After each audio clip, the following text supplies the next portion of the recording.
Chapter 1201 Apostle Awakens. I just need to hold you back. When Nanrongjishir said this, he was like a winner, smiling and accepting his glory. Even with Nanrongjishir's wounded appearance, there was no sense of disobedience at all. I have to thank you, Nanrongjishir, although I don't know how you got the power of the Son of Flame.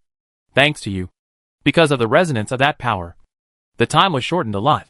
As Nanrongjishir spoke, he looked at the azure light column in the middle of the stream. The light column was disappearing. The intensity of the light was obviously weakening, gradually becoming lighter, even a little transparent, and finally disappearing completely. No, it should be said to be shrinking. The azure light column began to shrink, and all the light poured into the stream, constantly gathering, condensing, and compressing. The time of the stream seemed to have stopped at this moment. The stream became still at this moment, as if frozen, and the traces of the water flow and the splashing water all disappeared at this moment. Then, in the center of the stream, the water flow gradually spread out to the surroundings, forming a circle, and then a blue figure, from the center, stepped on the water flow and gradually rose. Snake Man? Yisha raised his eyebrows. And then, Apostle, the guy who appeared. The lower body is completely like a python. The black snake tail is covered with fine scales, and there are 6 crescent-shaped white bone spurs extending from the edge. The other person's upper body is similar to a human body, with almost no difference from humans. The hands, body, and even the obvious curve of the chest mean that the other person should be a woman, or it would be more accurate to describe her as female. However, the other person's skin is light blue, with snake scale-like patterns on his body. At the same time, although the facial features are similar to those of humans, there is always a sense of disharmony. In his eyes, there is a pair of golden vertical pupils. Apostle, the water elf Moya. I see. Yisha looked at Nanrongjishir. Do you want to kill us with the hands of the apostles? Yisha, or rather, the people on the Doomsday train, had the attitude of killing the apostles. This comes from the will of the train conductor, who requires killing the apostles. In fact, even the task given by the Doomsday train is to kill the water spirit Moya. But the purpose of the apostles' walking is obviously the opposite. They work hard to find and awaken the apostles, not to kill them. Although Yisha was not quite sure what the purpose of the apostles' walk was, based on the positions of both parties. If the apostles' walk's purpose was the same as killing the apostles, how could they conflict with them? Opposite positions lead to hostility and fighting.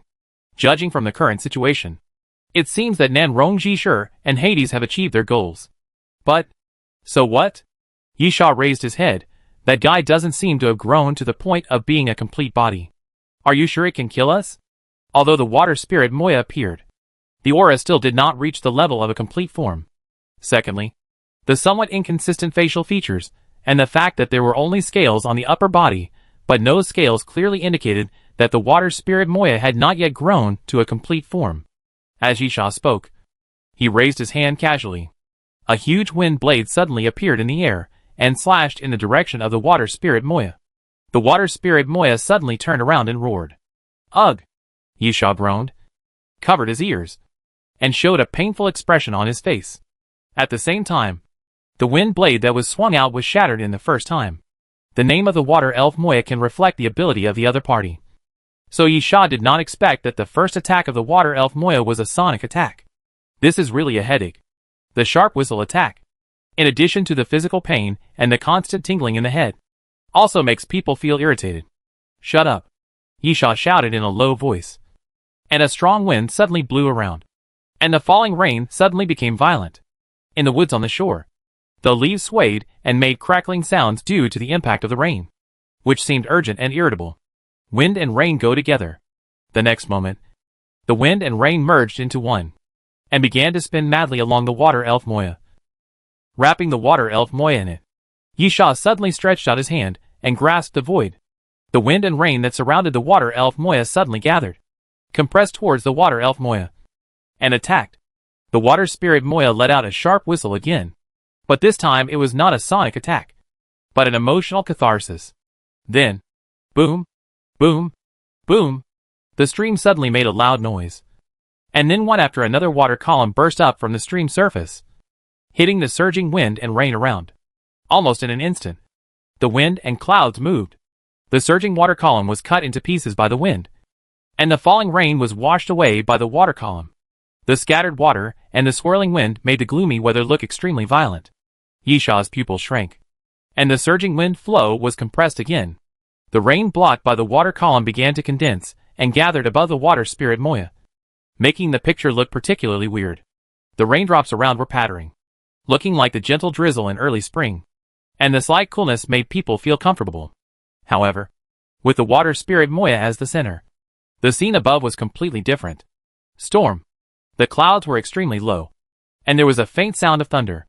The raindrops falling from the sky were visible to the naked eye, full of power, extremely sharp, as if they could pierce through everything. The wind was surging, and the surface of the stream was constantly rolling up waves and surging. When the water was rising, one could even clearly see the rocks at the bottom of the stream, with the momentum to overturn everything. A rain curtain seemed to separate two worlds. Yisha took a deep breath and hummed, letting the wind and rain continue to compress, surrounding the water spirit Moya in the center. With the continuous compression of the range, the wind and rain became more and more intense, and the damage caused would be even greater. The water spirit Moya roared, and then the surrounding water surged.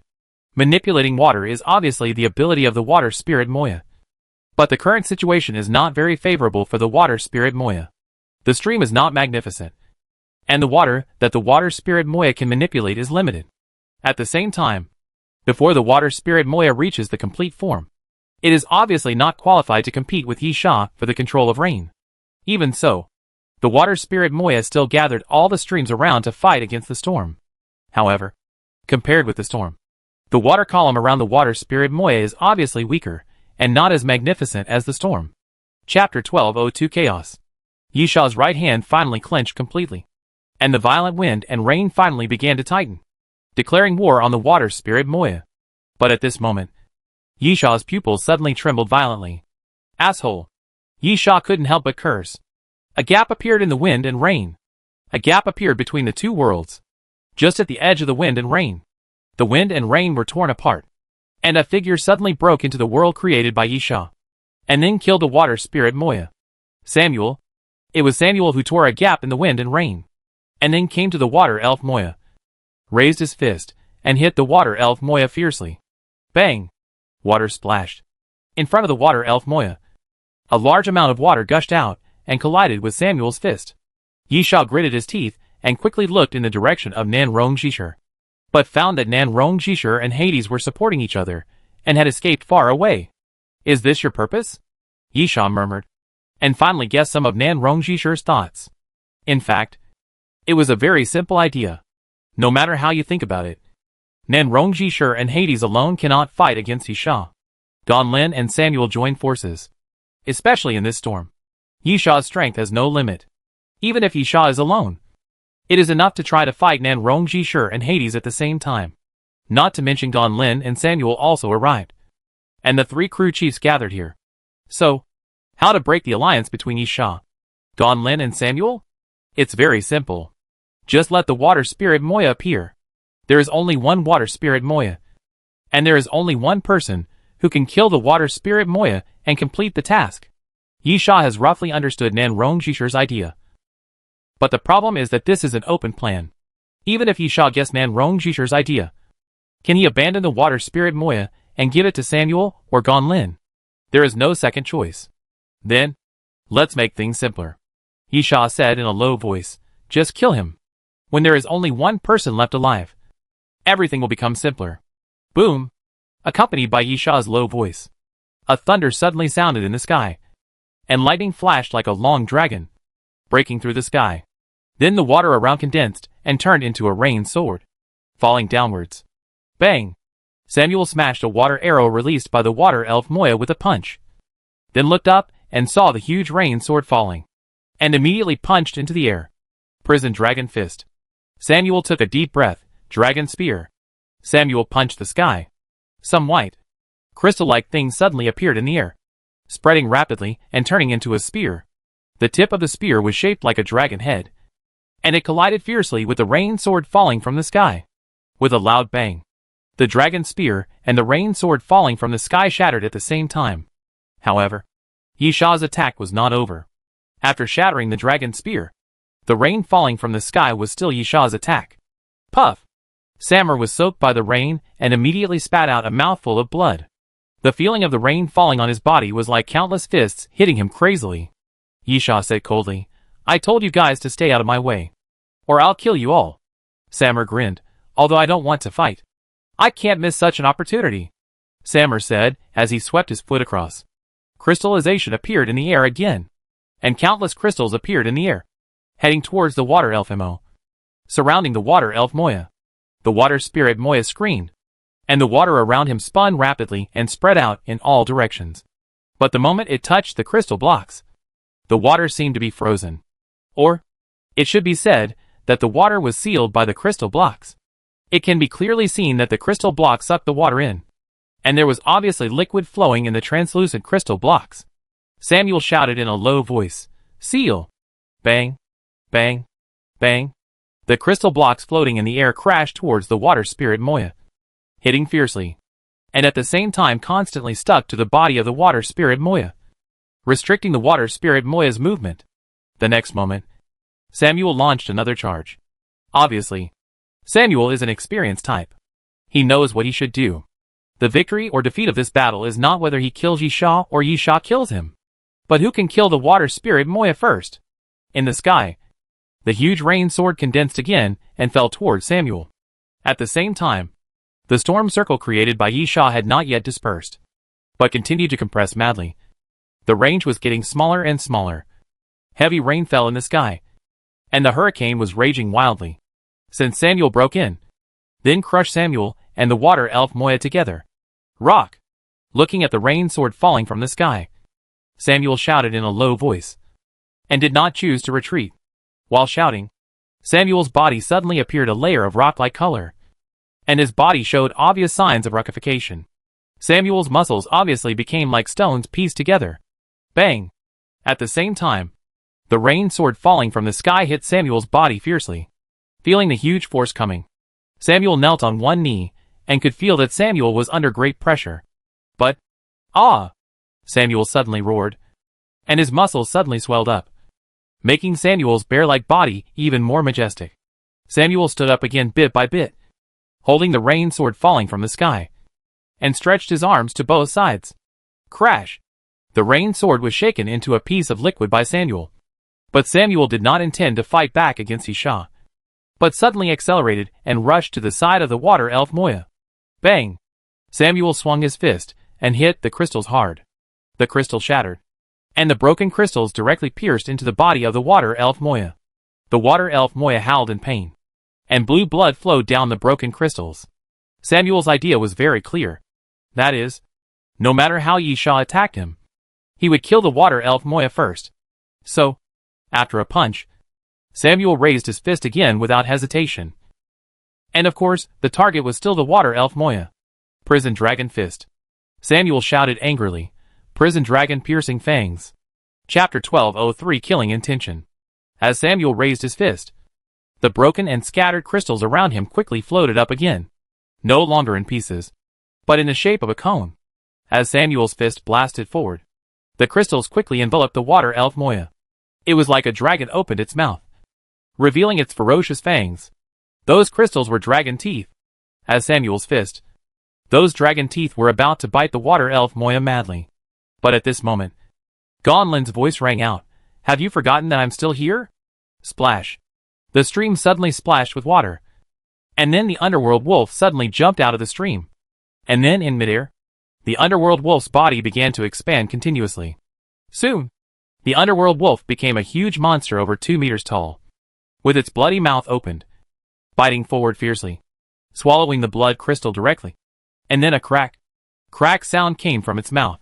"Beast," Samuel cursed, and the fist that was thrown at the water elf Moya suddenly changed direction and blasted towards the underworld wolf.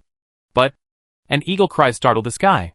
The red fire eagle flapped its wings, crashed through the wind and rain, and came to the center. The air became scorching hot, and the red fire eagle turned into a huge fireball and fell downwards. At the moment when Samuel punched, the red fire eagle forcibly inserted itself between Samuel and the underworld wolf. Boom! The fireball transformed by the red fire eagle fell to the ground, and huge waves exploded in the stream.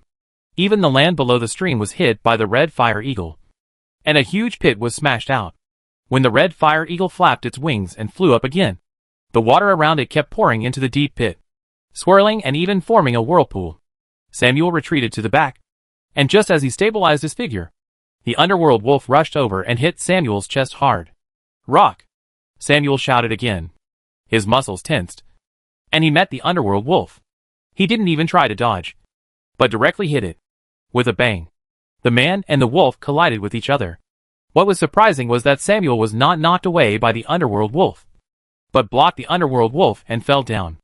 The next moment, Samuel grabbed the chin of the underworld wolf and actually lifted the huge creature up. "Ah!" Samuel roared. The muscles of his arms were tense, and the blue veins that were about to burst could be clearly seen. Then he smashed the underworld wolf out with force. Boom! The underworld wolf smashed into the stream, splashing a lot of water. The ground under the stream made a loud noise, and then it shattered with a bang, splitting into large spider web cracks. "Ah!" Samuel roared again, like a barbarian, beating his chest hard to vent his emotions. But the three people's battle seemed to have forgotten the real protagonist of this battle, which also made the protagonist look quite dissatisfied. The sharp howling sound appeared abnormally abruptly, and Samuel covered his ears with a painful expression. The underworld wolf and the red fire eagle were obviously unable to resist the sound wave attack of the water elf Moya. The red fire eagle directly stretched its height and moved away from the battle circle, while the underworld wolf seemed extremely manic, constantly running around, and then was hit by the storm circle controlled by Yi Sha and was blown away again. "Shut up." Samuel covered his ears with one hand, and then punched the water elf Moya. Crack, crack, crack. Countless crystals appeared in front of the water elf Moya, spreading towards the water elf Moya. Puff! The water elf Moya opened his mouth and sprayed a water arrow, shattering the crystals floating in the air. At the same time, Yi Sha's expression was ferocious. He stretched out his hands and made a gesture of folding in front of him. The wind and rain condensed by Yi Sha was finally completed, which also meant that this piece of wind and rain would begin to violently at this moment. "All of you, die!" As Yi Sha closed his hands, the wind and rain around him began to press towards the center at a speed visible to the naked eye. The hurricane that swept around began to spin wildly, forming a huge tornado that surrounded everything in the center. The underworld wolf stood up from the water, shook his body, shook off the water on his body, and then roared angrily at the wind and rain. And black smoke suddenly surged out of his body. That was the power from the underworld. Gloomy, dead silence, symbolizing death. The pupils of the underworld wolf's eyes and body swelled again, becoming even larger, and then rushed forward, rushing towards the edge of the tornado. Boom, boom, boom. The underworld wolf ran, stepping on the ground below the stream, making loud noises continuously, like the continuous beating of a war drum, showing great momentum. But, bang! When the underworld wolf hit the edge of the tornado, the impact force of running was completely useless. Almost at the moment of collision, the underworld wolf was blown away and hit hard in the distance. The blood flowed from the body of the underworld wolf, dyeing the stream red. A huge cut was cut in the abdomen of the underworld wolf, which looked extremely hideous. The red fire eagle flapped its wings constantly outside the storm circle. With the flapping of its wings, fireballs appeared in the air one after another, constantly crashing into the tornado. But it was still useless. When those fireballs hit the tornado, the crazy wind tore those fireballs into pieces in the first time, turning them into countless flames. And then the pouring rain extinguished those flames. The red fire eagle could only hover in the sky and could do nothing. Samuel's face was solemn, even a little ferocious. Samuel felt Yi Sha's will from the wind and rain floating around him. Samuel now felt a little regretful. Yi Sha was more determined, decisive, and ruthless than he had imagined. He did not show any mercy because he was also the chief steward. Yi Sha's attitude was extremely firm. That is, kill them together.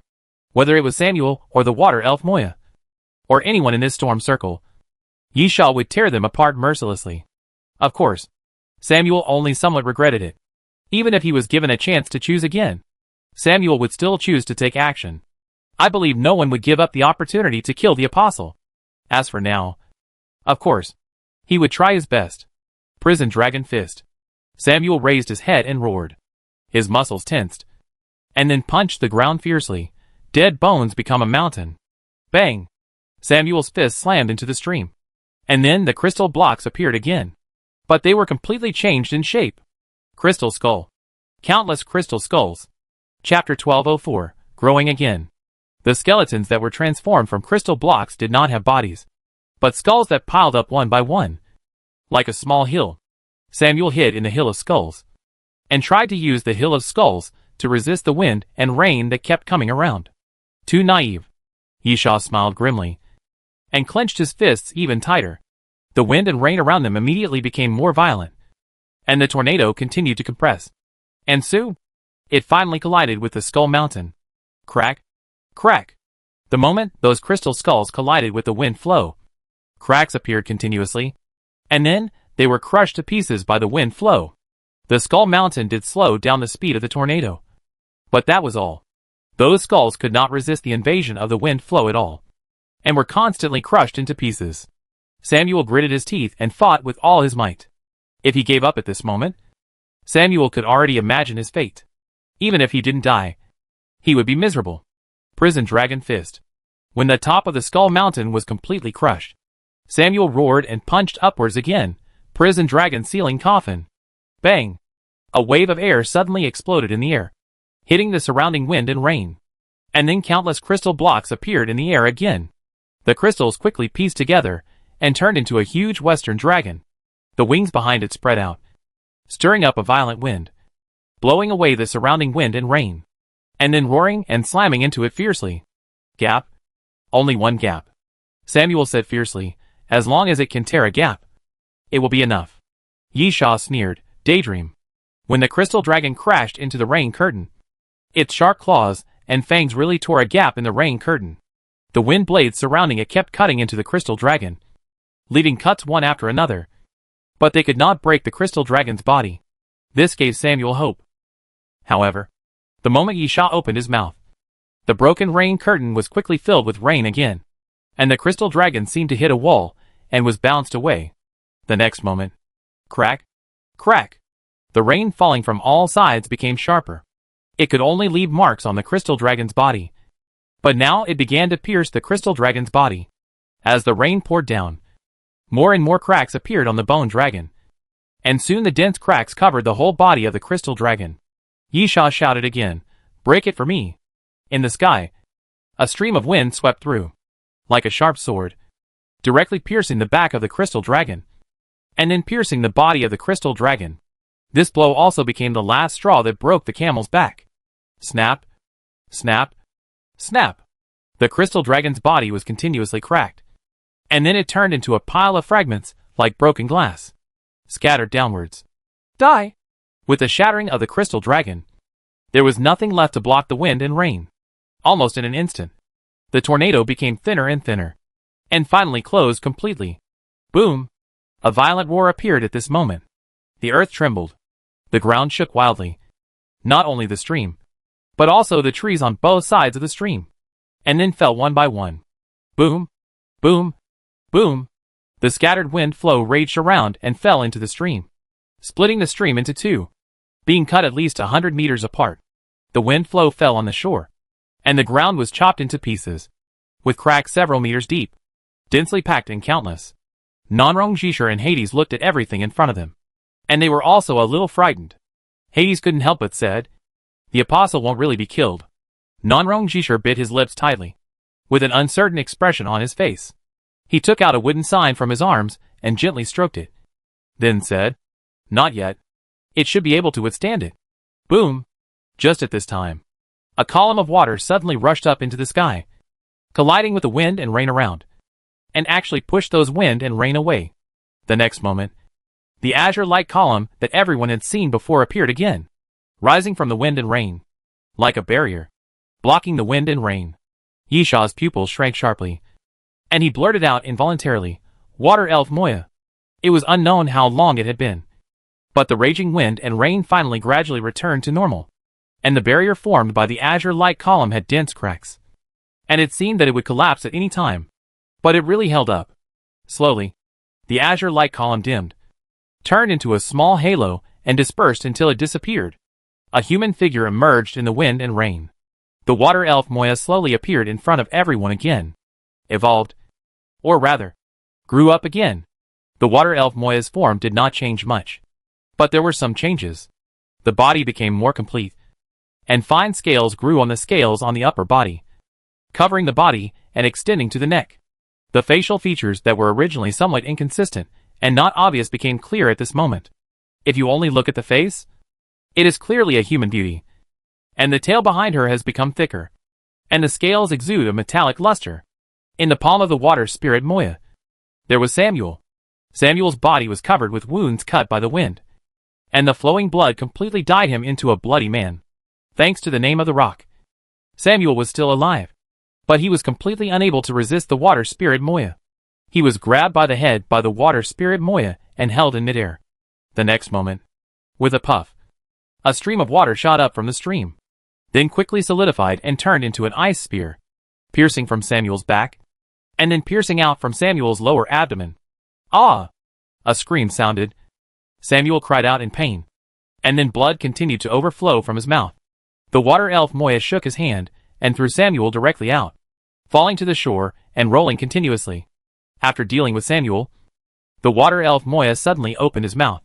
The sharp whistle appeared again, and Yisha immediately felt a burst of stabbing pain in his head, as if something was in his head, and the pain was obviously deeper than before. At the same time, the water elf Moya raised the ice spear and threw it towards Yisha. The sound of breaking through the air suddenly sounded, and the ice spear drew an arc and fell in front of Yisha, and then was intercepted by a rain curtain. Chapter 1205, Fighting. The rain curtain was half a meter in front of Yisha, but the ice spear was only a few inches away from Yisha, almost piercing his head, because the rain curtain actually sank to a degree visible to the naked eye, and was almost pierced by the ice spear.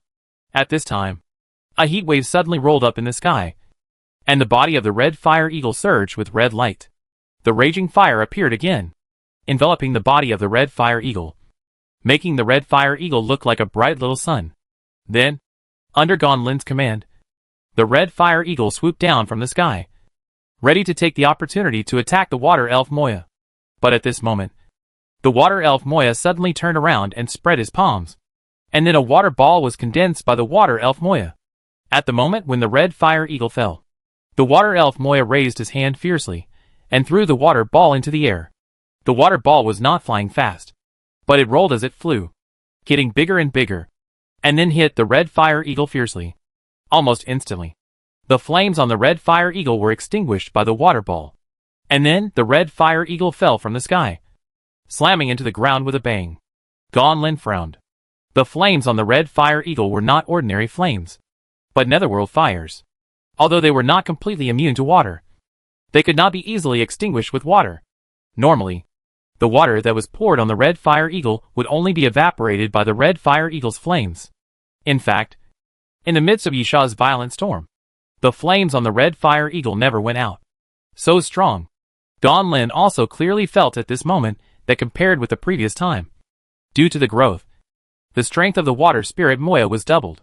Even at this level, the water spirit Moya has not yet reached the complete form. Then, if the water spirit Moya, no, or the apostle really grows to the complete form, who can kill it except the train conductor? Or, at that time, maybe even the train conductor couldn't handle it? Gonlin thought. And suddenly black smoke came out of his palms. That was the power from the underworld, full of the smell of death. Guardian of the underworld. Gonlin raised his hand. Here, obey my call. The black smoke rushed forward quickly, surrounding the water elf Moya. And then the smoke slowly stretched and turned into a mass of mist. In a moment, corpses wearing tattered armor and holding various weapons came out of the black mist, surrounding the water elf Moya in the center. Although they were all corpses that could walk, these guys in front of him felt completely different from zombies. They were filled with a strong dead silence, with black smoke floating around them. After passing by the shore, some weeds on the shore withered, dried up, and died at a speed visible to the naked eye. These guys were the underworld guards, coming from the abyss of hell, crawling out of the sticks that ran through the 8,000-mile underworld, and coming to the human world. Gonlin, kill it, As Gan Lin's voice fell, the underworld guards immediately attacked, waving their weapons and calling out to the water elf Moya.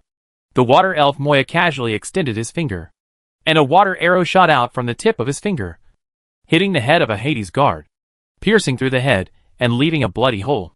However, the Hades guard seemed to have no feeling at all, still waving his weapon and moving forward. Although the water elf Moya had a face exactly like a human, I don't know if it was because he hadn't grown to his full form yet. There was no expression on his face at all. The water elf Moya didn't say anything about the underworld guards, who were still moving forward even though their heads were smashed. A glimmer of blue light flashed in his eyes. Then crescent-shaped water blades flew out from the stream and slashed around. The surrounding underworld guards were continuously attacked by water blades. Some had their bodies cut off, and some had their heads or limbs cut off. But those underworld guards were obviously much more difficult to deal with than ordinary zombies. Even if their heads were cut off, they would continue to move forward. Even if half of their bodies were cut off, they would still crawling towards the water elf Moya like a maggot attached to their bones. The underworld guard finally came to the side of the water spirit Moya, raised his weapon and chopped down at the water spirit Moya. But at this moment, water flows appeared around the water spirit Moya. The water flows quickly turned into a ball, wrapping the water spirit Moya in it. The underworld guard's weapon chopped on the water ball, but it could only cut ripples on the water ball. The next second, the blue light appeared in the eyes of the water spirit Moya again, and then the surrounding stream suddenly surged violently, and the churning water covered the water spirit Moya. Crack, crack. The water made a crisp sound, and then quickly condensed into ice, freezing the surrounding underworld guards quickly, and turning them into ice sculptures. This seemed to be the new ability of the water spirit Moya.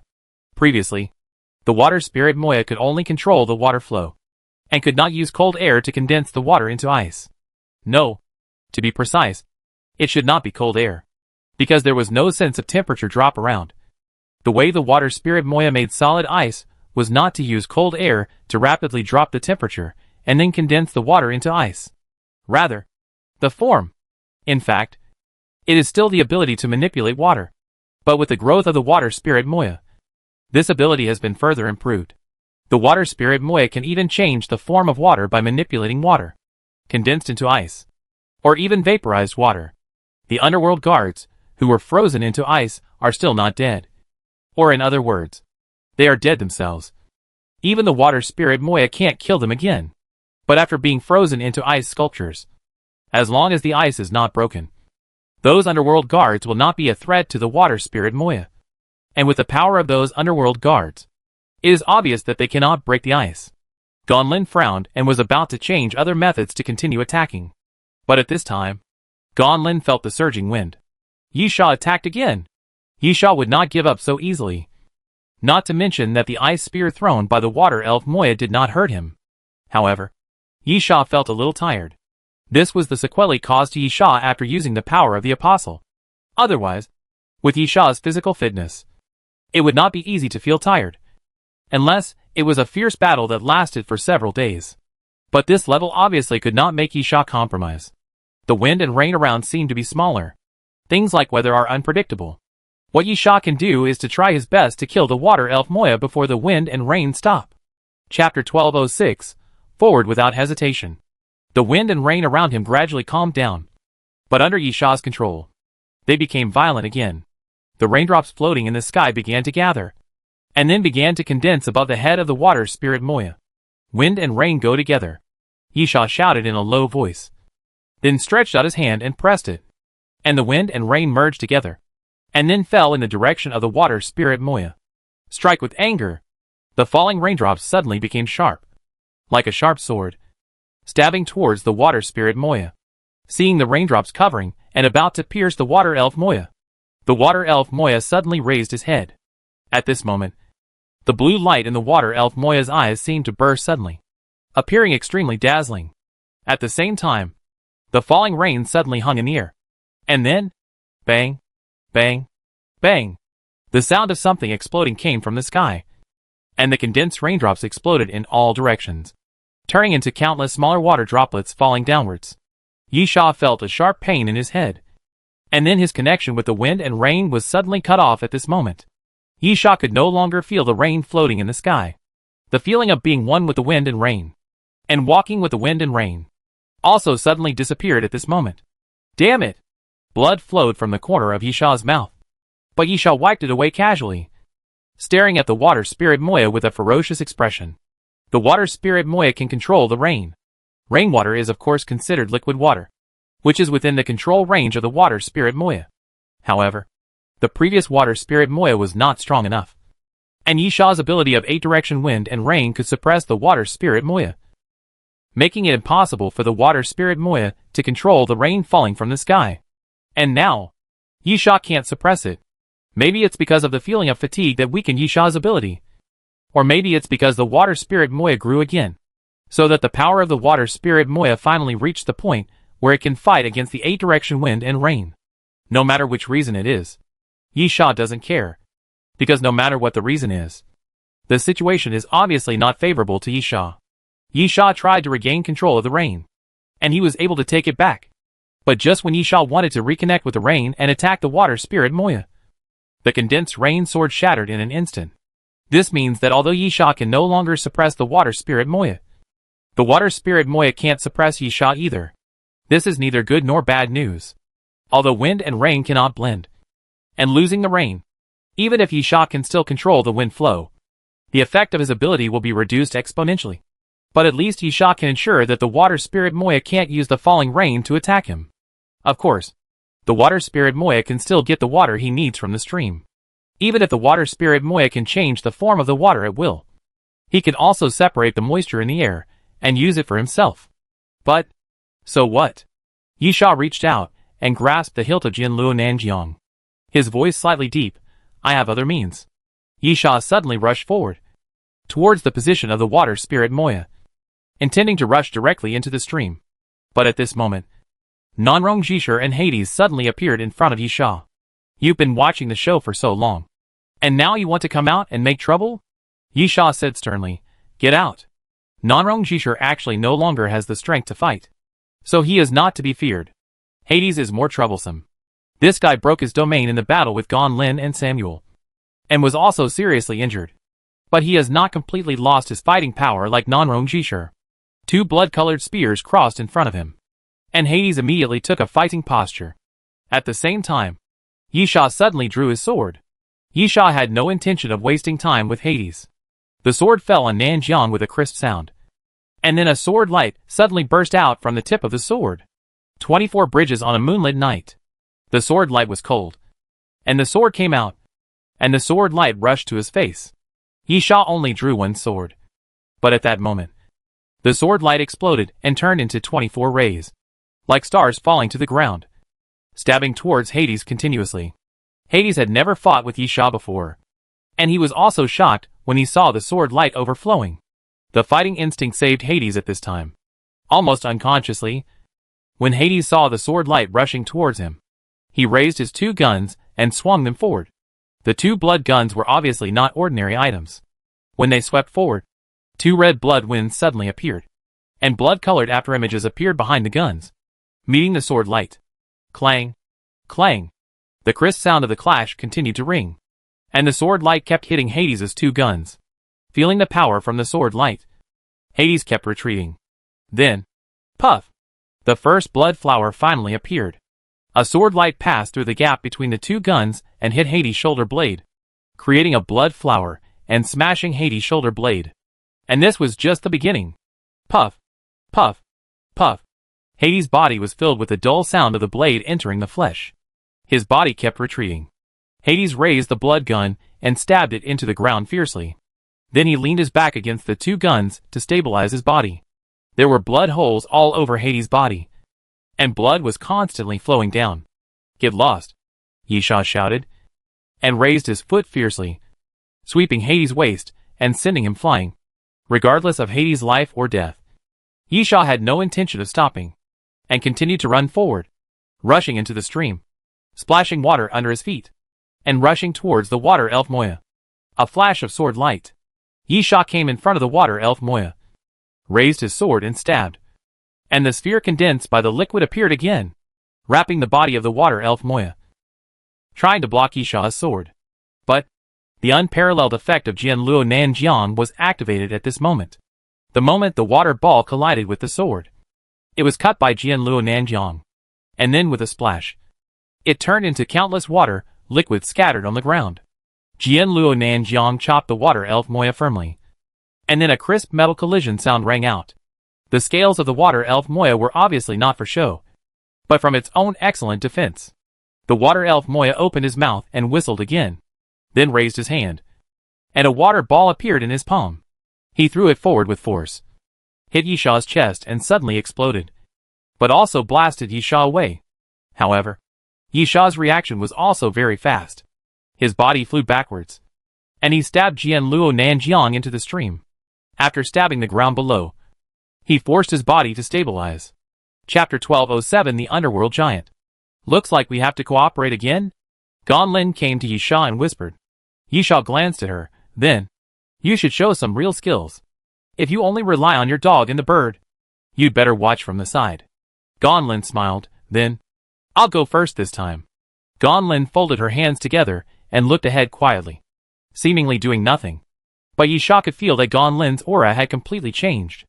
Ganlin was like a queen at the moment, cold and ruthless, standing on the peaks, overlooking the earth, overlooking her territory, and overlooking her subjects. Moreover, Ganlin did not do nothing, because the stream under their feet changed, and the stream water gradually turned black. Ganlin whispered, water of the Styx. The color of the stream quickly turned completely black, and at the same time, something gradually floated up on the water surface. A closer look revealed that it was a bunch of white bones. The ghostly cry sounded at this moment, spreading to all directions, and ghosts like white light and shadow floated above the stream, dancing randomly. A strong sense of death and a strong smell of blood. Where the stream leads to is the end of death. It is the 8,000 miles of underworld. Because, at this moment, the stream has become the Styx. Let's start. Ganlin said, crush it. Gulp. Gulp. The moment Ganlin finished speaking, countless bubbles suddenly appeared on the water surface, constantly emerging, constantly exploding, making a slight sound. And then, boom, with a loud bang, the surface of the stream suddenly exploded with countless water splashes, and a huge arm suddenly emerged from the stream, slapping the water surface fiercely, stirring up a large area of water splashes. The arm was 7 or 8 meters long, and it was probably as thick as 4 or 5 people hugging together. Not to mention how huge the body of a guy with such an arm would be. The hugeness of the arm alone was not something that this small stream could accommodate. In fact, where the arm came out, a swirling vortex formed on the water surface, with black smoke and white shadows like souls. In the center of the vortex, there was a deep abyss. This was a giant beast that crawled out of the abyss. Soon, the second arm came out of the vortex, followed by the body, which emerged from the vortex little by little. It was an extremely terrifying giant beast, with a body like a small mountain, all gray and white, with thick white hair on its back, and 4 limbs on the ground, which were densely covered with human faces. Some faces had angry roars, some had painful struggles, and some had sad cries. They looked shocking. Yisha, underworld giant? Yisha still remembered the words written in his diary when he was in Habura. They corresponded to 4 creatures, 2 of which were the red fire eagle and the underworld wolf. The underworld giant and the underworld emperor had never been sent out by Ganlin. Ganlin smiled. The name is correct, but it is not actually a different species, but a collection of emotions. A fantasy ability. In terms of ability, it is a monster that uses a lot of negative emotions as a source of fantasy. While Yisha was talking to Ganlin, the underworld giant beast had already gone towards the water spirit Moya and slapped it hard. But when it was about to hit, water balls appeared around the water spirit Moya's body again. Bang! The claws of the underworld giant beast fell on the water ball, shaking off a large piece of water. But it could not smash the water ball with one blow. Yisha took a deep breath and knew that it was time for him to act. Ghost step. Yisha's figure flashed and came behind the water spirit Moya. The sword fell on Nanjiang and swept forward, slashing on the water ball. The invincible effect was activated again, and the water ball was chopped into water and scattered around. The underworld giant beast roared, waved its claws again, and swept towards the water elf Moya. Bang! After being swept by the huge claws, The water elf Moya flew out immediately, rolling continuously along the surface of the stream, hitting the ground on the shore, and directly smashing a huge hole. The underworld giant beast turned around quickly, and its speed was completely disproportionate to its huge body. It was surprisingly flexible. After turning around, it slapped its claws towards the water elf Moya again. However, the claws did not fall on the water elf Moya. A large water curtain appeared in front of the water spirit Moya, catching the claws of the underworld beast. The next moment, the snake tail of the water spirit Moya squirmed and propped up the body again. And then the water spirit Moya roared. A large number of ripples appeared on the water curtain, and then a water arrow shot out from the center of each ripple, heading towards the underworld beast. Those water arrows hit the underworld beast, not only injuring the underworld beast, but also directly shattering the body of the underworld beast. Almost in the blink of an eye, the body of the underworld giant beast became pitted, and large holes appeared on its body. No blood, no bones, no internal organs. When the underworld giant beast's body was shattered, large patches of white light and shadows emerged around the wound. Each light and shadow had no entity, but had a face, all with painful expressions, which was the so-called collection of negative emotions. Those white light and shadows flew in the air, and then fell back into the underworld giant beast's body, quickly reuniting the underworld giant beast's body. At the same time, the water spirit Moya did not get a chance to breathe, because Yisha took a ghost step, moved his body sideways again, and suddenly appeared behind the water spirit Moya, raising his sword and stabbing forward. Puff! The water spirit Moya waved his hand fiercely, and a water arrow flew out and collided with the tip of Jian Luo Nanjiang's sword. A dull sound, followed by the sound of water dispersing. The water arrow was shattered by Jian Luo Nanjiang, but it also shook Jian Luo Nanjiang away. The next second, the water spirit Moya opened his mouth towards Yisha, revealing a mouthful of shark-like teeth. And then the moisture contained in the air was continuously separated by the water spirit Moya, and turned into water balls around the water spirit Moya. Those floating water balls looked only the size of a fist, but Yisha knew very well that the power of those water balls could not be measured by size. Huh? Yisha took a deep breath, looked at the water balls flying towards him, suddenly jumped up, and stabbed the sword forward. The moment the sword came out, the world seemed to freeze. Chapter 1208 New Troublemaker. Yisha only struck out with one sword, but this sword was an extremely stunning one. When the sword tip swept forward, the sword light revealed an indescribable mysterious feeling, as if the fate of all things in the world was in this sword. The hero is old. Beauty fades easily. All things in this world cannot escape the swallowing of time. The top heroes gradually grow old, and will eventually become vulnerable. Their great achievements only exist in the storyteller singing. The stunning beauty enjoyed the admiration of thousands of people in the world, drank wine, danced gracefully, but she would eventually become gray-haired, and everything in the past was just a joke. Only the sword stabbed by Yisha remained unchanged after years. This sword is called a glance for 1,000 years. The water balls floating in the air seemed to slow down at this moment, as if the passing years were frozen in this moment. And then Yisha's sword light passed through the gaps between the water balls. The next moment, the time that seemed to have frozen finally returned to normal. Puff, puff, puff, puff, puff. The water ball floating in the air exploded continuously, and Yisha suddenly appeared behind the water elf Moya, and then slowly put away his sword. Puff! As Yisha dropped his sword to Nanjiang and turned his back, a stream of blood suddenly sprayed out of the water elf Moya's body, scattered around, and dotted the black stream surface with a bright red color. Yisha frowned, avoided the vital point. Yisha's sword stabbed the water elf Moya's chest, directly heading for the fatal vital point. Yisha had no intention of showing mercy. He just wanted to kill the water elf Moya. Unfortunately, although the water elf Moya did not completely avoid the attack, he avoided the vital part. The sword landed on the side of the water elf Moya's waist, almost completely cutting the waist of the water elf Moya.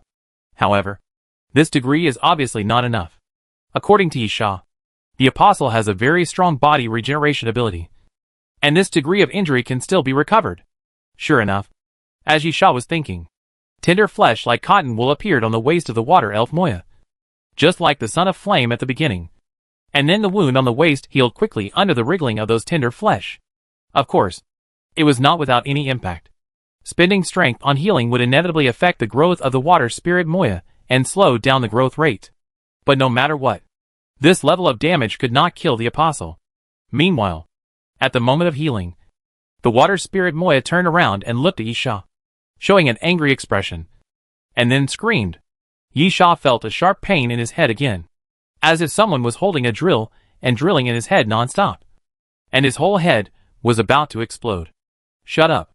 Yisha raised his hand and swung out a wind blade. But at this moment, the water spirit Moya condensed a water ball and threw it forward. Boom! The water ball collided with the wind blade, then shattered with a bang. And then, the exploding water splashed towards Yisha. Yisha felt like he was hit by countless fists, and his body immediately fell into the stream. Damn it! Yisha cursed in a low voice, and then spat out a mouthful of blood. Judging from the power of the attack, Yisha felt that he seemed to have really angered the water spirit Moya. While Yisha was thinking this, the water spirit Moya's attack did not stop. It screamed again in the direction of Yisha, and then the water surface surged, condensing into a wave, like a sharp sword, slashing towards Yisha. Yisha twisted his body and climbed out of the water. Just as he was about to fight back, a huge claw came out from behind Yisha and hit the wave hard. With a loud bang, the wave was smashed into pieces and turned into countless water liquids. It was the body of the underworld beast that condensed again and joined the battle again. The underworld monster smashed the waves, which obviously made the water spirit Moya even more angry. A blue light flashed in his eyes, and then the water spirit Moya tried to control the rain around him. Yisha raised his eyebrows, and immediately had an idea to fight against the water spirit Moya and stop it from doing so. The water spirit Moya felt Yisha's power, and immediately screamed at Yisha again. The sharp sound wave attack began to invade Yisha's head again, and the intense tingling feeling came again. However, this sonic attack obviously had no effect on the underworld giant beast. The underworld giant beast raised its claws without hesitation and slapped the water spirit Moya fiercely. Boom! As the underworld giant beast's claws fell, the ground began to tremble violently. Water splashed continuously, and the cracked ground continued to swallow the stream water. However, the next moment, the underworld giant beast's claws suddenly cracked, and a water blade suddenly pierced through the underworld giant beast's claws. Puff! Almost instantly, the second muffled sound followed, and the second water blade rose from the stream, cutting off the entire claw of the underworld giant beast. Countless white light and shadows flew around the broken wound. The water elf Moya appeared again, separating a large amount of water from the air, and blasted towards the huge body of the underworld giant beast again, piercing through the body of the underworld giant beast. Then, the moment the water entered the body of the underworld giant beast, it suddenly froze. After the liquid solidified, it turned into ice flowers with sharp ice spikes on the edges, which pierced directly from the body of the underworld giant beast and tore the body of the underworld giant beast apart again. Gonlin smiled. It's useless. The attack of the water elf Moya was very fierce, almost completely tearing the body of the underworld giant beast apart. But as Gonlin said, the underworld giant beast is not actually an alien creature, but a manifestation of fantasy, a manifestation of the effect of an ability. Of course, it is not impossible to kill it, but it is not in this way. The nemesis of the underworld giant beast is the superhuman. The brain ability has an outstanding killing effect on the underworld giant beast. In fact, it does not need to be a very strong superhuman. Just half the level is enough. But in contrast, physical attacks have almost no effect on the underworld giant beast. No matter how many times the water elf Moya tears the underworld giant beast apart, the underworld giant beast can recover. However, Gonlin also saw that the damage that the underworld giant beast can cause to the water elf Moya is very limited. The most serious injury on the water elf Moya is the sword of Yisha that lasted for 10,000 years. Therefore, Gonlin planned to increase the power of the underworld beast. I come from the abyss at the bottom of the Styx, as the lord of the underworld, Gonlin murmured softly. But at this moment, a loud boom sound suddenly came from the sky, abruptly suppressing Gonlin's voice, making it impossible for Gonlin to continue. Chapter 1209 Leo. Gonlin couldn't help but look up. Yisha was preparing to launch an attack on the other side, and was also attracted by the sound coming from the sky, so he couldn't help but look up. Soon, a plane flew low and quickly passed over their heads. Then Yisha vaguely saw that something was dropped from the plane. Slowly, black spots appeared in the sky. And then, they became bigger and bigger. Cabinet? As the thing fell, Yisha finally saw clearly what it was. It seemed to be a long metal cabinet. After a moment, with a bang, the metal cabinet fell heavily to the ground, splashing water. Comscope? Yisha murmured again. The metal cabinet was about 3 meters long and nearly 2 meters wide. There were about 7 or 8 plastic pipes around the cabinet, one end of which was connected to the metal cabinet. The other end should have been connected to some instrument, but it was naturally pulled out now. At the same time, there was a CompuMark logo printed on the front of the metal cabinet, which was why Yisha recognized the metal cabinet. Yisha couldn't help but, what the hell are those guys trying to do? Gonlin, the energy source device that can detect the apostles, comes from Compu. So in theory, Compu should also know the location where the water spirit Moya appeared. Yisha, do they know what an apostle is? Gonlin spread his hands. It's enough for them to know that it is valuable. Such a large energy source, no matter what it is, should be a good thing. Do you know the origin of the apostles? Yisha spread his hands. He really didn't know the origin of the apostles. If he thought so, there was not much difference between him and the people of Compu. Anyway, it was enough to know that the apostles were good things. So, Compu wants to get involved? Yisha, the person in that metal cabinet is from Compu? Just one. Yisha did not hide the contempt in his tone. Compu's technological power is indeed good, and some of its own developed medicines are also troublesome. And there are many people, which is Compu's advantage. But in terms of high-end combat power, Compu is really not good. The 3 dragon teams that were very famous before the end of the world have all become miscellaneous. They use the technology developed after the end of the world to study the zombie virus. And the cleaning team they have created is not bad. It's almost as powerful as an ordinary apostle or a crew member. But the problem is that the time for the cleaning team to transform into a zombie is limited, and excessive use will turn them into zombies or die. Paying such a high price just to reach the power of an ordinary apostle or a crew member, in Yisha's opinion, it's naturally not worth taking seriously. Gonlin shook his head. Comco may not understand the current situation. Maybe they think it's enough to send the cleaning team?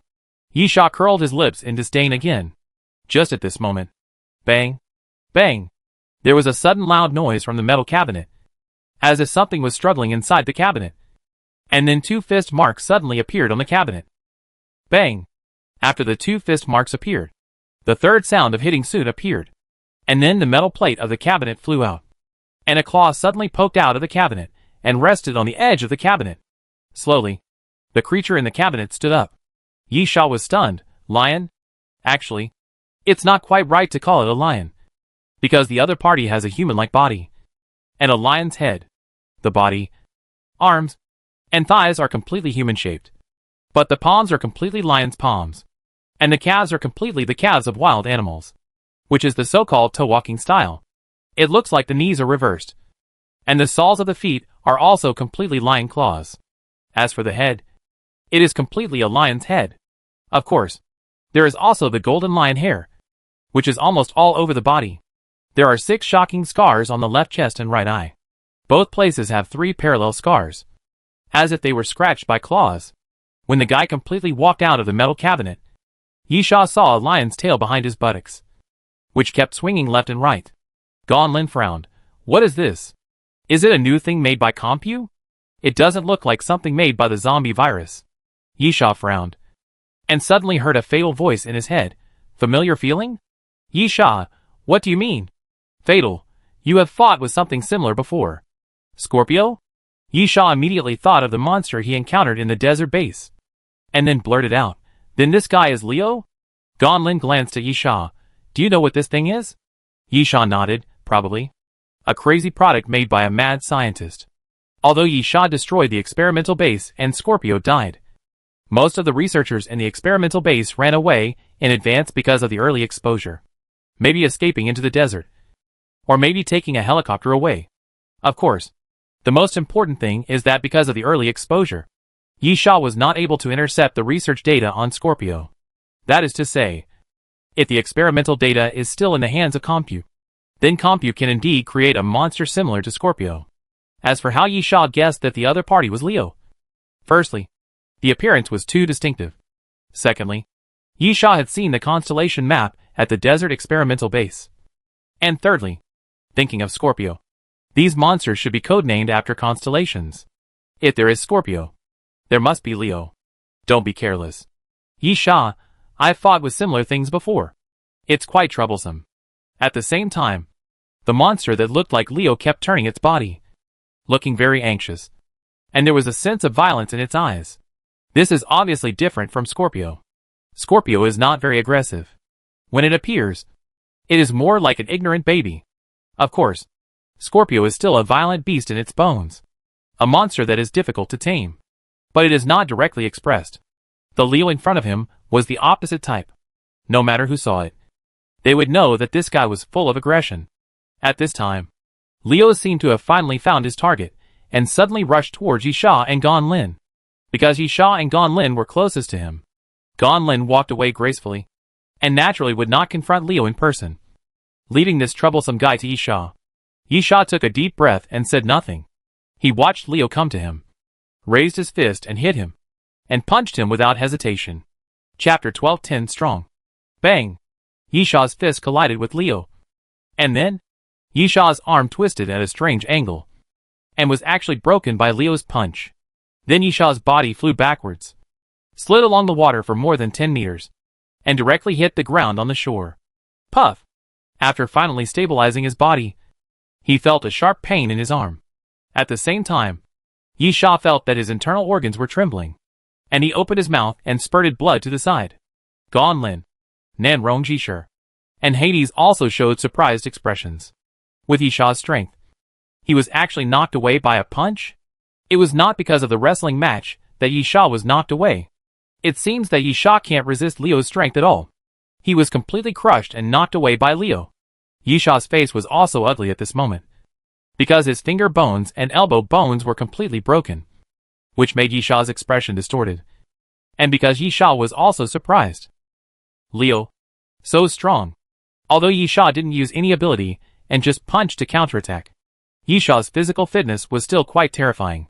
He was blown away by such an easy blow, which made Yisha himself unbelievable.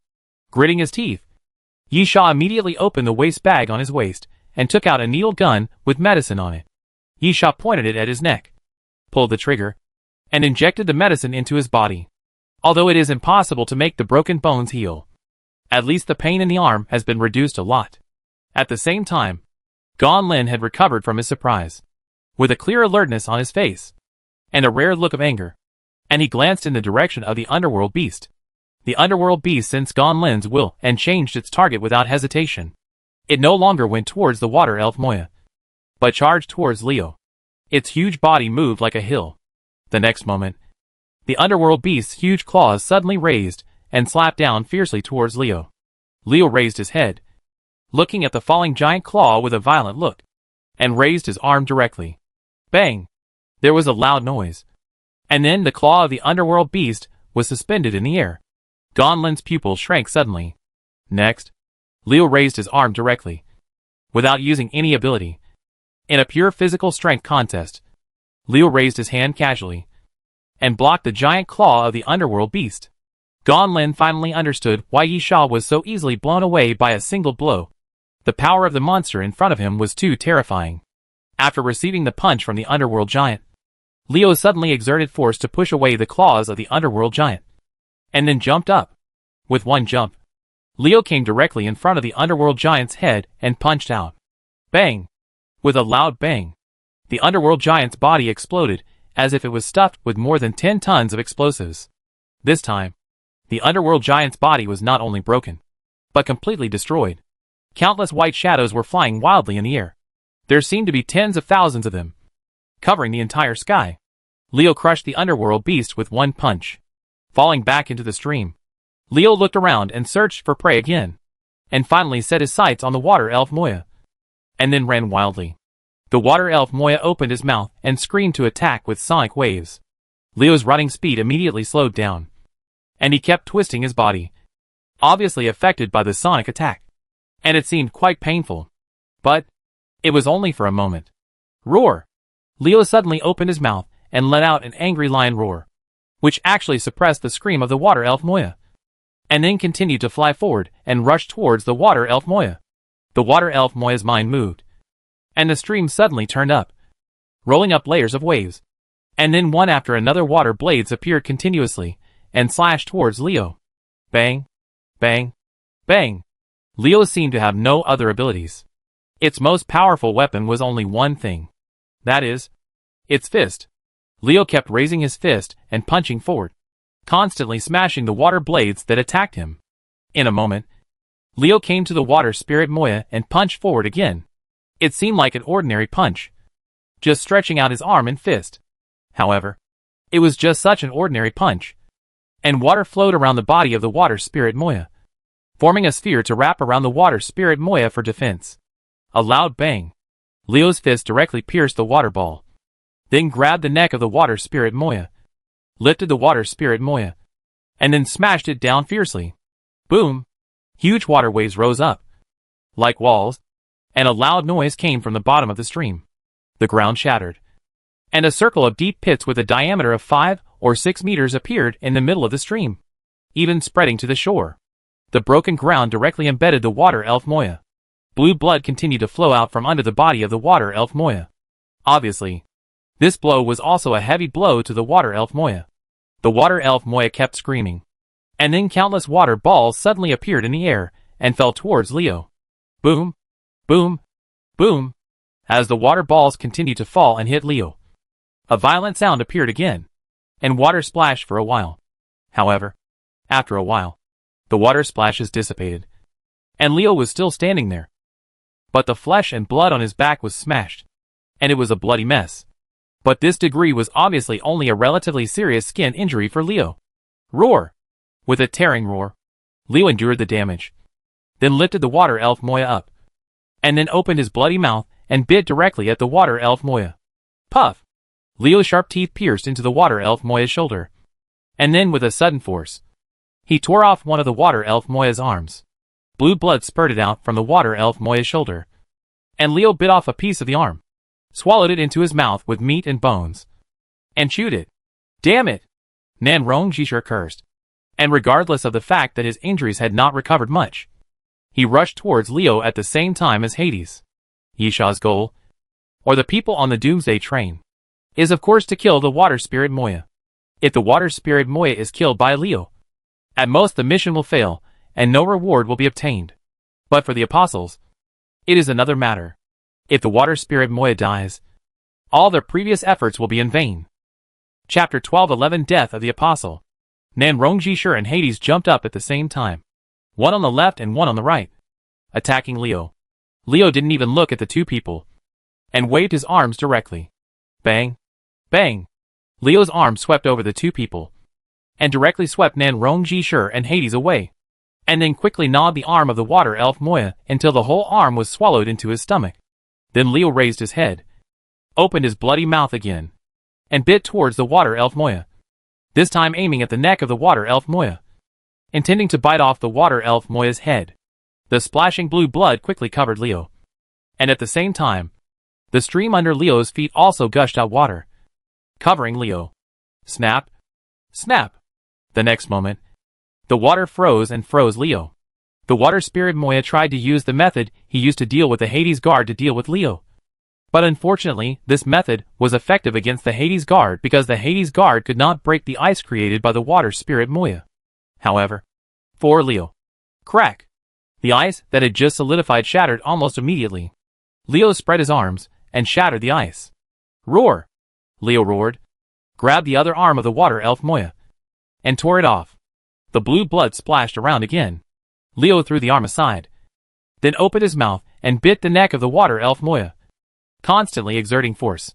The sharp teeth continued to penetrate into the body of the water elf Moya, and blood gushed out of the body of the water elf Moya and flowed into Leo's body. The water spirit Moya kept shaking his body and struggling frantically, but unfortunately it was useless. Nan Rong Jishur and Hades struggled to get up and tried to stop Leo, even though they knew it might be difficult. However, it only took half an hour. Even if the previous battle with Yi Sha and others consumed some of the water spirit Moya's power, it would only take an hour at most for the water spirit Moya to complete another growth.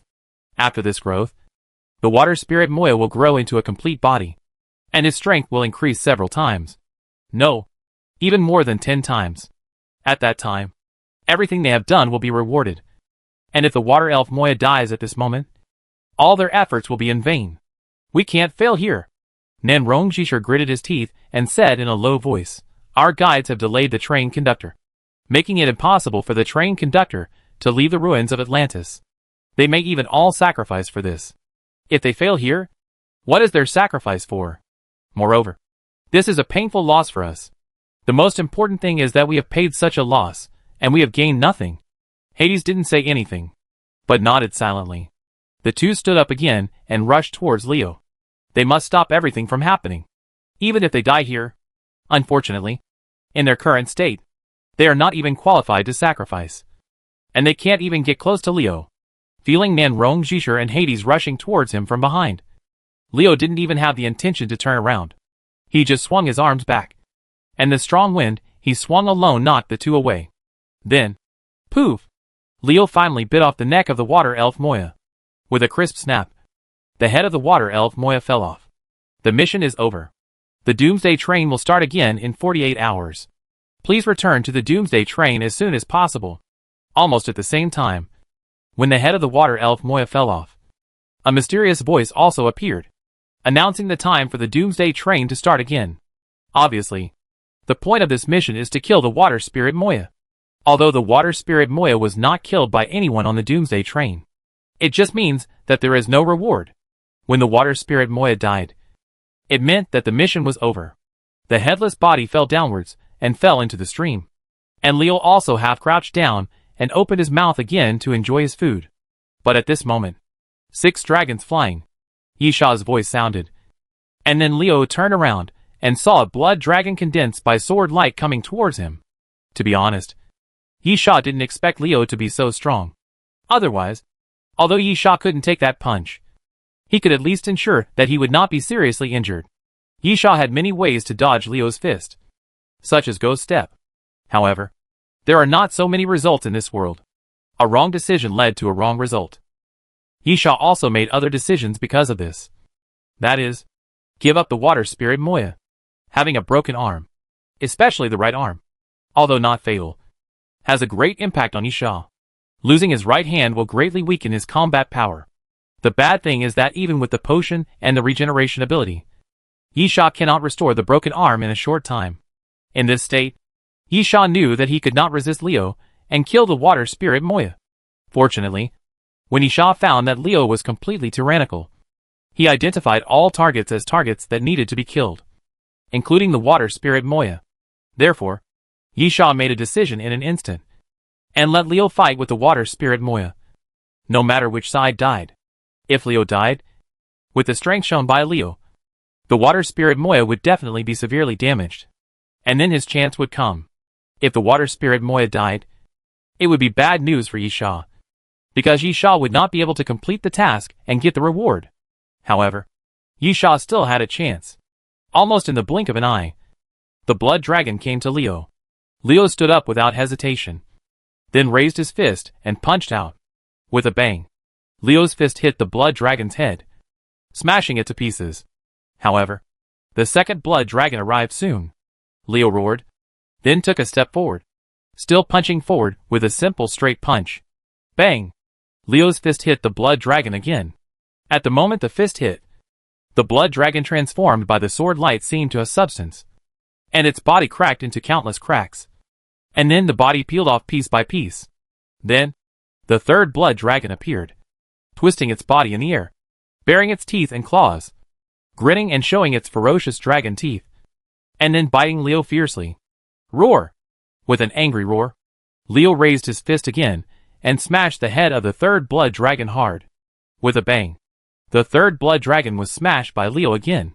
Chapter 1212 Yisha's Plan.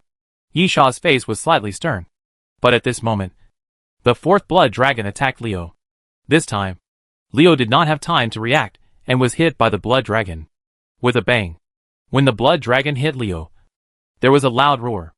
Under the push of the blood dragon, Leo's body kept retreating, but it was only a distance of more than 3 meters. Leo suddenly bent his body, His feet sank deeply into the mud, and then blocked the blood dragon abruptly. Bang! Leo suddenly exerted force, pressed the blood dragon hard to the ground, and then pressed down hard, crushing the blood dragon to pieces. After the blow, Leo did not stop, straightened up and took a step forward, swinging his fist again. Because the fifth blood dragon has arrived, Leo did not retreat at all, and still punched straight, moving forward. After the fist collided with the blood dragon, the violent sound appeared again, and fine cracks appeared on the blood dragon's body, as if it would break at any time. But, puff, puff, 2 wounds burst open on Leo's arm, and blood mixed with gold threads kept dripping down. Leo's arm was also torn open by the blood dragon. 6 dragons flying in the sky. Each blood dragon is stronger than the other. Roar! Leo raised his head and roared. And at the moment when he blocked the blood dragon with his right fist, his left fist suddenly raised and slammed forward fiercely. Bang! Leo's left fist hit the blood dragon again, finally breaking the already fragile blood dragon completely, and turning into countless red halos that scattered. At the same time, the last blood dragon came to Leo. The last blood dragon was even more ferocious. It was clearly a body condensed by sword light, and it was indeed lifelike. Even the dragon scales on its body were clearly displayed. The next moment, the dragon roared. Leo also roared loudly, unwilling to be left behind, and then raised his fist to hit the blood dragon again. Bang! Leo's fist hit the blood dragon, and the blood dragon was once again blasted with dense cracks by Leo, as if it would break at any time. But at this moment, the blood dragon opened its mouth and bit Leo's shoulder fiercely. Leo felt the pain from his shoulder and roared angrily. He threw a second punch and hit the blood dragon. The blood dragon suddenly had more fine cracks on its body. But at this moment, it swayed its body and tore a piece of meat from Leo's shoulder. Leo was injured again and became more violent. He raised his fist and hit the blood dragon for the 3rd time. This time, the blood dragon was completely shattered. But before it was shattered, the dragon's tail swept in front of Leo, cutting a wound. Roar! Leo felt pain and angrily wanted to punch again. But the blood dragon had been completely shattered. Leo had to start looking for the culprit, but suddenly found that Yisha was gone. Yisha, who should have been standing not far in front of Leo, disappeared without a trace at this moment. Leo angrily looked around. And then, the body of the water spirit Moya is gone. Leo's roar made the earth tremble. After being injured by the 6 flying dragons, Leo was very angry. After finding that the body of the water spirit Moya was gone, this anger reached its peak. And this is the opportunity that Yisha said. Yisha didn't want the task of killing the water spirit Moya, but he would not pass by empty-handed if he gave up the reward of the task.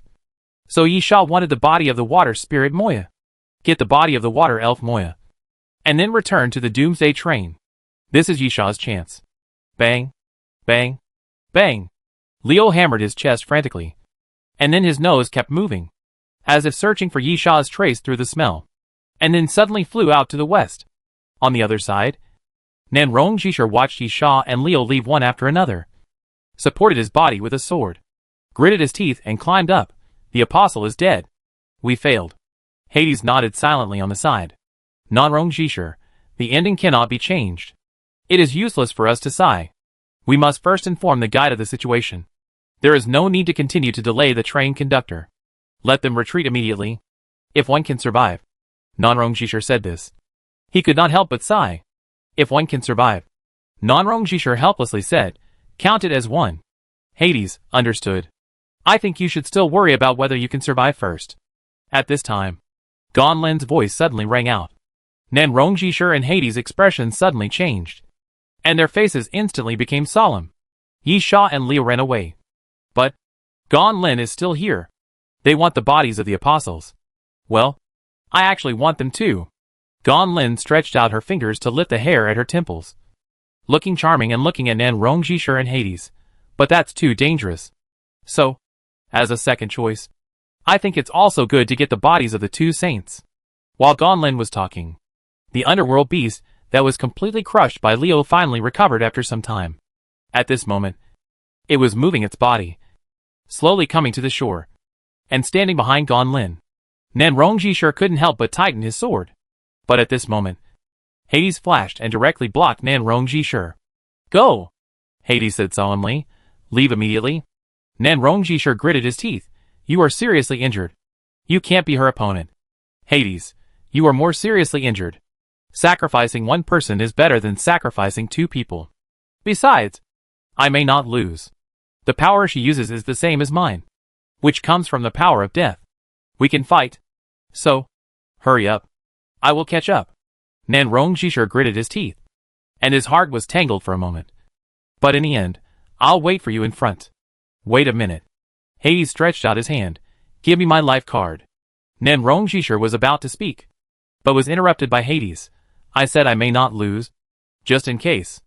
Nan Rongjishir took a deep breath, threw a 2-finger-wide wooden sign to Hades, and then turned away quickly, because he saw determination in Hades' eyes. Clap. Gonlin applauded. You are so affectionate. But do you really think you can stop me by sacrificing yourself? Hades looked at the wooden sign in his hand and stroked it gently. I have to give it a try. Crack. Hades suddenly exerted force and crushed the wooden sign. Then Hades' eyes turned red due to congestion, and blood flowed out of his mouth and nose at the same time. I'm sorry, Hades murmured in his heart. He had fought with Gonlin in the field, and knew very well how powerful Gonlin was. Without paying a price, there would be absolutely no hope. Hades looked at the broken wooden sign on the ground. He had planned to do this from the beginning, just in case. Of course, it was just talk. Although, Nan Rongjishir should be able to guess what Hades wanted to do. Come on! Hades looked up at Gonlin. Come on! Chapter 1213 Pursuit. Yi Sha ran as fast as he could, running through the woods. The body of the water elf Moya was already in the belly of the corpse flower. If nothing unexpected happened, it would be impossible for it to be taken away. Yi Sha would not easily spit out the things he got. And for Yi Sha, although he got the things, he still had to return to the Doomsday train. At this time, Yi Sha's communicator suddenly rang, and Du Lingling's voice came. There is an entrance and exit of the Doomsday train on Nodding Island, in the west direction. I will send you the coordinates. This was good news. Yi Sha was running in the west direction. He got the coordinates set by Du Lingling and estimated the location. It was not far from his own location, about 20 minutes away. Yi Sha was more or less relieved. But at this moment, roar! A lion roar sounded at this moment. Very close. And along with the roar, leaves kept falling from the treetops around. Yi Sha's expression froze, and he stopped and looked around. Leo is catching up. Yi Sha licked his lips. Leo is not a troublesome opponent, but a very dangerous opponent. Scorpio is obviously not as strong as Leo. Even the final form of Scorpio is not as strong as Leo, although it is a monster produced by a series of research institutes. It is obvious that Compu used the data to conduct further experiments and succeeded. Yi Sha does not know whether Leo is the finished product of this research, but it is certain that Leo is much more complete than Scorpio. Yi Sha thought about it, obviously extremely alert. And then, a strong wind suddenly blew behind Yi Sha. Yi Sha turned his head sharply, and then he saw Leo jumping down from a big tree and flying towards him. Yi Sha immediately thought about it, and 2 wind blades rolled up and went towards Leo. Puff! Puff! The next moment, 2 sounds of sharp weapons entering the flesh appeared. Leo still fought in that indomitable way, and the result was that he was cut by the wind blades with 2 wounds.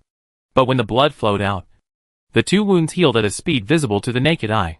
Yi Sha half closed his eyes, and at the moment when Leo took the 2 wind blades, he raised his hand and swept again.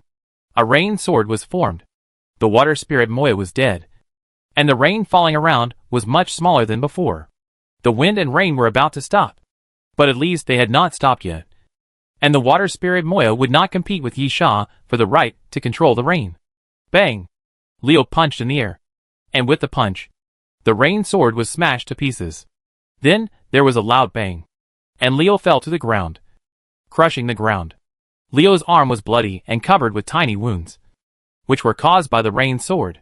Leo raised his hand and looked at the wound, then roared at Yi Sha with an angry expression, and then suddenly rushed forward. So fast! Although Leo is almost humanoid, or more than 70% of his body is similar to human structure, when he runs, he is in the posture of a beast. Moreover, the speed of running in this posture is really terrifying. Yi Sha only saw the shadow passing by, and Leo was already in front of him. Raising his fist, Go step. Yisha immediately flashed and moved sideways about 10 meters. Boom, boom, boom. At this time, Leo punched forward, without touching anything, and the strong wind blew forward alone, breaking a piece of trees in front. Countless trees broke, collapsed, and hit the ground, making a loud noise. Yisha's face was gloomy, and he seemed indifferent, but only Yisha himself knew that he was sweating on his back.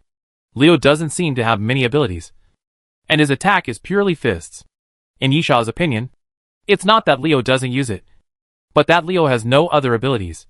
Or in other words, Leo's ability, to use the words on Doomsday train, is the evolution of the physical limit. Fists are Leo's strongest weapon. Even if you are hit by a punch from Leo, you must bear a very tragic price. Yisha's right arm, which is numb from pain at this moment, is the best proof. And there is this wind and rain. Yisha took a deep breath, and his aura suddenly changed, gradually blending into the wind and rain around him. Wind and rain together, without the interference of the water spirit Moya. Yisha once again merged with the wind and rain. Seeing Leo coming towards him again, Yisha's pupils shone, and the wind and rain in the sky gathered. Wind and rain drifting, although the wind and rain were getting smaller. After Yisha gathered the wind and rain in a small area, it still made the wind and rain violent. When Leo was about to continue running forward, the rain rushed forward madly under the wind and fell in the direction of Leo. At the same time, hurricanes blew around, constantly hitting Leo. In the wind and rain, Leo's speed slowed down involuntarily, going against the wind. Even Leo could not maintain his speed. Gradually, Leo changed from walking on all fours to walking upright. Roar! Leo pushed forward. Perhaps because the speed was too slow, Leo was quite angry, and roared again, and then punched out. Bang! When Leo's fist blasted forward, the wind and rain in front of Leo made a loud boom sound, and were smashed to pieces by Leo's clean punch. In front of Leo, it seemed that a vacuum zone was formed, and all the rain disappeared. What a terrible fist force! However, at the moment when Leo blasted away the wind and rain, a 10-meter-long rain sword suddenly fell. Yisha calculated the attack time of Leo and perfectly let the rain sword fall at the moment when Leo completed the attack. Puff!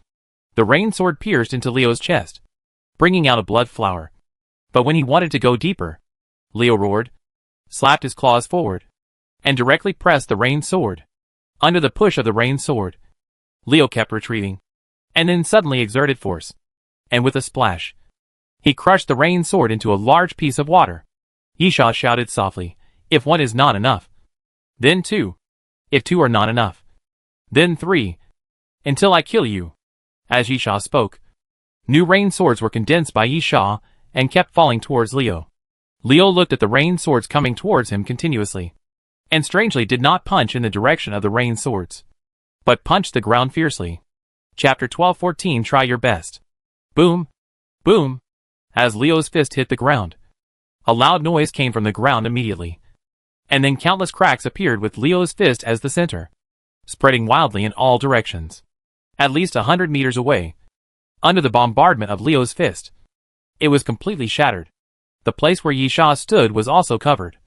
But feeling the vibration from the ground, Yisha quickly jumped back, using continuous jumps to increase the distance and leave the affected area. After a moment, the ground was in a mess, with countless boulders rolling.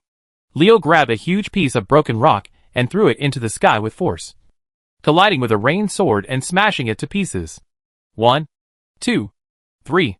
Leo kept raising rocks and throwing them into the air to knock the rain swords in the sky away, then suddenly got on all fours and rushed forward, approaching Yisha again. Go step. Yisha immediately flashed and distanced himself from Leo again. After seeing the power of Leo's fist, it was obviously the most wrong choice to get too close to this monster. Bang! Leo's fist blasted out, and the fist was full of power, breaking a large piece of trees behind him again. Then he turned to Yisha and roared at Yisha continuously. Yisha grinned, wondering if Compu made this guy sanguine when he made him. So he was too easily angered. The continuous attacks failed, making Leo more irritable. Then, puff, puff, puff. Bone spurs appeared continuously on Leo's back. Each one was less than half a meter long, and they were connected in a row along the spine. And then at the tip of the tail, Tiny bone spurs also grew. Like a small ball. Second form. Yisha looked a bit solemn. But he was not surprised. After all, Scorpio can also change its form. And Yisha believes that Leo should have such ability. Almost at the moment when Leo changed, Yisha turned around and ran. Whether Leo can be killed or not is not important to Yisha. If there is a chance, Yisha will choose to find a way to return to the Doomsday train to end this battle. But it is obviously not easy. If Leo can be easily shaken off, Leo will not be caught up before. Therefore, the real purpose of Yisha's escape was to lure the enemy. Leo completed the second form and suddenly rushed forward, chasing after Yisha. But at this moment, 2 bloodthorn bombs suddenly popped out from the ground. And the exploded blood thorns pierced Leo directly. Snap! Snap! A crisp sound appeared. And the moment those blood thorns pierced Leo, countless cracks appeared and broke directly. Obviously, the attack of the blood thorns could not even break Leo's defense. Roar! Leo roared and chased Yisha again, not caring about the bloodthorn bombs that Yisha buried in the ground, and kept smashing them. This naturally meant that Yisha's plan to lure the enemy failed. The method of using bloodthorn bombs to trap Leo to death was not feasible. The bloodthorn bombs could not cause any harm to Leo. Moreover, there was something worse. That is, speed. Leo's speed was not slow to begin with. And now it became extremely fast. And he caught up with Yisha in almost an instant. Ghost step. Yisha did not hesitate to use the ghost step again to move his body sideways, trying to forcibly distance himself. The surrounding scenery flew away, and Yisha moved quickly. But when Yisha stood still, Leo was right next to him. Leo actually kept up with the speed of the ghost step. Yisha's pupil shrank suddenly, and then he whispered, "Hard armor. Dragonization." Fine scales appeared on Yisha's body to form the appearance of armor, and dense dragon scales began to appear on Yisha's body. A crack suddenly appeared on his forehead, and a dragon horn grew out. Then, Leo's fist arrives. Bang!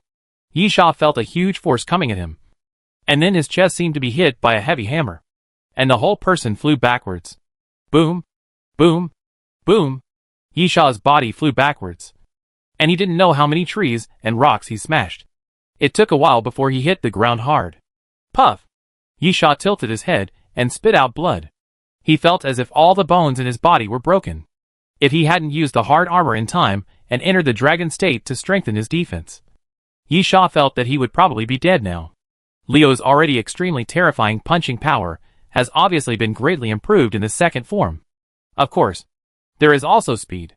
Leo can even catch up with the ghost step, which is something Yisha really didn't expect. Since it's like this, Yisha supported the ground and climbed up, then let one die. If even the ghost step can't get rid of Leo, it means that Yisha has no chance to get rid of Leo. And fighting is naturally inevitable. Ah! Yisha suddenly raised his head and roared, and all the muscles in his body suddenly tensed up. Berserker state. Berserker, entering the Berserker state. Physical fitness is improved by 150%. And other physical fitness enhancement abilities cannot be superimposed. When using heavy weapons, the strength is increased by an additional 50%. And the ability of super speed regeneration is obtained. The ability of fighting more bravely. The ability of crazy killing. And the ability of bravery. Although the Berserker form cannot be superimposed with the physical fitness enhancement of Dragon Transformation, it does not mean that it cannot be used at the same time as Dragon Transformation. It just improves physical fitness more than Dragon Transformation, so it will replace the effect of Dragon Transformation. But it does not hinder the use of both abilities. But this was not enough for Yisha. Taking a deep breath, Yisha stretched out his hand and clenched it. And then the infinite bow appeared in Yisha's palm. Seeing Leo rushing towards him, Yisha moved sideways and hid behind a big tree. Dragon Realm, in the dragon state. Use the unique perception of the surrounding situation, and use unique techniques to make your existence disappear and blend into nature. After being completely hidden, it is almost impossible to be discovered. Leo came to the front of the big tree, raised his fist and punched forward, breaking the trunk cleanly. But there was no Yisha. Yisha was not behind the tree, but used the dragon realm to hide his figure and distance himself from Leo. Leo looked around in a daze, as if looking for Yisha's trace, but in the end found nothing.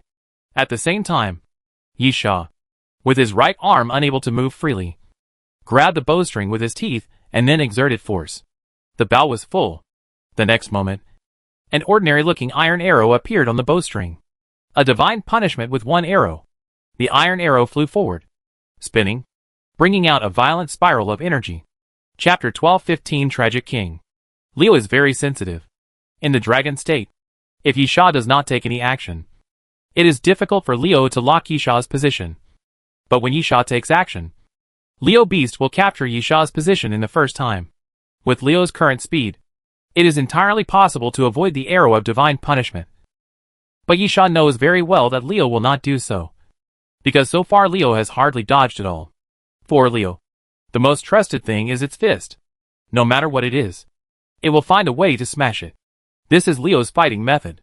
Sure enough, seeing the divine punishment arrow flying towards him, Leo's first reaction was to raise his fist and fiercely blast it. Boom! At the moment when the fist and sword intersected, a huge roar sounded. The spiral energy around the divine punishment arrow was spinning wildly, constantly tearing the flesh on Leo's arm. On Leo's arm, wounds continued to appear one after another, and even each wound was deep enough to see the bone. However, Leo's fist was also constantly tearing the spiral energy, and his fist slowly penetrated into the spiral energy, and finally grabbed the divine punishment arrow and twisted it off. If I can't kill you with one blow, Yisha's voice suddenly sounded behind Leo. I'll hit you again. Heavy punch. Yisha punched forward. Arcs appeared on both sides of the destroyer. White smoke came out of the tail, and after a sharp sound of electricity, Yisha punched forward fiercely. And at the moment Leo turned around, he punched Leo in the face. Bang! Leo's body was blown away, and he experienced Yisha's previous feeling, flying more than 10 meters, smashing everything behind him. But Yisha obviously had no intention of letting Leo go, because the other party was not dead yet. Location blast. Yisha quickly switched the form of the destroyer, turning the destroyer into a railgun, and then raised the muzzle and fired pulse bombs continuously, landing at the place where Leo fell. Boom! Boom! Boom! Then, the pulse bomb exploded. Countless electric lights surged out, and the ground at that location was even blown down, and countless sand and dust flew up. Who? Yisha panted, looking forward and whispering, not dead yet. Yisha's ears did not ring with any mysterious voice, which of course meant that Leo was still alive. Bang! Suddenly, a loud noise appeared abruptly. A huge rock was thrown out and rolled towards Yisha, but Yisha sidestepped it. At the same time, Leo shook his body and climbed out of the huge pit. Leo was probably in the most embarrassed situation since he appeared, with wounds all over his body and his hair stuck together by blood. But Yisha couldn't help but frown. For Yisha, it was not enough.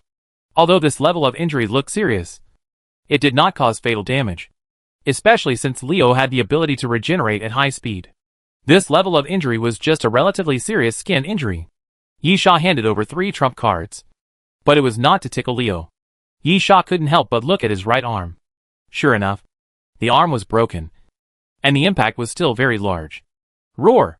At this time, Leo roared again crazily, then jumped towards Yisha and killed him again. Dragon Flame Break. Yisha stretched out his left hand, and countless dragon breath fire appeared, then condensed into a fire dragon, and rushed towards Leo. Dragon Flame Break was just a regular attack trick after the dragon transformation, and it was obviously impossible to cause any damage to Leo. Yisha's purpose was just to stop Leo. After buying time, Yisha silently pulled out the king's holy sword. In the current state, Yisha believed that he was still not Leo's opponent. After all, Leo had received the arrows of divine punishment in the Berserker and Dragon transformation states. The 2 most powerful moves of the World Destroyer also failed to seriously injure Leo. Obviously, it was almost impossible to kill Leo with conventional moves.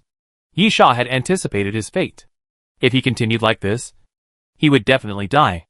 Yisha needed a little change, or in other words, to turn himself into a monster like Leo. So, since he would definitely die if he continued like this, why not use his life in exchange for something? The magic sword was not Yisha's choice, because Yisha had already used the magic sword twice, and using it again would cause the king's holy sword to shatter directly. Yisha did not want to give up the king's holy sword. Therefore, Yisha chose the Tragic King. The Tragic King, Pray to the sword for strength. Greatly improve physical fitness and swordsmanship. And will inevitably die after the battle. When using it, it is doomed to tragedy. Yi Sha held the king's holy sword vertically in front of him. At the same time, Liu came to Yi Sha again. Seeing that Liu's fist was about to hit Yi Sha, the golden light of the king's holy sword suddenly turned black. And black smoke gushed out from under Yi Sha's feet. Boom! The next moment, the black light suddenly exploded, fiercely hitting Liu's body, and blasted Liu away again. The black smoke under Yi Sha's feet continued to rise, wrapping Yi Sha's body. When Liu got up from the ground, Yi Sha also walked out of the black smoke. Yi Sha seemed to have escaped from the dragon state, wearing a black armor that covered his body, and even the helmet only revealed a pair of eyes. The king's holy sword in Yi Sha's hand turned black, and the rising smoke enveloped the sword, revealing a strong, ominous breath. That was the feeling of a curse. Liu roared, pounced in front of Yi Sha again, raised his fist, and blasted at Yi Sha. Bang! The next moment, Yi Sha raised his palm, and Liu's fist smashed into Yi Sha's palm. The ground under their feet was constantly shattered because they could not bear the force. But, next, Yi Sha received Liu's fist. Crack! Crack! Yi Sha moved his arm, and a crisp sound rang out. The broken right arm was quickly restored at this moment. Puff! Yi Sha raised his sword and swept across Liu's body, leaving a wound. Red blood with golden lines sprinkled all around. And Liu kept retreating. For Liu, who had always been indomitable, this was almost a shame. But the wound did not seem to be deep. With Liu's regenerative ability, the wound could quickly grow new flesh and heal. And it was visible to the naked eye. Chapter 12:16 The third form. Roar! Liu roared angrily at Yi Sha. But at this moment, black smoke came out of the wound, unable to heal. When the black smoke came out of Liu's wound, the healed wound could not grow new flesh, and the wound that had stopped bleeding began to drip blood again. The power of the curse. Liu felt uneasy and kept roaring to vent his emotions. Yi Sha held his sword horizontally. I have paid so much. If I don't kill you, I might as well commit suicide again. Using a life and a chance of resurrection to exchange for Liu's body is not a loss-making deal. Given Liu's strength, it would be very useful to Yi Sha if he got its body. Apart from other things, even if he used Liu's flesh and blood to strengthen his alien creatures, he could make those guys stronger, or even evolve again. Equivalent exchange has always been one of the rules that Yi Sha believes in. If he still cannot kill Liu after reaching this level, it would be a huge failure for Yi Sha. The next moment, Yi Sha chopped down the horizontal king's holy sword. A huge black sword light suddenly appeared and fell towards Liu. The ground cracked. The sword light passed by, and the ground in front was cut by Yi Sha. The cut was so deep that it was impossible to see the bottom. Roar! Liu raised his fist and punched forward again, and his fist and sword light collided. The black sword light was smashed by Liu, and then the black sword light collapsed, covering Liu's body like a wave falling. Puff! The sound of a sharp blade piercing flesh rang out. Liu smashed the sword light, but paid a price for it. Liu's right arm was cut off by the sword light. The arm fell to the ground, and black smoke emerged from the wound on the shoulder. Because of the power of the curse, Liu's regeneration ability was useless, and no new flesh and blood would grow on the wound. At the same time, Yi Sha disappeared in front of Liu again, and appeared behind Liu using the ghost step. Puff! The king's holy sword was sent forward, piercing directly from Liu's back and piercing through Liu's body. Roar! Liu roared. But this time it was not a roar of anger, but a roar of extreme pain. Liu's blood flowed down the blade of the king's holy sword. It's over! Yi Sha shouted, pulled the blade to the side, cut Liu's waist in half, and then kicked Liu to the ground. Yi Sha held the sword with both hands, raised it high, and prepared to stab Liu, sneering, I will kill you, and then die. After saying that, Yi Sha thrust the king's holy sword downwards with all his might. But, dang! When the king's holy sword pierced Liu's forehead, it did not pierce Liu's head with one blow, as Yi Sha had imagined, bringing out blood or brain matter. A layer of black iron-like metallic luster seemed to appear on Liu's body, and the king's holy sword in Yi Sha's hand could not pierce Liu's head. Roar! Liu roared, and then his already huge body stretched out again, making Liu look even more ferocious. At the same time, The light yellow hair gradually turned black, standing up like steel needles. In the bone spurs on Leo's body, black liquid flowed through, seeping out from the bones, dyeing the bone spurs black. Between Leo's fingers, there was a sudden crack, and pieces of prismatic metal suddenly emerged. The third form. Yisha finally understood what happened. Looking back, when fighting against Scorpio, Scorpio also had 3 changes in form. The next moment, Yisha had no time to search his memory to recall, and a strong sense of danger suddenly hit him, because Leo's fist had already hit him. Bang! Leo's fist hit the king's holy sword directly, making a violent metal clanging sound. Yisha felt a huge force coming, and because of the confrontation of power, the king's holy sword was constantly trembling. Leo's power increased again at a terrifying rate, but Yisha was barely able to block it. But in the next moment, the lion's tail behind Leo suddenly swung forward, and the metal thorn ball at the end of the tail hit Yisha hard. Bang! Yisha's body flew backwards directly, sliding along the ground, leaving a mud mark on the ground. Roar! Leo roared, jumped up, and jumped over a distance of more than 10 meters to fall towards Yisha. Die! Yisha raised his sword and swept it away. The huge sword light went into the air and cut Leo's body. Leo's body fell to the ground due to the impact of the sword light, and he quickly got up again. On Leo's chest, there was only a mark. Yisha took a deep breath. The body that he could cut easily before could not be cut now. Leo's strength has obviously been greatly improved again. Even the tragedy king is no good? Yisha couldn't help but have this frightening thought in his mind. But at this time, Leo had already pounced on Yisha again. Bang! Leo punched Yisha in the chest, and the moment the fist hit the black armor cracked into fine cracks. Yisha gritted his teeth, and he felt the taste of death. But even if death was approaching, Yisha was unwilling to sit and wait for death. No one was willing to welcome the arrival of death. The king's holy sword in his hand swept towards Leo again, and the black sword light overflowed in an instant. But at this moment, Leo suddenly opened his mouth. Crack! Leo bit down hard on the sword light, and swallowed all of Yisha's sword light into his stomach like swallowing food. Bang! The next moment, without the obstruction of the sword light, Leo raised his fist without hesitation and smashed it down fiercely. Bang! Bang! Bang! Leo's fist was like a pile driver, constantly hitting Yisha's chest. Every time a punch fell, Yisha's body would rise up and then fall down. Yisha felt severe pain. Although Leo hit his chest, the transmission of force made Yisha feel that his entire skeleton was in pain. Then, the pain gradually disappeared. When the pain reaches its extreme, it will naturally become numb. Most people who make a living in the end times have a deep understanding of this. Of course, when the pain becomes numb, it does not mean good news. Sometimes, pain is the best way to prove that you are alive. And when you can't feel the pain, it naturally means death. Chapter 1217 Rampage. Cough. Cough. Yisha coughed lightly, blood gushing out of his mouth. Am I going to die? Yisha whispered softly.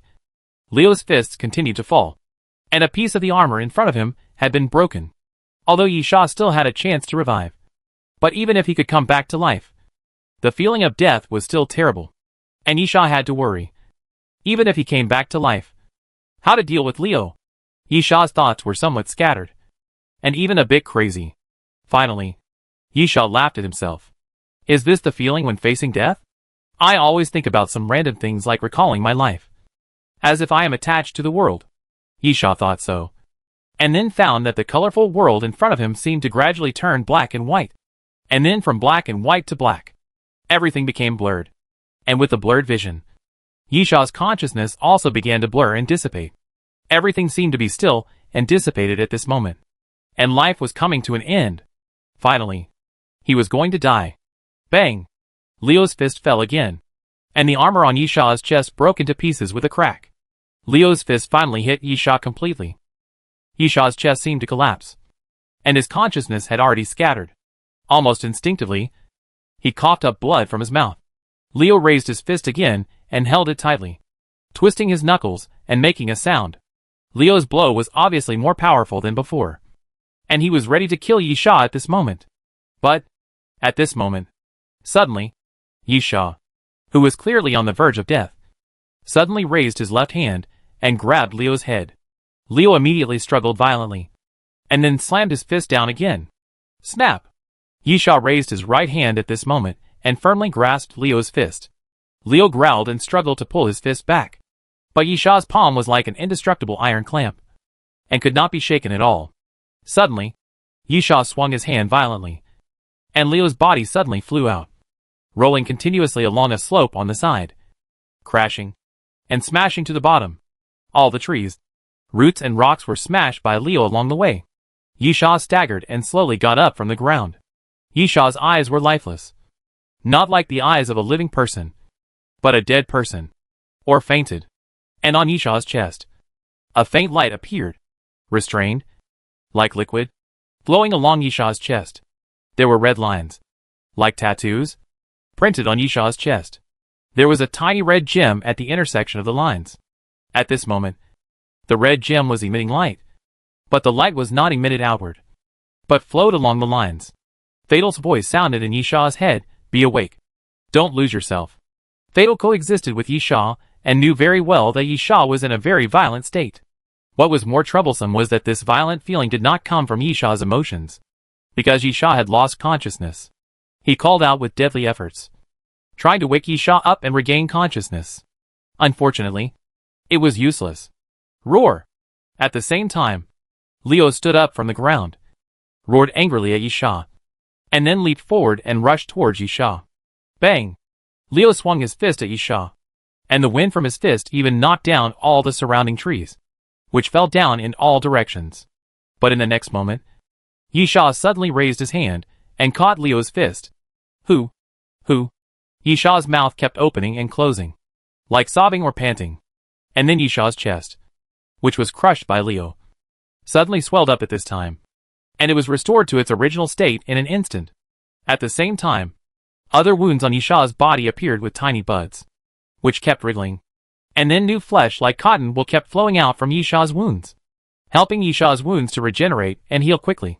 The regeneration ability of the apostle. Roar! Leo roared angrily again, and the claw of his left hand clenched into a fist, and he hit Yisha again. Bang! Leo's fist hit Yisha's face, and then Yisha's head twisted back strangely.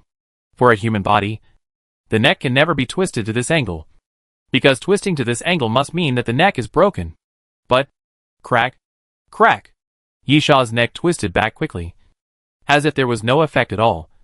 And then Yisha suddenly raised his fist and hit Leo's face. Bang! Leo's body quickly slid backwards, dragging across the ground. But before he could stabilize his body, Yisha whimpered and suddenly jumped up, unexpectedly jumping more than 10 meters, landing above Leo, and stepped down hard. Bang!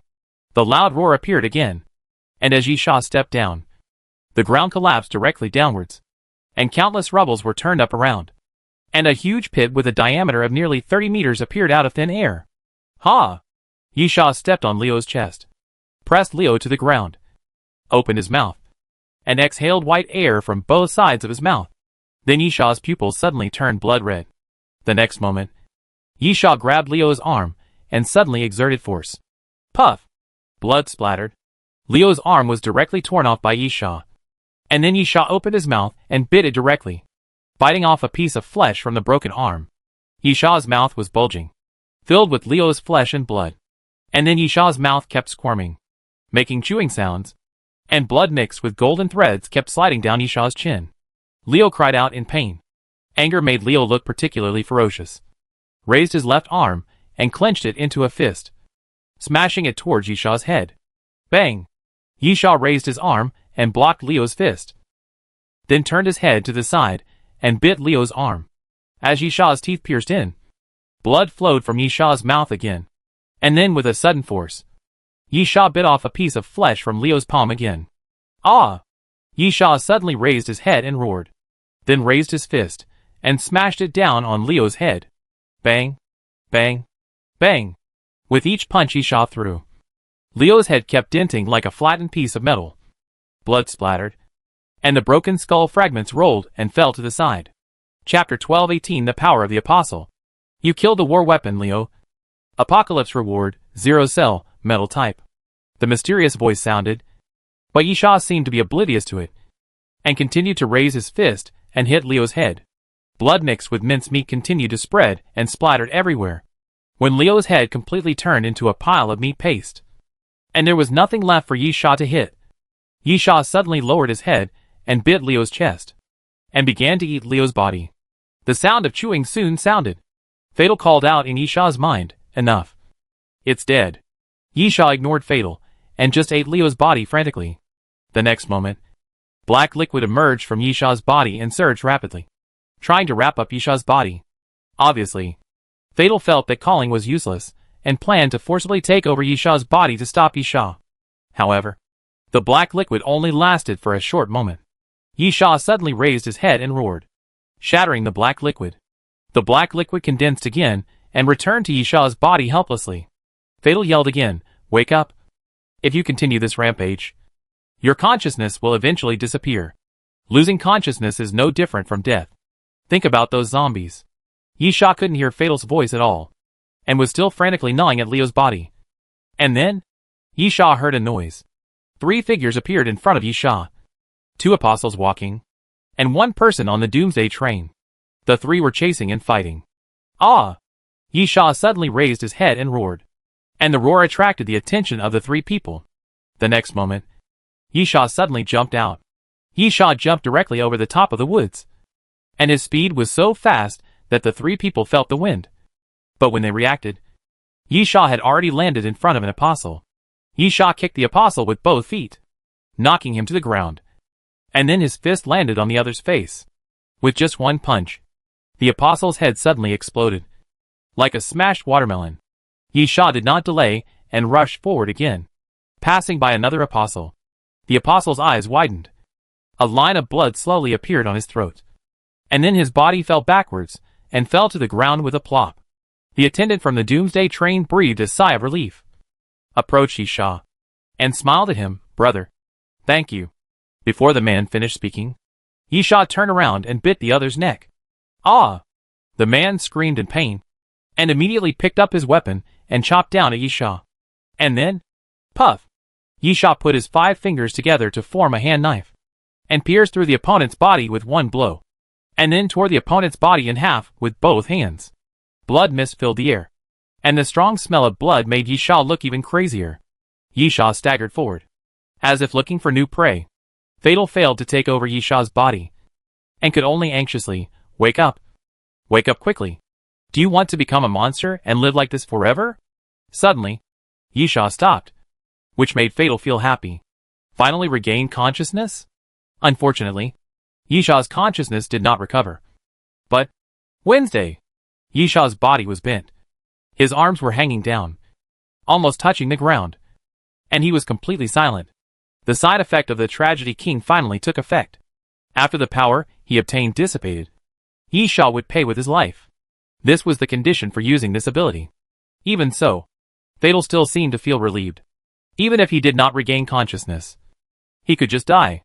At least he could stop Yisha's current state. A faint green light appeared on Yisha's body, and a vitality reappeared from Yisha's body. The 12 trials of immortality were activated at this moment, and the effect of resurrection restored everything of Yisha. I don't know how long it took. Yisha suddenly opened his eyes, as if he had a nap. Yisha groaned, then slowly opened his eyes, and looked around. "Where is this?" Fatal, still in Nottingham Island. Yisha nodded, and then quickly became alert. Yisha didn't need to check his personal information to know that it must be the immortal 12 trials that activated the resurrection effect and brought him back to life. However, it was obvious that this was only a temporary solution. The resurrection effect could indeed save his life, but it couldn't help him kill Leo. Therefore, even if he was resurrected, Yisha still had to face Leo. Leo in the 3rd form really made Yisha feel terrified. But no matter how terrified he was, he couldn't just sit there and wait for death. However, Yisha looked around and didn't find any trace of Leo. Yisha was stunned. "You left after killing me?" Fatal voice sounded in Yisha's mind. "You don't remember anything?" "Yisha, what should I remember? Although it is shameful, I remember that damn monster was beating me." Fatal, "Leo is dead, and the body is about 50 meters in front of you." Yisha was stunned, then walked quickly, and after seeing Leo's body, he couldn't help but take a breath. Leo looked so miserable. The head was completely blown into a pile of flesh and broken bones. There was no intact flesh on the upper body, and the internal organs were dragged out. The lower body did not suffer any injuries, but it was scary enough at the moment. Of course, Yi Sha was more surprised by Leo's death. Who could kill Leo? And in such a miserable way? Yi Sha, did the conductor do it? Fatal, you killed him. Yi Sha was stunned. Me? Although Yi Sha hated his weakness, the feeling of powerlessness that could not be overcome made Yi Sha feel extremely angry and helpless. Even though Yi Sha did not want to show a cowardly state, he still felt that he was very incompetent in front of Leo. Of course, cowardice and incompetence are the driving forces of the desire for power. But on the other hand, this means that Yi Sha's current strength is simply not enough to kill Leo, let alone make Leo so miserable. Fatal explanation. You fell into an unconscious rampage state. Perhaps because you sensed the threat of death. Some power that did not belong to you was activated by yourself. Yi Sha was puzzled. What is the power that does not belong to me? Fatal gave an answer that surprised Yi Sha again. The power of the Apostle. Chapter 1219 Return. The departure time of the Doomsday train is also one of the rules of the Doomsday train. Everyone knows that the rules of the Doomsday train cannot be violated. Even the train conductor cannot do so. At most, he can use his authority to find some loopholes in the rules. Therefore, everyone tried their best to return within 48 hours. The mortality rate of this mission is not as high as expected. Perhaps it is because the water elf Moya appeared shortly after the official start of the war and was killed by Leo. So the scale of the fight did not spread and expand, which became the reason why the mortality rate was not high. In his personal car, Yi Sha stood in front of the mirror. Yi Sha only wore pants, revealing his upper body.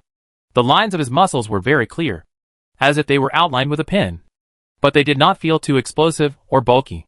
This was the most suitable state for fighting. The muscles were full of explosive power, but they would not become a burden. Those muscular men who looked scary would always have reduced flexibility, and even their running posture would be distorted because of their muscles. Of course, Yi Sha's focus was not on his muscles, but on extending his fingers and gently stroking the lines of his chest. Yi Sha, is this proof that I have the power of the Apostles? Because I have the cells of the Apostles in my body? Fatal, I must correct it. It is not the cells of the Apostles, but your cells. Yi Sha difference? Fatal, it should be said that you once had the cells of the Apostles, but these cells were integrated into your body and produced changes that I cannot explain. Maybe it is because of the zero cells. Yi Sha was puzzled. Zero cells? Fatal explanation. I have explained to you the function of zero cells. Zero cells are a kind of universal fusion cells, just like a blank piece of paper, allowing you to draw anything you want. If your body can maintain its initial state, there is a higher probability of fusing everything to strengthen itself or evolve. Yi Sha, are you sure? At least are you sure it is harmless to me? Fatal, this is just a possibility, not an answer. Yi Sha was silent for a while, after listening to your description of the rampage state. I feel that I am no longer a human being. I really want to know how all this happened. Fatal also fell silent. Then, I don't know. Yi Sha, Fatal, you have been evolving, right? I can see it. Fatal, yes. Yi Sha, then you should know that the evolution of any creature, no matter how powerful it is, must first have self-awareness, independent thinking, and personal will, which is the so-called higher intelligent creature. Fatal again, yes. This is the root of everything. Wisdom is not a prerequisite for evolution, but any type of evolution will inevitably produce wisdom. Yi Sha, there are many ways to show wisdom, but the most basic is emotion. Fatal, I can feel your emotions. If it was you in the past, you could indeed deceive me, but not now. You have evolved. You are becoming more and more human. You begin to have emotions, and your emotions are telling me that you are lying. Fatal, well, you should have the cells of the Apostle, because I am in your body and we coexist. Yi Sha did not doubt him. Fatal had devoured the arm of the Son of Flame, so Fatal certainly absorbed the cells of the Son of Flame. However, Yi Sha seemed to have forgotten that this was something he also knew, and Fatal had no need to lie. Fatal continued, but I can guarantee that this incident has nothing to do with me. You were not affected by me and fell into an unconscious rampage. Listening to Fatal's words, Yi Sha thought that Fatal did not lie this time, and that Fatal lied before because he was afraid that Yi Sha would blame Fatal for everything. So, Yisha nodded and said nothing more. Frowning, then looking at himself in the mirror, looking at the red stripes, Yisha murmured, "Disc monster?" Yisha vaguely remembered that these red stripes were produced after that battle. But because he was swallowed into the body of the disc monster and died, he was unconscious for a while. Or it is correct to describe it as coma. This is the normal situation when the resurrection effect is activated. Resurrection takes a certain amount of time. And during this period, Yisha's consciousness is in a coma. Therefore, Yisha does not remember how the red stripes on his body were produced. Anyway, they were there when he returned to the Doomsday train. Now thinking back, it seems that only something may have happened during this period in the disc monster's body. Especially the disc monster. It seems that the Apostle Walker used the Apostle cells to create it. When Yisha thought of this, his brows knitted tighter. Yisha always felt that those red lines were hidden dangers. But at the beginning, although Yisha was alert and worried, those red lines had no changes and effects. So Yisha gradually forgot about it. Yisha felt a little painful. Although he was thirsty for power, and didn't want to be beaten by Leo again, Yisha didn't want to get this uncontrollable power. Yisha, do you have a solution? Fatal, at least I don't have any solution at the moment. This is really an answer that does not make people happy. Bang. Bang. At this time, there was a sudden knock on the door. Yisha took a roll of gauze from the side, quickly wrapped his upper body, and then put on his clothes. Come in. Yepa. The little fat man and Du Lingling came together, and walked into Yisha's compartment together. This is a strange combination. Among the crew members under Yisha, the fat guy has a good relationship with Fei Long and Yu, but not much interaction with Du Lingling. Yepa has a good relationship with Yisha. Apart from that, Yepa has always been a loner. He would not act with others unless necessary. Therefore, Yisha was quite curious about these three people coming together. Sit down. What would you like to drink? Yisha waved his hand casually. The Doomsday train has just started again. Why are you coming to my place instead of taking a good rest and preparing for the next stop? Little fatty, all the crew members will get a vacation at the next stop. The lady boss just said that it's an extra reward for the successful completion of this mission. Yisha nodded. Then you should have a good rest. Or think about where to get something good during the vacation. So, you must have a reason to come to me.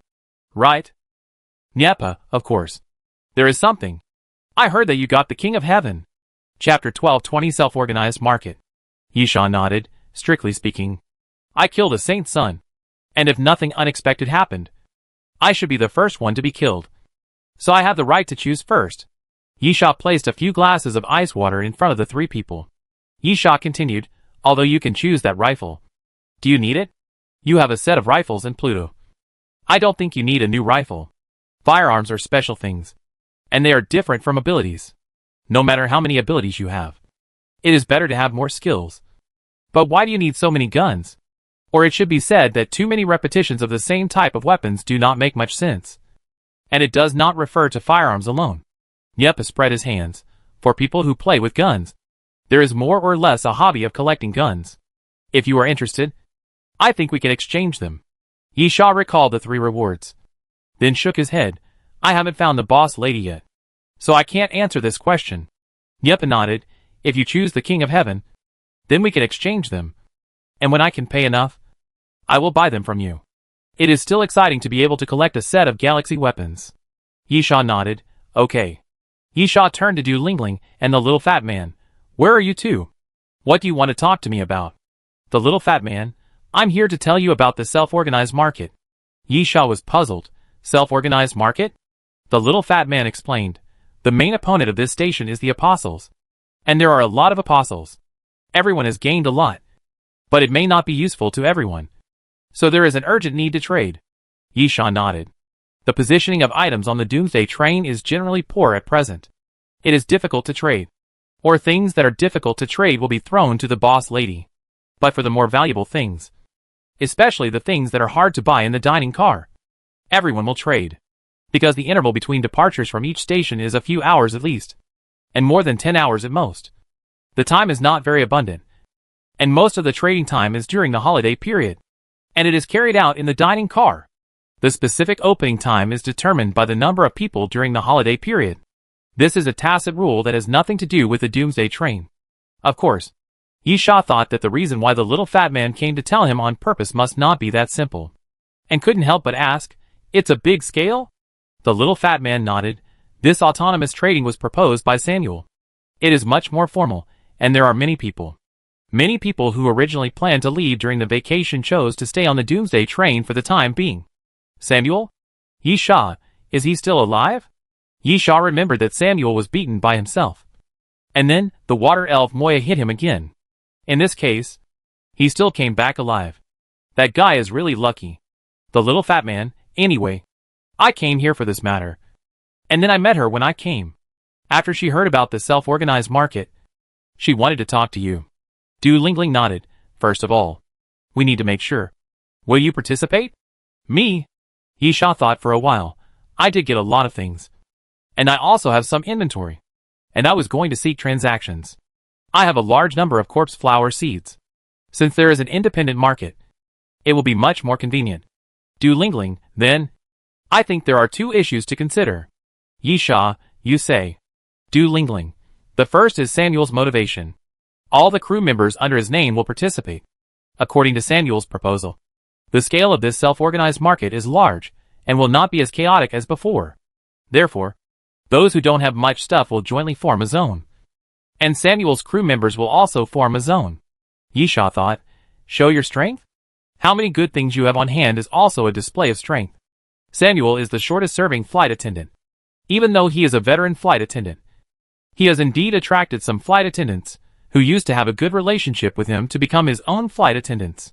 However, Samuel still faces a problem that Yi Sha has also faced before. That is, the number of flight attendants under his name is too small. In this case, if you want to attract people, the first thing you need to do is to let others see your strength. There are many ways to show strength. The most direct way is to fight or to perform very well in a mission involving a large number of flight attendants. Unfortunately, Samuel's performance in this mission was not very good. Of course, he killed many people, but he did not have a brilliant performance that could be known by everyone. Therefore, you have to use a more peaceful way to show yourself. Moreover, if Samuel really takes out a lot of good things, this itself is also a temptation. Just like telling others, I have a lot of good things in my hands. Join me, and have an outstanding performance. Maybe I will give you a reward. Du Lingling, we certainly can't be suppressed by him. So I think we also need to unify the self-organized area. Yi Sha nodded. That makes sense. Du Lingling. The second problem is that the self-organized area can make things easier to trade or sell. The scale of the self-organized market this time is not enough for one dining car. I heard that Samuel's people alone occupied a car. It is certainly more convenient to trade if we unify it. Our people are mixed in different dining cars, waiting for others to ask, or wandering around and finding what they want, and then trading, which is obviously much less efficient. Yi Sha pondered for a moment. Then I'll leave this to you. Du Lingling. But first the boss lady must agree. And she must also be willing to give us a dining car for temporary use.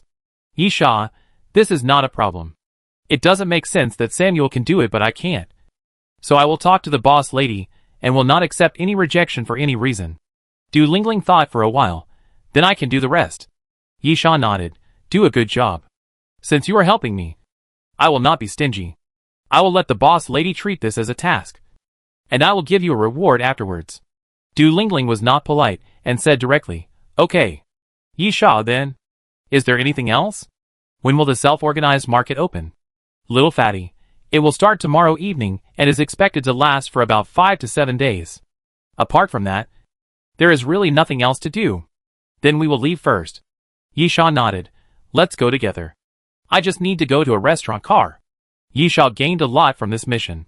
Naturally, he had to go to a restaurant car to find the boss lady. At least, he had to get the reward for killing Joey first. Chapter 1221 Reward Selection. A glass of margarita. Yi Sha sat down at the bar, and snapped his fingers at the proprietress. The proprietress quickly prepared the drink and placed it in front of Yi Sha with a smile. Let me guess what you are looking for me for? You are here to collect a reward. Right? And you need a dining car? Yi Sha, congratulations. You got it all right. The proprietress, it's not hard to guess. In fact, Gon Lin just left 5 minutes ago. And she also asked me for a dining car. You are competing again. Yi Sha, I'm not interested in this kind of trick. And I don't plan to recruit new crew members recently. But since there is something to trade, why not make it perfect? The boss lady nodded. I will arrange a dining car for you. Yi Sha then. Let's talk about the reward. The boss lady, of course. You killed a saint. And you were the first to kill one. So you have to make your choice before others can make theirs. Yi Sha, who else? Are the remaining two dead? The boss lady, although there is no confidentiality agreement. I don't think I can answer this question without permission. Yi Sha didn't care. He just asked casually. He changed his mind and said, Can I see the things? The boss lady took out the book of treasure list. Of course. Yi Sha got a lot of special rewards. In addition to killing the Son of God, Yi Sha also killed a large number of the Son of God's guards. That is, the silver robes. There were a lot of miscellaneous things. Yi Sha didn't have the mood to look at them carefully. He would sort them out later. The key point is the extra reward given by the train conductor. All three items are valuable. Yi Sha should have eliminated the Heavenly King rifle first. Yi Sha has the World Destroyer. So there is no need to get another firearm. After all, firearms are not Yi Sha's main weapon. If it is necessary to talk about the demand, Yi Sha only wants to equip the Archon with a powerful sniper rifle. Not a rifle. But since Nep asked, Yi Sha doesn't mind taking a look. So Yi Sha first eliminated the Sky Spear. The Sky Spear is also a good weapon. It is a cold weapon, not a firearm. The attributes are very good, but compared to the sword, the gun is definitely not something Yi Sha is used to. Moreover, there is another problem here. Yi Sha has 3 sword moves from the Evil Eye sword, which cannot be used with a gun. He cannot change weapons every time he wants to use them. Moreover, Yi Sha is very satisfied with the sword falling in southern Xinjiang, and there is no reason to change it specially. Moreover, as for long weapons, Yi Sha also has a beheading knife in his hand. Although the effect cannot be compared with the Sky Spear, it is not very convenient in terms of use effect. After seeing the Sky Spear, the second thing Yi Sha saw was the ability of the instantaneous domain. This ability is quite simple and direct. After opening the domain, within a certain range, Yi Sha can use the ability of teleportation. It is a real teleportation ability, not just a fast movement speed. Each teleportation takes only 0.5 seconds. Such a movement ability can be said to be terrifying. But Yi Sha looked at the proprietress with a helpless expression. Isn't this ability funny? The price in the treasure list can even be sold for 170 gold skull coins? Even if you erase the one, I don't necessarily want to buy it.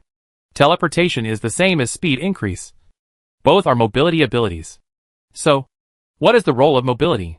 Usually there are only 2 roles: pursuit and escape. And this is exactly where the instantaneous domain ability is very tricky. The domain range of this ability is fixed. For example, the domain of the King's Holy Sword is centered on the King's Holy Sword, and then acts within a certain range. As Yi Sha moves, the domain will also move.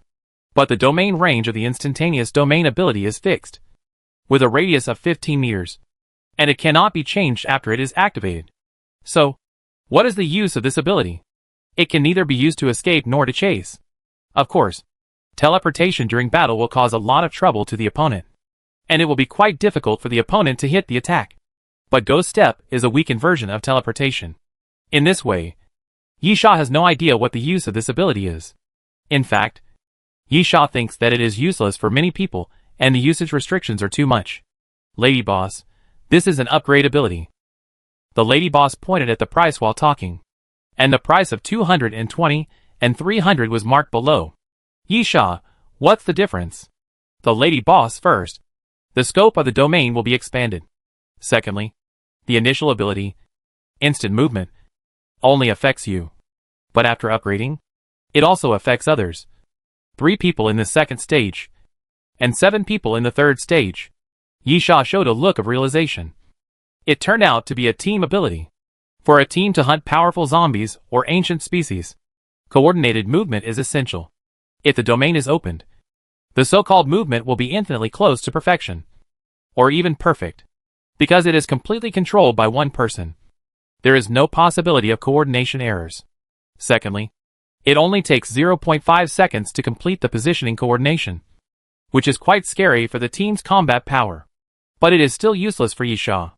If it is not necessary, Yi Sha will not act in a team at all. Occasionally, he will act with his own flight attendants. And the number of people is also very small. 2 or 3. It is better to say cooperation than teaming. Yi Sha, show me the king. The proprietress nodded, and put a Scar assault rifle emitting purple light on the bar. There is nothing much to say about the gun type. The Scar assault rifle is a world-famous gun. Before the end of the world, many special forces were equipped with Scar assault rifles as conventional weapons.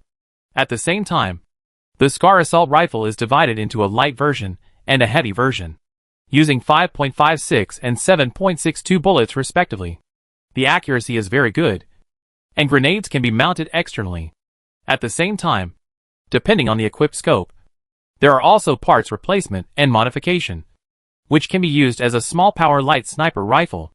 In general, the Scar assault rifle itself is a world-famous firearm with excellent comprehensive performance, and the reputation of the Galaxy weapon is not exaggerated. The effect of the Uranus Scar assault rifle is also crazy.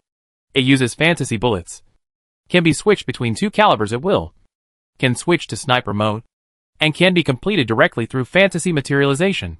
Secondly, the first effect of the Uranus is bullet reflex. When the Uranus kills the target, the bullets will be full instantly. The second effect is called Masterstroke, which has a 50% chance of locking onto the target's head. If the target is killed successfully, the next shot will ignore the interval time, and the Masterstroke will be used again, with a 50% chance of locking onto the target's head, with no upper limit on the number of times.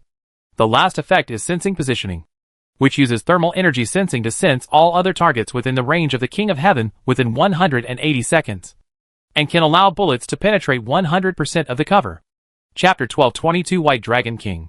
Yi Sha's most obvious thought at this moment is that, as the top series of firearms, Galaxy weapons are indeed not exaggerated.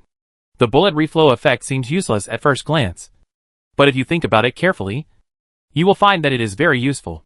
Indeed, when fighting with the Apostles or other people on the Doomsday train, the effect of bullet reflow is not obvious. But what if it is a zombie? That is almost equivalent to having endless bullets, which can never be used up. Secondly, if you think carefully about the commonality of the 3 effects, you will find that bullet reflow can also be used in conjunction with a magic trick, especially when encountering a zombie tide. Continuously kill zombies, continuously reflux bullets, and then because bullets are continuously fired, there is a high probability that a magic trick will be triggered to hit the head continuously. Although it cannot be said that having this gun will not be afraid of zombie tides, Yi Sha dares to guarantee that no matter who owns the Tianwang rifle, the survival rate in the zombie tide will be increased by at least 30%, and the survival time can be increased several times, and even rush out of the zombie tide. As for the magic stroke, there is nothing to say about the effect. The 50% probability of correcting the trajectory and hitting the target synchronously seems to be a half probability. But for those sharpshooters who are good at firearms, a 50% probability of correcting the trajectory is almost equivalent to a headshot. The problem is that even if the trajectory is aimed at the head, it is not certain whether the opponent will dodge or block it. For example, the ghost step is not afraid of trajectory locking at all. However, this is an acceptable range. If it can really be guaranteed that it cannot be dodged or blocked, it means that it is certain to die. The price of the Tianwang rifle will at least increase by 20 times. In fact, there is no such thing of value. And naturally there is no firearm that can do this. The last thermal energy induction is literally what it means. A short-term reconnaissance capability with 100% penetration. After reconnaissance of the target, it can use penetrating shooting to sneak attack. Of course, the key point is that the magic stroke can be triggered at the same time as the sneak attack. Yi Sha pondered it for a while. From the literal point of view, the effect of the king is not outstanding, and there is not even a big move that can be used as a trump card. But if you think about it carefully, you will find that this is a firearm that simplifies the complex. The 50% ballistic correction of the magic stroke is the core. Bullet reflux and thermal energy induction. One starts from the number of bullets, and the other starts from the hit rate, both of which are to maximize the trigger rate of the magic stroke. The core meaning of any attack is a fatal blow, and the King of Heaven has turned all ordinary attacks into potentially fatal blows, which is very scary, especially when dealing with zombies. This King of Heaven rifle is simply a heavy-duty killing weapon. Yi Sha, let's take this gun. Yi Sha made a decision quickly. The Sky Spear is probably the best among the 3 items for personal use. But it is not suitable for Yi Sha. If it was a knife or a sword, Yi Sha would probably choose it. If it was Yi Sha in the previous life, he would definitely choose the team-building ability of the instantaneous field ability. But now, the instantaneous field ability is what Yi Sha despises the most. As for the Heavenly King rifle, although it is a good thing, it is actually like the Sky Spear. For Yi Sha, it is not a must-have weapon. But none of the 3 rewards completely matches Yi Sha. Considering that Nyepa is interested, Yi Sha thinks that it is okay to choose the Heavenly King. Anyway, the Archon can also use it. The proprietress took out the gun box, put the Heavenly King into the gun box, and then said, the gun box has 2 layers. The upper layer is the main weapon, and there are 3 types of scopes, and the lower layer is some parts that can be modified. Yi Sha nodded, closed the gun case, and then said, there is also a reward for killing the dragon turtle. The boss lady, no problem. A random fantasy dragon ability. Do you start drawing now? Yi Sha, of course. The boss lady took out the treasure list, classified it, blocked everything else, and only left the fantasy dragon ability. There are not many fantasy dragon abilities, and there are not many dragon abilities related to dragons. The fantasy series of abilities are indeed much more precious than other ability categories. This can be seen from the classification value. The fantasy ability is the most valuable. Therefore, the number of fantasy dragon abilities is naturally small. Only 17. Of course, if you look at it from another angle, because of such screening conditions, these fantasy dragon abilities are all high quality. But whether they are high quality or not is not the most important thing. The ultimate thing is the degree of fit. Whether it is suitable for Yi Sha. The proprietress made an inquiry gesture, and Yi Sha said, let's start. The cursor appeared on the tablet, constantly switching between the marked abilities, at a very fast speed, then slowed down, and finally stopped. Lady Boss, what amazing luck. Yi Sha, a very valuable ability? Lady Boss, not really. But it suits you very well. Besides, if it weren't you, someone else would probably want to curse. White Dragon King, imagination ability, racial genetic ability, cell regeneration ability can cause body mutation. In the dragon state, you can enter the dragon state of White Dragon King and improve your physical fitness by 75%.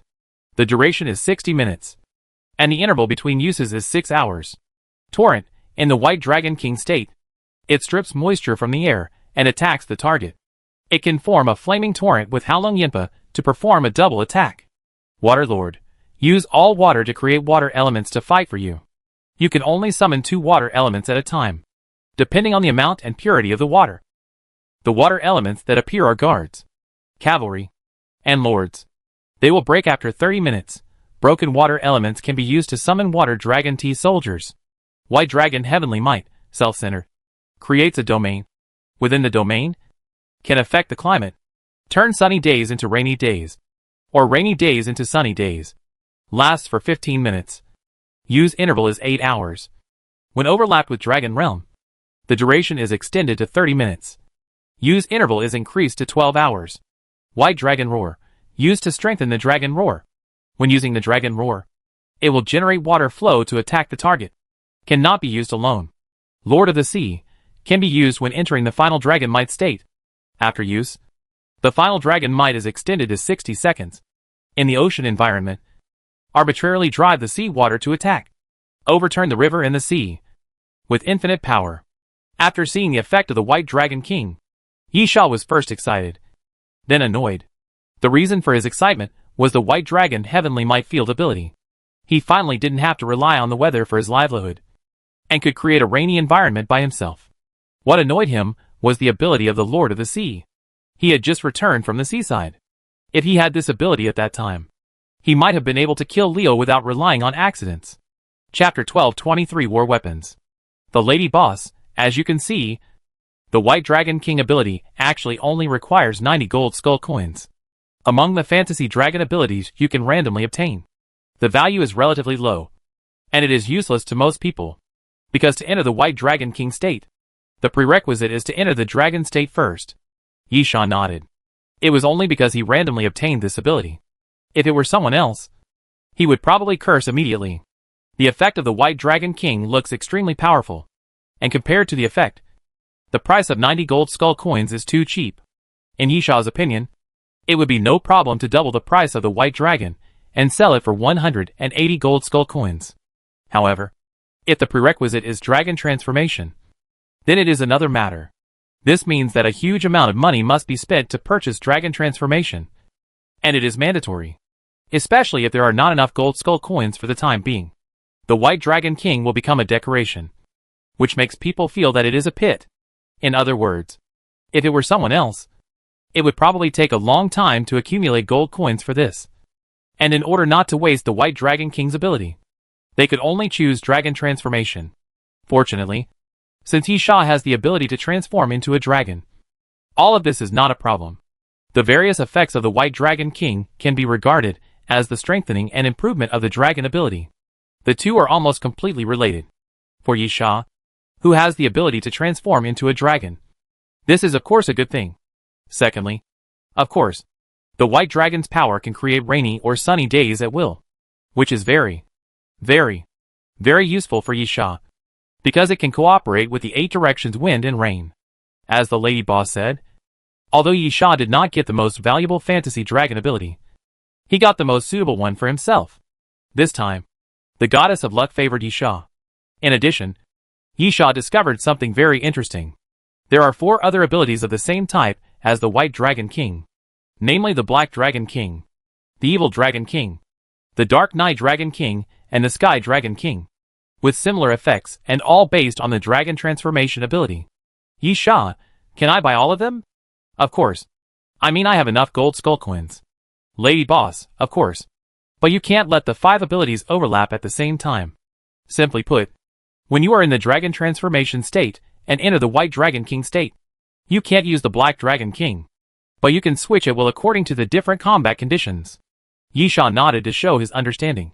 The 5 types of dragon-based abilities have different directions of enhancement. The symbol of the White Dragon King is obviously the ocean, or water. The Black Dragon King is lava, symbolizing fire. The Evil Dragon King is killing and fear, symbolizing negative emotions. The Dark Night Dragon King, as the name suggests, symbolizes the Dark Night. His abilities are the most bizarre, and Yisha is not sure how to classify them. And the last Sky Dragon King's ability is wind, which symbolizes the sky. Therefore, it is completely adjusted according to the weaknesses of the enemy target or the combat environment. The Lady Boss, however, if you gather all the enhanced abilities, you will get a 5 Dragon God skill, which is also very powerful. I am a little tempted, but Yisha looked at the price and said helplessly, I can't afford it for now. The cheapest ones are the White Dragon King and the Black Dragon King, which cost 90 gold skull coins. The Sky Dragon King and the Evil Dragon King are 120 gold skull coins. And the Dark Night Dragon King is the most expensive, costing up to 150 gold skull coins. And there is a question mark under the price. Yisha knew what this sign meant. It meant that in addition to having enough gold skull coins, you also needed to fulfill certain specified conditions before you could buy it. In addition, Yisha also looked at the most expensive fantasy dragon ability. The name of the ability was Golden Dragon Might. The price was frighteningly high, reaching 600 gold skull coins, and you had to fulfill certain conditions before you could buy it. Yisha had no words to express his feelings except grinning. So, let's forget about this thing for now. Yisha spread his hands and took out the skin of the water elf Moya, and then asked, how much do you think this can be sold for? Yisha said, as he took out the skin of the water elf Moya. The proprietress smiled, very good material. You can dissolve and extract the ingredients, and then integrate them into the armor, which will have unimaginable effects. If it is used on weapons, it is a waste, and can only make the weapons stronger. Yisha, you know, I'm not asking these questions. This is taken off the apostle. The lady boss smiled. No matter what it is taken from, I only recognize its own value. Yisha, that is to say, it doesn't matter if it's from you. Right? The lady boss frowned. I smell a conspiracy. It's an open conspiracy. Yisha, I have a lot of things, and my crew members are generally very strong. So I plan to hold an additional auction in addition to the self-organized market. And for this, I need something that can attract people's attention. The boss lady, you want to make this the finale? The skin of the apostle is not as valuable as you think. After all, In a certain sense, it is waste. Yi Sha, if you don't tell me, who would know? The boss lady was speechless. Is this considered fraud? Yi Sha, how can it be considered fraud? You just need to tell the other party the evaluation you just said.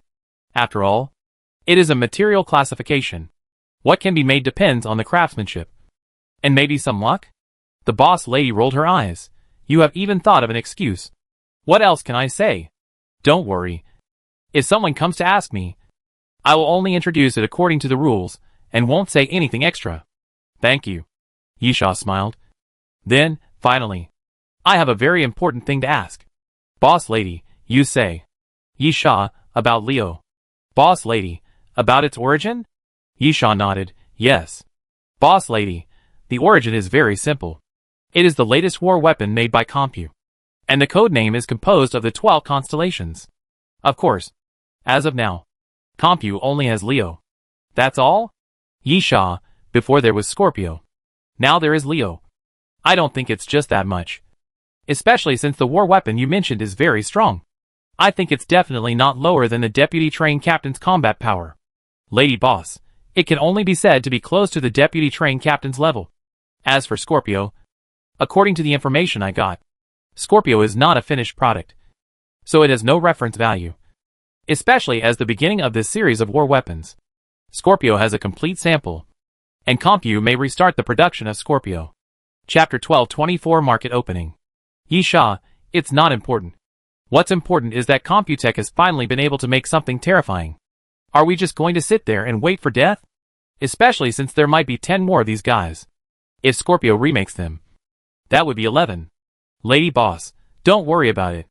Those guys are not that easy to make. First of all, mass production is absolutely impossible. In fact, making each one is a very difficult thing. Yi Sha, even so, this is not a reassuring thing. The boss lady, I don't deny this. And, speaking of it, this matter has something to do with you. Yi Sha was puzzled. Me? Do you mean Scorpio? No. No. The boss lady picked up the hookah pipe, took a puff, and tapped it lightly on the side, as if she was considering the words. After a moment, the boss lady said, You have been investigating the initial zombie virus recently, right? Yi Sha nodded. Actually, this was the information given to him by the boss lady, because the train conductor wanted it. Yi Sha started to investigate. Of course, Yi Sha did not deny that during the investigation, Yi Sha was also quite interested in this matter. Boss lady, Comp's war weapon plan should be related to the initial zombie virus. Yi Sha was surprised. Ah! Yi Sha encountered Scorpio purely because he was looking for the bones of the sea buckthorn beast. At least from the mission at that time. It had nothing to do with the initial zombie virus. The boss lady, do you remember calling for logistical support in the desert and asking people to transport the bones of the sea buckthorn beast? Yi Sha nodded again. The boss lady, at that time. The body of Scorpio was also brought back for research. According to the research data report, there are apostle cells and some artificial cells in Scorpio's body. Although the synchronization rate and fusion rate are not high, it is a fact that there are apostle cells. This, Yi Sha was stunned. And then, Leo killed the water elf Moya. Is this considered cannibalism? The boss lady, it only has a small number of apostle cells. Moreover, I don't know what Compu did. The state of those apostle cells is actually very strange. Moreover, killing the water spirit Moya is not something to be proud of. Yi Sha was puzzled. Oh? The boss lady, the water spirit Moya is the weakest of all the apostles.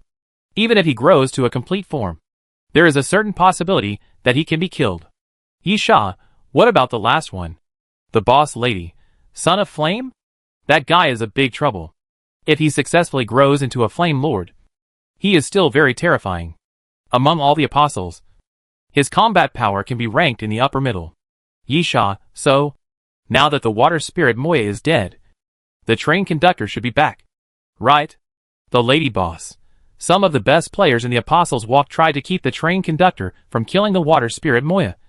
And after the death of the water spirit Moya, the Apostles' Walk began to retreat. But now it's the train conductor's turn, and he doesn't want to let the other party go easily. Yi Sha suddenly realized, hunting. The lady boss nodded. Are we off topic? Yi Sha, okay. Let's talk about Leo again. The lady boss. This matter has been reported to Mr. Malfarian. There may be some actions, and some new information. If you are interested, you can come to me after the self-organized market is over. Yi Sha, okay. Then we'll talk about it later. Yi Sha raised the wine glass on the table, drank it all, and left the dining car. After leaving the dining car, Yi Sha went to Du Lingling again and asked him to arrange the auction. As for the things needed for the auction, naturally everyone would gather them together. Of course, those things that were not presentable could not be put into the auction house, which would only be embarrassing. Yi Sha contributed the skin of the water elf Moya, and after killing the God of Truth, Yi Sha had a chance to choose one of the 8 random abilities, which he did not use. As long as he did not exchange it with the boss lady, he could trade it. Secondly, there were 3 corpse flower seeds with the blood of the ancient species, and Yi Sha decided to put them all in the auction. In addition, after killing Joey, Yi Sha also got a lot of good things. After all, he was the son of the saint, and it would be unreasonable not to have some good stuff in his hands. Yi Sha picked 2 good ones from them and put them in the auction. According to Du Lingling's estimation, about 20 to 25 items are enough for a small auction. Yi Sha contributed 1/3, and the rest was collected by others. It was not difficult. Du Lingling, time is a bit tight. After all, the self-organized market will start tomorrow. However, we don't need to hold the auction on the first day. Moreover, the transaction is limited to flight attendants, and 2 days of publicity are enough. I'll leave this matter to you. Yi Sha threw a short sword that was only 2 palms long and a painted mask to Du Lingling. Do the job well. These 2 things are your rewards. I have already applied for the task with the boss lady. Du Lingling took the things and looked at them, and immediately showed joy. Yi Sha gave good things. Of course, generously. The 2 things were taken from Joey. The short sword was relatively ordinary, about the level of the entry-level items in the treasure list. But that painted mask is very good. It is probably what Joey used before he got the gold, silver and bronze masks. It has excellent effects, has a concealing effect, can also manipulate atmospheric elements, create wind cannons, and has a big move that can be used as a trump card, called oxygen compression, which can drain oxygen in a small area. Yi Sha estimated that if he bought it in the dining car, the price would still be between 100 gold skull coins and 120 gold skull coins. Therefore, the 2 items added up to nearly 170 gold skull coins. And Du Lingling certainly had reason to be happy. Du Lingling immediately assured, I will definitely get it done. After all, it's not a big deal. Yi Sha, be careful of Samuel's tricks. Du Lingling nodded, you can't fight on the Doomsday train, so I believe I can handle it. Yi Sha nodded, then, work hard. Yi Sha said goodbye to Du Lingling. Yi Sha chose Du Lingling to be his attendant because he saw some potential in Du Lingling in combat, such as knowing how to think and being able to fight smartly and reasonably. Unexpectedly, Du Lingling did not tap into this potential, but did a pretty good job in the position of housekeeper, which helped Yi Sha save a lot of effort and handle some troublesome things, which made Yi Sha extremely satisfied. Chapter 1225 Wandering. Back in his personal compartment, Yi Sha lay on the bed, thinking about where he should go during his vacation after the self-organized market ended. After having the title of 8 Directions Wind and Rain, as the existence second only to the train conductor and 2 deputy train conductors, Yi Sha once thought that he was strong enough. But the appearance of Leo taught Yi Sha a good lesson, and told him with his fist that he was still far from it.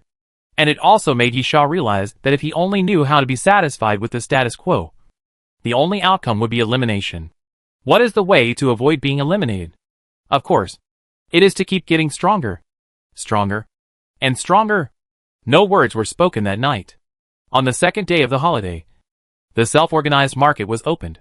The scale of this transaction was indeed large. There were 7 dining cars used, 3 of which belonged to Yi Sha, Gan Lin and Samuel, and the other 4 were for the crew to find their own seats for trading. The trading method is very simple. After everyone occupies the table, they put out the things, and then talk. If both parties agree, they can trade. It feels a bit like a stall. For example, Yi Sha and the other 3 stewards occupy a carriage alone, and the transactions are completely handled by the stewards under their names. This can also be regarded as a display of power. But there is one thing that is most basic. First of all, you must have enough things. If you occupy a dining car, But there are only a few sparse things. It is not a display of strength, but a disgrace. Because everyone wants to go shopping. So I adopted a shift system. Du Lingling followed Yisha. 3 people are responsible for the dining car, and others can go to other dining cars to shop. Yisha, you don't need to tell me about this. Just do it yourself. By the way, you are responsible for my things. I have told you the price you can accept. You can sell them at your own will. Understood. Du Lingling. But what if I meet someone who doesn't intend to use gold skull coins, but wants to exchange for goods? Yisha, I don't think that the things in the hands of ordinary flight attendants can keep up with my level. Therefore, for items of the same value, I only accept gold skull coins for transactions. Because if I want something to improve myself, I can only ask the boss lady to buy it. But just in case, if someone really offers something of much higher value to exchange, you can contact me. Understood. Du Lingling. In addition, I have 2 applications here. From 2 flight attendants. They plan to put their things into the auction. And they are willing to give us 10% of the transaction price. Yisha, how many things? Du Lingling. 3 in total. Yisha, what about the quality? I don't want the auction to look shabby. So I don't want it to fail. Du Lingling, I have seen the things. The quality is fine. All 3 items can be ranked in the middle of all the auction items. And there is a totem. I really want it. But, Yisha, not enough money? Du Lingling nodded helplessly. Yisha, I can lend it to you. Just deduct it from the payment. And you can pay me back later. Du Lingling immediately. Thank you. Du Lingling had this idea in mind. But she didn't know how to start. Unexpectedly, Yisha said it directly. Yisha, these are all small problems. As long as you can help me, I will not treat you unfairly. So try to be a useful person. Du Lingling seriously, I understand.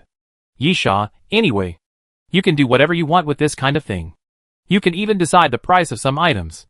Just remember to maximize the benefits. If you have important things, come to me. Du Lingling, no problem. I have calculated the total price of the items. I will at least guarantee this level. Yisha nodded, also. Don't spend all your time on this.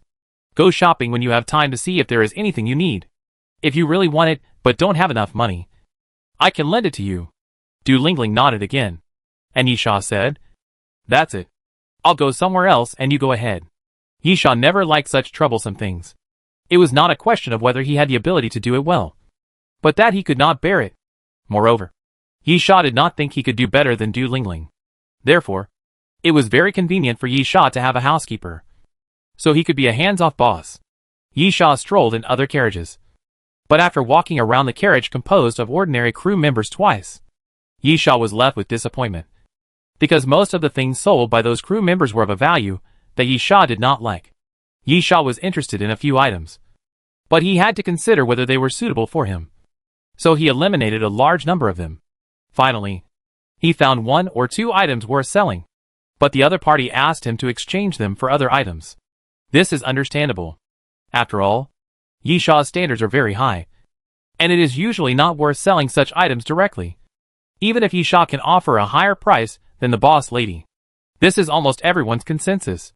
Good things should of course be used to exchange for things you need, and things with considerable value can be hard currency, which is more useful than gold skull coins.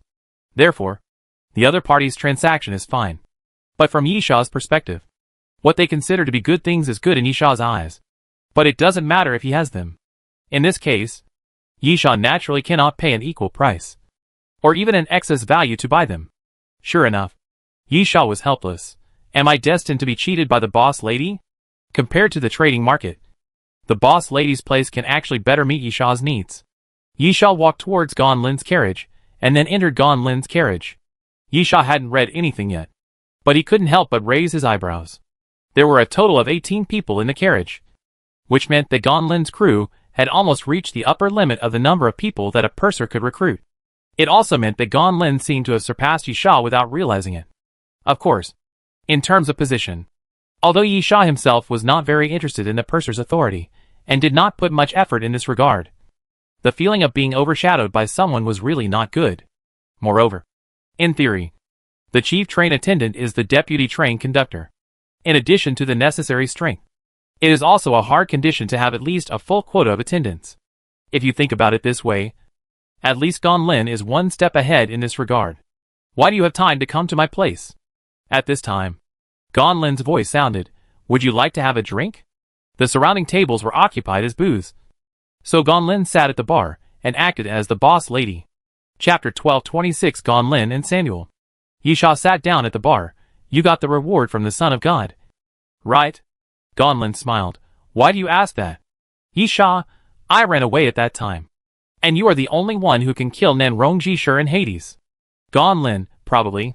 No one would speak carelessly about such matters that concern their own abilities. And Yisha did not delve into it, but picked up the wine glass. Gan Lin, I heard that you are going to hold an auction there. Do you have time to go shopping? Yisha, 2 days later. Gan Lin, I see. What do you want? I can ask someone to help you find it. Yisha, just strolling around. Just like you are not just staying here. For us, such a transaction is actually not very meaningful. But it is always good to see more. After Yisha finished speaking, he put down the empty wine glass and prepared to get up and leave. His relationship with Gan Lin was not as friendly as drinking and chatting. Gan Lin did not stop him. But when Yisha turned around, he suddenly said, be careful of Samuel. Yisha turned his head and looked at him to ask what he meant. Gan Lin, although he showed friendliness, it was not that simple. He would not be willing to be suppressed by us, especially since he was once a veteran flight attendant.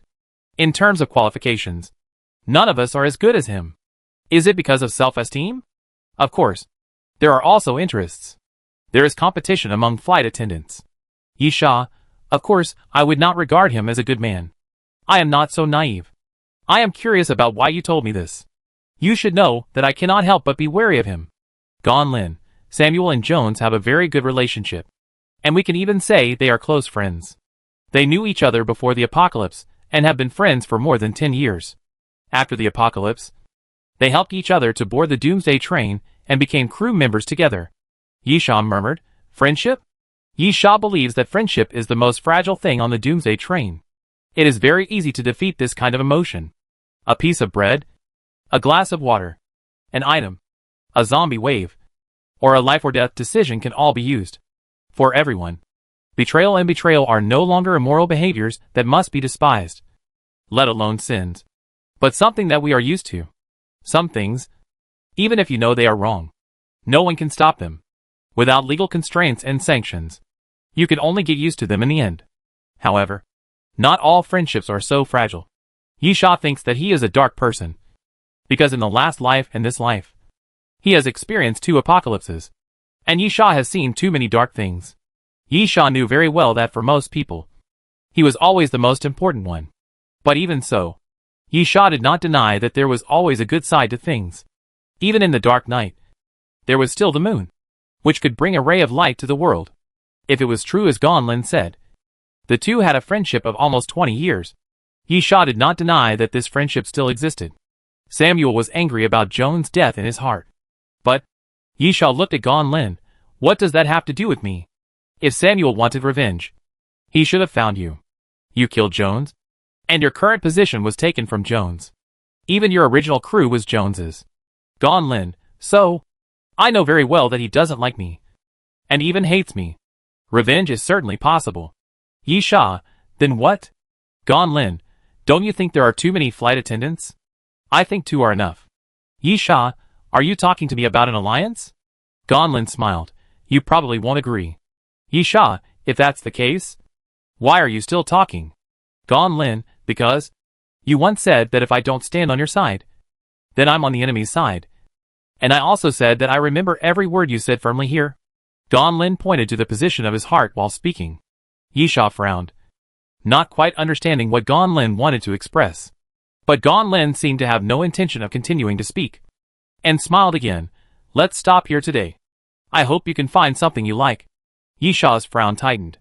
Yisha felt that he smelled the smell of conspiracy. But if fists were Yisha's greatest weapon, then Gan Lin was good at calculations. This woman always has a feeling that people can't see through before the results come out. It seems that no one knows what she is thinking and what she is going to do.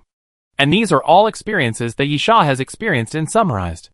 And the unfortunate Jones even paid the price of his life to get the truth. Yi Sha became a little alert, but didn't say anything else. Instead, he turned and left. He couldn't just ask stupidly, "What do you want to do?" Could it be that Gan Ling can really tell it? Yi Sha strolled around casually, then left Gan Lin's carriage and headed for Samer's territory. Although Samer's carriage was not deserted, it was obviously much less crowded than Gan Lin's, because Samer's crew was much less. Only 9. Yi Sha casually looked at the things on the table. And after a while, a voice sounded behind Yi Sha. Yi Sha. Yi Sha looked back and found that Samer was walking towards him, as if he wanted to give Yi Sha a hug, which was very enthusiastic. But seeing the indifference on Yi Sha's face, and instinctively taking a step back, Samer did not seem embarrassed, but cleverly changed the hug to patting Yi Sha's shoulder. "This seems to be our first formal meeting." Samuel smiled generously. "Is there anything you like? Just take it." "Yi Sha, what if I say I like everything?" Samuel's smile froze. Of course, he was being polite, but he never thought that Yi Sha would play such an unconventional card. Yi Sha didn't make Samuel look too embarrassed, and said directly, "I don't like to be polite, so just say it directly." "Samuel, frankly." "Then I'll say it directly. I heard that you are planning to hold an auction. This is a good idea. So I plan to hold one too. Don't worry. I will stagger the time and hold it one day after you." "Yi Sha, do I need to tell me this?" Samuel, "Of course. I don't want you to feel offended." Yi Sha thought for a moment. "If that's the case, just do it. I don't mind." Samuel, "Thank you so much. I'll give you a 10% discount on everything you like, and I'll pay the difference." Samuel originally wanted to say 50% off, but he swallowed it back and changed it to 10%. He was really afraid that Yi Sha would not play by the rules again and really clear out the things. So he took them back to his own compartment and sold them. Chapter 1227 Du Lingling's Talent. Yi Sha quickly left Samuel's carriage, curling his lips with a hint of sarcasm. Compared to Gan Lin, Samuel's thoughts were really easy to guess.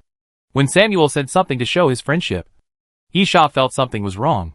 However, since it was sent by Xia Yuran, he had to give her some face. Besides, no matter what Samuel's purpose was, there was no reason not to accept a gift that came to his door.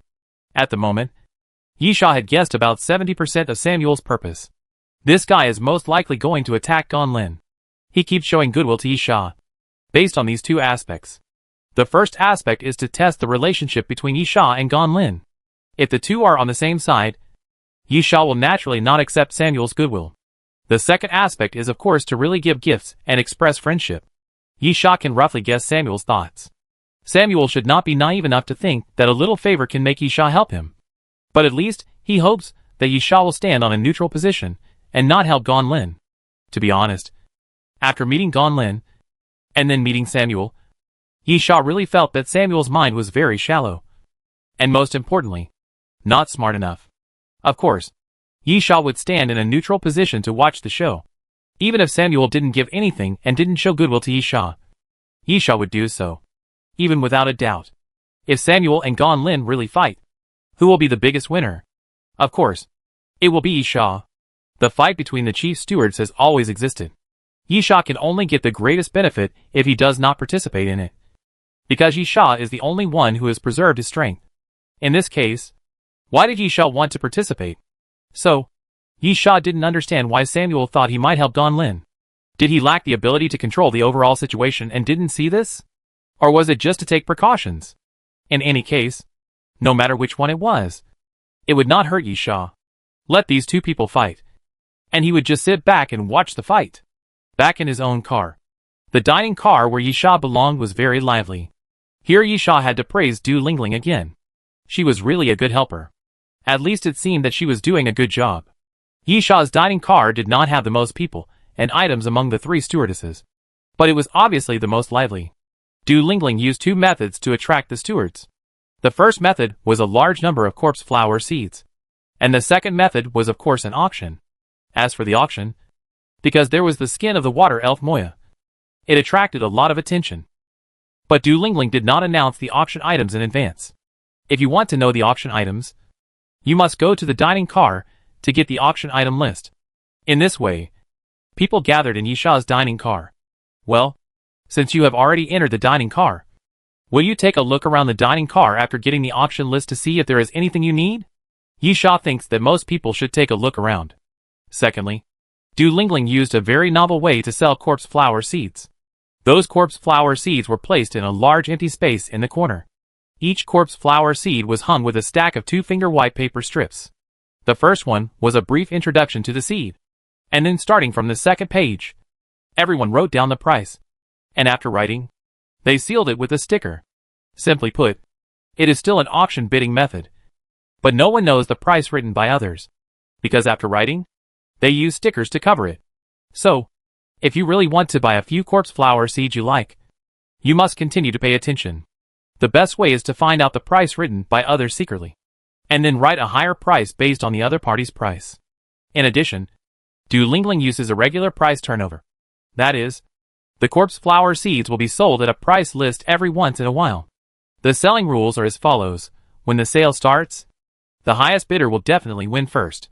However, if the highest bidder is not present within 10 minutes after the sale starts, the second highest bidder will win.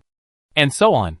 This means that if the person who wrote down the price wants to get the corpse flower seeds, he must continue to pay attention, so that he can pay in time and take the corpse flower when he is sure that his price is the highest. Especially those who bid for several, even dozens of corpse flower seeds at the same time, dare not leave the dining car at will, and can only wait for the bidding time to end and start selling. Well, you can't just stand there stupidly while waiting. You will naturally walk around. Du Lingling even set up a rest area, and then signed an agreement with the boss lady, who would send people to provide food and drinks. The price is the same as the usual price of the dining car, but the boss lady would give 15% of the income to Yi Sha.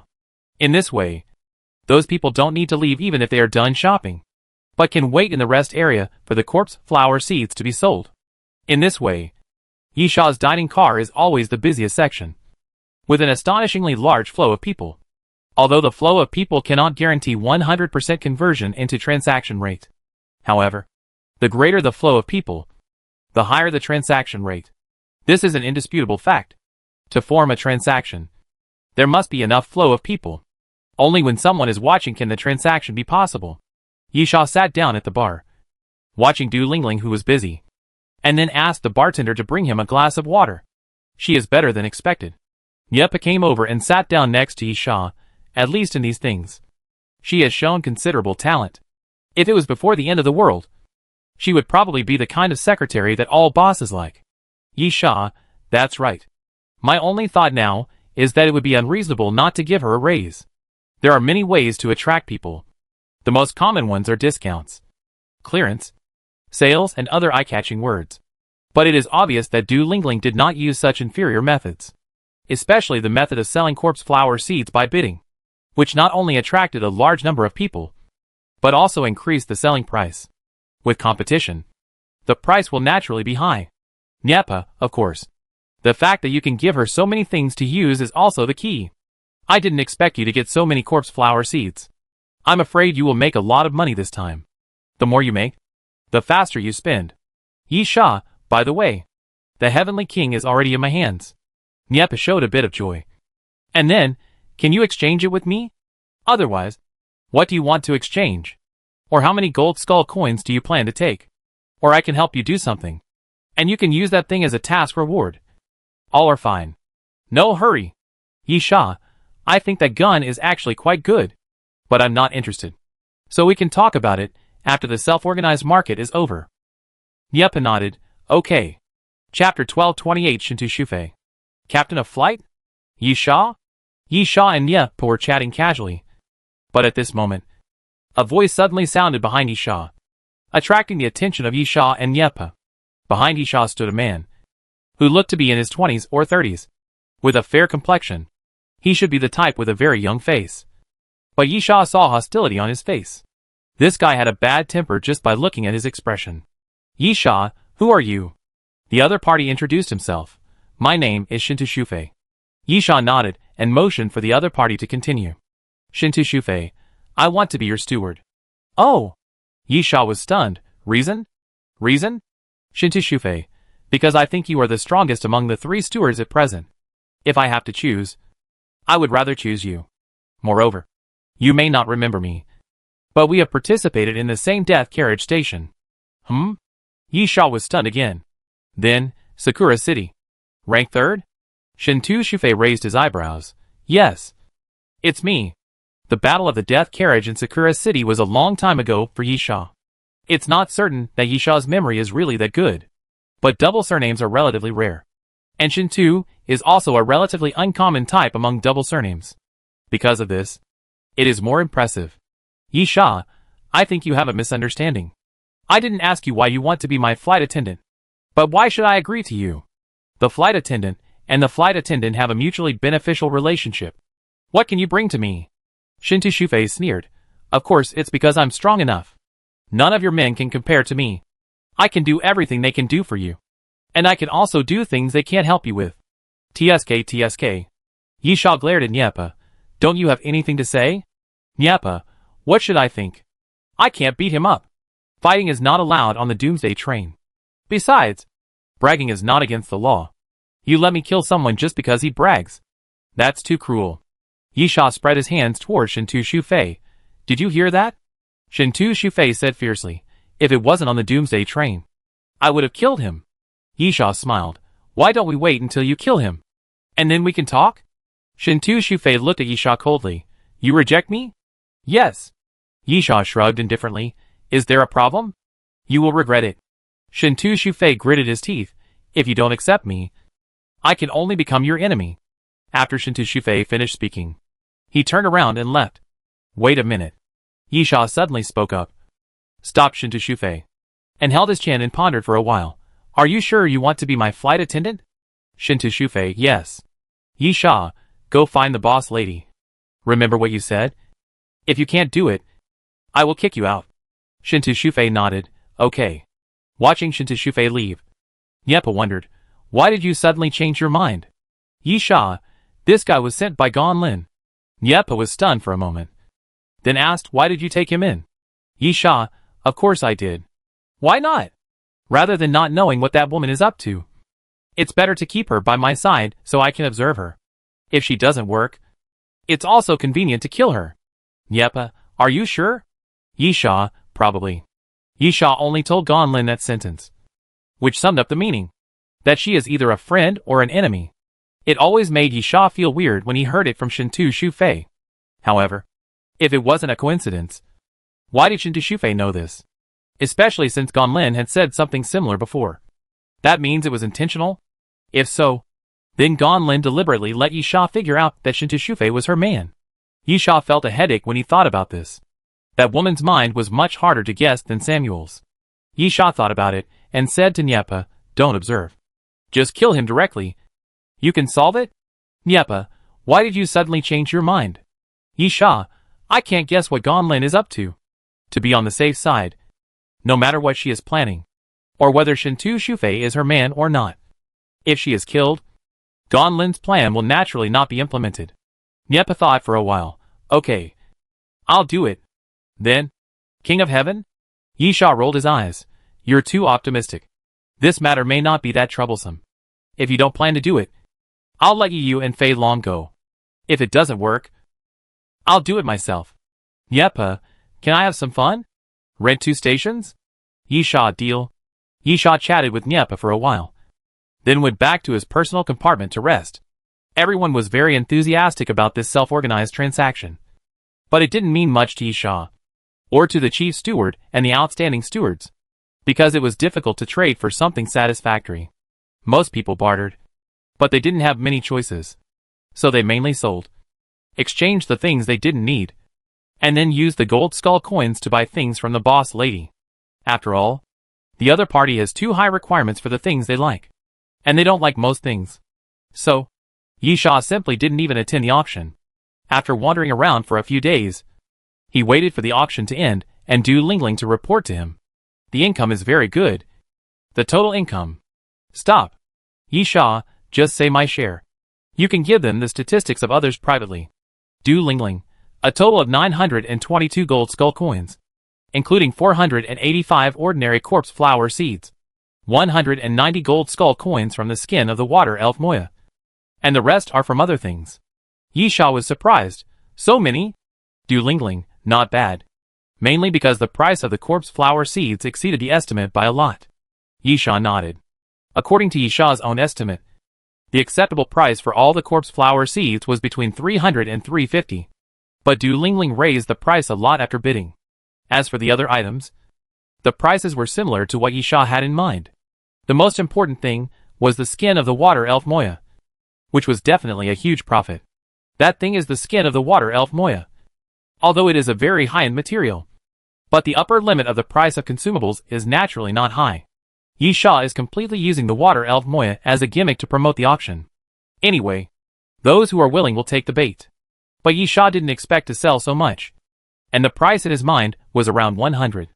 Chapter 1229 Big Purchase. Du Lingling, in addition, I embezzled 120 gold skull coins to buy a totem that is useful to me. I will pay it back as soon as possible. No need to pay it back. Yisha waved his hand. You did a good job this time. That thing is my extra reward for you. Du Lingling nodded, then took out a few money bags. The money is all here, Du Lingling said while putting the money bags on the table. Yisha nodded. There are still 2 days before the end of the self-organized market. Do you have anything left? Du Lingling, you have sold out, but others still have some. I plan to let some stewards, who are not assigned to the chief steward, to continue selling in our dining car. After all, it's not good to be too quiet. Yisha, you decide for yourself. Go shopping when you have nothing to do. Maybe you can find something good. Du Lingling smiled. Okay. Yisha stretched. That's it. I've almost had enough rest. I should find something to do. After seeing Du Lingling off, Yisha went directly to the dining car. Of course, it was not the dining car held in the self-organized market, but the dining car where the boss lady was. Any news? Yisha sat at the bar. If there is nothing I need to do, I will leave the Doomsday train and go shopping. The boss lady. There are still 2 days before the end of the self-organized market. Are you leaving now? Yisha, anyway. There is nothing to do if I stay. It is difficult to find what I need. The boss lady. Well, in that case, the deputy train conductor does have a task for you. Yisha, about the apostles? Or war weapons? War weapons. Boss lady, you killed Scorpio in the desert base. And Dr. Deke? The old man who first started to study war weapons. Yisha said him to indicate that he was listening.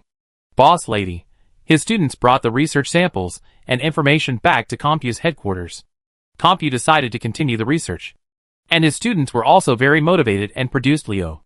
Yisha, is he the target person? Boss lady, no. We don't even know the name of Dr. Deke's student. Compu protects him very well.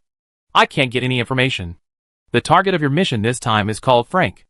Yisha gestured to continue.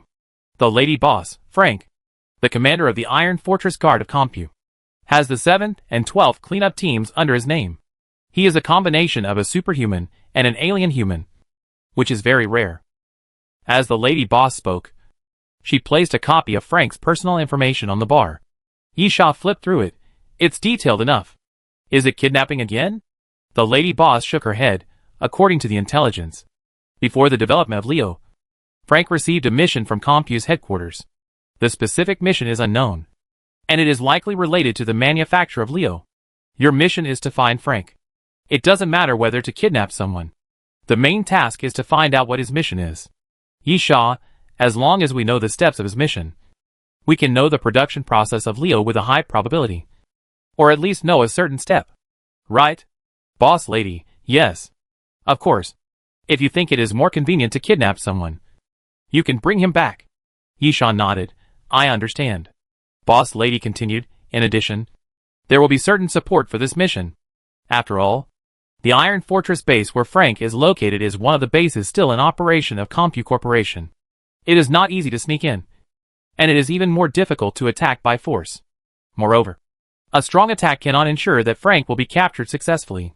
There are too many uncertain factors. Yisha, but besides these 2 methods, what other methods are there? Boss lady, don't worry. It has been arranged for you. When you arrive, go to the designated place first. Someone will pick you up and tell you what to do. Yisha, okay. Then the most important part. What about the reward? Boss lady, 1 chance for a different species to evolve.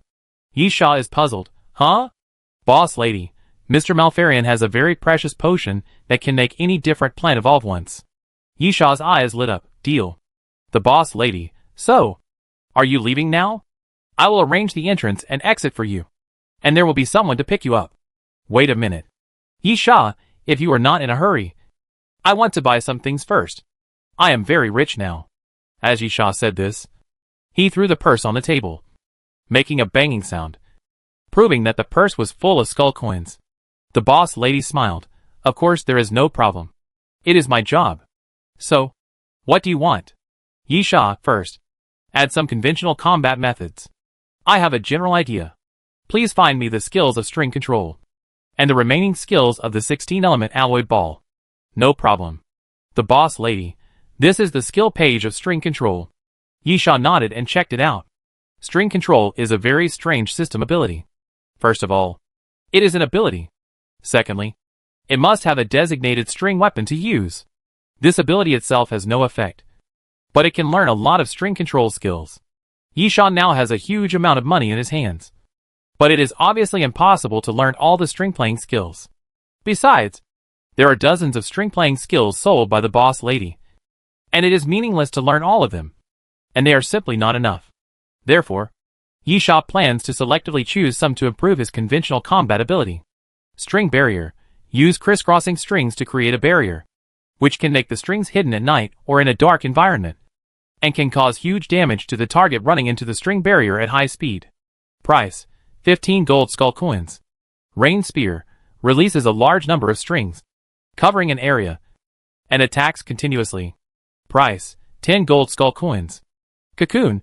Releases thin strings to the target, binding the opponent's body, and can be hung upside down on an object higher than 2 meters. The target is not killed when it is stationary, and causes damage when struggling. Price: 5 gold skull coins. Dancing flower of strings. Wrap your body with strings. Move forward continuously in a straight line, and continuously swing thin strings. It can be used for attack or defense. Price: 15 gold skull coins. I want all 4 skills. And then? Yisha looked at the last one. This one needs 80 gold skull coins? The damage is very good? The boss lady smiled. The things I sell are all fair and honest. Yisha, then add this. Chapter 1230 Lightning Strike. Sky Moon. Uses thin strings to attack in 2 stages. First, use the thin strings to fix the target in the air, and then perform high-frequency continuous cutting, which can cause great damage to the target. It cannot be used in areas without fixed objects. Price: 80 gold skull coins. The lady boss nodded, and then said, regarding the 16-element alloy ball, I don't sell magnetic storms here. So you want the iron sand sword, right? Yisha nodded. The 16-element alloy ball is also a huge pit thing, worth 200 gold skull coins, with a total of 5 matching skills. And the pitfall is here. The ability attachment is only magnetic impact, magnetic explosion, and magnetic shield. The remaining 2 skills are Iron Sand Sword and Magnetic Storm. Iron Sand Sword needs to consume Special M Black Iron Sand to activate and use, and the price of Special M Black Iron Sand is 35 gold skull coins per bag. Not to mention the high price. It is still a consumable, which made Yisha get the 16 yuan alloy ball. But he was too poor to buy Special M Black Iron Sand, and Iron Sand Sword has never been used. Fortunately, Yisha is rich now. Magnetic Storm is even worse. The boss lady does not sell it here, and you have to get it through the task. Yisha, give me 2 bags of Special M Black Iron Sand. Also, when will you give me a Magnetic Storm mission? You can't really let me rely on luck and fate. The boss lady smiled. That depends on whether the train conductor and the deputy train conductor happen to have it. It's not up to me to decide. Yisha shrugged and said nothing more. He took the Special M Black Iron Sand from the boss lady, and the Iron Sand Sword skill in his personal information was activated. Iron Sand Sword. Use magnetism to manipulate the Special M Black Iron Sand, which can make the Special M Black Iron Sand into any form. After high-frequency vibration through magnetism, it can attack the target. When the amount of Special M Black Iron Sand is reduced to a certain extent, it cannot be used without a specific damage indicator. Yisha didn't know whether the 2 bags of Special M Black Iron Sand were worth buying. Usually, this kind of skills don't have detailed values to show the strength or weakness, and you can only know it after using it. Lady Boss, are there any other things you need? Yi Sha, of course. Do you have so many gold skull coins left to rot? Lady Boss smiled. You seem to be very interested in the other 4 enhanced abilities of dragon transformation? I think that's pretty good. And you can make choices based on various situations. Yi Sha, I am indeed interested. But not now. I have other goals. Oh! The boss lady, tell me what else you need. Yi Sha, do you have death summoning? The boss lady, yes. 5 gold skull coins each. Yi Sha grinned. It's really not cheap. Death summoning is a special arrow. Yi Sha once got it after killing an apostle, and used it when fighting against the Son of Flame. Yi Sha thinks it is still very good and powerful. However, the price of 5 gold skull coins may not seem high. But you have to know that the damn thing is a consumable. It will be gone after 1 arrow is fired, which means 5 gold skull coins for 1 attack. Thinking about it this way, this price is simply too black to be boundless. The money of a king's holy sword can actually shoot 10 arrows. However, if you have money, you should buy. As long as you can strengthen yourself. Everything is worth it. Yi Sha, give me 10 death summonings. And 1 thing with the same ability. All of which are items in the treasure list. The lady boss nodded, you said? Anyway, you know the characteristics of the treasure list. Each item is unique. If it has been sold, then I can't do anything. Yi Sha, the ability has been sold. But the guy is dead. As far as I know. It should be recycled after death. Lady Boss, yes. But if it is sold again, it will still be out of stock. So, to put it bluntly, the items in the treasure list are unique. But they can't be sold only once. But only 1 person can own them. Even, like your king's holy sword. If it reaches the usage limit and is completely broken, it will disappear forever. Yi Sha, I know. Boss lady, so, what do you want? Yi Sha said in a deep voice. I killed a guy before. His name is Lu Lin. Boss lady, Thunder Emperor? Yi Sha nodded. Boss lady, you can't afford this? Yi Sha, I know. So I will buy the prerequisite ability first. Thunder Emperor is one of the most powerful fantasy abilities in the treasure house. And the price is as high as 750 gold skull coins. Even if Yi Sha made a lot of money at the moment, he couldn't afford the Thunder Emperor ability after buying other things. Moreover, in addition to the suffocating price, getting the power of the Thunder Emperor is not just about having money, but also meeting specified conditions. Of course, Yi Sha can't afford it, so there's nothing to say. However, in addition to direct purchase, the power of the Thunder Emperor can also be obtained through upgrades. The initial power is called Electric Eel. The second stage is Lightning Controller. The third stage is Lightning Master. And the fourth stage is Thunder Emperor. Among them, the power of Electric Eel and Lightning Master are not in the treasure list. And they cost 15 gold skull coins and 30 gold skull coins respectively. While the Lightning Master is a power in the treasure list. And the price is 250 gold skull coins. Finally, upgrading from Lightning Master to Thunder Emperor requires 550 gold skull coins. At first glance, the upgrade price is higher than directly purchasing the Thunder Emperor. But in fact this method has 2 advantages. The first is that if you have a certain ability beforehand, you can save money. For example, if you have the Thunder Master, you only need to spend 550 gold skull coins. Of course, even if you have the Electric Eel and Lightning Controller abilities, it doesn't make much sense. After all, it's not something on the treasure list.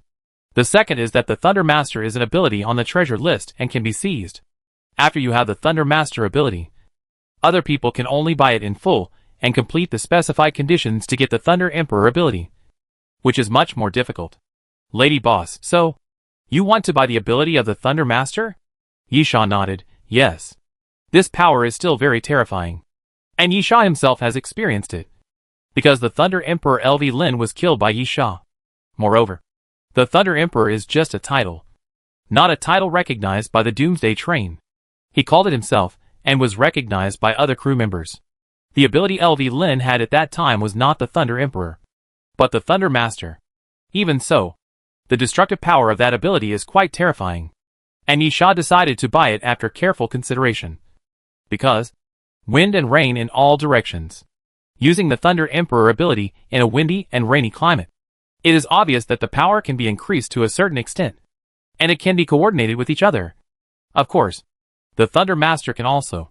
Therefore, Yi Sha decided that if the Thunder Master has not been sold yet, he will buy it first, and then upgrade it to the Thunder Emperor when he has money. Chapter 1231 Battle Flag. You are lucky. The lady boss flipped through the treasure list. The Thunder Master has not been sold yet. Yi Sha pointed to the purse, then 250 gold skull coins. I want them. The lady boss nodded, and with a casual stroke, a red cross appeared on the page belonging to the Thunder Master. Thunder Master, Imagination Ability, Elemental Ability, Natural Ability by changing the genetic structure. He can be fearless of electric current, and has the ability to convert electric current, and can manipulate all electric currents, even thunder. Electric current control, manipulate all electric currents to attack, and damage is determined by the amount of current. Battery, after genetic modification. Electricity can be stored in the body, and used when needed. Thunder kill, by manipulating the electric current, or guiding the electricity stored in the body. Attack all targets within a straight line distance of 30 meters, with a 50% chance of paralysis effect, reducing the target's ability to move. Thunder bombardment, close contact with the target, and then suddenly release electric current to attack, causing damage to the target. 100% triggering the knockback effect. 35% chance of paralysis effect, reducing the target's ability to move. Thunder Fong Blade, guides lightning to form a blade shape, slashes the target. 50% chance of paralysis, reduces the target's ability to move. 50% chance of life weakening, causing the target to continue to be damaged and unhealable. 100% chance of triggering a destruction effect, destroying non-biological targets. 30 minutes between uses. Crazy Thunder 10 directions, changes genes in a short period of time, can introduce a large amount of current, enters the thunder body state, and continuously attacks within a radius of 15 meters with itself as the center. It cannot be used when it cannot provide a large amount of current introduction. After use, it lasts for 15 minutes, and the interval between uses is 12 hours. Although Yi Sha had fought with LV Lin and even killed him, he was not very clear about the ability of the Lightning Master. Now that he had seen the effect of the Lightning Master, Yi Sha could only say that it was indeed worth the price. You know, when Yi Sha fought with LV Lin had no other abilities except this ability, and he did not use weapons or anything. It was obvious that LV Lin had invested almost all of his assets in this ability. If nothing unexpected happened, if LV Lin was not killed by Yi Sha, his goal would definitely be the ultimate Thunder Emperor ability. The boss lady, what's the rest you want? It's not something very valuable. Yi Sha smiled. It's quite cheap. It's a battle flag. The boss lady was stunned. The whole set? Yi Sha, then I can't afford it. If it's a whole set, it will almost catch up with the price of the Thunder Emperor. Right? I'm only buying 2 of them now. Battle flags are similar to string control, and are a series in the treasure list. However, string control is a skill series that uses string control skills with string control ability, while battle flags are items. There are 16 battle flags in total, and each flag is priced at 50 gold skull coins, which is the lower limit price in the treasure list. Of course, if you buy a whole set, the price is still very scary. Lady boss, I actually want to tell you that if you want a whole set, I can't buy it even if I want to sell it to you. There are only 9 battle flags left, and the others have been sold. Yi Sha was surprised. So many sold? If the battle flag is not a whole set, it is only a low-end product in the treasure list. Yi Sha really didn't expect that the sales volume would be so good, and almost half of them have been sold. Yi Sha, Sage's Glory is definitely out? The lady boss smiled. Yes. The first one sold was Sage's Glory. Yi Sha, Warrior's Faith is probably out too? The lady boss nodded again. Yi Sha patted his forehead.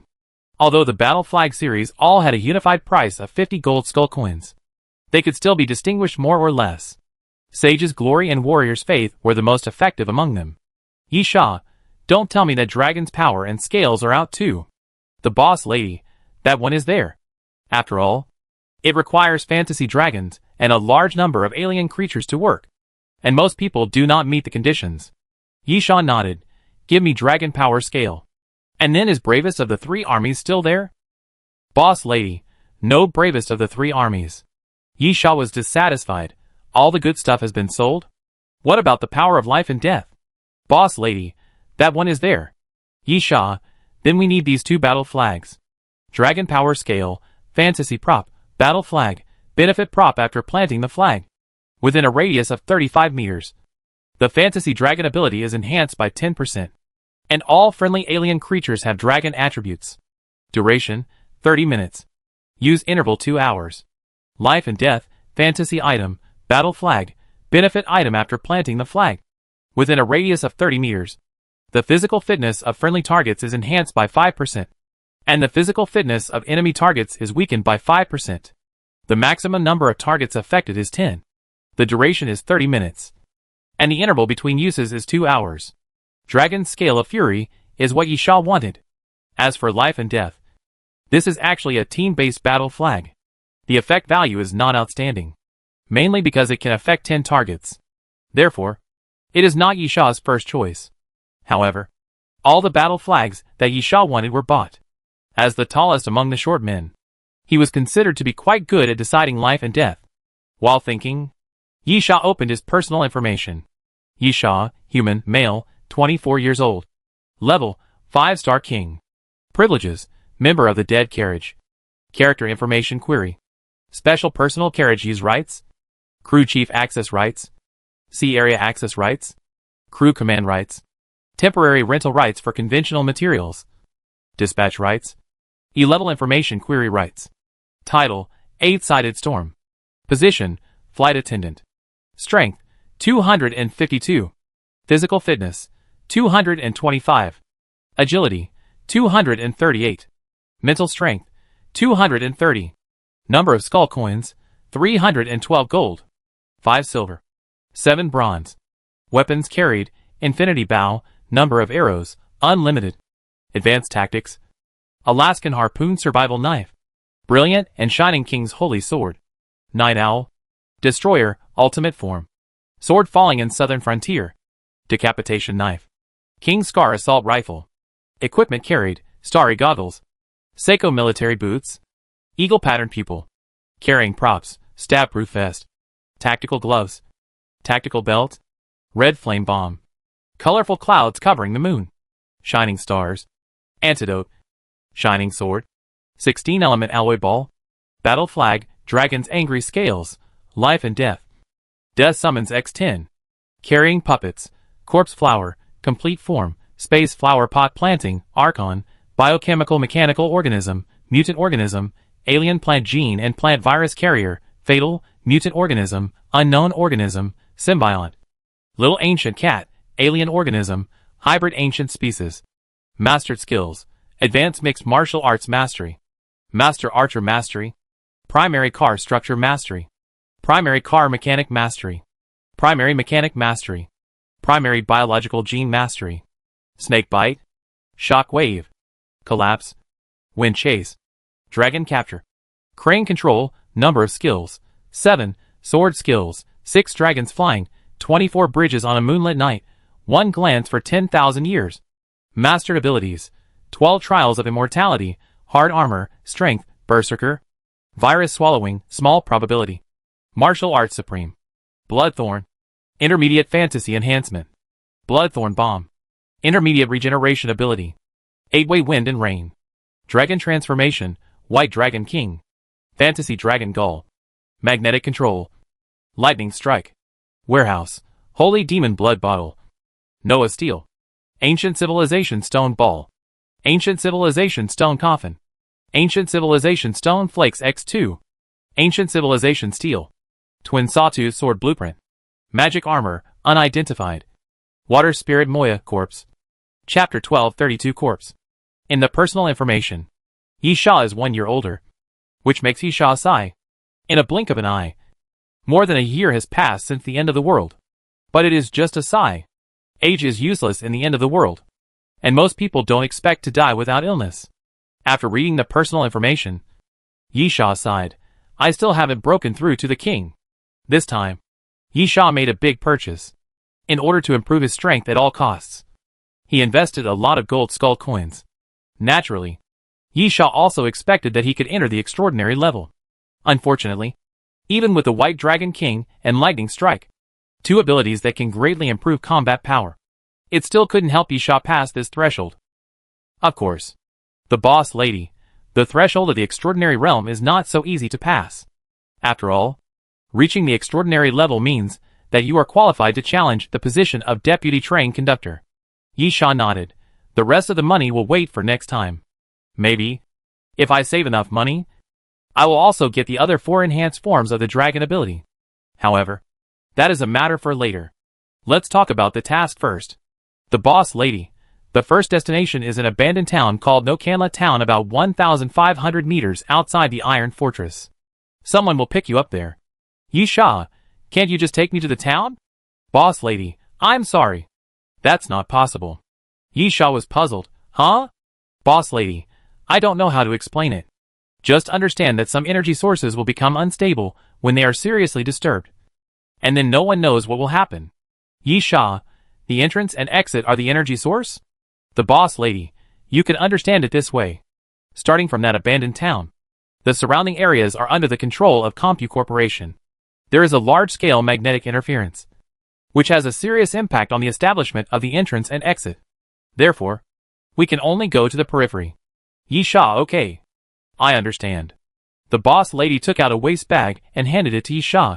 It contains a map, a compass, a special communication device that can prevent interference, and a motorcycle key. At the entrance and exit, I prepared a motorcycle for you as a means of transportation. Yi Sha, who is the person who will pick me up? Do we need a code or something to confirm each other's identity? The lady boss smiled and kept it a secret. Don't worry. You will definitely be able to confirm his identity at a glance after you meet him. Yi Sha pouted. Meaning someone he knew? Lady boss, in addition, the most important thing in the waste bag is the anti-detection device. If you don't want to be exposed before the meeting, you must remember to keep the waste bag with you. Yi Sha, got it. The boss lady, finally. Do you want to take someone with you? It's okay to take 2 or 3 people. Yi Sha thought for a moment. Will Malfarian give extra rewards? The boss lady, that's not the case. Yi Sha, then I'll go alone. The boss lady nodded. Good luck. Yi Sha put his thumb down, then stood up and walked out of the dining car, heading out of the Doomsday train. Going up the platform stairs, Yi Sha quickly walked out of the train platform. The dazzling sunlight instantly fell on Yi Sha's face, causing him to squint. After a long time, when his eyes adjusted, Yi Sha opened his eyes. Looking up, Yi Sha saw a large desert. However, the desert in front of him was not the same as the traditional desert. It was similar to the Western desert in Western movies, with plateaus and canyons as the main terrain, and some desert shrubs. Although it looked desolate, it was not uninhabited. On both sides of the road, some buildings could be vaguely seen, and many small towns could be found along the way according to the signboards. There was a motorcycle parked next to the entrance. Yi Sha checked the fuel tank and then inserted the key. On both sides of the motorcycle, there were 2 large cloth bags filled with food and water, of various types, and some snacks. The proprietress was more considerate than expected. Yi Sha took out the map and set the route according to the navigation. Yi Sha found that the town of Nokanla was not far away. From his location, he could reach it in about 3 or 4 hours. Everything was ready. Yi Sha got on the motorcycle. According to the usual practice, the Archon and the Corpse Flower were sent out by Yi Sha to explore the way, one on the ground and the other underground.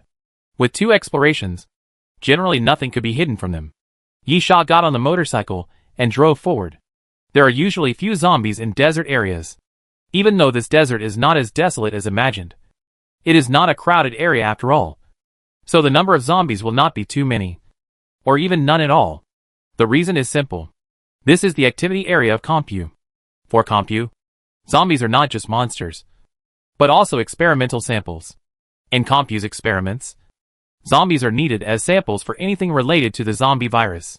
Yi Sha rode along the road, and suddenly, the PDA on the stand flashed. It was the Archon who gave a signal, but it was not a distress signal. Yi Sha looked at the location mark. The location indicated by the Archon was just ahead of the road, and there was no need to change direction. Yi Sha murmured, "Did you find anything?" Yi Sha murmured, then sped up. And soon, Yi Sha saw a road sign. Below the road sign, there was a rope hanging, and a corpse was hanging on the rope. The corpse had obviously died for a long time, and even the flesh and blood showed some signs of drying. The Archon jumped down from the road sign and pointed at it, indicating that was his discovery. Yi Sha, is there anything noteworthy about this? It's just a corpse. The Archon pulled his coat, and Yi Sha noticed that the bodysuit was actually wearing the logo of Compu. Not a research suit or a combat suit. It was a very common coat and casual pants, with the logo of Compu printed on the chest. It was hard to tell which department of Compu the person belonged to. However, it is normal to have a corpse here, but it is not normal that the corpse belongs to a Compu company employee. After all, this area is already under the control of the Iron Fortress base. In Compu company's territory, a corpse of a Compu company employee appeared, and from the way the corpse was hung up, it seemed that he had been abused before, which was obviously not normal. The Archon pointed to the other side. There were several houses there. The house in front was converted into a convenience store, and the one in the back should be the residence of the convenience store owner and his family. Chapter 1233 Metal Ball. Yi Sha took out a metal gun case from the cloth bag of the motorcycle and threw it to the Archon. The gun case did not contain the T-on-1 rifle, but Nyepo's Pluto. Before leaving the Doomsday train, Yi Sha deliberately found Nyepo and threw the T-on-1 rifle to him. In exchange, Yi Sha got the right to use the Pluto. Anyway, they were all rifles, and Nyepo could not use so many of them. The main reason he wanted the T-on-1 was out of curiosity and his passion for firearms. Yi Sha threw the Pluto to the Archon and switched the destroyer to gun mode, and then slowly approached the convenience store. The convenience store smelled musty and rotten. Yi Sha stuck to the window and looked inside. Most of the things seemed to have been moved away, leaving only a few useless things. There were many cardboard boxes on the ground, and some messy footprints. Yi Sha gestured to the Archon, indicating him to go to the back, and Yi Sha climbed into the convenience store through the window, raising his right arm and aiming. Yi Sha turned around and checked the surroundings, but found no trace of living people. After looking around, Yi Sha found that the convenience store was not big. In addition to the main entrance, there was a wooden door in the corner. There were dense bullet holes on the door and dried blood underneath. Yi Sha took a breath, walked carefully to the door, and then suddenly opened the door. A figure suddenly rushed out. Yi Sha immediately raised the muzzle of the gun, but found that the figure fell directly to the ground with a plop. Yi Sha looked down and saw a blond middle-aged man with bullet holes all over his body. He had been dead for a long time. Behind the door was the bathroom. Yi Sha put down the gun, then exited the convenience store and walked towards the houses in the back. The governor should have already started to explore this place. After Yi Sha pushed the door open, he found that, as he had guessed, there was a residence in the back. The living room is at the entrance of the first floor, and there is a kitchen connected to the side. This place seemed to have been through a battle, or more precisely, a gunfight. There were bullet holes everywhere on the walls, and a pile of shells on the ground. Surprisingly, there was very little blood. Yi Sha only saw some on the wall behind the kitchen counter. He walked over and saw a body lying behind him. It looked a bit like the man in the convenience store. They were probably brothers. He was holding a submachine gun in his hand, and his body was riddled with bullets. After Yi Sha glanced at the body, he suddenly squatted down and pried open the man's left hand, because the man was obviously holding something in his hand. This, after prying open the other's palm, Yi Sha was stunned. Semiconductor radio? In the man's hand, there was a red semiconductor radio. This thing can be said to be very, very old. To be honest, Yi Sha thinks that it can be traced back to the time when his grandparents were children? Anyway, for Yi Sha, this thing is completely an antique. The problem is that the man was still holding this thing tightly when he died, which obviously means it is very important.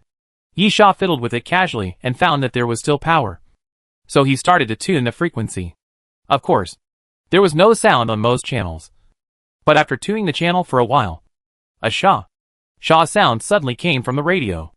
This is Dolby Town. My name is Elsa, the daughter of the mayor. We are surrounded by a large number of monsters, and those machines suddenly moved. Can anyone come to save us? Please, please save us. Yi Sha looked at the channels, and then found that he had tuned all the channels, and the sound just now was actually a recording. Aisha? Yi Sha murmured, then patted the body and found a wallet with several banknotes, 2 credit cards, and a photo. The photo showed a man and a woman. The The man was the body in front of him. And the woman was a tall red-haired beauty. Very sexy and hot. With delicate features. She was not a typical white person. And seemed to have Indian ancestry. Yi Sha again, Aisha? If the woman in the photo was called Aisha, Yi Sha could probably guess what was going on. It was probably a love story. Unfortunately, it seemed that the male protagonist died before the love story began.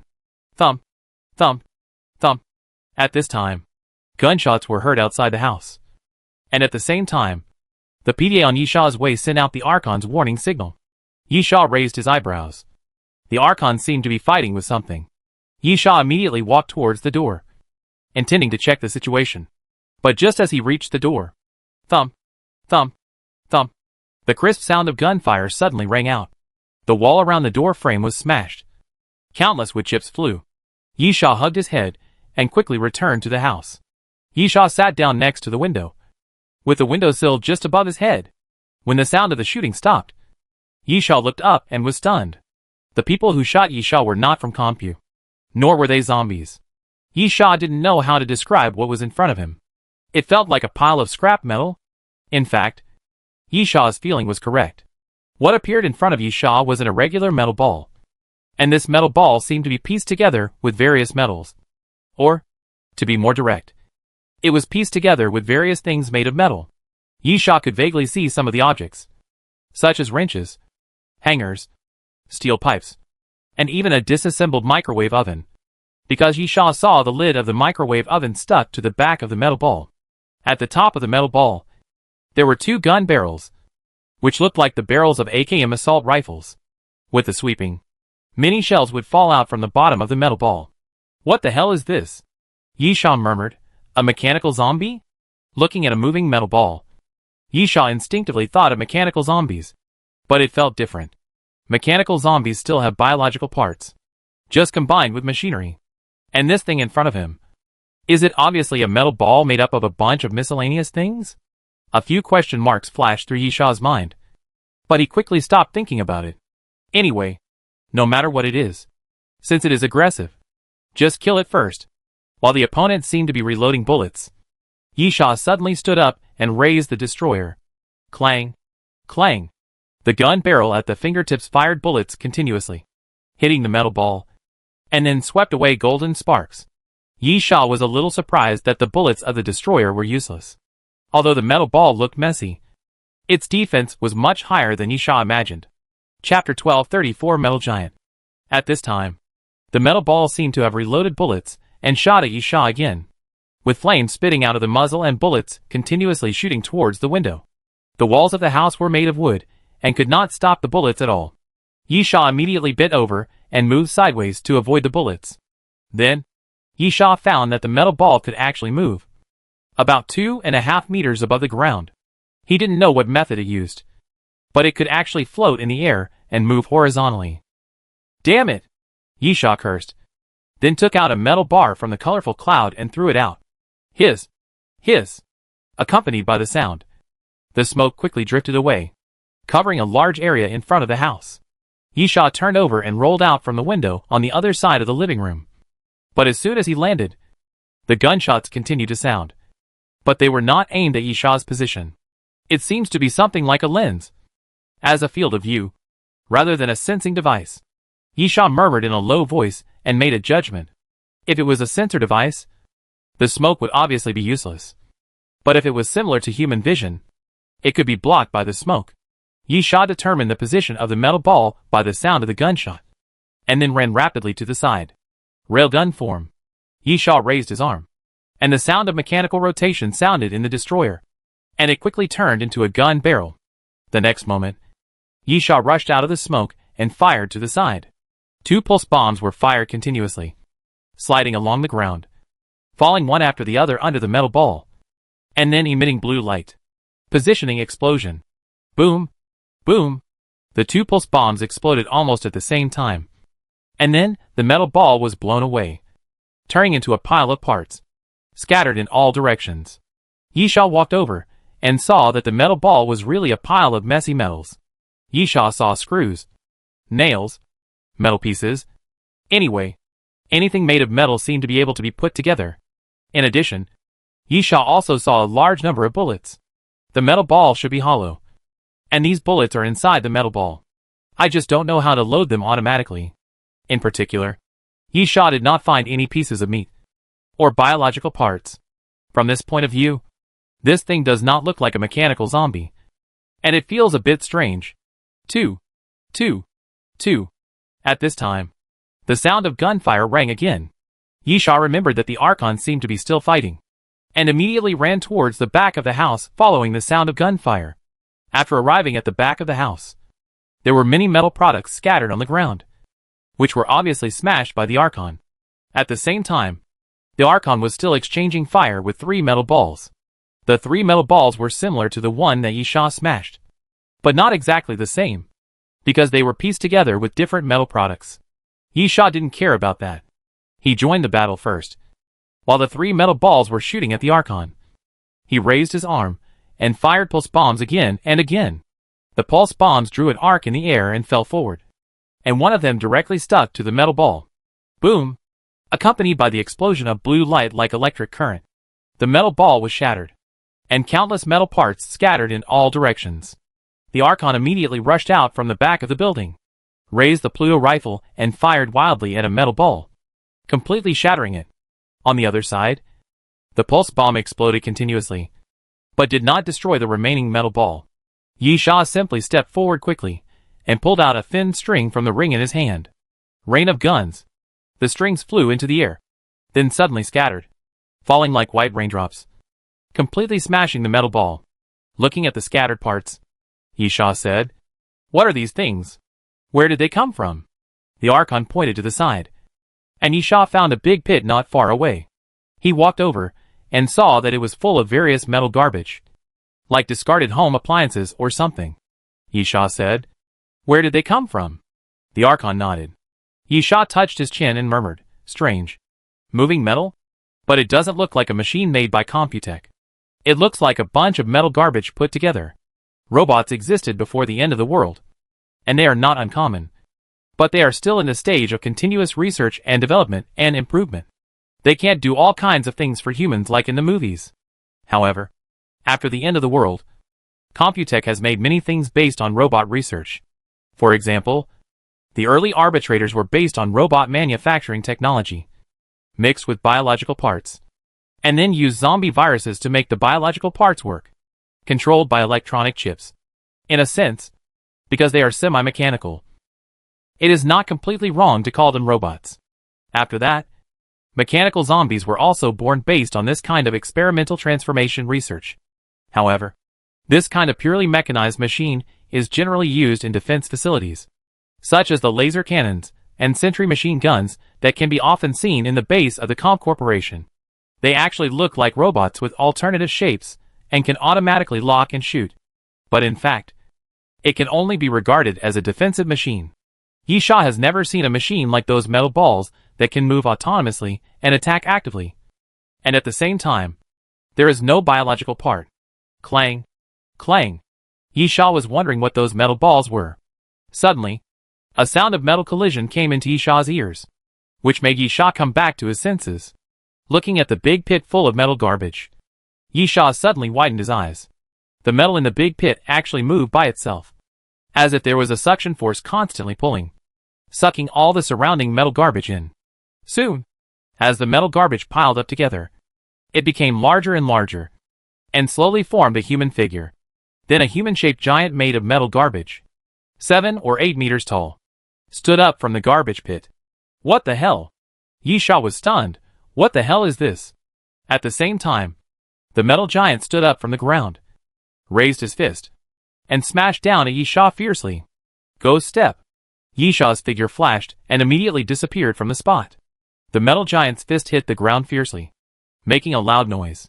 At the same time, the ground collapsed and a lot of cracks appeared around it. At the same time, a pile of metal fragments fell from the arm, and after hitting the ground, they made a clanging sound. After missing the punch, the metal giant did not stop at all. After standing up again, he punched Yisha again, bringing a strong wind and smashing down with force. Chapter 1235 Town. The Archon quickly moved around the side of the metal giant, raised the Pluto rifle, and fired wildly at the metal giant. The bullets hit the metal giant's body, making a constant clanging sound and sparking sparks. It seemed that the bullets from the Pluto rifle could not cause any damage to the metal giant. But Yisha knew very well that it did cause damage. And the damage was not light, because the injury of this guy in front of him was different from that of a normal human.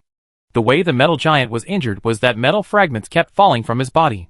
With the Archon shooting, there was already a pile of metal fragments on the ground. However, the metal giant seemed to have set his sights on Yisha. The Archon was attacking continuously, but the metal giant did not attack the Archon at all. Instead, he attacked Yisha and his huge fist fell towards Yisha again. Strong power. Hard armor, Yisha shouted. And after putting on the power of hard armor, he directly met the opponent's fist. Bang! The metal giant's body hit Yisha. Feeling the power coming, Yisha retreated several steps and then forcibly pushed the metal giant's body down. Yisha felt the power of the metal giant and felt that this guy seemed to be just physically scary, not as powerful as imagined. Yisha could easily take the punch of the metal giant with his hard armor. At the same time, the Archon did not use the effect of the Pluto rifle, and just ordinary sweeping could cause damage to the metal giant. However, Yisha was very interested in the metal giant and wanted to know how this guy was formed. Therefore, he was not in a hurry to kill the metal giant, but chose to swim to the side and summon the corpse flower. Boom! Boom! The ground cracked, and a huge crack appeared. The main flower of the corpse flower poked out, and then the petals opened, spitting out the beheading knife. Yisha immediately jumped up and grabbed the beheading knife in the air. After landing, Yisha dragged the knife, and the beheading knife dragged across the ground, making a crisp sound and bringing out golden sparks. Seeing the metal giant's fist fall again, Yisha suddenly jumped up and jumped directly onto the metal giant's fist, and then stepped on the metal giant's arm and continued to jump up. Die! Yisha leaped up and reached the level of the metal giant's head. He shouted and swept the guillotine horizontally. Bang! The next moment, the guillotine hit the metal giant's head, making a loud noise, while countless metal fragments fell off. Yisha cut a huge gap in the metal giant's head. Even the huge body could not withstand Yisha's power and tilted backwards, but did not fall down. Then Yisha fell back to the ground, showing a look of surprise. What surprised Yisha was not the strength of the metal giant. This thing was not as strong as imagined. It was the type that looked good but was useless, at least judging by Yisha's strength. It was indeed so. If Yisha wanted to, he could kill the metal giant at any time. What surprised Yisha was that the destructive blade effect of the slasher was not activated. Any non-living thing will be destroyed by the destructive blade effect of the slasher. But although part of the metal giant's head was destroyed, it was only because of Yisha's strength and the damage caused by the slasher, not the effect of the destructive blade. This means, Yisha licked his lips. Is this damn thing a living thing? While Yisha was thinking, the metal giant swung his fist again. Yisha took another ghost step and jumped to the side to avoid the attack. Forget it. Yisha took a breath. Let's kill it first. Crack. Crack. Yisha clenched his fist, and the destroyer kept making mechanical sounds. And then arcs appeared. Seeing the metal giant raise his huge fist again, Yisha immediately took a step forward, and white smoke spurted out from the back of his hand. The power of booze suddenly appeared, and Yisha met the fist of the metal giant. Heavy punch. Boom. Fists collide. As the two fists collided fiercely, almost at the moment of impact, the huge arm shattered into pieces, turning into a pile of metal fragments and scattering downwards. At the same time, the Archon leaped up and came to the top of the metal giant's head. The Pluto rifle emitted a green light, and then it fired wildly downwards like a machine gun. Bullets poured down like rain, constantly falling on the metal giant, until the metal giant's body was completely shattered, making a loud noise. And then it completely collapsed and turned back into a pile of metal garbage. How on earth does this thing resemble a living organism?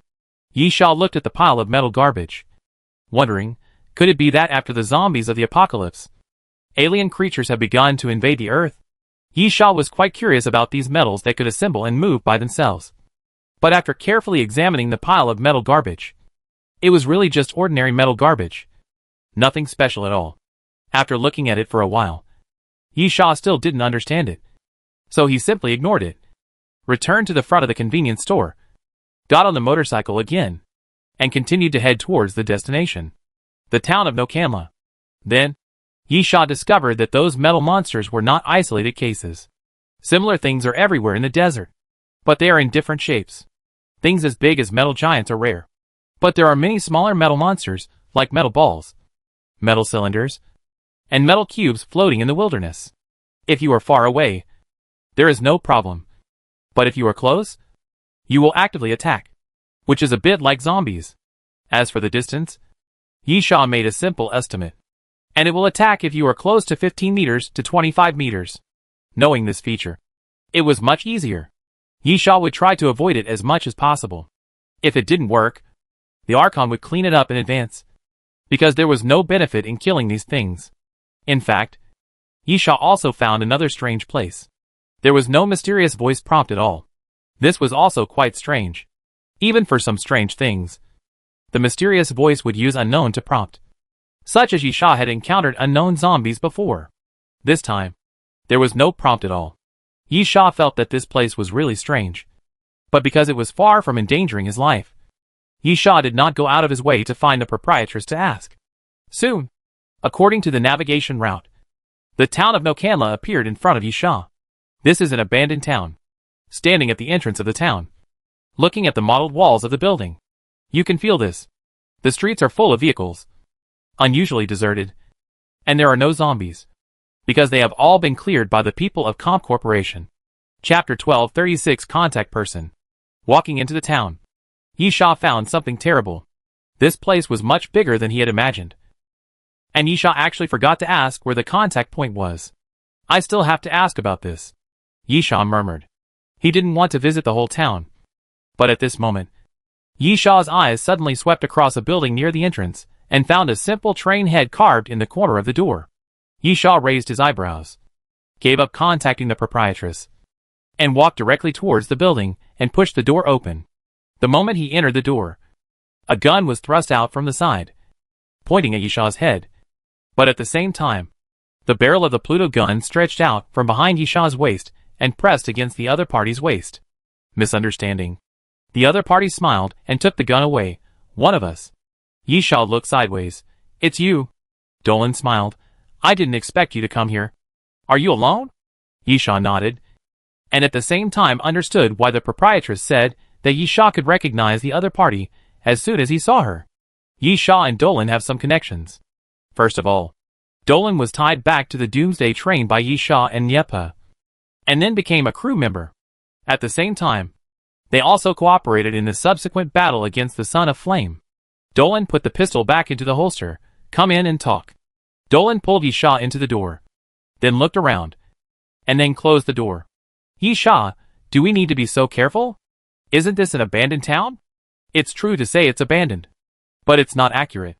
Dolan walked to the refrigerator, opened it, gestured to Yisha, and then took a bottle of water and threw it to Yisha. This is currently the experimental site of Compu, but it is not used much. Yisha was puzzled. Experimental site? Dolan, did you see any strange things when you came here? Yisha, do you mean those metal balls that attack people? And metal cubes and other things? Dolan, yes. That is Compu's new experimental product. Yisha, those things are very strange. They look like living things, but they don't feel like living things. What on earth are they? Dolan, a new type of zombie. Right? Or a mechanical life form? Yisha tilted his head, obviously more confused. Dolan, Comco used the zombie virus to create a bacterial-type organism. These organisms can attach to any metal object, and then operate according to the program of the chip, and then become the kind of thing you see. Bacteria? Yisha, bacteria are indeed invisible to the naked eye. But I didn't see anything like chips. Dolan, nanochips are very small. This area is full of them. Of course, they are all obsolete products, mixed in the metal garbage, so you can't see them. Yisha nodded. And then, why didn't the mysterious voice give any prompts? I'm not sure about this. Probably because they are obsolete products that have been abandoned. Dolan, about a month or so, Comscope will conduct experiments here, which is to let those things fight each other. I have killed several of them. And there was a mysterious voice prompt. Yisha, I roughly understand. Let's talk about the mission. Is the mission related to those life machines? Dolan, it's related to my mission. I arrived about half a month ago. My mission is to investigate those life machines. However, the boss lady contacted me temporarily to take care of you. At present, I have to complete your mission first. I can ignore my mission for the time being, and I can give it up. Besides, I have almost finished the investigation. Yisha nodded. The boss lady said that I can sneak into the Iron Fortress base. Dolan nodded. You are the third squad leader of IPZ-780 base. Asian. Body modified. And your name is still Yisha. Dolan said as he walked to the table next to him. Took out a brown paper bag and handed it to Yisha. It contains your identity information, as well as the internal identity card of Compu, the warrant from IPZ-780, etc. Yisha took out the things and looked at them. Then, this information is obviously fake. Right? The name is mine. And even the photo is mine. So the identity card must be fake too? Is it reliable? Dolan, except for the name and photo. All other information is real, including mission history, mission execution records, etc. And then your name and photo are replaced. Even the ID card is real.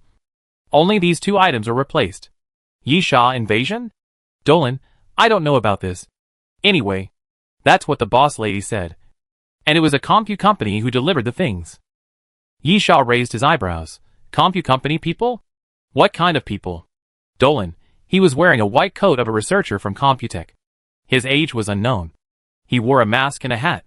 He spoke with a voice changer. You could vaguely see his white hair. But judging from his figure, he should not be too old. Probably around 50 or 60. Yisha held his chin and pondered. If according to Dolan's description, these things were obviously tampered by an insider, then, if there is an insider, and he is a person of high status, he can indeed do such a thing. But the premise is that there must be such a person inside. Yisha couldn't help but think of Li Xuanhe. That guy seemed to be in collusion with the people of Compu. However, Li Xuanhe died. At that time, Yisha was just a rookie, and his main experience was to survive and become stronger. Since the train conductor had finished the matter, Yisha no longer cared about it. But now it seems that it is obviously not that simple. It is not that Li Xuanhe is in collusion with Compu, but the Doomsday train. No, it's not the Doomsday train. Yisha whispered. It should be the train conductor.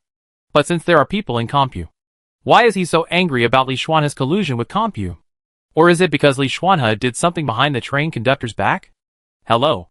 At this time, Dolan's voice interrupted Yisha's thoughts. What are you thinking about suddenly? Nothing. Just some things that have nothing to do with this mission. Yisha raised his head.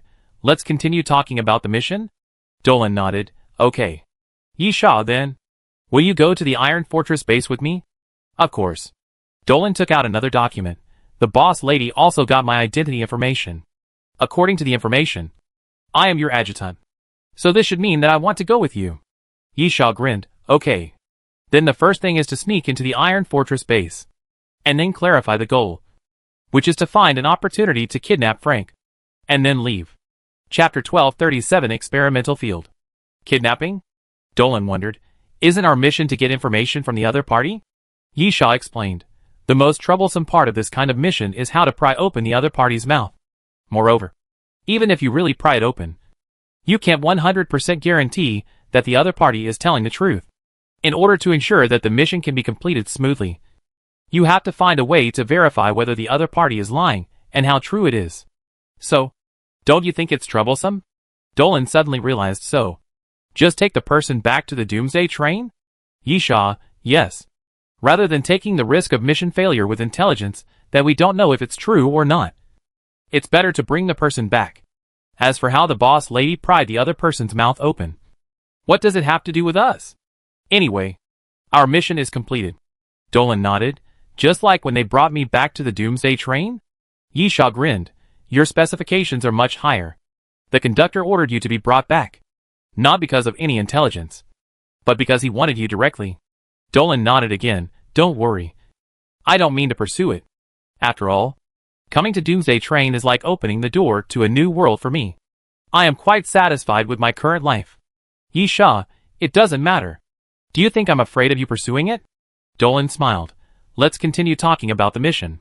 You know, if it's just arresting people and interrogating them, it can be done inside, and then you can leave secretly.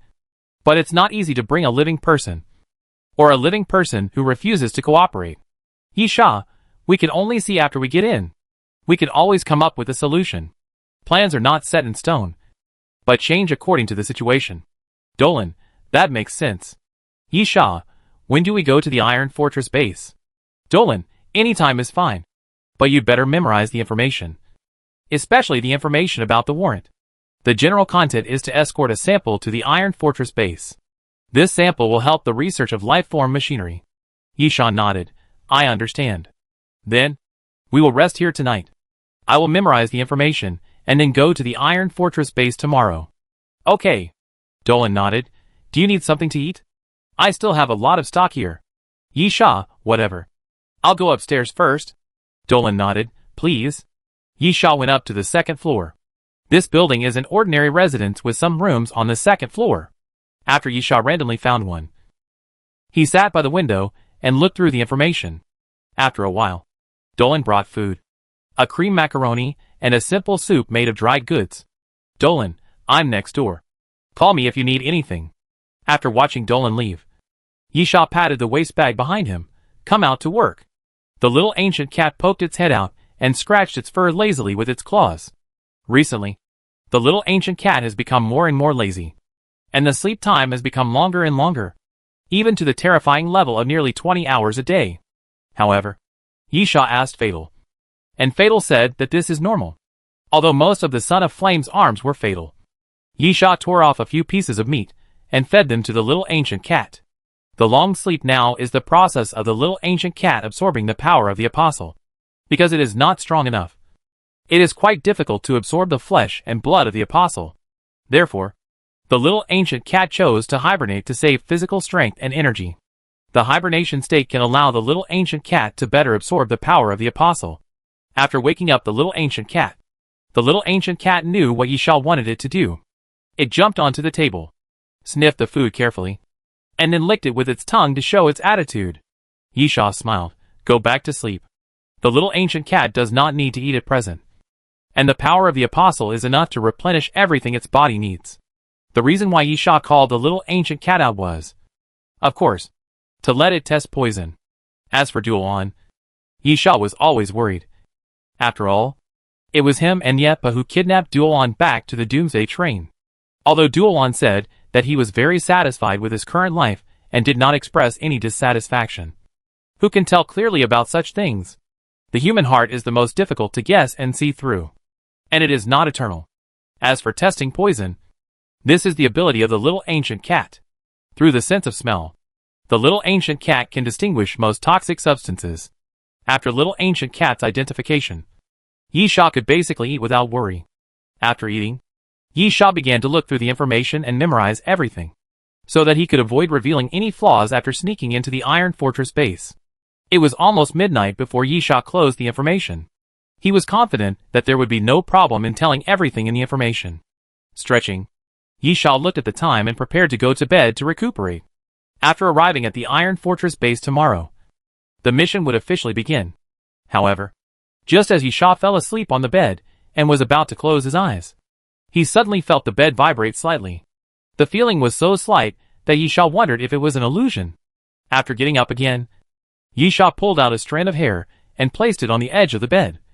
And then, he could see the hair vibrating slightly. It was not an illusion. Yisha walked to the window, opened it, and looked outside. Suddenly, a missile passed by the window and hit the street. Boom!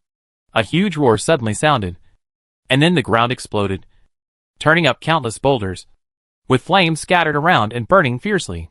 Yisha was stunned. This. Bang! Bang! At this time, the door was knocked, and Duolan's voice came from outside. Are you asleep? There's trouble. Yisha opened the door. What happened? Dolan was anxious. The Iron Fortress base has started experiments, and a large number of mechanical life forms have appeared in the town. At present, they have started fighting. Yisha, didn't you say it's safe? Dolan said bitterly. It's safe. According to my intelligence, the Iron Fortress base usually conducts experiments once every 2 weeks. Moreover, there are 4 abandoned towns around it as experimental sites. It is usually safe within a month. As far as I know, The town of Nokanla just conducted an experiment last week. I don't know why it came again. Yisha, what should we do now? Dolan, we can only fight our way out first. We can't communicate with the mechanical life form. We can only leave the experimental site first. If the people who monitor the experimental site at the Iron Fortress base can find us, it's also okay. We just need to show our identities. Of course. I mean fake identities. Yisha nodded. Then let's go. Chapter 1238 Battery. After leaving the house, Yisha wanted to run to the town entrance, but was stopped by Duolan. Go this way. Yisha wondered, wouldn't it be more convenient to leave the town? Dolan, the experimental field is not limited to the town. There is a large outer area. It's useless for you to leave the town. It's easier to be targeted if you go to an open place. Moreover, passing through the town is directly heading to the Iron Fortress. Yisha nodded, then go this way. You lead the way. Dolan nodded quickly and headed southeast. After walking about 50 or 60 meters, a fire suddenly appeared in the sky. Boom! The next moment, the sound of an explosion suddenly sounded, and a large hole was directly blasted out of the roof of a house not far from where they were, and countless rubble collapsed downwards. Dolan, don't worry about those mechanical life forms. They are fighting each other in the experimental field and then conducting data detection. As long as they are not facing each other head-on, they will not attack us. Yisha slowly slowed down his pace. The question is, what if we face them head-on? As soon as Yisha finished speaking, several white metal balls suddenly floated out from behind the roofs on both sides, about twice the size of a basketball, floating in the air. TGL autonomous type. Dolan, basic mechanical life form. The means of attack is firearms, and you need to be careful that it will release metal needles with electric current splashing. Yisha's eyes lit up. We have to fight. Right? Dolan, if you are targeted, there is nothing you can do. You can only fight. As soon as Duolan finished speaking, he saw Yisha rushing out excitedly. At the same time, the TGL autonomous model floating in the sky ejected the barrel at the same time. And then the muzzle sprayed flames and began to shoot at Yisha. Two. The crisp sound of gunfire appeared, and the TGL autonomous model fired continuously at Yisha. Yisha's speed was extremely fast, and he began to move irregularly when he met the bullet. With the continuous drift of the TGL autonomous model, the bullet seemed to hit Yisha, but it swept the ground every time. However, Yisha did not attack, but kept moving to avoid the bullets. Where is the electric current? Yisha shouted to Dolan. Where is the electric current attack you mentioned? Dolan spread his hands. If the other party did not use it, he could do nothing. But at this time, a round of shooting ended, and those TGL autonomous models ran out of bullets. And then, there was a sound of mechanical rotation in their bodies. The TGL autonomous model began to reload bullets, and at the same time the top cover suddenly opened, and the TGL autonomous model began to rotate, and metal needles connected to wires flew out one by one. This kind of attack is actually based on the principle of electric shock guns, and even the structure is exactly the same. But although the principle is the same, the power is completely different. Electric shock guns are almost non-lethal, unless they accidentally hit the head and heart, which are fatal. Usually, when used, they can be aimed at the limbs and abdomen, and then produce electric shocks, causing the target to spasm and lose the ability to move. However, the current released by the TGL autonomous type will definitely not only kill people, but also turn people into charcoal. However, this was what Yisha wanted. Taking a step forward, Yisha had no intention of dodging at all. He stretched out his hand and grabbed the two metal needles. Duolan was immediately anxious. He had clearly warned Yisha, but he didn't expect Yisha to take the attack in such a reckless way. He rushed forward and wanted to save Yisha, but it was too late. An obvious electric current flowed through the metal wire behind the metal needle and directly wrapped around Yisha's body. Dolan couldn't help but slap his forehead. With Yisha's physical fitness, he shouldn't die. But being electrocuted shouldn't be uncomfortable, because Dolan himself had been electrocuted before. However, Dolan soon showed a surprised expression, because the electric currents wrapped around Yisha's body. But Yisha didn't twitch because of the electric shock, nor was he ejected. Instead, he held the metal needle and looked quite enjoying it. The electric currents went directly through Yisha's pores and entered his body. Dolan was stunned. This battery, after the gene change, It can store electricity in the body and use it when needed. This is an ability of the Lightning Master, and it is a very important ability. The Lightning Master is actually like the eight-sided wind and rain, which is an ability that depends on the weather, because it is right to control the current. But if there is no wind, no rain, and no lightning, what should Yisha do? So, the ability of the battery is very important. If being able to control lightning in the sky through lightning strikes on rainy days represents the upper limit of this ability, then the battery ability represents the lower limit of this ability. Because things like weather really cannot be controlled by humans. But unlike the 8 directions wind and rain super god super ghost line, the upper limit of lightning strikes is very high. But the lower limit is also very high. Because when there is no lightning, the battery ability can be used to accumulate electricity in the body, and then use it at will. Therefore, Yisha is like a power bank without power, and needs to be charged urgently. However, the common method of accumulating power, such as inserting fingers into the socket, is too slow. Yisha needs something that can release a large amount of current so that he can charge quickly. At present, these TGL autonomous chargers are very suitable chargers. While Yisha stood still, those TGL autonomous chargers naturally attacked continuously. And then all the metal needles were held in Yisha's hands, feeling the flow of electric current. A normal person would have been stunned, or paralyzed, or even have a severe tingling sensation. But for Yisha, apart from feeling hot all over, there was no discomfort. Moreover, Yisha could clearly feel the current filling his body. It was a very strange feeling, and Yisha could hardly describe it in words. But he could clearly know that the current existed. Just like the eyes could see the inside of the body. The current was entangled in his meridians, organs, and even bones. However, although he absorbed all the TGL's autonomous current attack, Yisha still felt that the current in his body was very weak. If he was really a power bank, then the power at this moment would be at most 5%. This was a surprise for Yisha, and it was definitely a good thing, because the battery capacity allowed Yisha to store more power in his body than he imagined. For Yisha, the more storage capacity, the better, so that it would not be easily exhausted during the battle. If it could not be used halfway through each battle, it would be a very bad thing.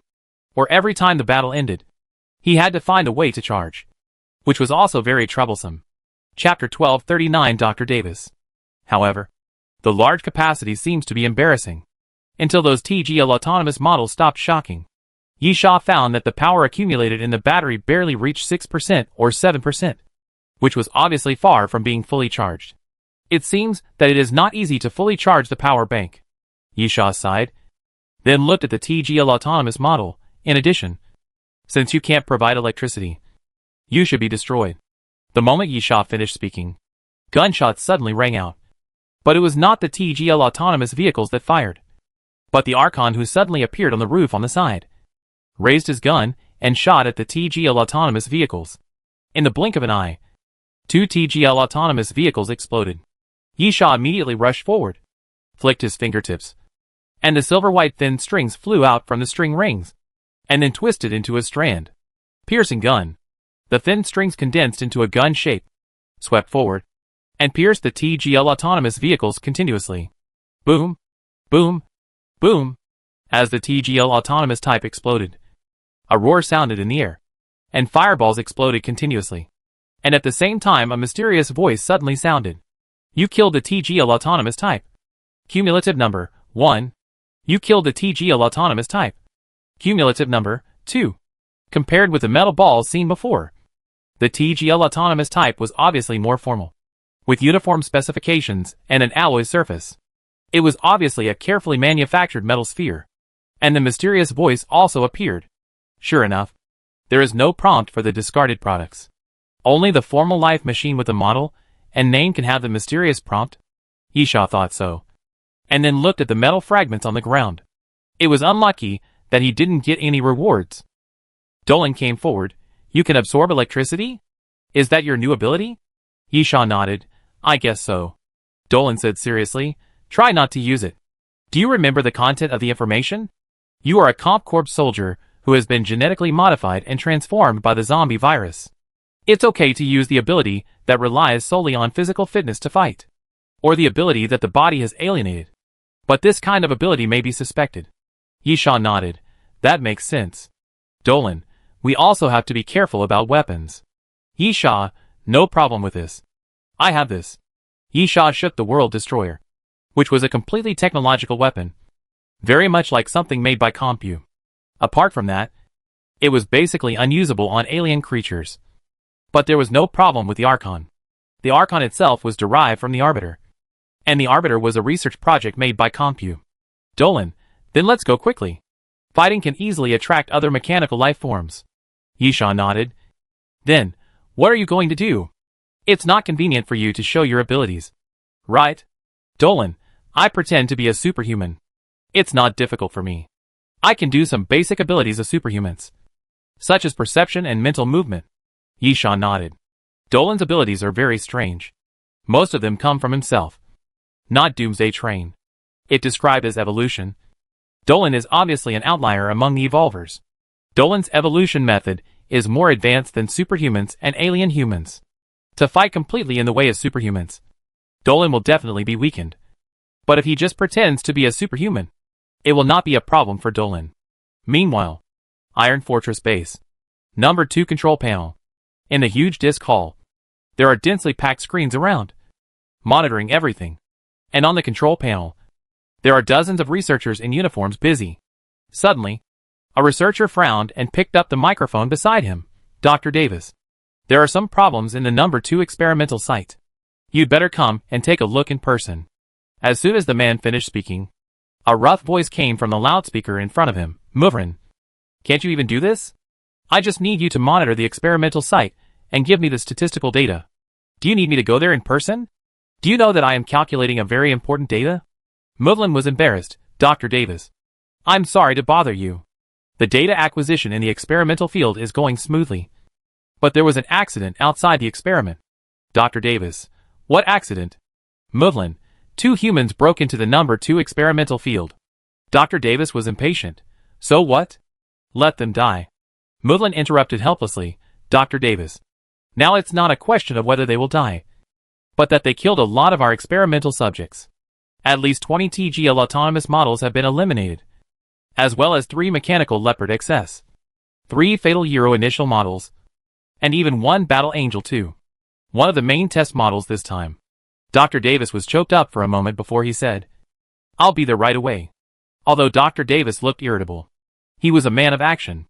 About 5 minutes later, he appeared in the control room, walked directly onto the console, and stood behind Muvlin. Dr. Davis, switch the monitors. Let me see the 2 humans. And clear 2 more screens. I want to see their battle footage. I don't need those TGL autonomous rubbish. Show their battle footage with the Battle Angel 2. Muvlin nodded, and then quickly operated on the console. Soon, the figures of Yisha and Dolan appeared on the screen, running wildly on the streets of the town. Suddenly, there were explosions and gunshots in front of them. The 2 of them were very alert and got into the side alley to observe the situation.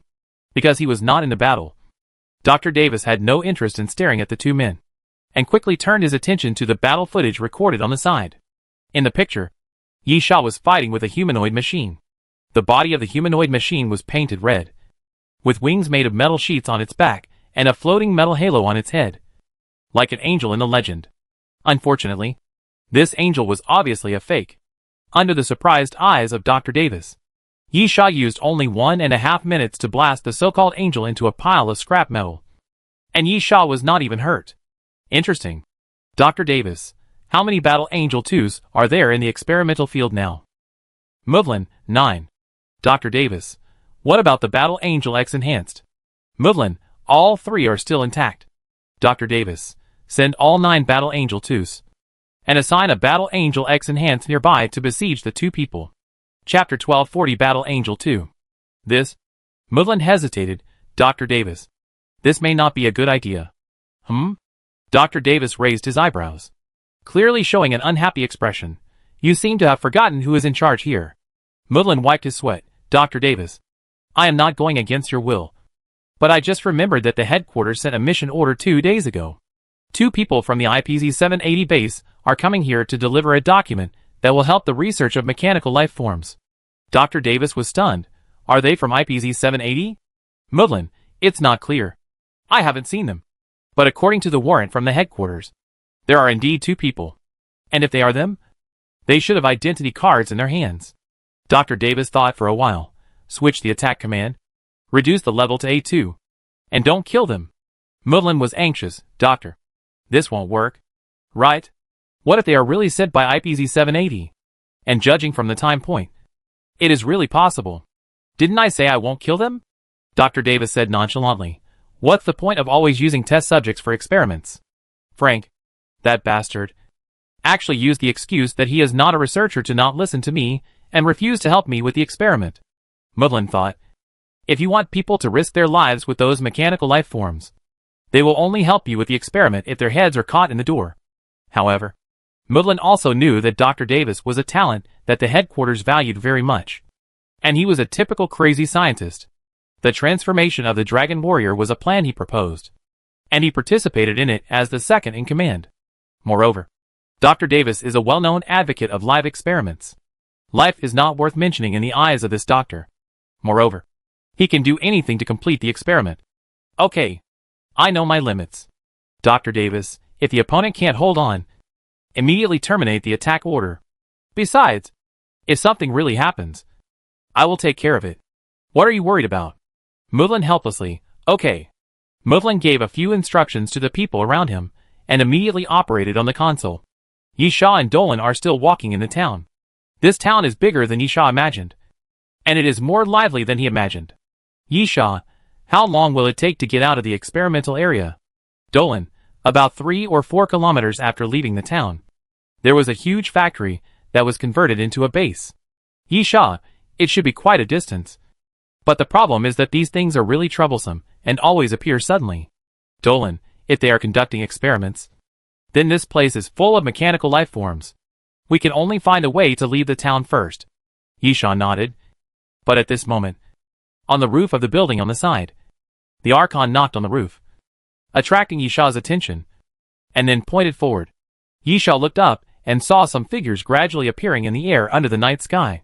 Yisha, are they these guys again? Soon, 9 Battle Angel 2s appeared in front of Yisha. Their bright red bodies were particularly bright under the night sky. Yisha raised his eyebrows. These things are a bit difficult to deal with. Yisha had fought with the Battle Angel 2 before, and he was not incapable of dealing with them. However, it would be a bit troublesome to fight the World Destroyer with his physical fitness alone. Dolan, but it seems that we can't get through here without killing them. Yisha nodded, and then suddenly raised his arm, seemingly without any signs, but preemptively attacked those Battle Angel 2s. Thump, thump, thump. Gunshots rang out continuously, and bullets began to fly towards the Battle Angel 2s. 2 Battle Angel 2s flew to the front and moved their arms forward. A crack appeared at the position of the arms, and then countless metal pieces were ejected, forming a prismatic shield to block the attack of bullets. The bullets hit the shield and made a clang-clang sound, but they could not penetrate the shield's defense. The metals used by the Battle Angel 2s were obviously not ordinary metals. They might be rare alloys or mixed with special materials. However, Yisha was not surprised. After all, he had fought before and knew what he was facing. Dimensional Gate. Yisha ran quickly to the side, and then suddenly fired a black bullet that seemed to be formed by smoke. The next moment, a black rectangle suddenly appeared.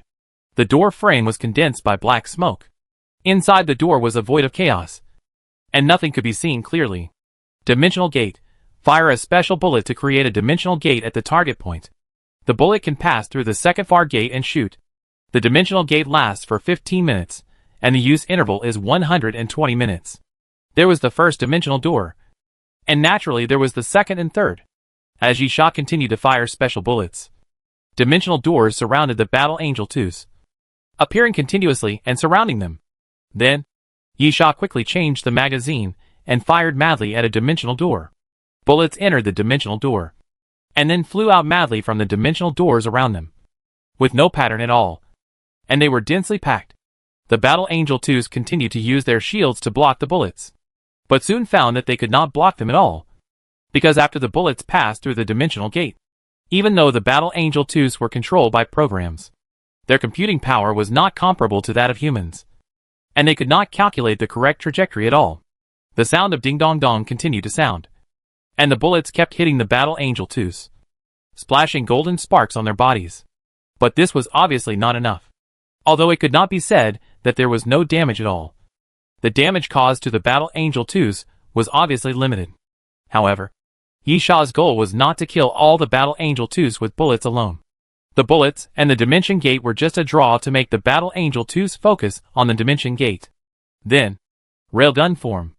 Yisha raised his arm, and the destroyer quickly changed its form, turning into a gun barrel. The next moment, Yisha raised the destroyer, and after slightly aiming, he fired pulse bombs continuously into the air, letting those pulse bombs fall towards the center point where the Battle Angel 2s gathered. Chapter 1241 Battle Angel X Enhanced Type. The railgun form of the World Destroyer is actually not very useful against aerial targets. The reason is simple. The explosion of the pulse bomb is not controlled by Yisha. When the Battle Angel 2 can move, Yisha can't accurately affect the opponent by firing and loading. The only way is that the pulse bomb has a sticky feature and can be directly attached to the target.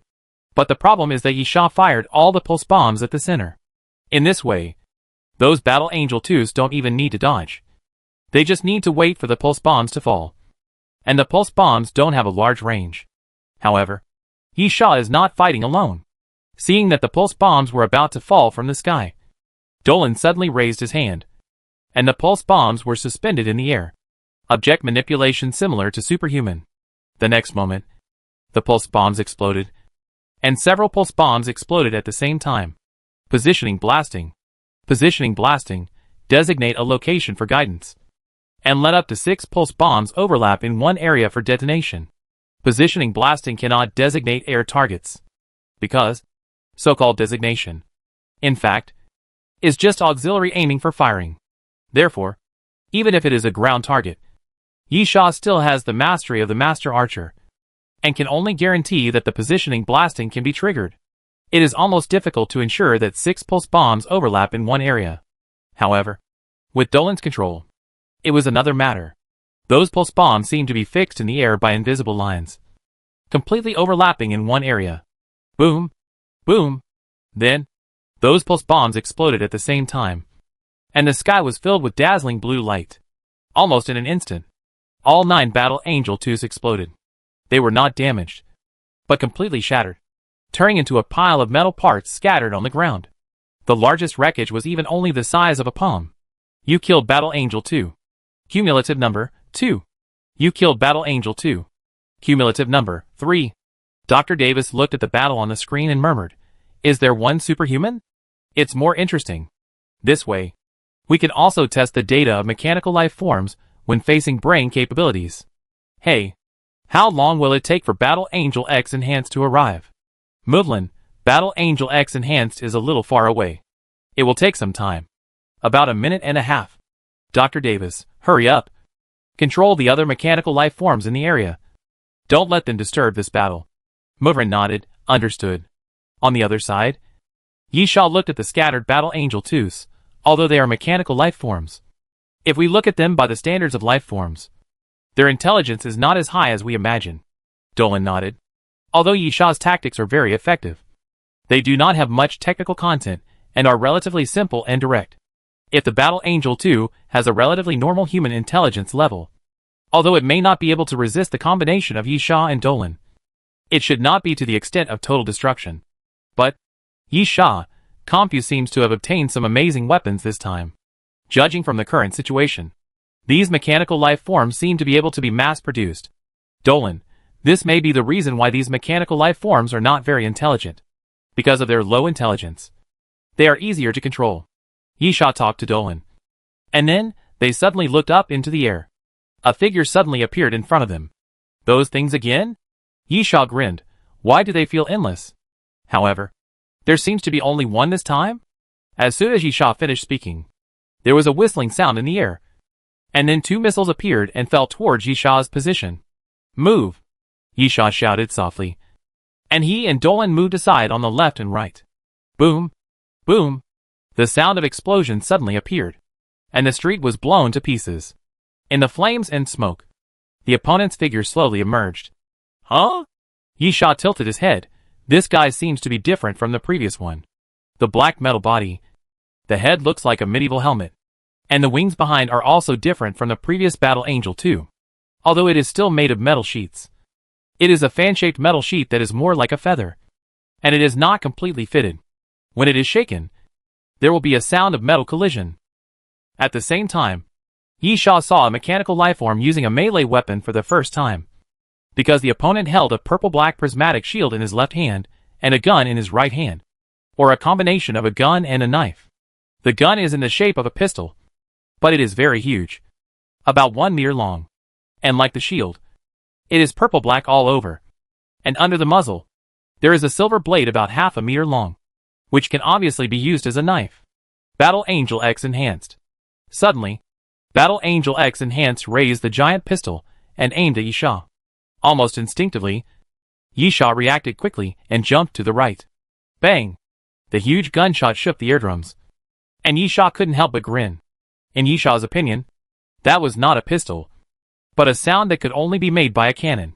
Boom! At the same time, the ground made a sound of explosion. Yisha looked back and saw a circle of large pits at least 1 meter deep and 2 meters in radius where he had just stood. It was quite huge. This level of power is really worthy of a gun of that size. Yisha grinned and said to Dolan, "What is the origin of this guy?" "Dolan, this is the first time I have seen it. It is probably a special type that is not mass-produced. It may be a bit troublesome. Yisha, we have to fight it to find out." While talking, Yisha rushed forward, grabbed a huge stone from the side of the pit, and threw it towards the Battle Angel X Enhanced type. Bang! The horrible gunshot sounded again, and then the huge rock flying into the air instantly turned into a pile of small gravel, and the Battle Angel X Enhanced type smashed it to pieces. However, at the moment when the gravel scattered, Yisha's figure suddenly appeared in front of the Battle Angel X Enhanced type, and punched forward fiercely. Bang! At the moment when Yisha punched, the Battle Angel X Enhanced type also moved the shield fixed on his left hand, and then a violent metal collision sound was heard. The body of the Battle Angel X Enhanced type was blown away, but the wings behind the Battle Angel X Enhanced type quickly ejected airflow, forcibly stabilizing the Battle Angel X Enhanced type, and Yisha fell back to the ground at this moment. Chapter 1242 Fighting. Dolan took a few steps forward and stood side by side with Yisha. "Yisha, this guy is a bit troublesome. Can you restrict it from flying?" "Dolan, of course. Ordinary superhumans can't do that. In other words, they can only prevent the opponent from flying for a short period of time. But for me, this is not a problem." Dolan took a deep breath and suddenly stretched out his hand and pressed forward. There was no change around, but Yisha had a clear feeling that something must have happened around him, and it was a very strong sense of oppression. It turns out that Yisha's feeling was correct. The surrounding buildings were constantly cracked, and countless stone chips fell down. In the sky, the wings of the Battle Angel X Enhanced type were actually an air jet system. There were devices inside the wings that continuously sucked in air circulation and then ejected it to achieve the purpose of flying. However, at the moment, the Battle Angel X Enhanced type was obviously struggling constantly, trying to make itself fly, but it was useless. The Battle Angel X Enhanced type's body was falling bit by bit. Yisha looked at Dolan. "What did you do?" "Dolan, it's similar to the ability of gravity, which makes the opponent unable to fly, and also oppresses non-biological targets. However, it's just similar, not pure gravity. Otherwise I can crush that thing directly." Yisha nodded. "As long as we get this guy down from the air, it will be much more convenient." While speaking, Yisha suddenly jumped forward, quickly came to the front of the Battle Angel X Enhanced type, raised his hand, and punched forward. Bang! Battle Angel X Enhanced raised its shield to block Yisha's fist, but was knocked away by Yisha's punch. Before it could stabilize itself, Yisha's body shook and suddenly disappeared. Ghost Step. Yisha suddenly appeared behind Battle Angel X Enhanced and raised his fist to attack again. But at this moment, the wings behind Battle Angel X Enhanced suddenly folded inwards to block Yisha's fist. With a bang, Battle Angel X Enhanced flew forward again, and suddenly turned around and shot at Yisha. Bang! The sound of gunfire like artillery fire appeared again. Yisha moved his body and quickly dodged to the side. Looking back, he saw that a wall of a building was directly blown down. At the same time, the Battle Angel X Enhanced type stabilized its body, and its folded wings opened to both sides again, revealing 2 rows of missile launchers. Then 2 missiles suddenly flew out and headed towards Yisha. Boom! Boom! The missiles landed, and the ground was in a mess again. The streets were smashed to pieces, and boulders kept turning up. However, when the black smoke and flames dissipated, Yisha was not there. Still. Ghost step. Yisha suddenly appeared behind Battle Angel X Enhanced again. Battle Angel X Enhanced immediately tried to move, but was restrained by Doran in an instant. Bang! Yisha raised his foot and swept towards Battle Angel X Enhanced's waist, knocking Battle Angel X Enhanced out and hitting the building on the side fiercely, smashing the wall while embedding his body into it. The next moment, the Archon appeared on the wall, holding a Pluto rifle and firing at the opponent. Looking at the dust blown away by the bullets, Yisha murmured, "Did he kill him?" Boom! Just as Yisha was thinking this, a piece of the roof of the building was smashed, and the Battle Angel X Enhanced type drilled out directly from the hole in the roof. Yisha immediately grinned and said to Dolan, "This guy is more durable than I thought. It seems difficult to cause a fatal blow with just fists. Dolan, if you have martial arts skills, you can use them. It's not a flaw." Yisha rolled his eyes. "Is there any difference between using Dragon Transformation or Martial Arts Supreme? They are both my trump cards. However, Dragon Transformation has been strengthened now, and it can also enter the White Dragon King state to create a rainy environment to cooperate with the wind and rain from all directions. In comparison, Martial Arts Supreme is not that important." "Wait a minute. Yisha, the reason why we can't use our abilities at will is because the experimental field may be monitored, right?" Dolan nodded. "Yisha, if that's the case, why don't they stop this damn thing? We are also from Compu now, right?" Dolan, "But you haven't shown any proof to let the other party know that you are from Compu. We haven't reached the Iron Fortress base, right?" "That makes sense." "Yisha, then, change your mind. It's not that I can't use other abilities. As long as I don't let the other party find out, it's fine, right?" Dolan nodded, "Of course. Yisha, that's much more convenient." Take a deep breath, and seeing the Battle Angel X Enhanced standing on the roof, ready to shoot down, Yisha immediately dodged the shooting. "Strong force," Yisha shouted in a low voice. A whimpering sound came out of his throat. The muscles of his arms suddenly swelled, and then he took a step forward and punched the wall hard. Boom! Accompanied by the loud roar, the building collapsed directly and turned into a pile of rubble. However, before that, Battle Angel X Boost did jump up first, and this was Yisha's intention. Yisha certainly didn't think that smashing the building would cause any damage to Battle Angel X Boost. He just used this method to force Battle Angel X Boost to fall from the roof. At the same time, Yisha also predicted the location where Battle Angel X Boost would fall, and used Ghost Step again to quickly close to Battle Angel X Boost, and then punched out. Bang! Yisha's fist hit the chest of Battle Angel X Boost, and then, shockwave. Bang! Battle Angel X Boost was blown away directly. But unlike before, this time a dense spider web crack appeared on Battle Angel X Boost's body. If the shockwave is used directly, the invisible force cannot be seen, but Battle Angel X Boost will fly away through the air. Such an ability cannot be obtained by modifying the body. However, after the fist hits and then uses the shockwave, it looks like Battle Angel X Boost was blown away by the fist, and it is completely impossible to see what special ability was used.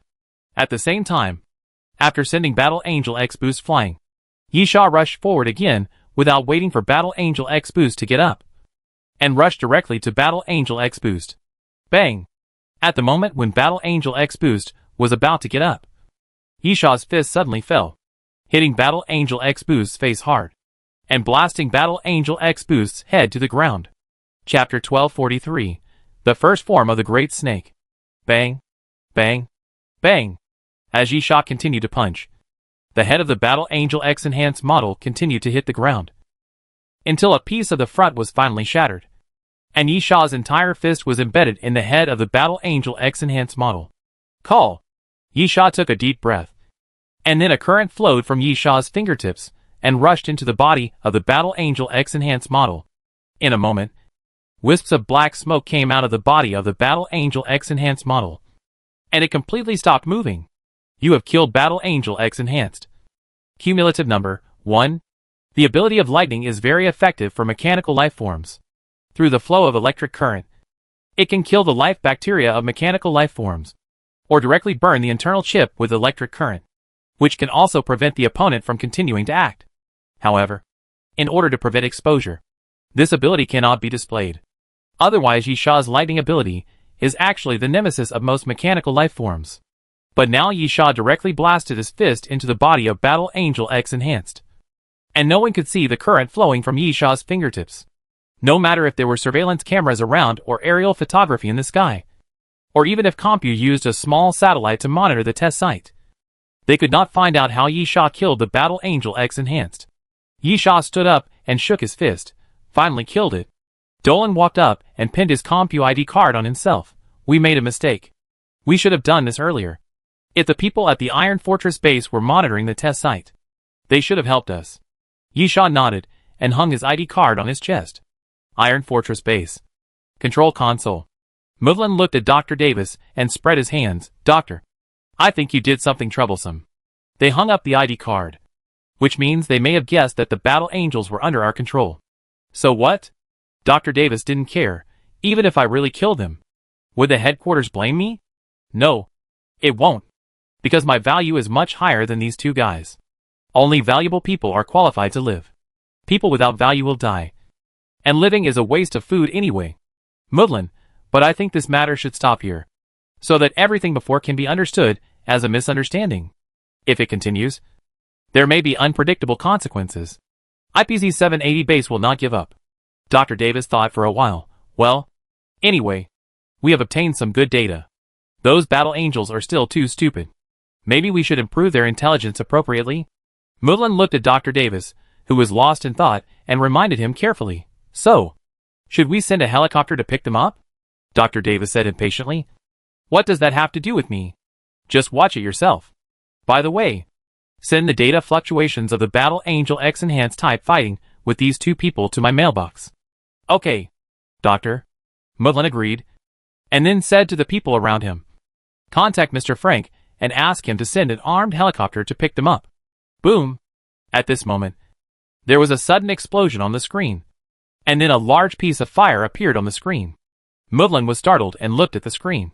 The flames on the screen slowly dispersed, and then Mudlin saw a big hole in the street, and a huge mechanical snake slowly emerged. Big snake prototype? Mudlin recognized the model of the mechanical snake at a glance.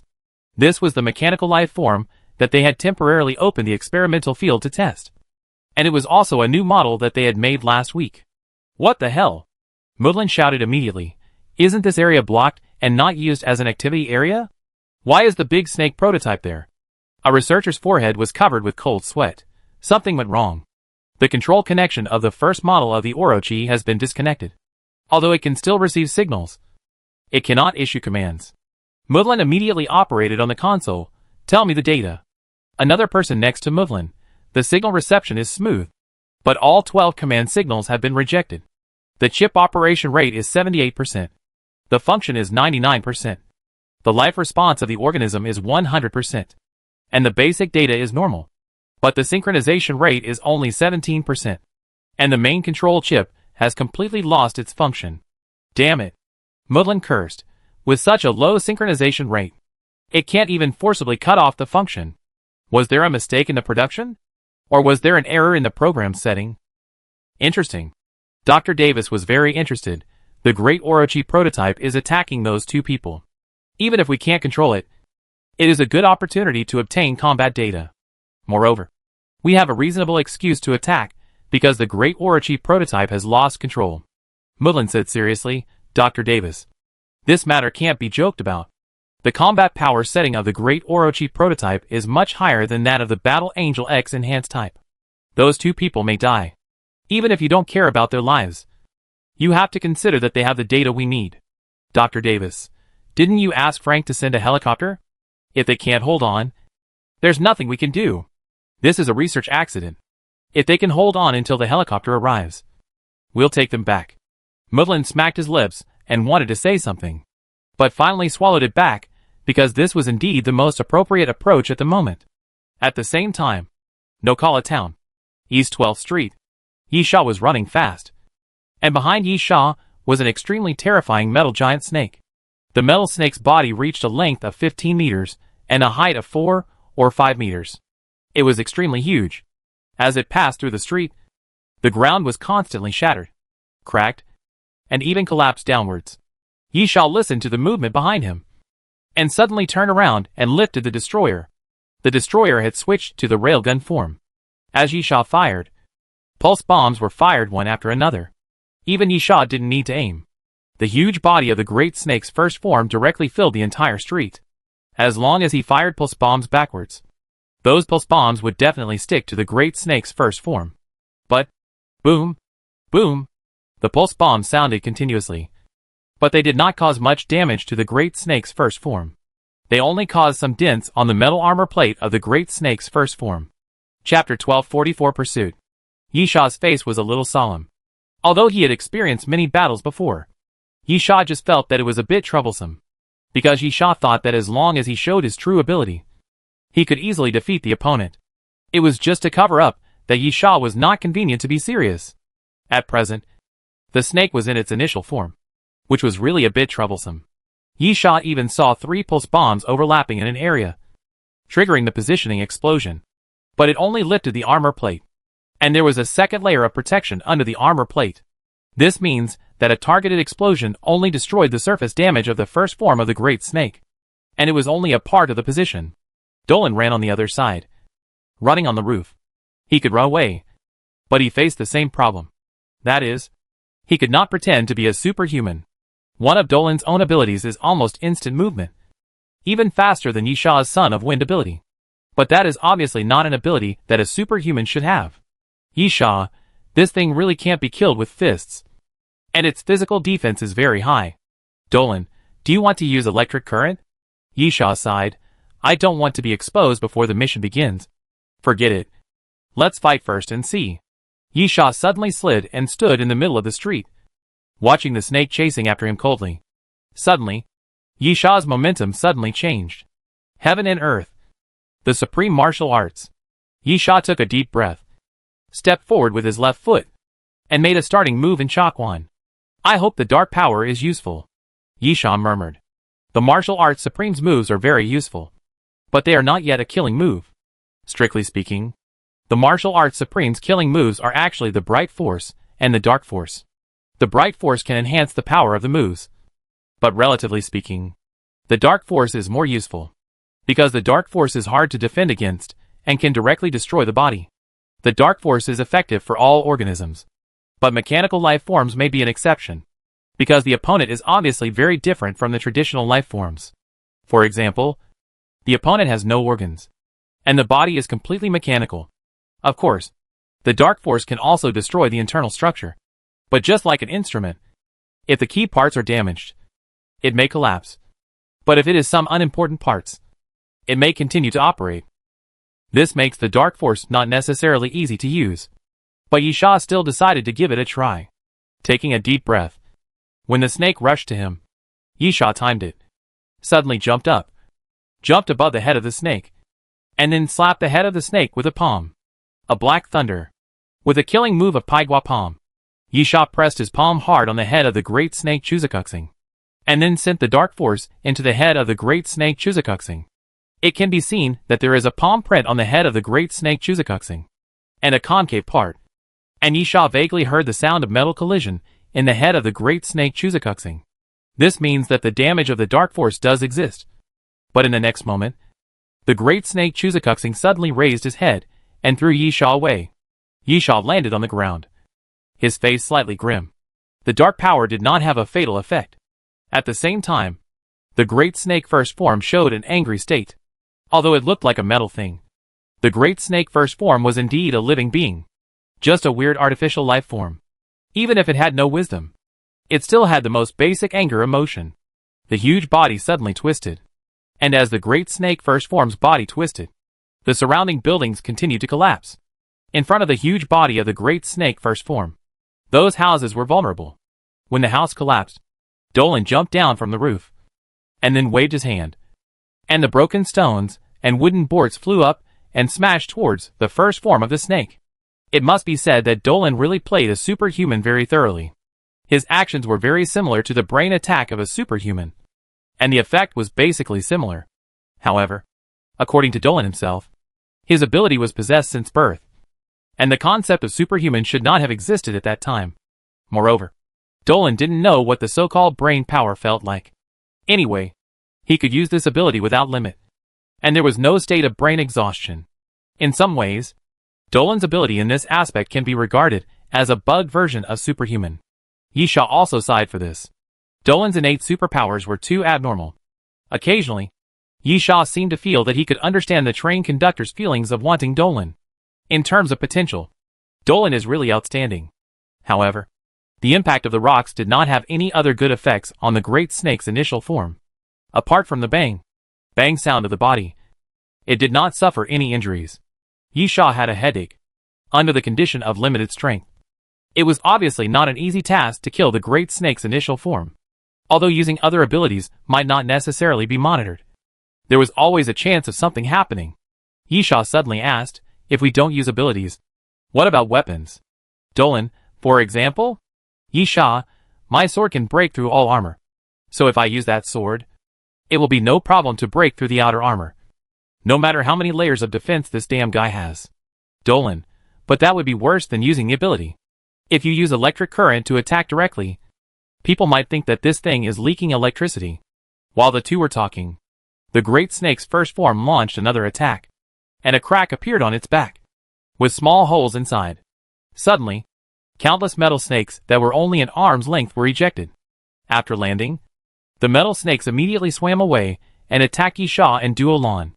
Yisha looked at the metal snakes rushing towards him, and suddenly jumped up from the ground, dodged them immediately, and then suddenly stretched out his hand and held a metal snake in his hand. With a click, Yisha crushed the metal snake directly.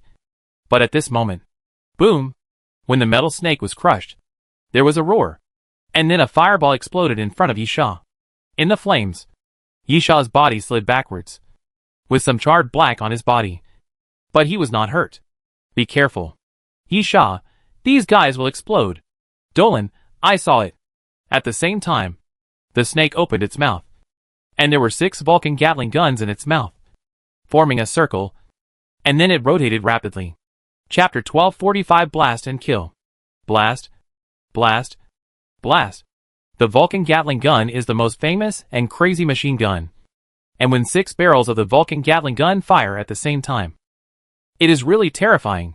The sound of bullets firing is so dense that it is unimaginable. The bullets pouring forward continuously smash everything. Even relying solely on bullets, a wall is completely cracked, and then one side of the house collapses completely. Yisha flashed into an alley, but the snake Chu's wishing obviously recognized Yisha, because Yisha had injured him continuously. Boom! The huge body of the great snake's first form couldn't pass through the alley at all, but it tried to squeeze through, and the result was that all the surrounding houses were knocked down by the great snake's first form. While running, Yisha said, "Not done yet?" Dolan looked at Yisha in confusion. "Who are you talking to?" "Yisha, didn't you notice that the Archon is missing?" Dolan was stunned, because the Archon usually attacks in hiding. In the cooperation between Yisha and the Archon, Yisha is the one who is responsible for facing the enemy head-on, while the Archon hides and wanders around, attacking at the right time, whether it is looking for an opportunity to strike or wandering around to cause continuous damage. It means that the Archon does not often show up. So Dolan did not notice that the Archon had left the battle circle. Martial Arts Supreme is useless, Yisha said solemnly, under the limitation of some abilities. It is obviously not easy to get rid of this guy, so I can only take another approach.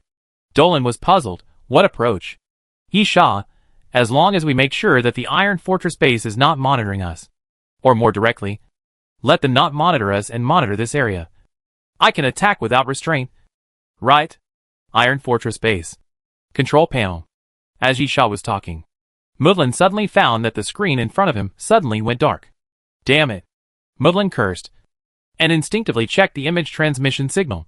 After finding it normal, he couldn't help but take a picture of the screen. Is it broken? But what Mudlin didn't expect was that as soon as he finished speaking, the screens around him went black. Dr. Davis was watching with great interest. He designed and manufactured the first model of the Great Snake. He was very satisfied with the combat power shown by the first model of the Great Snake chasing Yisha and Dolan. But he found that the screen in front of him suddenly went black. Dr. Davis yelled. "Can anyone tell me what happened?" Mudlin yelled. "Where are the technicians?" Technicians? Mudlin was not good at computers. He only knew how to operate them. At this time, the man on the other side said, "Our system seems to have been hacked." Mudlin, what do you mean by seems? Man, that is to say, it may not be. I didn't find any hacking here. So it may be that the hardware is broken. But more than half of the screens are black. So the possibility of hardware problems is relatively small. Dr. Davis yelled, "I don't care what the reason is. Go and check it." Mudlin, "Doctor, I think it is necessary to stop this experiment." "No." Dr. Davis was unwilling. "This is a critical moment to obtain important data." Mudlin, "But if we don't carry out inspections and cannot monitor, even if we get data, we can't classify it, and it will be confusing." Dr. Davis was silent about this, as if thinking, "No can let town. Finally done." Yisha suddenly let out a long sigh of relief. "Now we can attack at will." Dolan, "What method did you use? Invade the opponent's server and monitoring system? This may arouse suspicion." "Yes." Yisha, "But I don't think completing the mission is more important than my life. If we don't show some skills, the snake behind us will almost endanger our safety." As Yisha spoke, he slammed his palms together, making a crisp sound of snap. "Zila!" The next moment, a sharp electric current sounded, and as Yisha's hand slowly opened, an electric current appeared in Yisha's palms. The Archon had sent a message to Yisha, clearly stating that he had successfully blocked the other party's surveillance system through the invasion. But it could not last too long. Otherwise the other party would locate him. If the invasion coordinates are confirmed to be the town of Nokanla, then it is 100% certain that it was done by Yisha. So Yisha must kill the Great Snake first form as soon as possible. So, Yisha licked his lips. "Please die quickly," Yisha said as he punched forward. "Thunder kill." As Yisha punched out, the sound of the current surge became clearer. And then a bolt of lightning blasted forward and hit the body of the Great Snake Chisaku form fiercely. The current spread quickly and wrapped around the body of the Great Snake Chisaku form. You can see that every part of the Great Snake Chisaku form is flashing with lightning. Sure enough, Yisha raised his eyebrows. Lightning attacks seem to be very effective against these mechanical life forms. But it's not enough. The impact of lightning obviously caused great trauma to the Great Snake first form. But even if part of the current entered the Great Snake first form's body, it was still not enough to kill the Great Snake first form. Yisha licked the corner of his mouth. "So, we still have to pull off that layer of shell first." While Yisha was talking, his movements were not slow at all. He had already rushed forward, and then reached out to grasp the hilt of the sword at his waist. Clang! The crisp sound of the sword rang out, and then the sword fell from Nanjiang's sheath. Perhaps because of the electric current, the body of the Great Snake Chisaku form was a little stiff. Facing Yisha, it did not defend or counterattack immediately, and watched Yisha jump in front of it. The next moment, the sword fell from Nanjiang and chopped the Great Snake Chisaku form. The armor plates on the Great Snake Chisaku form were obviously made of special alloys. But in front of the sword fell from Nanjiang, they were as fragile as paper, and were easily cut by the sword fell from Nanjiang. At the same time, Yisha was also a little surprised. This metal snake was stronger than he thought. In addition to the outer shell, there was a second layer of armor inside. That was not all. Behind the second layer, there was a third layer. However, as long as it was armor, no matter how many layers it had, it was meaningless in front of Yisha. After cutting open all 3 layers of armor, Yisha raised his fist without hesitation and then blasted down towards the cut gap. Thunder kill. Yisha punched into the body of the Great Snake Chisaku type fiercely, and then electric current overflowed from his fist, quickly wreaking havoc in the body of the Great Snake Chisaku type. The Great Snake Chisaku type struggled quickly, twisting its body, but it could not stop the electric current from destroying its body. Black smoke soon came out of its body, and the frequency of its struggle became less and less. Finally, complete silence. Chapter 1246, Reception. You have killed the first type of snake. Cumulative number, 1. Apocalypse reward. New bacterial form biological gene. A mysterious voice sounded, announcing that Yisha had successfully killed the first type of snake. At the same time, in order to hide the traces of the sword falling in Nanjiang, Yi Sha decisively tore off the cut armor plate completely, so that the cut marks could not be seen. Then, Yi Sha dragged his chin in a dilemma. Dolan was curious, what's wrong? Yi Sha, the reward is a new bacterial form biological gene. Normally, you can just tear off a piece of meat and bring it back to the Doomsday train. But what should I do now? Dolan, you can tear off a piece of iron randomly. The bacteria of mechanical life forms cover their entire bodies. You can extract genes by taking a piece of iron plate back. Yi Sha nodded and immediately cut off a small piece of the armor plate that he had dug out to destroy the body and sealed it. At this time, Dolan suddenly asked, "There seems to be a sound?" Yi Sha said coldly, "Those mechanical life forms are really endless." "Wait. It seems that it is not the sound of mechanical life forms. This sound seems to be..." Yi Sha and Dolan looked at each other, and then said in unison, "The sound of helicopter propellers." The sound became clearer and clearer. And soon, a helicopter appeared in their field of vision, until it appeared right in front of them. 2 gun barrels appeared on both sides of the helicopter. And then a voice sounded, "Put down your weapons. Raise your hands above your head. And wait for identity verification. If your arms and shoulders are in a horizontal position, you will be shot." Dolan laughed. "It should be someone from the Iron Fortress base." Yi Sha nodded, inserted the sword Luo Nanjiang into the ground, took off the destroyer and threw it on the ground, and then raised his hands. Dolan had no weapons, so he raised his hands directly. Soon, 3 fully armed fighters rappelled from the helicopter to the ground. An armed man came to the 2 and said, "Please identify yourself." Yi Sha pointed to his raised arm with his finger, and the other party nodded. Yi Sha pointed to the documents in front of him. "We are from IPZ-780 base. Your commander should have received an electronic warrant. In addition, my ID card is in my waist bag." The other party nodded again, indicating that Yi Sha could take the ID. Yi Sha reached behind his waist and took out his ID card. After bending down and placing it on the ground, he slid the ID card along the ground to the other party, and then raised his hands again to show that he was safe and had no intention of attacking. The armed man quickly took out an instrument, inserted the ID card, and checked it. "Major Yi Sha?" Yi Sha nodded. The other party verified Dolan's ID card. "Captain Dolan?" Dolan nodded. The other party laughed heartily, and then chatted casually. "According to the information, Major Yi Sha used to be a member of the Xiaolong Squadron? The captain of the 19th Squadron at that time was called Wang Zhe. Right? I met him once. A very enthusiastic guy." Yi Sha, first. The Xiaolong Squadron only has 12 teams. Second, Wang Zhe is the captain of the 7th Squadron. Third, if you doubt me, you can contact the IPZ-780 base. This kind of probing method is very low level. Yi Sha was very glad that he memorized the information, and even more glad that the information was detailed.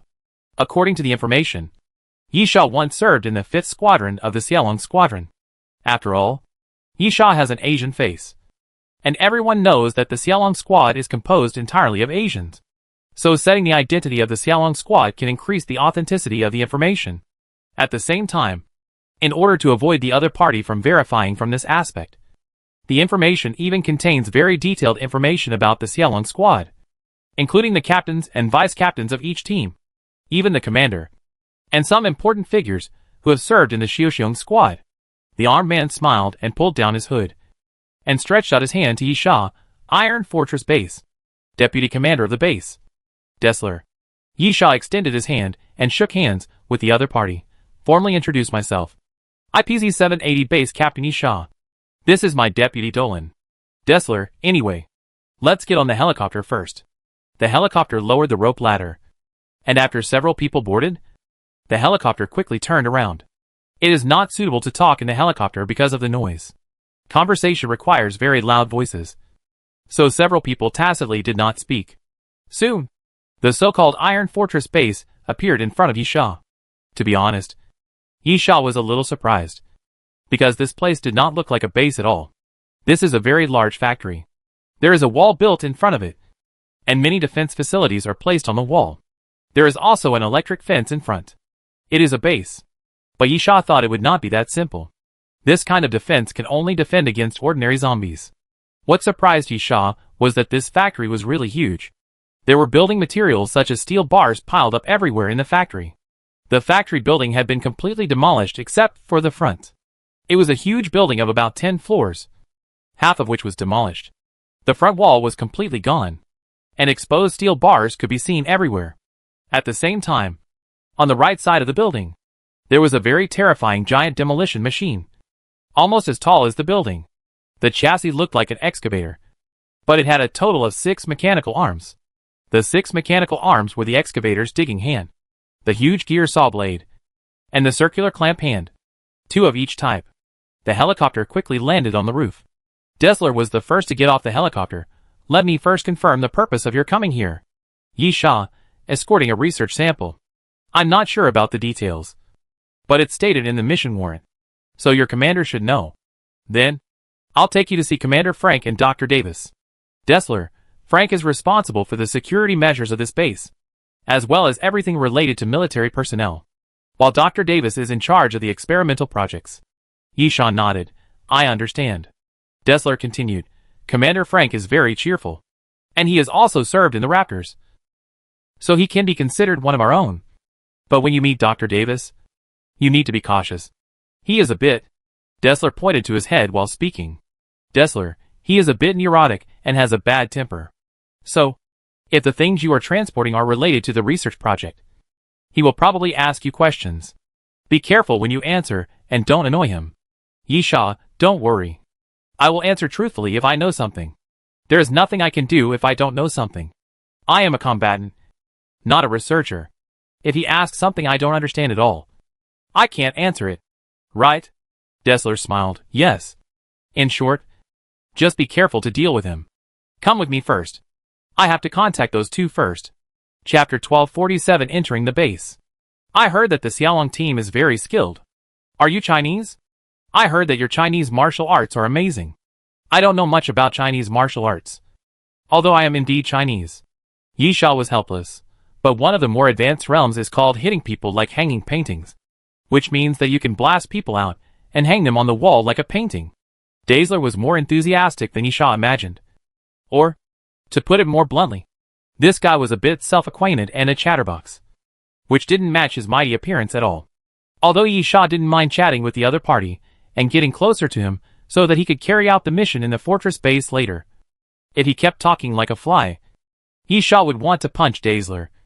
And then, the world is finally quiet. Unfortunately, Dolan kept making gestures to Yi Sha to calm down. On the other side, Dessler pondered for a while. Hit people like hanging a painting? I think it doesn't seem difficult. I think I can do it. Yi Sha, of course. Many people can do it. But I'm talking about the standard before the end of the world. Dessler suddenly realized, that's not easy. In fact, strength is not the difficulty of this move. While speaking, Yi Sha pressed one hand on the ground and broke a piece of the ground. Look. It's not difficult to break the ground or the wall. The difficult part is to hang a person there like a painting instead of smashing the wall. Dessler pondered for a while and said, Chinese martial arts are really amazing. To be honest, after I heard about some Chinese culture several years ago, I became interested in that ancient land. For example, what was the name of a very famous emperor in your ancient times? Li Kuei? The one who founded the Tang dynasty. Yi Sha took a breath. Li Kuei was a rebel, and the emperor was Li Shimin. Dai Siler, Li Shimin, isn't he a poet? Yi Sha, that's Li Bai. Dai Siler, I remember Li Bai seemed to be the one who shot arrows. Yi Sha, that's Li Guang. Dai Siler, then who is Li Shishir? Yi Sha wiped the cold sweat from his forehead. Yi Sha. Dai Siler was puzzled. What is a Yao Jia? A very sacred profession, bringing warmth and love to many lonely male friends. Forget it. Yi Sha gritted his teeth. You can directly understand it as pole dancing. Dessler showed a surprised expression, and then continued, anyway, I wanted to go to China many years ago. I really admire the culture there. Unfortunately, I was too busy with work and didn't go until the end of the world. Yi Sha thought to himself. At least you didn't go. Otherwise you wouldn't see the end of the world, because you would be beaten to death. It's not scary to be uneducated, but it's scary to be a foreigner thinking you are educated. While he was talking, footsteps were heard outside the lounge. Dessler suddenly became serious, and when the other party entered, he raised his hand to salute. There were two men entering the lounge. The man on the right was about 40 years old, with a strong build. There was a scar on the left eyebrow, which directly cut off the eyebrow, which was a very distinctive appearance feature. Frank. Yi Sha knew who the other person was after just one look. After all, Yi Sha had seen the photo, and the characteristics of the other person's eyebrow position were indeed very easy to recognize. As for the other person, he was an old man. The other person's face looked relatively young, only in his 50s or 60s, just showing the appearance of old age. But his hair was snow white, without a single black hair. If it weren't for the uneven silver-white frost color, with different shades of light and dark, Yi Sha would have thought that the white hair was dyed. Yi Sha muttered to himself, "This person must be Dr. Davis." Dr. Davis looked very anxious. The type that you can tell at a glance that he is a sanguine temper. Irritable. And irritable. Dr. Davis showed this temper on his face without any concealment. "I don't want to talk nonsense. Dr. Davis, I heard that you sent a research sample. Right?" "Yes." "Yi Sha, and some information." Dr. Davis held out his hand. "Give me the stuff, and then you can go away." Yi Sha gestured to Dolan, who took out a palm-sized metal box with a glass tube sealed inside. Dolan handed the stuff to Dr. Davis. "Dr. Davis, this is a very new type of bacterial virus. It should be of great help to your experiment. Please allow me to give you a brief introduction." "Shut up," Dr. Davis said impatiently.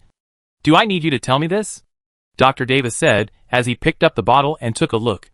"Dolan, doctor, because it is a bacterial type, you must use an instrument," Davis said disdainfully. "Can you see the source of the general zombie virus? Or even the initial zombie virus? With your naked eyes?" Dolan choked. "Idiot," Dr. Davis snorted disdainfully. "I don't need you to teach me how to do it. I know how to figure out the effect of this thing. Whether it can be used in my experiment is also my decision, not yours. So, don't take credit for it. You have completed the task. So get out of here." After Dr. Davis finished speaking rudely, he had no intention of staying and just took the things and left. Yi Sha and Dolan looked at each other, not knowing what to say. Dessler patted Yi Sha on the shoulder. "Don't worry about him. That old guy has such a temper. As if everyone in the world owes him money. In fact, in 24 hours a day, he is not angry for only 10 hours. Yi Sha, he is not angry when he is sleeping?" Dessler spread his hands. "That's about it. Frank, don't pay attention to Dessler. Dr. Davis's temper is not good, but it's not exaggerated to this extent." As Frank spoke, he walked up to Yi Sha and stretched out his hand. "Formally meet Frank Barillo, the commander of the Iron Castle base." Yi Sha nodded. "Yi Sha. Frank, your mission is to escort the things that Dr. Davis took away just now. Right?" Yi Sha nodded. "Yes." "Frank, then, your mission is completed. I will send a text message to IPZ-780 base to inform you of the mission status. In addition, I heard that you came here on foot and accidentally entered the experimental field. Where is your means of transportation? Do you need me to send a helicopter to take you there?" Chapter 1248 Conversation. The IPZ-780 base in the data is not close to the Iron Fortress base, and Yi Sha has of course thought of an excuse with Dolan, saying directly, "The armed helicopter we were riding on had a malfunction, so we came here directly." Dolan interjected, "In addition, we may need to stay in Iron Fortress temporarily. Yi Sha, because we have other tasks." Dolan turned his head and looked at Yi Sha. This was different from the lines agreed in advance. The agreement in advance was to think of an excuse to stay in Iron Fortress base temporarily, so that there would be a chance to kidnap Frank. "When are there other tasks?" Frank didn't doubt him and asked directly, "Is there anything I can help you with?" "Yi Sha, I'm sorry. Originally escorting things was our only task. But when we arrived here, we found something. After reporting, the superiors issued us a temporary task. Without permission, I can't reveal the content of the task to you." Frank nodded. "I understand. In this case, I will arrange a place for you to rest first. You must be tired." Dolan heaved a sigh of relief. In Dolan's opinion, Yi Sha was just looking for an excuse to stay at the Iron Castle base.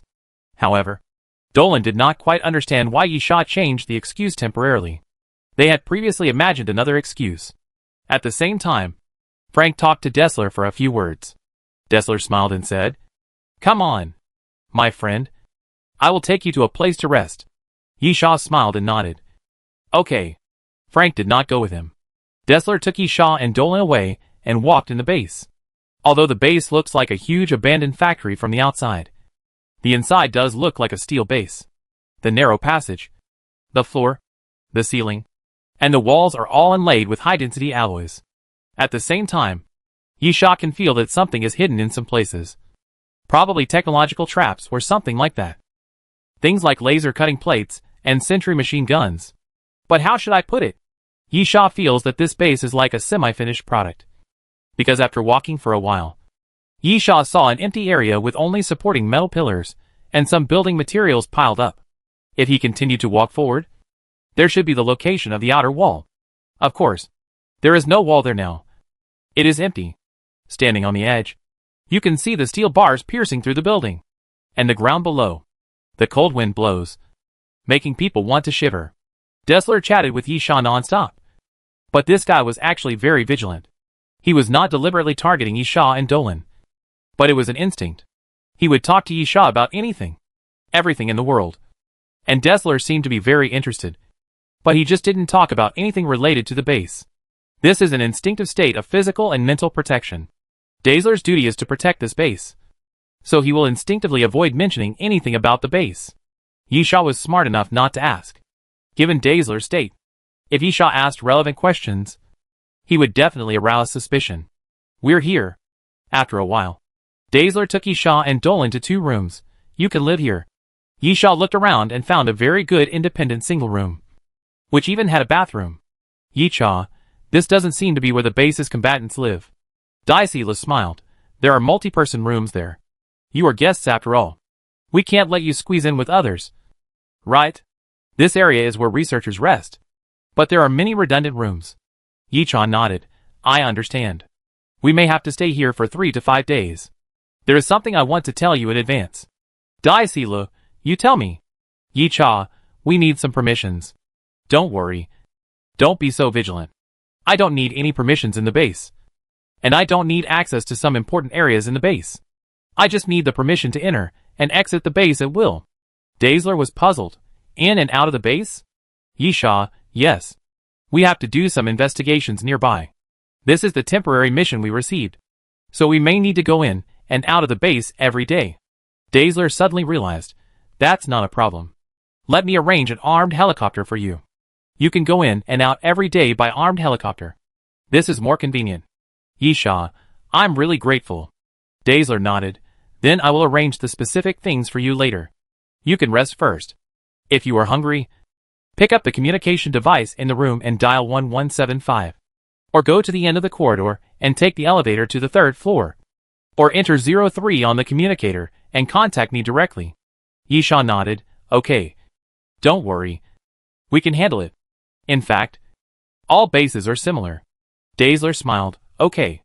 Then I'll go first. Watching Dessler leave. Although Yisha and Dolan each had a room. Dolan did not leave immediately. Yisha gestured to Dolan. Dolan nodded and closed his eyes. The gesture Yisha made was to ask Dolan if there were any eavesdropping devices or monitoring devices in the room. For Dolan, this was not a problem. He could easily find them out with his ability. After a moment, Dolan opened his eyes. There are hidden surveillance devices, but no eavesdropping devices. But I'm not sure if the surveillance devices are the kind with built-in recording. Yisha widened his eyes and looked at Dolan. Not sure if you dare to speak? Dolan, don't worry. I confirmed that the surveillance equipment is not turned on. It should be something that already exists in the room. It was not installed to monitor us, or to bring us to a room with surveillance on purpose. Yisha, that's good. The specific location? Dolan, there is a TV signal light above the vase. Yisha nodded, habitually avoiding the position that can be monitored. Dolan, I don't quite understand why you have to change the excuse temporarily. The excuse we originally thought of was that the IPZ-780 base was going to be abandoned. So we stayed here temporarily? Moreover, this information is true and verifiable. If we use this excuse, we can stay here for a longer time. Yisha, but the problem is that I didn't think about staying here for a long time. I just want to complete the mission and leave. Dolan, what do you mean? Yisha smiled. What do you think of the defense facilities of this Iron Fortress base? Dolan thought for a while. To be honest, it's not very good. At least the position that can be confirmed by the eyes is not very good. Chapter 1249 Plan. Yisha nodded. He agreed with Dolan's statement, because he felt the same way. Yisha, but I don't think it's that simple. When I was walking with Dessler just now, you also saw the researchers coming in and out. Right? The scale of this Iron Fortress base is very large, and the flow of people is very frequent. Dolan, in fact, it is written in the data that the number of researchers and armed personnel at the Iron Fortress base is about 7,000. In the end times, a base with such a large number of people is considered to be very large. Yisha, so the defense measures here are definitely not as simple as what we see. And I have guessed what the hidden defense measures are. Dolan's eyes lit up. Those mechanical life forms? Yisha, yes. Those things are the experimental subjects here. And they are also combatants. Moreover, we don't know where those things are hidden. And there are also mechanical life forms in the experimental fields around the base. Dolan nodded. Yisha, so if we use force, it will be very difficult. We will be hunted down and blocked by mechanical life forms in the surrounding experimental fields. The most important thing is that I feel danger from Frank. Dolan, is he strong? Yisha, not to the extent that I can't deal with him. But I don't think I can subdue him quietly and take him away from here. In short, the deputy train captain is not a good guy. I know that simple tasks will not be allowed to me. Dolan smiled. So, you are qualified to be the chief purser. Right? Yisha, so, based on this situation, I am going to change my plan temporarily. Dolan, so, you fabricated a mission from the headquarters of Comscope? What exactly do you want to do? Yisha, nothing. Just do to Frank what you did to you. Dolan was stunned. Then, you plan to lure him away from the base? Yisha nodded. Yes. This is the best way. You should understand it deeply. Dolan nodded helplessly. Dolan was once the owner of a survivor human camp. The people there respected him very much. He also had a very good armed force under his command. At that time, Yisha and Yepa received the same task of kidnapping. If it was to kill Dolan, there were actually many ways. But because it was kidnapping, Yisha and Yepa were also facing a dilemma at that time. Because in that situation, it was too difficult to kidnap Dolan without being discovered. So, Yisha tried to lure Dolan away from the survivor's human camp, and then kidnapped him successfully. Obviously, Yisha planned to use the same method to deal with Frank. Dolan, in that case, you should have told me the mission just now. Right? Yisha, no. I need to make some preparations. To be honest, I don't think Frank is as easy to deceive as you. Dolan's mouth twitched suddenly. Yisha, don't get me wrong. Although you were in charge of a surviving human camp at that time, and even had more people than Frank, you must admit that the people under your command were all scattered soldiers. And they were just survivors. They were afraid of zombies. You provided them with shelter, so they were willing to follow you. But if you take them to risk their lives, they may not listen to you. So many things can only be done by yourself. As Yisha spoke, he spread his hands and made a helpless gesture to Dolan. Yisha said again, Frank is obviously different from you. He is the commander of the Iron Fortress base. He has a large group of people under him, and they are all soldiers under military management. They are very obedient. Even if he is lured out, he can't leave alone. Dolan, so?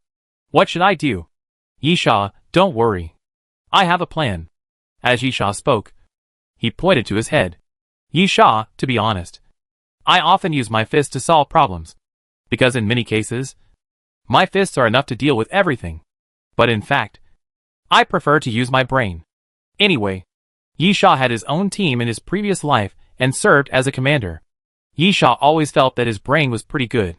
However, as Yisha himself said, when fists can solve most problems, the brain is not so important. But Yisha does not mind showing his wisdom occasionally. But what made Yisha strange was that when he mentioned this question, he couldn't help but think of Gon Lin, and felt a little annoyed. In terms of the ability to play tricks, Yisha had to admit that Gon Lin was better than him. Shaking his head, Yisha drove Gon Lin's figure out of his mind. And then, anyway, do it according to my arrangement first. By the way, we also need to contact the boss's wife. Dolan, do you need her to forge another mission warrant? Although their identity forgery was a direct replacement of the real identity, with almost no flaws, the mission warrant was definitely fake. No matter how capable the boss's wife was, She couldn't get the headquarters of Compute to issue a mission. If this can be done, it means that the train conductor almost controls Compute. So is it necessary to do such troublesome things? Of course not. Yisha, let's rest now. Dolan nodded. Okay. Then I'll go back to the room first. Yisha nodded, watched Dolan leave, and then laid down on the bed. Although he had experienced the battle before and was not injured, Yisha also needed to recover his condition. No words were spoken that night. The next morning, Yisha contacted Dessler with a clear purpose, asking Dessler to send an armed helicopter to take him and Dolan to a nearby area. Dessler was very enthusiastic and asked Yisha if he needed some manpower, even if it was just for odd jobs. As the deputy commander of the Iron Fortress base, he also had the power to mobilize manpower. Of course, Yisha declined very tactfully. What a joke. Yisha had to arrange some things to lure Frank out smoothly. How could he arrange it if he was followed by people in the base? Fortunately, Dessler did not think too much about it. He had a certain degree of trust in Yisha and Dolan. The identity cards of the two were real, and some aspects could be completely matched. Of course, this was thanks to the information provided by the boss's wife. And what Yisha did next was to ask Dessler to send armed helicopters to send them to the surrounding areas every day. He would not contact Dessler until dark and ask the armed helicopters to pick them up. Chapter 1250 Arrangement. You said they go to different locations every day, but they are basically around the base. At the border of the test site? Frank pondered. Did they do anything? Dessler, I'm not sure about that. They didn't let our people participate. Will there be any problems? Frank, if there is a problem, they should move around the base. What's the matter with always running to the outer area? Can they do anything that affects the base in the outer area? Dessler, to be honest, I don't think they are weird. After all, the identity cards are real, and I have learned secretly that they have not done anything to inquire about the internal situation of the base, the experimental situation, or even Dr. Davis's personal situation. Frank nodded. What is the most valuable thing in this base? Of course, it is the research data. To put it another way, Dr. Davis himself is also very valuable. Although Dr. Davis's temper is annoying, it must be said that Dr. Davis's ability is very outstanding. Moreover, getting Dr. Davis is equivalent to getting the research data of mechanical life forms. Frank thought for a while. There is no need to deliberately monitor them. Let's continue to pay attention to their movements. After all, they are outsiders. It doesn't hurt to be careful. But don't do anything to upset others. After all, they really haven't done anything yet. Dessler smiled. I understand. I like that guy very much. I think I can get along with him. Frank couldn't help but complain. You can get along with anyone because you are the only one talking most of the time. Dessler shrugged and made a face at Frank in a childish way. It can be seen that the relationship between the two is very good. Bang. Bang. At this time, a quick knock on the door interrupted the conversation between the two. Frank sat up straight. Come in. A soldier pushed the door open and saluted. Commander. Something happened. Dessler frowned. What happened? The soldier. It was Major Yisha and Captain Dolan. They were picked up by the armed helicopter. They were seriously injured. What? Dessler stood up. What happened? Did the doctor go? Soldier. Yes. I received a contact signal about half an hour ago and drove an armed helicopter to pick them up. Then I found them near the 071 mark area and found that they were seriously injured. Frank, since the doctor is gone, he should have examined them. Right? Soldier. Yes. After returning to the base, I asked the doctor to treat them. The doctor said that Major Yisha had undergone genetic modification and had a strong body recovery ability. Although the injury was serious, it was not a big problem. However, Captain Dolan's condition is not optimistic. Dessler, I heard from Muthlin that they had experienced a battle at the test site, and Dolan seems to be a superhuman. Frank, superhumans are indeed weaker. Let the doctors try their best to treat them. After all, they are our guests. Dessler, I'll go and see the situation. Okay. Frank, contact me if there is any situation. Dessler nodded, then said to the soldier, Let's go. Lead the way. Where are they now? Soldier, said back to the room. Dessler nodded again and walked out of Frank's office. In Yisha's room, Dessler saw Yisha. He was not as bad as Dessler imagined, although Yisha did look a little miserable, wrapped in gauze all over his body, like a mummy. Friend, I'm glad you're okay. Dessler obviously wanted to give Yisha a hug, but seeing that Yisha was covered in gauze, he really didn't know where to start. So he could only pat Yisha's shoulder. Yisha, it's not a big deal. I just went through a battle. I've been genetically modified by the zombie virus, and my body has a certain regenerative ability. This kind of injury is not that troublesome. Dessler hesitated for a moment. Then, I heard that you accidentally entered the experimental field when you came here, and fought with some powerful mechanical life forms made by Dr. Davis and destroyed them. So, what could hurt you like this? Yisha smacked his lips. Then, sorry. This is related to my mission. I can't tell you for the time being. Dessler spread his hands. Okay. I'm glad you're fine. Take good care of your injuries. Yisha, I want to know how my subordinates are doing. Dessler, Captain Dolan? Don't worry. I'll go see him now. You rest first. Yisha nodded, and Dessler left the room. A doctor stood outside the room, unable to keep up with Dessler's pace, in addition to physical injuries. He has obvious corrosive toxins and plant toxins, but his regeneration ability can purify the toxins. Of course, the main toxins are relatively mild. Dessler, you mean he fought against plant zombies? Doctor, in my experience, 99% of them were corpse flowers or something like that. Dessler nodded. What about his condition? Doctor, no big problem. To be honest, just by examining his body, I can feel that he is very strong. I am afraid that only Commander Frank can match such a strong physical fitness and recovery ability. Dessler's eyes widened. Frank was once the commander-in-chief of the Raptors team. He also served as the captain of the cleanup team. The degree of his body transformation is very terrifying. Doctor, this means that the degree of transformation of the one inside is not low. Dessler, the thing that can beat him into this must be very troublesome. And it is around the base. Dessler thought for a while. Then, what about the other one?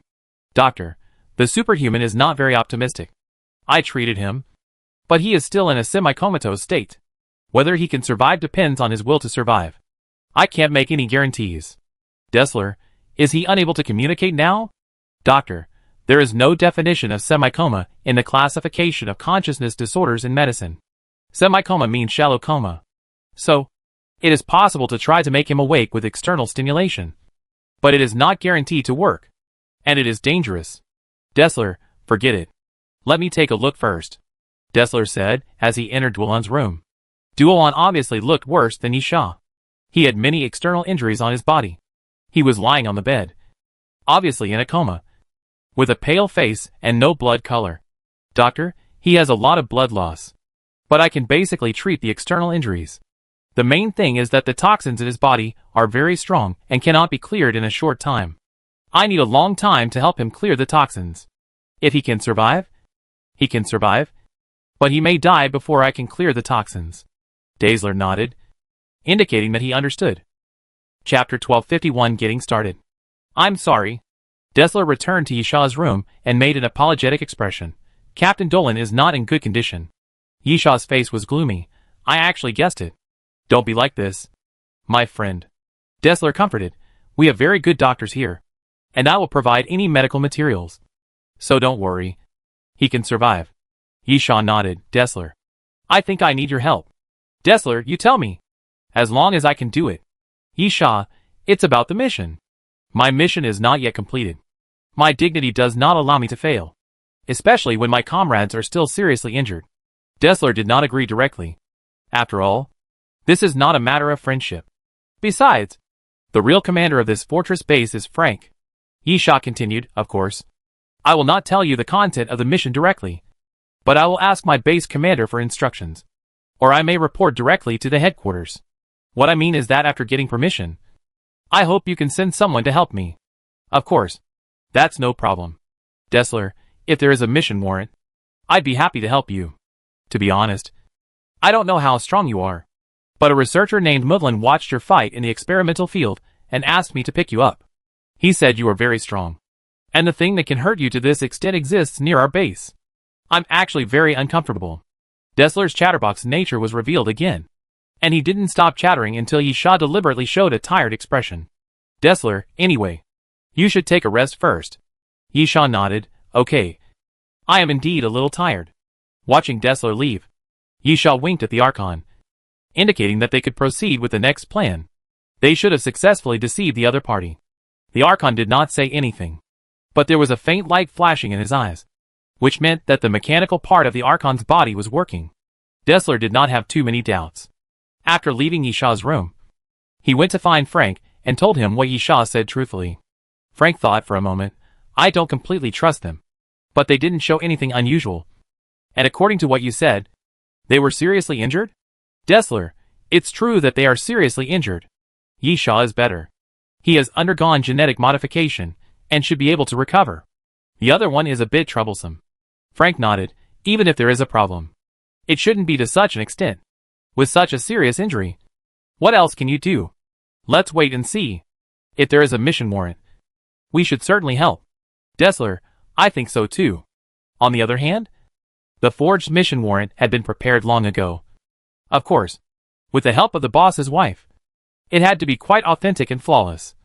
And it would not work if the Archon invaded. However, Yisha did not plan to transmit it to Frank so quickly. Otherwise it would be too fake. According to Yisha's words, he was only now preparing for the mission application. Therefore, Frank received the mission warrant the next day, and Frank carefully sent an email to contact the headquarters of Kampa Company to confirm the authenticity of the mission warrant. At this time, the Archon needed to appear. The Archon used his intrusion ability to intercept the email, and then replied to eliminate Frank's suspicion. But Yisha knew that he didn't have much time, because he was not sure how long he could conceal it. It was almost time to take action. But he had to wait for Frank to ask about his mission. Fortunately, Frank's vigilance seemed to end there. In the afternoon, Dessler appeared in Yisha's room again. We have received the mission warrant. Dessler, so? You can now tell us the mission with confidence. Yisha nodded. Our investigation target is a corpse flower. Dessler, corpse flower? Yisha nodded.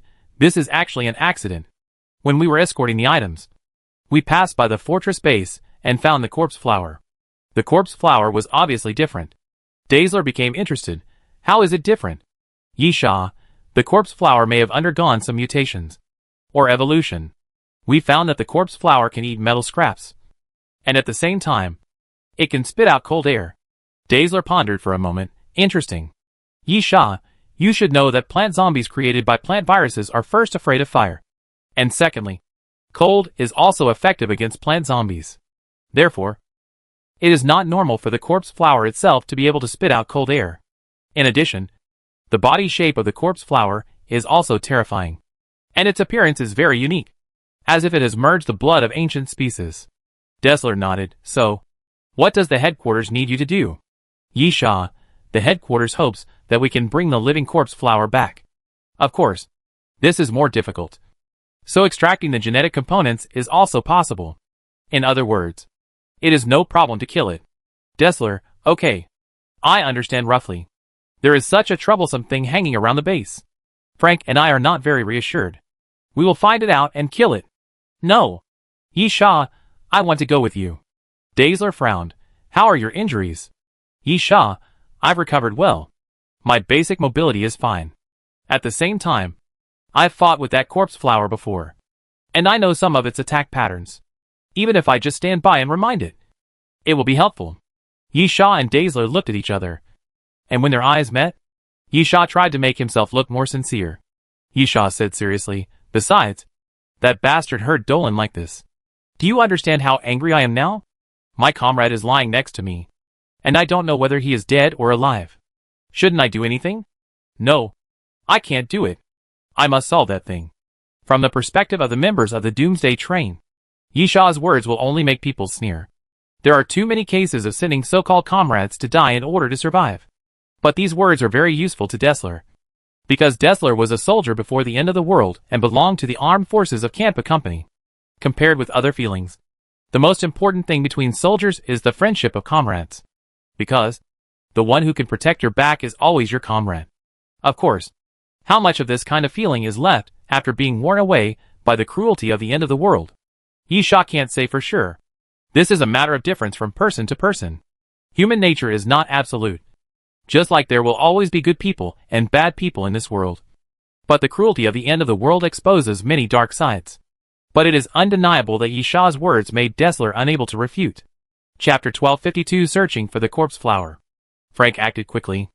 After receiving the news, he immediately arranged for manpower, because a large number of people needed to be transported.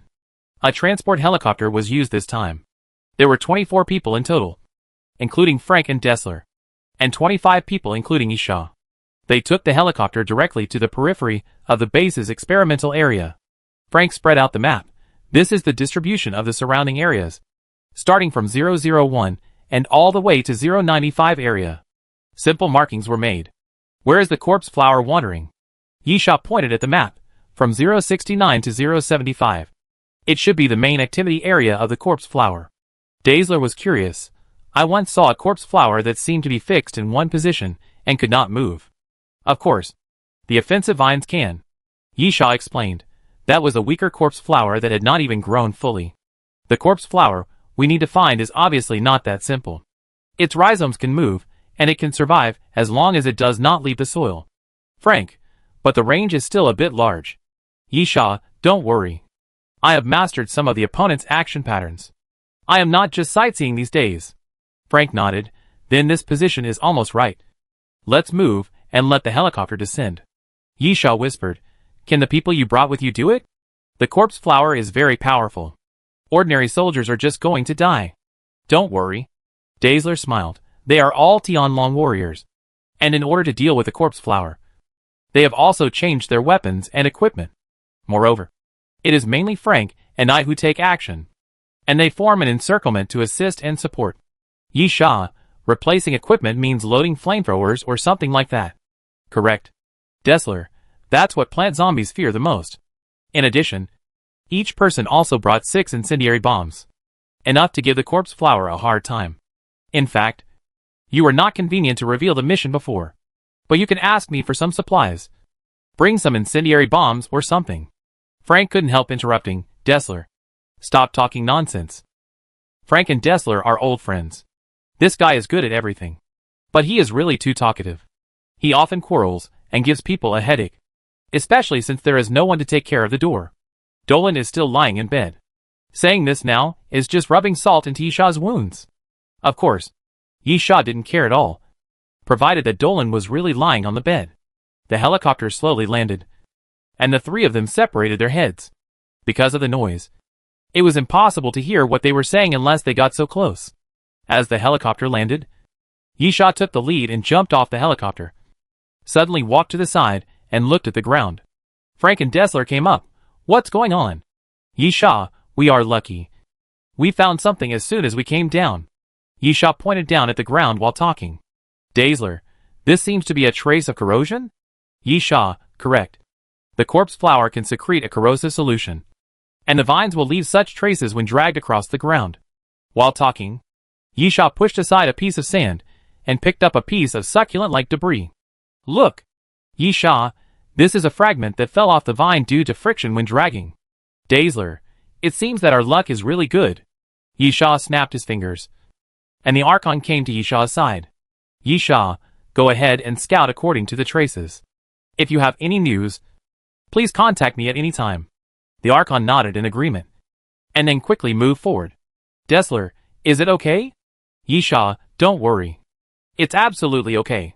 Have you heard of the Arbiter Project? Frank, I have heard of it. It is a very early soldier research project. I don't know the specific content. It seems to be a plan to use zombie bodies and machines to make soldiers. But I know that some Arbiter data was used in the transformation research of Tianlong warriors. Yisha, he is a new type of soldier created using the Arbiter Project, driven by a perfect combat program. Let's not talk about combat capabilities. Just talking about concealment, reconnaissance, and exploration capabilities. He is definitely stronger than us.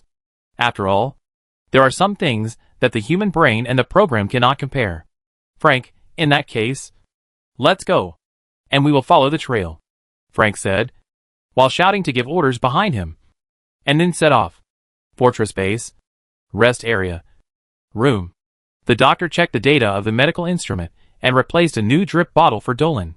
But at this moment, Dolan's eyes suddenly opened, and when the doctor was about to leave, he happened to meet Dolan's eyes.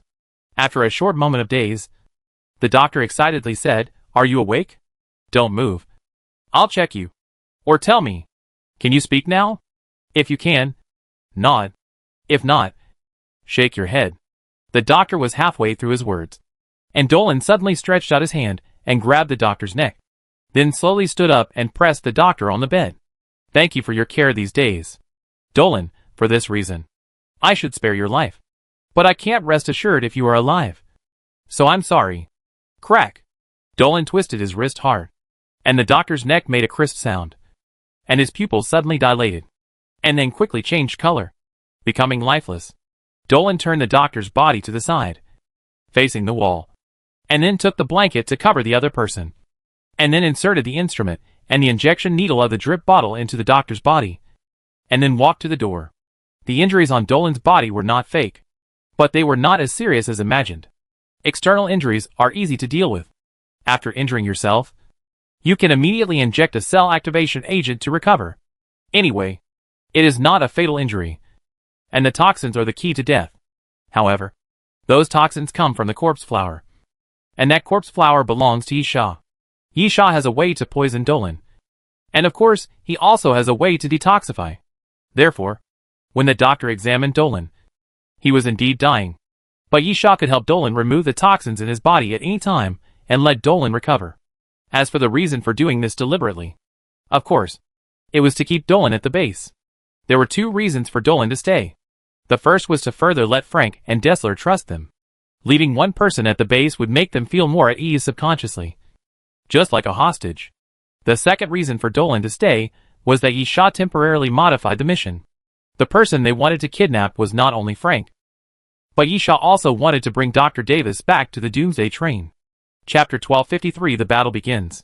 Dolan didn't know that Yisha wanted him to take Dr. Davis away, but since Yisha was the leader of the mission, he would naturally listen to Yisha, and Dolan was only responsible for assisting Yisha. What Dolan didn't know was that in Yisha's eyes, Dr. Davis might be more valuable than Frank. The reason why Yisha made this judgment was because of what Dr. Davis said before. At that time, Dr. Davis said, 4 ordinary zombie viruses, or even the initial zombie viruses. Can you see the source of the virus with your naked eyes? Dolan was just kindly reminding Dr. Davis that the source of the bacterial zombie virus must be detected with instruments.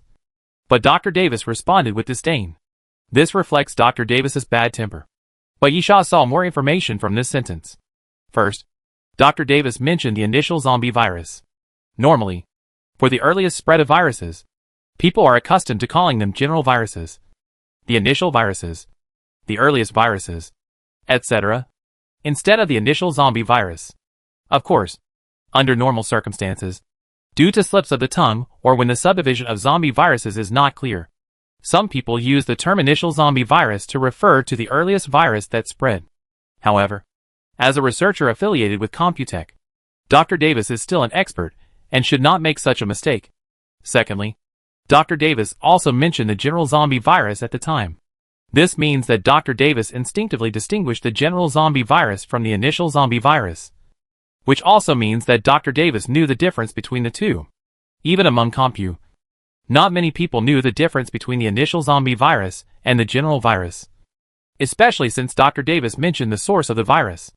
This means that Dr. Davis not only knew the difference between the two, but also had probably been exposed to the initial zombie virus.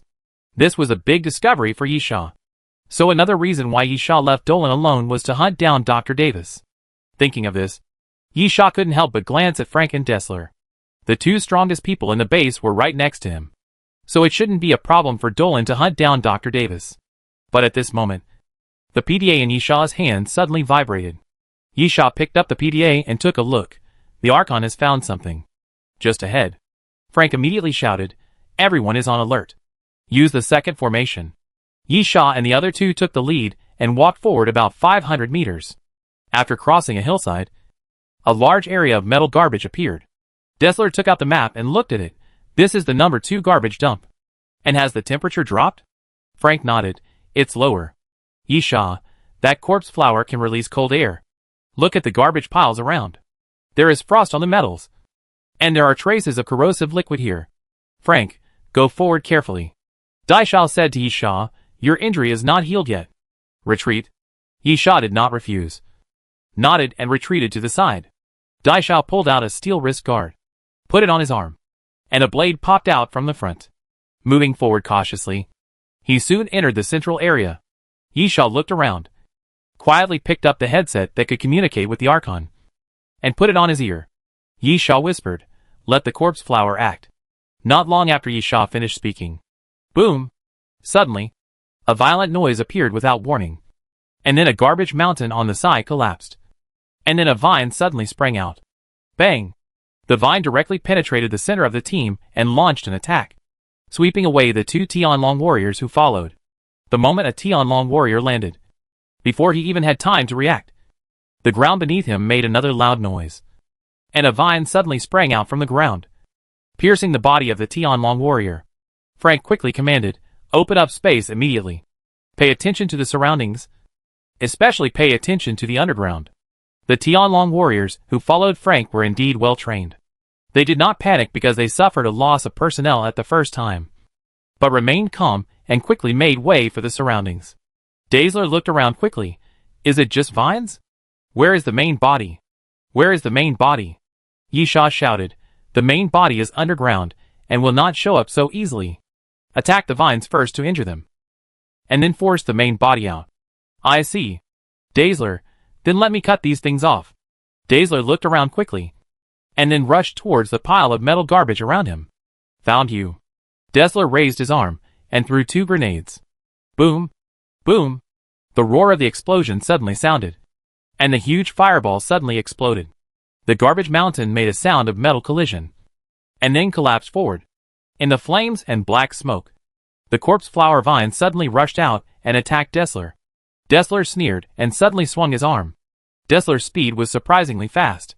The blade on Dazzler's arm brought a silver light in the air, and then the corpse flower vine was cut open. However, this level is still not enough to destroy the corpse flower, even if it is only the vine of the corpse flower. Suddenly, a frost suddenly sprayed out from the severed corpse flower vine, forming a large cold wave that enveloped Dazzler.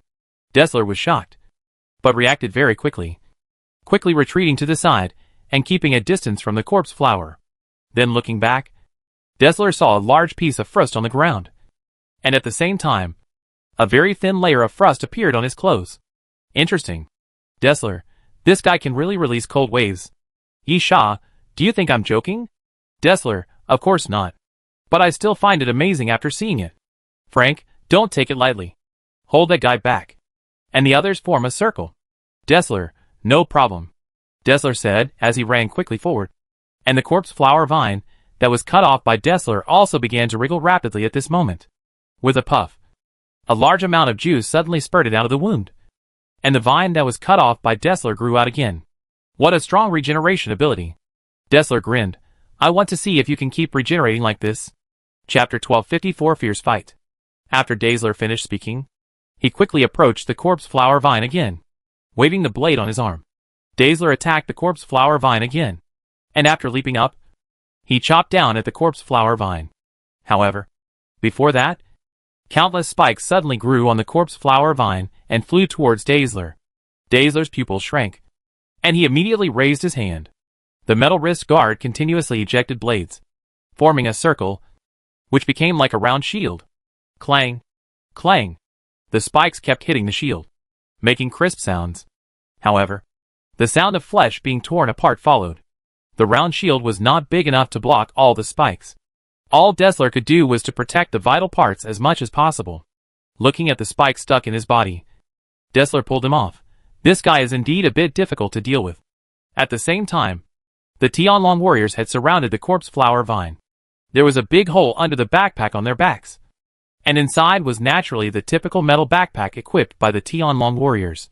The eyes of the dragon warriors changed immediately after the tubes were pulled out of their bodies and connected to the metal backpacks.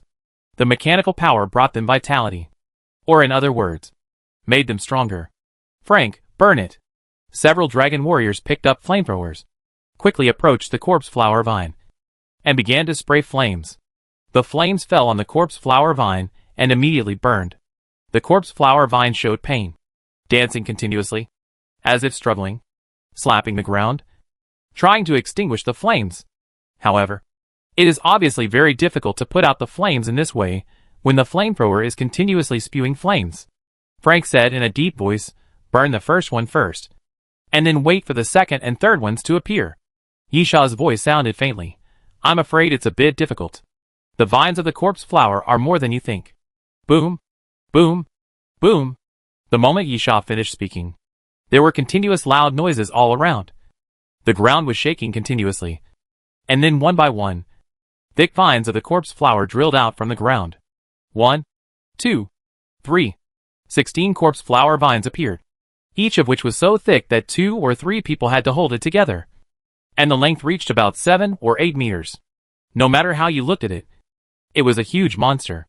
TSK, Dazzler said to Yisha, I finally know why you were beaten so badly. This guy is too big. Right? How far does the rhizome spread?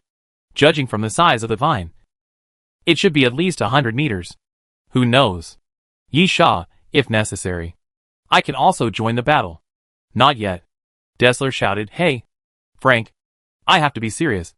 Okay. Frank took out a pocket watch. If it is solved within 30 minutes, there should be no side effects. However, to be on the safe side, you only have 15 minutes. If you can't handle it, I will take action. Dazzler grinned and said ferociously, Enough? Click. Click. As Dazzler was speaking, his right hand suddenly grasped his left hand, and then strangely twisted his left hand over, turning it over and over again. And finally Dazzler's left hand was broken at the wrist. Yisha murmured, Prosthesis? Not an ordinary prosthesis. Dazzler smiled. It is used to contain power. Otherwise, I will accidentally destroy something. While speaking, Dazzler opened his coat. Inside the coat, there was a leather case with 3 syringes inserted on it. Dazzler pulled out a gun, stabbed it into his neck, and then injected the liquid medicine into his body. Gulp. Gulp. As the liquid medicine entered his body, gray mist suddenly spurted out of Dazzler's left hand, and then a tentacle slowly grew out. All right, Dazzler said fiercely. Start killing. The tentacle stretched straight, and then Dazzler rushed forward, raised the tentacle to meet a vine, and without any avoidance, he stabbed the tentacle out fiercely. Boom! A huge noise and a violent collision. Dazzler's strength seemed to have been greatly improved in a short period of time. He collided with the corpse flower vines, and was not at all inferior. No. Strictly speaking, Dazzler suppressed the corpse flower vines. Dazzler growled, Burn it! The Tianlong warriors quickly divided into 2 teams, rushed forward from both sides, and then raised the flamethrower to spray flames at the corpse flower vines. In the blink of an eye, another corpse flower vine was burning. The flames do have a huge inhibitory effect on the corpse flower vines, or plant zombies, and can cause outstanding damage. However, Yisha doesn't think that the corpse flower is lost, because this is just a corpse flower vine. Boom!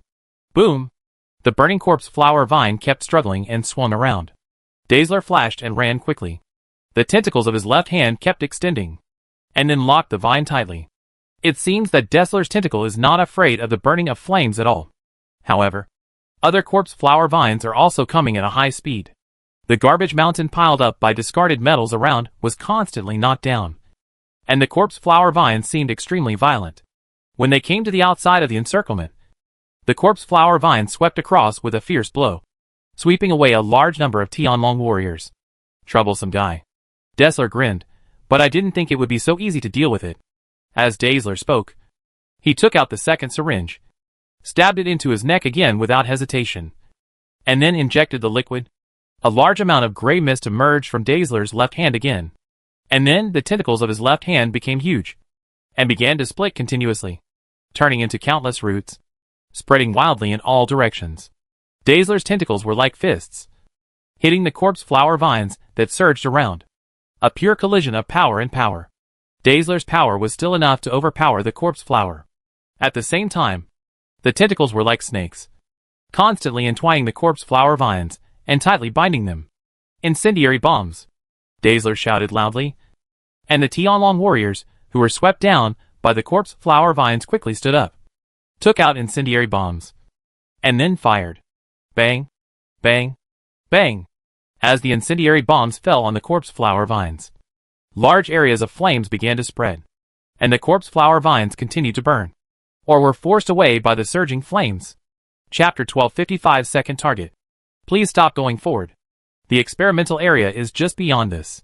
No more. Poof! Before the soldier who stopped Dolan finished speaking, a crack appeared on his neck, and then blood flew out, landing all over the ground. And then he fell to the ground. The next moment, a piercing alarm sounded suddenly, surrounding the passage. Huh? Dolan raised his eyebrows. He killed the other party in the first place, so there should be no chance to sound the alarm. Dolan turned the other person's body over and murmured, "Is the alarm connected to the pulse or heart rate? He is really alert." Dolan continued to move forward while talking. Ordinary armed personnel could not stop him. Even if the alarm sounded, it was no big deal. Continue to move forward and walk through the passage. Soon, a large number of armed personnel appeared in front of Dolan and came towards Dolan along the passage. In unison, those armed personnel raised their guns and pointed them at Dolan. But at this moment, Dolan suddenly started running. His body turned into a light and flew forward. The armed men did not catch Dolan's figure at all in their field of vision. And then the light and shadow quickly passed through the crowd. On the other side of the passage, the light and shadow stopped, and Dolan's figure reappeared. And then behind Dolan, puff, puff, puff, the sound of flesh being torn apart continued to sound, and blood continued to splatter on the bodies of the armed men. And then they fell down. Really? It's vulnerable, Dolan muttered, and then continued to walk forward.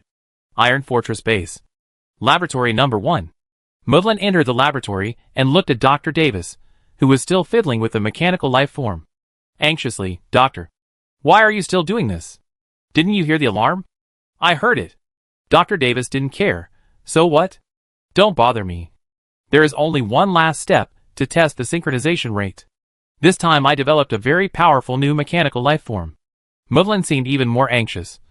Scratching his head, "Doctor, Commander Frank and Deputy Commander Dessler are not in the base at the moment, and the alarm is still ringing, which means our people can't stop the other side, and we need to move.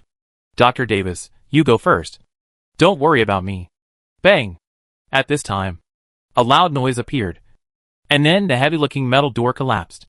Dolan walked in slowly. "I'm sorry. None of you can leave here." "Dr. Davis, is it you? I felt something was wrong with you. I analyzed the sample you gave me for several days, but I couldn't figure it out. It felt like a fake." Mudlin pulled out a pistol from his waist and pointed it at Dolan. "Stop. Don't come over." Dolan smiled, stretched out his finger, and slid it slowly in the air. Then the pistol in Mudlin's hand twisted, and the gun body seemed to be deformed by a huge force, turning into a lump of iron. "Sorry. I'm not looking for you." Dolan waved his hand. "So, if you stand in the corner and squat, I might pretend that I didn't see you. Or you can lie down and pretend to be a dead body. Dr. Davis, there are only me and him here. You don't need him. That is, you are here to find me." Dolan, "Yes. Dr. Davis." "Dr. Davis, what do you want? Research data on mechanical life forms?" Dolan, "I'm not interested in something so weak." "What?" Dr. Davis's voice suddenly rose, and he suddenly became angry, shouting at Dolan, "You dare to say that my research is weak? Bastard. Dare you say it again?" Dolan, "Doctor, you don't seem to know your current situation." Dr. Davis was completely angry, and just shouted at Dolan, "Bastard. I asked you to say it again. Do you understand?" "Okay." Dolan spread his hands, unwilling to get entangled with this somewhat neurotic scientist, and waved his hands. "Maybe the mechanical life form you made is very strong, but I am not interested." Dr. Davis, "Then what do you want?" Dolan spread his hands again. "I said, I don't know. My mission is to take you back." As Dolan spoke, he stretched out his hand forward, and used his binding ability to bind Dr. Davis's body, and then walked towards Dr. Davis. Dolan stood in front of Dr. Davis. "So, at least you don't have to worry about your life." But at this moment, Dolan vaguely saw Dr. Davis curling his lips, as if he was smiling disdainfully. Dolan sensed the danger. Boom! The next moment, Dolan quickly jumped back and turned into light and shadow. At the same time, the ground around Dr. Davis cracked inch by inch, as if it had been crushed by some huge force. Dr. Davis moved his hands and feet, and was not restrained by the restraining force at all. Dolan frowned. "How is this possible?" "Why not?" Dr. Davis said disdainfully. "I know many people hate me. Many people want to kill me. Many people want to get something from me. In this era, how can you live long without some skills? Little guy, you picked the wrong target. Do you think you can deal with me? Dr. Davis said, while waving his hand violently. Dr. Davis's palm swept across the metal table next to him, and the metal table immediately flew up and hit Dolan hard. Dolan's body turned into light and shadow again. Moving quickly, the metal table hit the wall, and the alloy armor plate embedded in the wall sagged with a creak. Dolan looked at the wall and grinned. It seems that the task is not so easy to complete. Dolan spread his hands and slowly raised them up.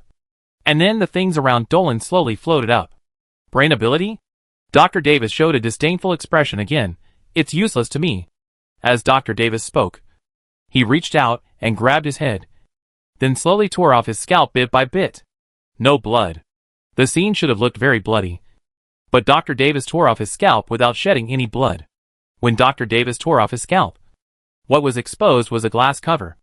And inside the glass cover, there was a human brain. And vaguely, you could see that the human brain was beating slightly. Chapter 1256. Yisha makes a move. Daisy Lut is stronger than Yisha imagined. This guy has obviously undergone genetic modification, and his strength is not inferior to that of the corpse flower. At the same time, another advantage of the corpse flower is that it has a large number of vines as an attack, and has more options for attack frequency and direction. But Daisy Li's tentacles can also be dispersed, although it is not enough to block all the corpse flower vines that have emerged from the ground. It can indeed block most of them.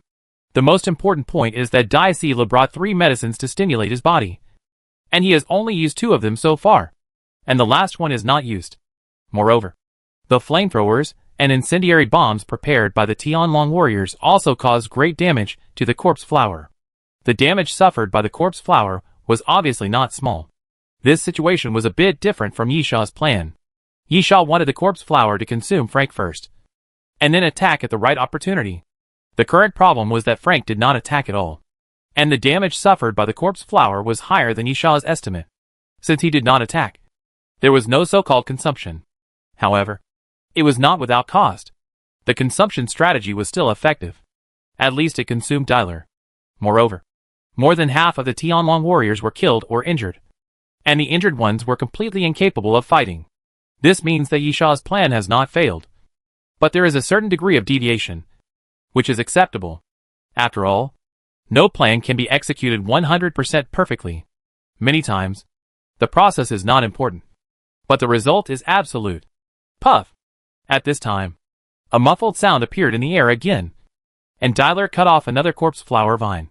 Then the surrounding Tianlong warriors rushed forward, and the corpse flower vine swept across angrily, smashing the sternums of 2 Tianlong warriors.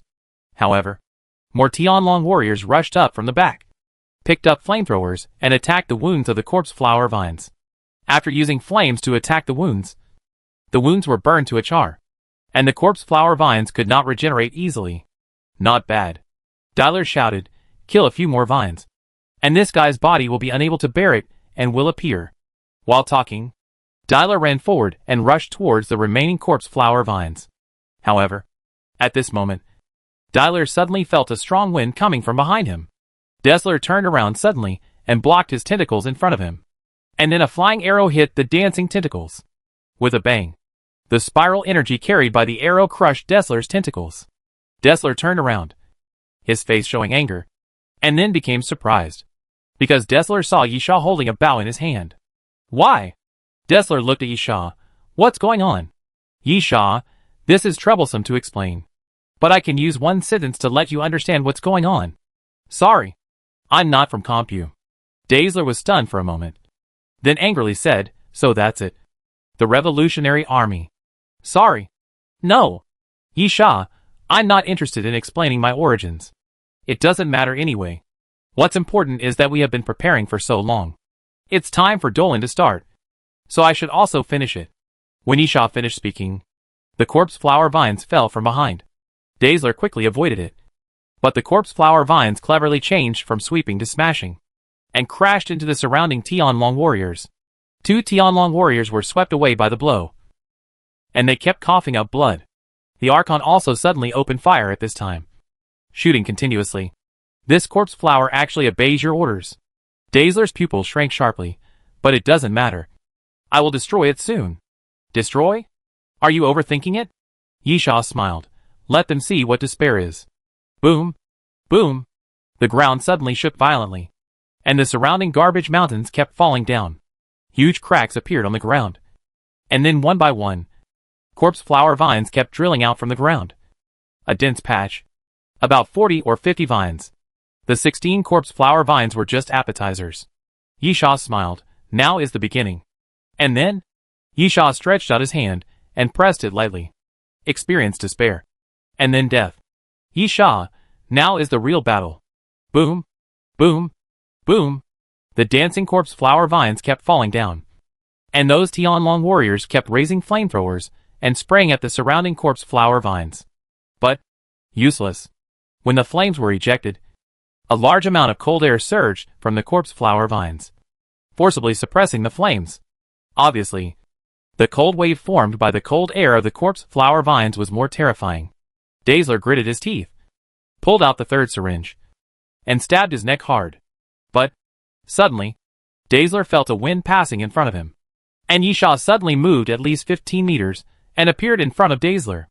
Then, Yisha grabbed Dazzler's wrist like a pair of pliers, making Dazzler unable to move at all. Yisha, you still don't understand what I mean. The despair I'm talking about is not the real strength of the corpse flower. But, crack! Yisha casually stretched out his hand and crushed the syringe. Yisha, the despair I'm talking about is that I'm going to take action. Ah!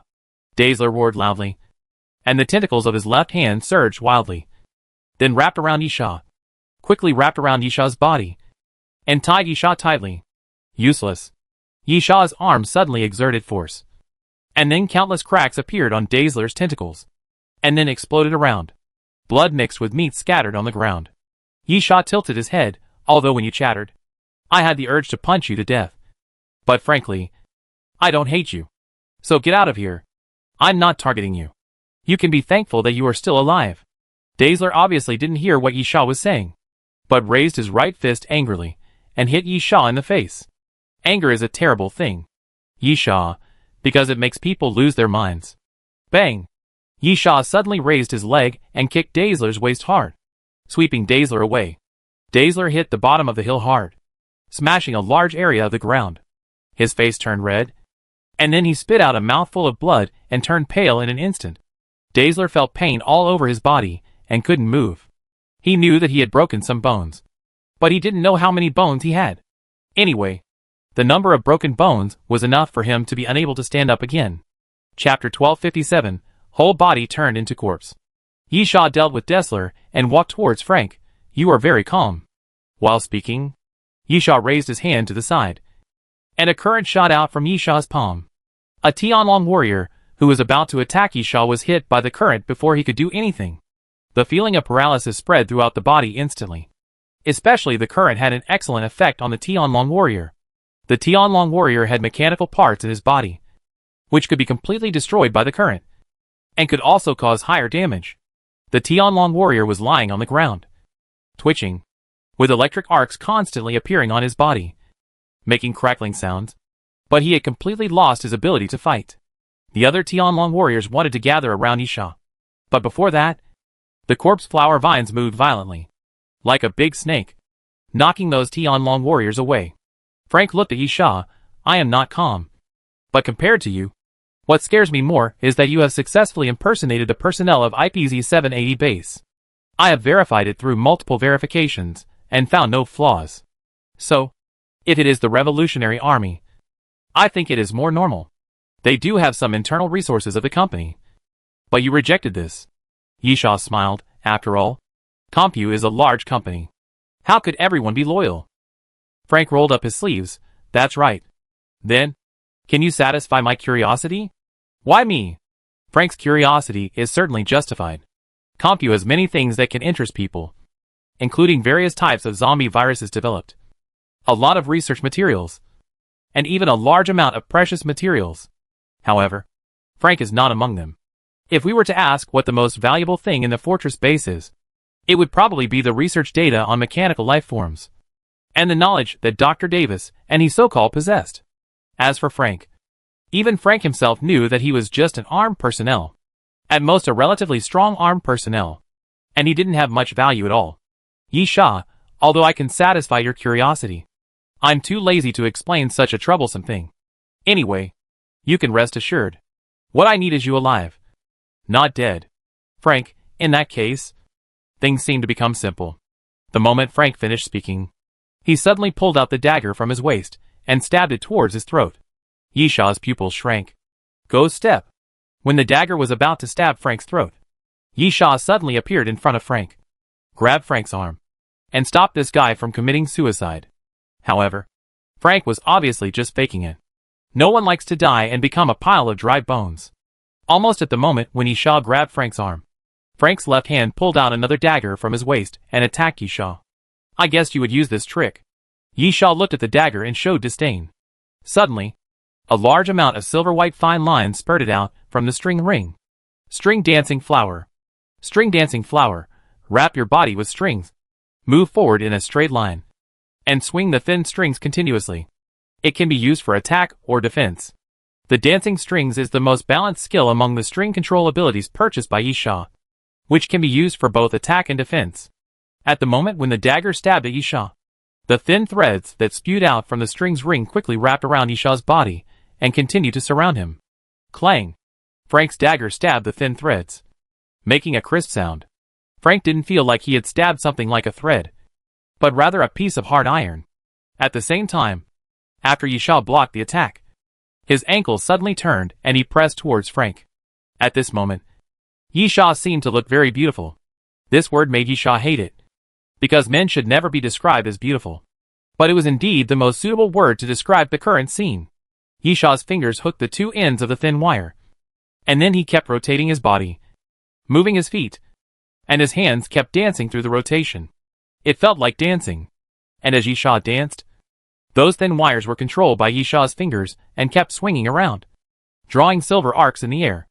All this makes the picture more beautiful, and Frank quickly added the most gorgeous stroke to this picture. The name of that stroke is blood. Although the picture is beautiful, those thin lines with silver arcs are not just for beauty. The moment the thin lines pass through Frank's body, they bring out blood flowers on Frank's body. In a moment, Yishaw stopped, and Frank covered the wound on his chest and kept retreating. Yishaw shook his hand, put the thin line back into the string ring, and looked at Frank. I know you were a member of the cleaning team, and then you were sent to the Iron Fortress base, so I know what your real ability is. Yishaw smiled with the corners of his mouth raised. He looked harmless. But Frank took a deep breath, and his expression became more serious. Yishaw, I don't want to waste too much time, so let's get straight to the point. Let's skip the exploratory fights, Yishaw said, looking around. Look, Yishaw, your men are almost dead. When the corpse flower showed its true strength, the Tianlong warriors were not enough. Even with flamethrowers and incendiary bombs, they were not enough to fight against the corpse flower. Besides, there was the Archon supporting the corpse flower. In that case, Frank clenched his fists tightly. His knuckles made a crackling sound. And then Frank said in a low voice, "Then it's as you wish." Hiss. Hiss. As Frank tightened his muscles and exerted force suddenly, his body swelled up, and the enlarged muscles directly tore the clothes, turning them into strips. Frank's skin color gradually turned grayish-white, like the color of a dead body. On the surface of Frank's skin, abscess-like tumors continued to grow. Then Frank raised his right hand, and the fingers of his right hand came together and slowly split, turning into a pair of scissors. Then Frank suddenly used the scissors to cut his left wrist. With a puff, Frank's left palm fell off, bleeding, and then the flesh and blood from the wound began to wriggle. Chapter 1258 White Dragon King. Crack. Crack. Of course, Frank cut off his left hand for no reason. A large number of bone fragments appeared at the wound, slowly condensing and turning into a sickle. Roar! Frank suddenly raised his head and roared. And then wounds tore on both sides of his forehead, and two bone horns similar to those of Argali grew out. Then behind Frank, a wound tore at the position of the spine, and a total of 8 gray-white tentacles grew out, constantly shaking up and down. In addition, Frank's body has some subtle changes, such as the exposed tongue, which is forked like a snake, and the bone blades on the heels. Yishaw narrowed his eyes. After Frank entered the corpse state, he was stronger than Yishaw imagined, because this guy was completely corpse-like, from the head to the soles of the feet. Frank has different degrees of corpse-likeness. For alien humans, as well as artificial alien humans such as Comp Corporation. The degree of corpse-likeness can reflect their strength from the side. However, Yisha soon found it normal. If it wasn't troublesome enough, Yisha wouldn't have to go out. The things in the deputy train conductor's hand were not blown by the wind. If the train attendant could handle it, it would naturally cost less. In this case, why bother looking for Yisha? Secondly, Frank was once a member of the cleaning team. Being able to be sent out to a base shows that his strength is good enough, so he can get such a qualification. However, after all, it is man-made, so there should be a time limit. Yisha looked at Frank. Excuse me. What is the longest time you can maintain this state? Frank sneered. Do you want to delay time? Yisha, do you think I need to do this? I just want to calculate the time. How much time it takes to knock you down, so that you can avoid the threat to your life. After all, I want you alive, not a corpse. Frank sneered again. But this time he obviously did not continue the conversation, but suddenly rushed towards Yisha. As Yisha said, Comp has not really created the ideal super soldier in their mind. That is, a soldier who is completely close to the alien human form. The people of the cleaning team can do this. But either the degree of corpse transformation is not enough, or there is a limit to the time to maintain the form, and they cannot stay awake forever and maintain such a form. Therefore, Frank must make himself act faster. The faster the battle ends, the less side effects he will suffer. Bang! Seeing Frank kicking at him, Yisha raised his arm and decided to take the attack head-on.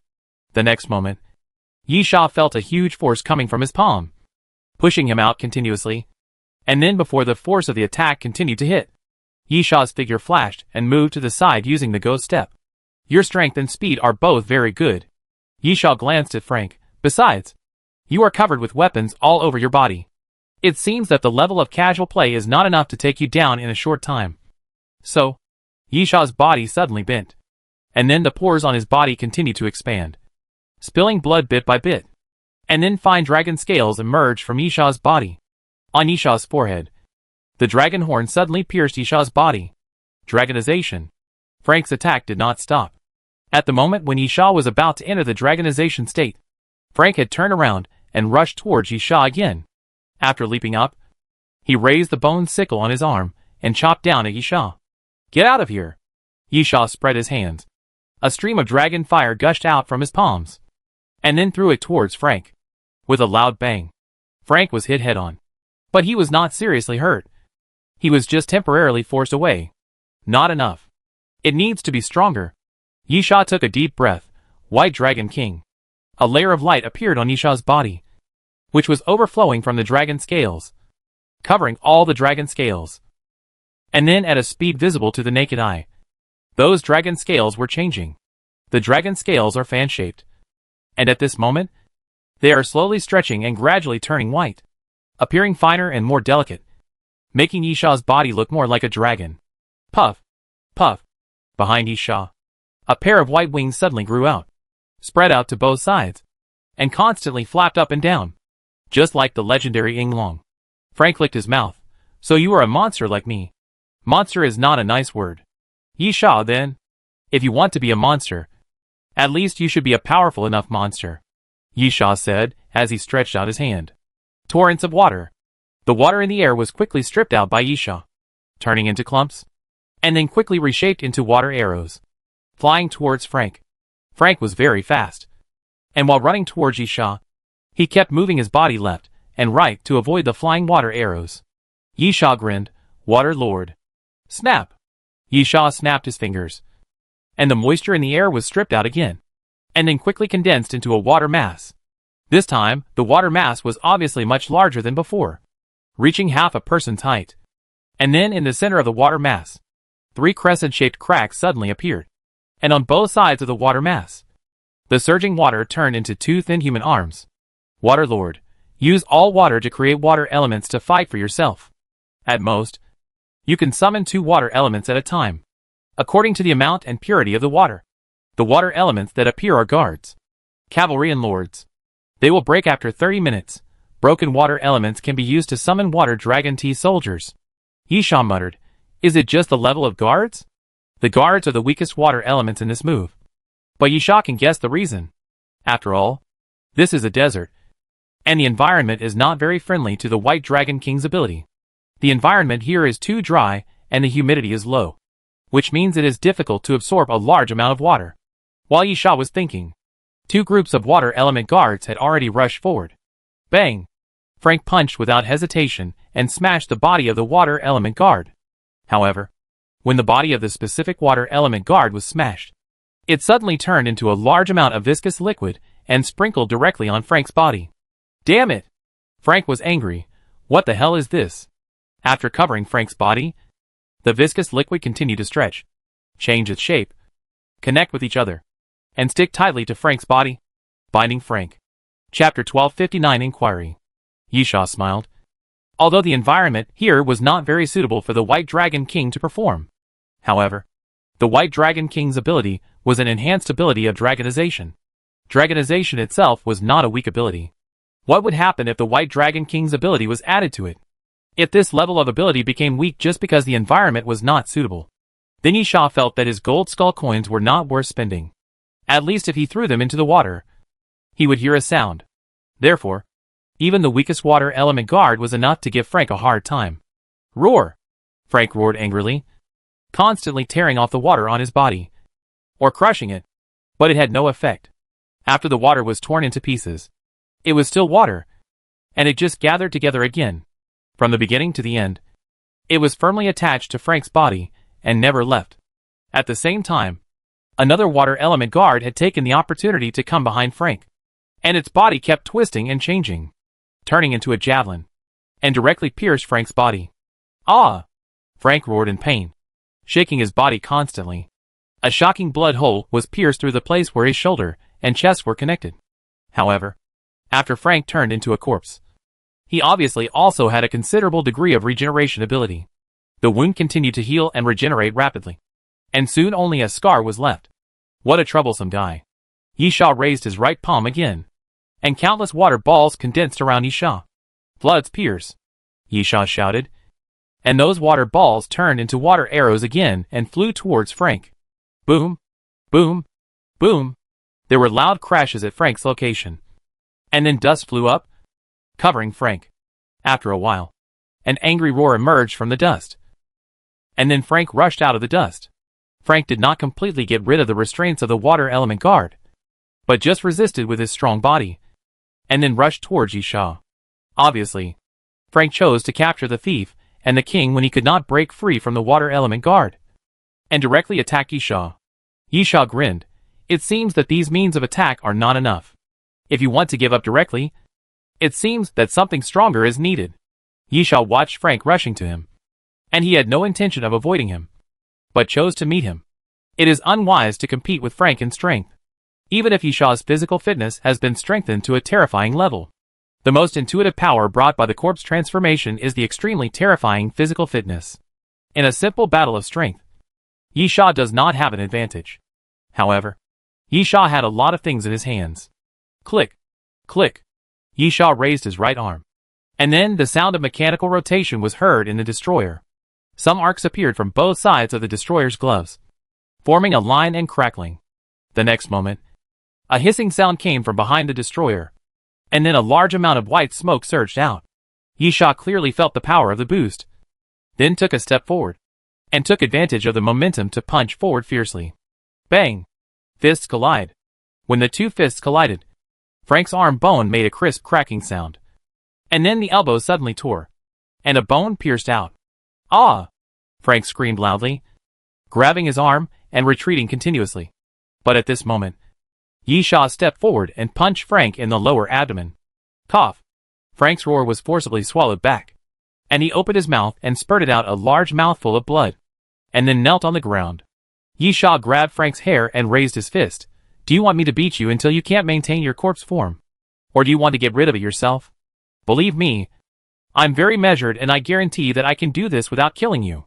Yisha clenched his fist, and his knuckles made a crackling sound. Frank took a deep breath, and the corpse state on his body gradually receded, slowly turning back to human state. But because of the corpse state, Frank suffered more damage, and after leaving the corpse state, he no longer had that terrifying healing ability. Frank said dryly, "There is a medicine in the interlayer of my jacket pocket that can remove the side effects of the corpse state. Yisha tore Frank's clothes and took out a tube of medicine, but did not inject Frank immediately. Instead, he threw it to Xiao Gumao and made sure that there was no lethal poison before loading the medicine into the needle gun. Don't worry, Frank. My loyalty to Compu is not enough to sacrifice my life for it. That would be the best. Yisha, it's a good result for both you and me. While Yisha was speaking, he also injected Frank with a cell activation agent to heal his injuries. Frank panted, "It seems that you really don't want me to die. So can you tell me what you want from me? I don't know what special value I have." Yisha looked at the time. Dolan hadn't appeared with Dr. Davis yet. So he sat next to Frank. "Since you are so curious, then satisfy your curiosity. And I also hope that you can satisfy my questions. Frank, you tell me. Yisha, a month ago, on the 12th of last month, did you receive a mission from the headquarters of Compu? Frank, the tooth-bone beast? Yisha, what is that? Frank, isn't that what you want to ask? During that time, this was the only mission I received. Yisha, I'm asking what the tooth-bone beast is. I need you to carry out the content of the mission. Frank, a very rare ancient species. A terrifying beast from the Carboniferous period. You should know that the Carboniferous period is also called the Age of Giant Insects. Right? Yisha nodded. According to some scientists, the high oxygen content in the Carboniferous period caused insects to be very large. And they were completely monsters. Frank, the toothed beast was a more terrifying creature than the giant worm at that time, because the toothed beast survived by feeding on those giant worms. It was called the toothed beast because of its sharp teeth and distinctive shape. Yisha, Congo asked you to capture the toothed beast? Frank, yes. The task is to capture it alive, as much as possible. If it is not possible to capture it alive, it is also okay to capture it dead. At that time, I killed a toothed beast and captured 2 cubs, and sent them all to the company headquarters.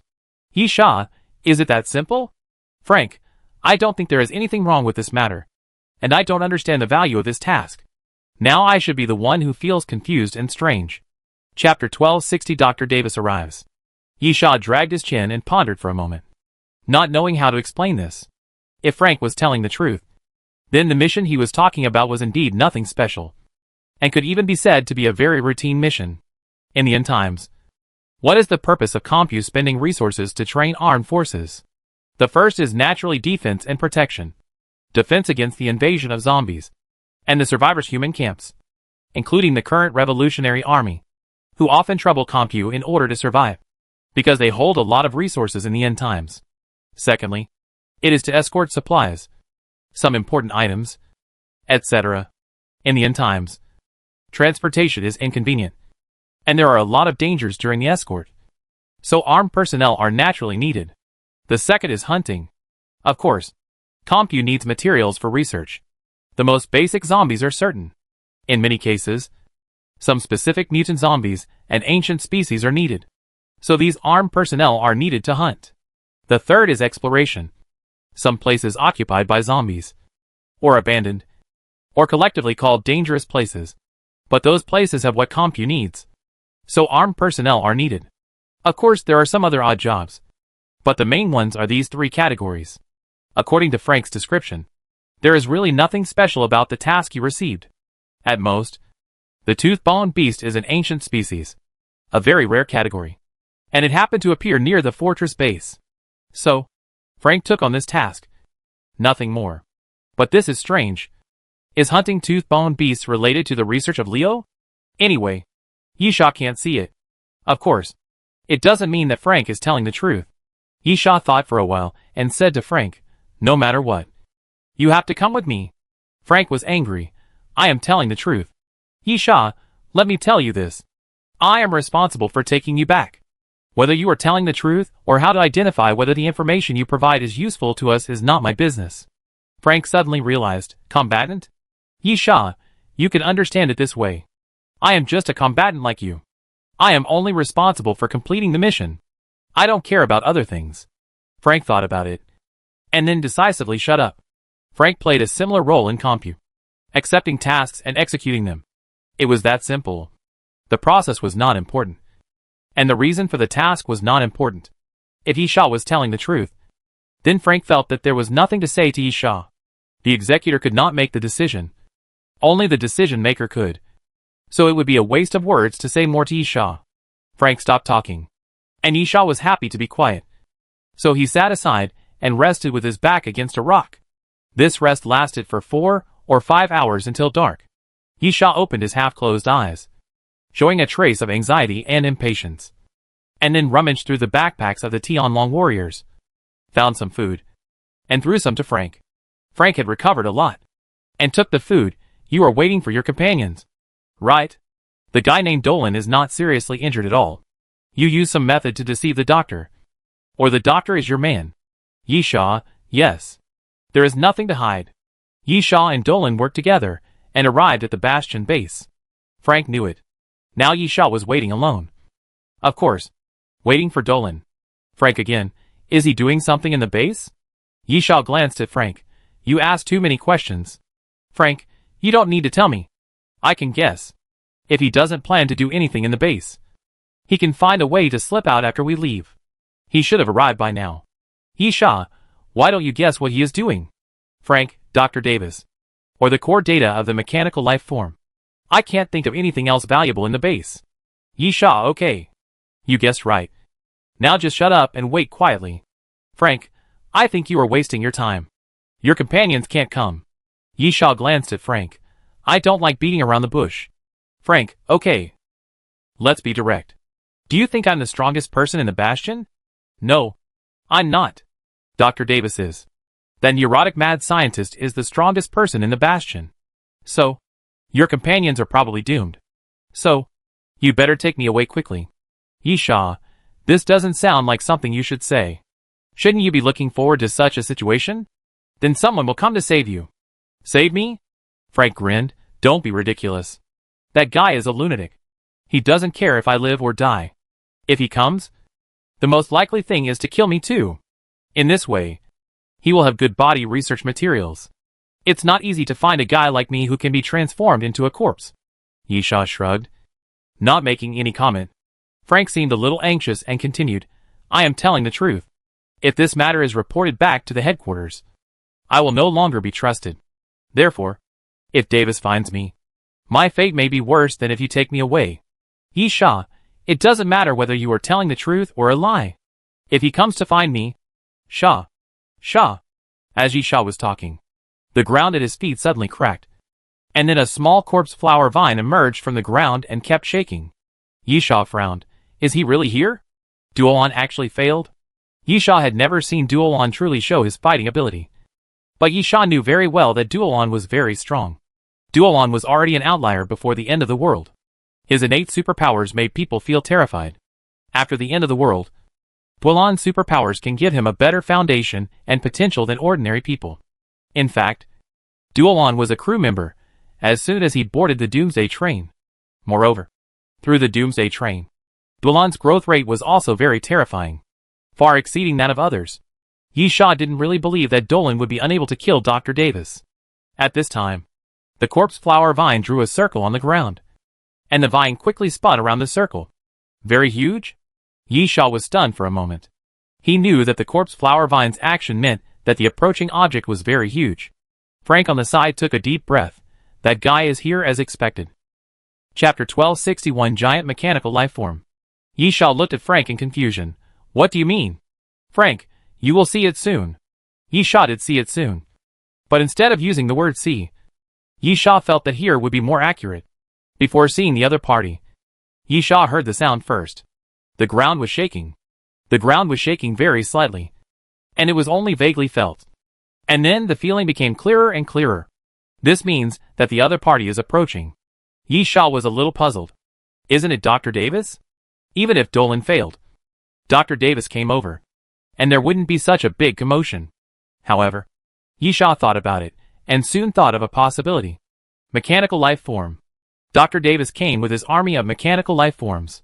As long as the number is large enough, it can indeed make such a huge commotion. But Yisha guessed wrong. When a huge sound came from a distance, a figure gradually emerged from the back of the hillside. It was indeed a mechanical life form. But it was not a group, but only one. An extremely huge one. The giant demolition machine that I saw outside the base. Yi Sha couldn't help but take a breath. He really didn't expect that this thing was actually a mechanical life. That thing must be at least 50 or 60 meters high. Hey! Frank shouted impatiently. Aren't you going to take me back to report? Let's go now. There's still time. Your companion must have been killed by Davis. Do you really want to fight that thing? You will be crushed into meat paste. Shut up. Yi Sha, do I need you to teach me how to do things? The demolition machine was a nuisance just from its huge appearance, which made Yi Sha look unhappy and his temper worse. About 30 meters away, the demolition machine stopped. And then Dr. Davis's voice sounded, using a loudspeaker, directly from the inside of the demolition machine. Hey, reptile. This is your man, right?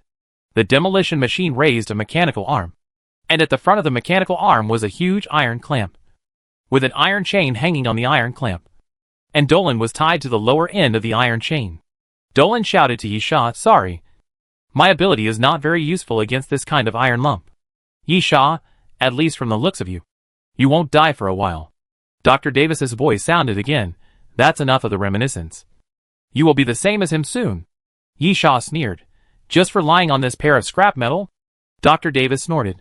Whether it is scrap metal or not, you will know if you try it. The demolition machine had a total of 6 mechanical arms, and at this moment, the other 5 were slowly raised. The next moment, a mechanical wall with an excavator suddenly fell downwards. There was a whistling sound in the air, and from that sound alone, one could tell that the power of this attack was extremely huge. Ghost step. Yi Sha's figure flashed, and he quickly moved away from the digging hand. Then, boom! The digging hand hit the ground hard, followed by a loud bang. The ground collapsed. Countless cracks appeared. Huge rocks flew, and along with the digging hand's smash, a huge deep pit appeared on the ground, at least 2 or 3 meters deep. Such destructive power is indeed quite amazing. But, Yi Sha looked up. Do you think huge is good? Seeing another mechanical arm falling towards him, Yi Sha's figure disappeared again. It was still the ghost step. However, this time Yi Sha's figure disappeared and reappeared. But he did not move sideways, but upward. Yi Sha's figure suddenly floated towards the sky. And when he appeared, he landed on the mechanical arm, and then stepped on the mechanical arm and ran quickly upwards. Dr. Davis was obviously very angry about the continuous failure of his attacks. He kept howling, and then suddenly raised his other arm and swung the huge iron clamp towards Yi Sha. Yi Sha lowered his head, and the mechanical arm passed over his head. Although the strong wind it brought seemed to be able to blow Yi Sha away at any time, the iron clamp did not even touch the corner of Yi Sha's clothes. Yi Sha could not help but sneer. Dr. Davis transformed this demolition machine into a mechanical life form, which was beyond Yi Sha's expectation. And the hugeness of this thing was indeed very scary. However, being huge may not mean being slow, but it certainly means being insensitive. And while increasing the destructive power, there will be many gaps. Just like ordinary punching movements, a huge guy will inevitably punch slower, because the arm has become huge. The distance it passes in the air has become longer. The amplitude has become larger, and it is naturally slower. This is actually a law of equivalent exchange. If you get a huge body, of course you have to pay a price for it. The 6 mechanical arms kept dancing in the air, trying to knock Yi Sha down, but they could never hit Yi Sha. Dr. Davis became even more angry and yelled at Yi Sha, "Do you think you can destroy my baby?" Yi Sha, "That's not necessarily true. How can you know if you don't try?" Yi Sha said, as he suddenly jumped off the mechanical arm. Boom! Boom! As Yi Sha moved, a violent sound suddenly rang out from the ground, and then the ground continued to crack. Countless corpse flower vines sprang out from the ground, quickly wrapped around the demolition machine, and tied it tightly. However, this is not an easy task. The demolition machine is obviously bigger and more powerful than the corpse flower. The mechanical arm keeps swinging, breaking the corpse flower vines apart, and even breaking them apart. But the corpse flower vines have the advantage of being numerous. Even if a few are broken, the impact is not great, because more corpse flower vines will continue to kill. Moreover, Yi Sha does not expect that the corpse flower alone can help him deal with the behemoth in front of him. Yi Sha only needs the corpse flower to help him buy some time to attack. Clang! The next moment, the sword fell from Nanjiang's sheath. In midair, Yi Sha swept forward with his sword. 6 dragons flying, The blade of the sword fell from Nanjiang, and a scarlet light appeared. Then it spread forward and turned into the shape of a blood dragon, hitting the center of the demolition machine fiercely. The blood dragon's teeth and claws could not cause damage to the demolition machine. The demolition machine was stronger than expected.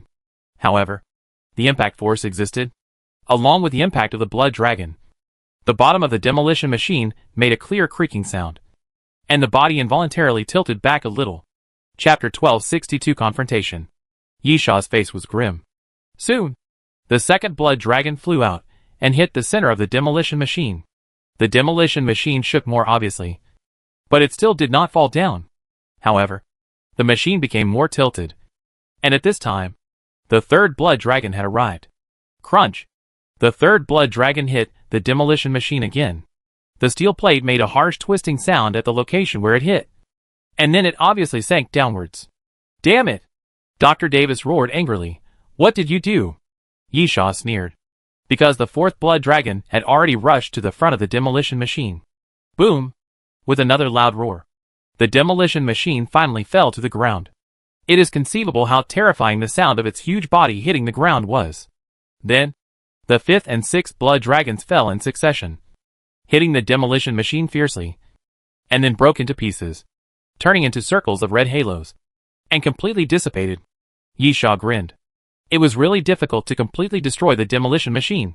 Not only was the destructive power of this thing amazing, it also seemed very strong. The killing power of the six dragons flying sky was not small, but it only broke a few steel plates in the center of the demolition machine. But, Yisha sneered, this thing can't stand up again. Although it is a mechanical life form, the demolition machine has no legs. The base is the structure of an excavator, and it moves on two tracks.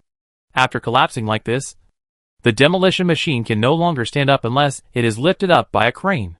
Yisha came to the position of the mechanical arm, put Dolan down, and untied the iron chain tied to Dolan. Yisha, it seems that you are not seriously injured. Dolan, fortunately, it is not life-threatening. Asshole. Asshole. Asshole. At this time, an angry voice sounded, and then Yisha looked back and saw a steel plate being pushed away, and Dr. Davis got out in a somewhat embarrassed manner. Dolan said solemnly, be careful. This guy is quite strong. Yisha nodded, jumped onto the dismantling machine, and confronted Dr. Davis. Dr. Davis roared at Yisha, you screwed up everything. You know? Damn it. You made my carefully crafted things like this. So what? Yisha sneered, you won't need these soon. Dr. Davis sneered, just you? Boy, you know nothing about strength. As Dr. Davis spoke, he suddenly stepped forward and walked towards Yisha. Crunch. Crunch. Every time Dr. Davis took a step, there was a harsh sound of metal twisting. And under Davis's feet, the steel plate of the demolition machine continued to dent downwards. Yisha narrowed his eyes. The metal steel plate of the demolition machine was not an ordinary material. The second pass of the six dragons flying sky caused damage to the metal steel plate, and the third pass caused the metal steel plate to dent. Dr. Davis just stepped on it so easily, as if he was walking normally. Yisha seemed to understand why Dolan failed. Yisha stretched out his fist and clenched it, making his knuckles crackle, then twisted his neck and moved his shoulders. Old man, Yisha sneered, since you are so confident, then I hope you won't cry when your confidence is destroyed. Yisha sneered and stretched out his finger directly forward. Killing gun. A large number of thin wires flowed out of the string ring, quickly entangled, turned into the shape of a gun, and stabbed towards Dr. Davis fiercely. Puff! Dr. Davis raised his hand and tried to catch the killing gun with his palm. Then, there was a muffled sound of flesh being torn apart, and a bloody hole appeared in Dr. Davis's palm. Wire. Dr. Davis looked at the scattered thin wires. Interesting. Dr. Davis casually pulled out all the thin wires with a tug, with no expression on his face. That guy has no sense of pain. Dolan barely got up from the ground, and this guy is an artificial superhuman. Yisha was stunned. What the hell is an artificial superhuman? Never heard of it. If you say artificial alien humans, Yisha understands it. Aren't they the people in the cleaning team? They use drugs or genetic modification to achieve the effect of corpse transformation, which is similar to alien humans. But what is an artificial superhuman? Never heard of it. Just when Yisha was thinking about this, The feeling of restraint suddenly appeared on Yishaw's body. Yishaw could even clearly feel that his muscles tightened in an instant. It felt like a huge hand was holding his body tightly. This is the artificial superhuman. Dr. Davis stretched out his hand and tore off his scalp, revealing the human brain under the glass cover. How can an ignorant guy like you know how great my research is? Yishaw raised his eyebrows. Although he knew that many experiments conducted by Compu were crazy, the visual impact of a naked human brain with only a glass cover as a skull was still quite huge. Are all the guys who conduct this kind of experiment crazy? Are those who are willing to use their own bodies for this kind of experiment also crazy? At the same time, Dr. Davis continued to move forward, constantly approaching Yishaw, and then clenched his fist. You are no match for me. Dr. Davis, it's difficult for you to even move your fingers. You can only let me slaughter you. This is power. Bang! Before Dr. Davis finished speaking, Yishaw suddenly raised his hand and punched Dr. Davis in the face, knocking Dr. Davis back continuously. Of course, I won't just move my fingers. Yishaw raised his fist and shook it. I can move my fist directly. Dr. Davis was surprised. That's impossible. Yishaw, I don't know how great your research is. Anyway, in my opinion, whether you are artificial or not, I will just treat you as a superhuman.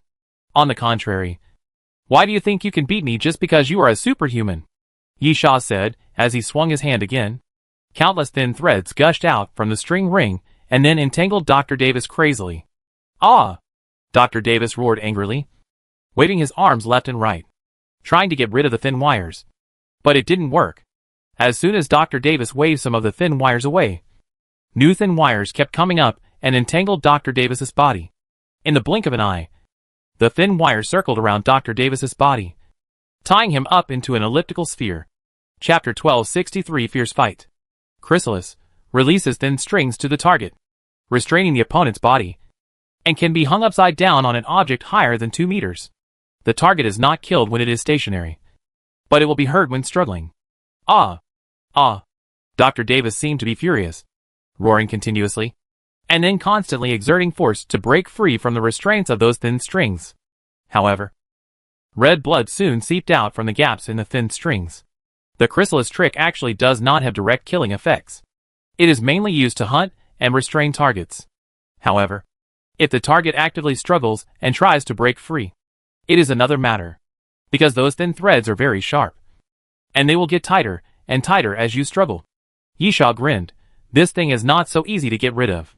As Yishaw was talking, the cocoon suddenly made a muffled sound, and then the thin threads were forcibly broken by Dr. Davis, and the broken thin threads were scattered all over the ground. Dr. Davis looked a little miserable. His clothes were completely shredded, with cracks everywhere, and the bottom of those cracks naturally meant wounds.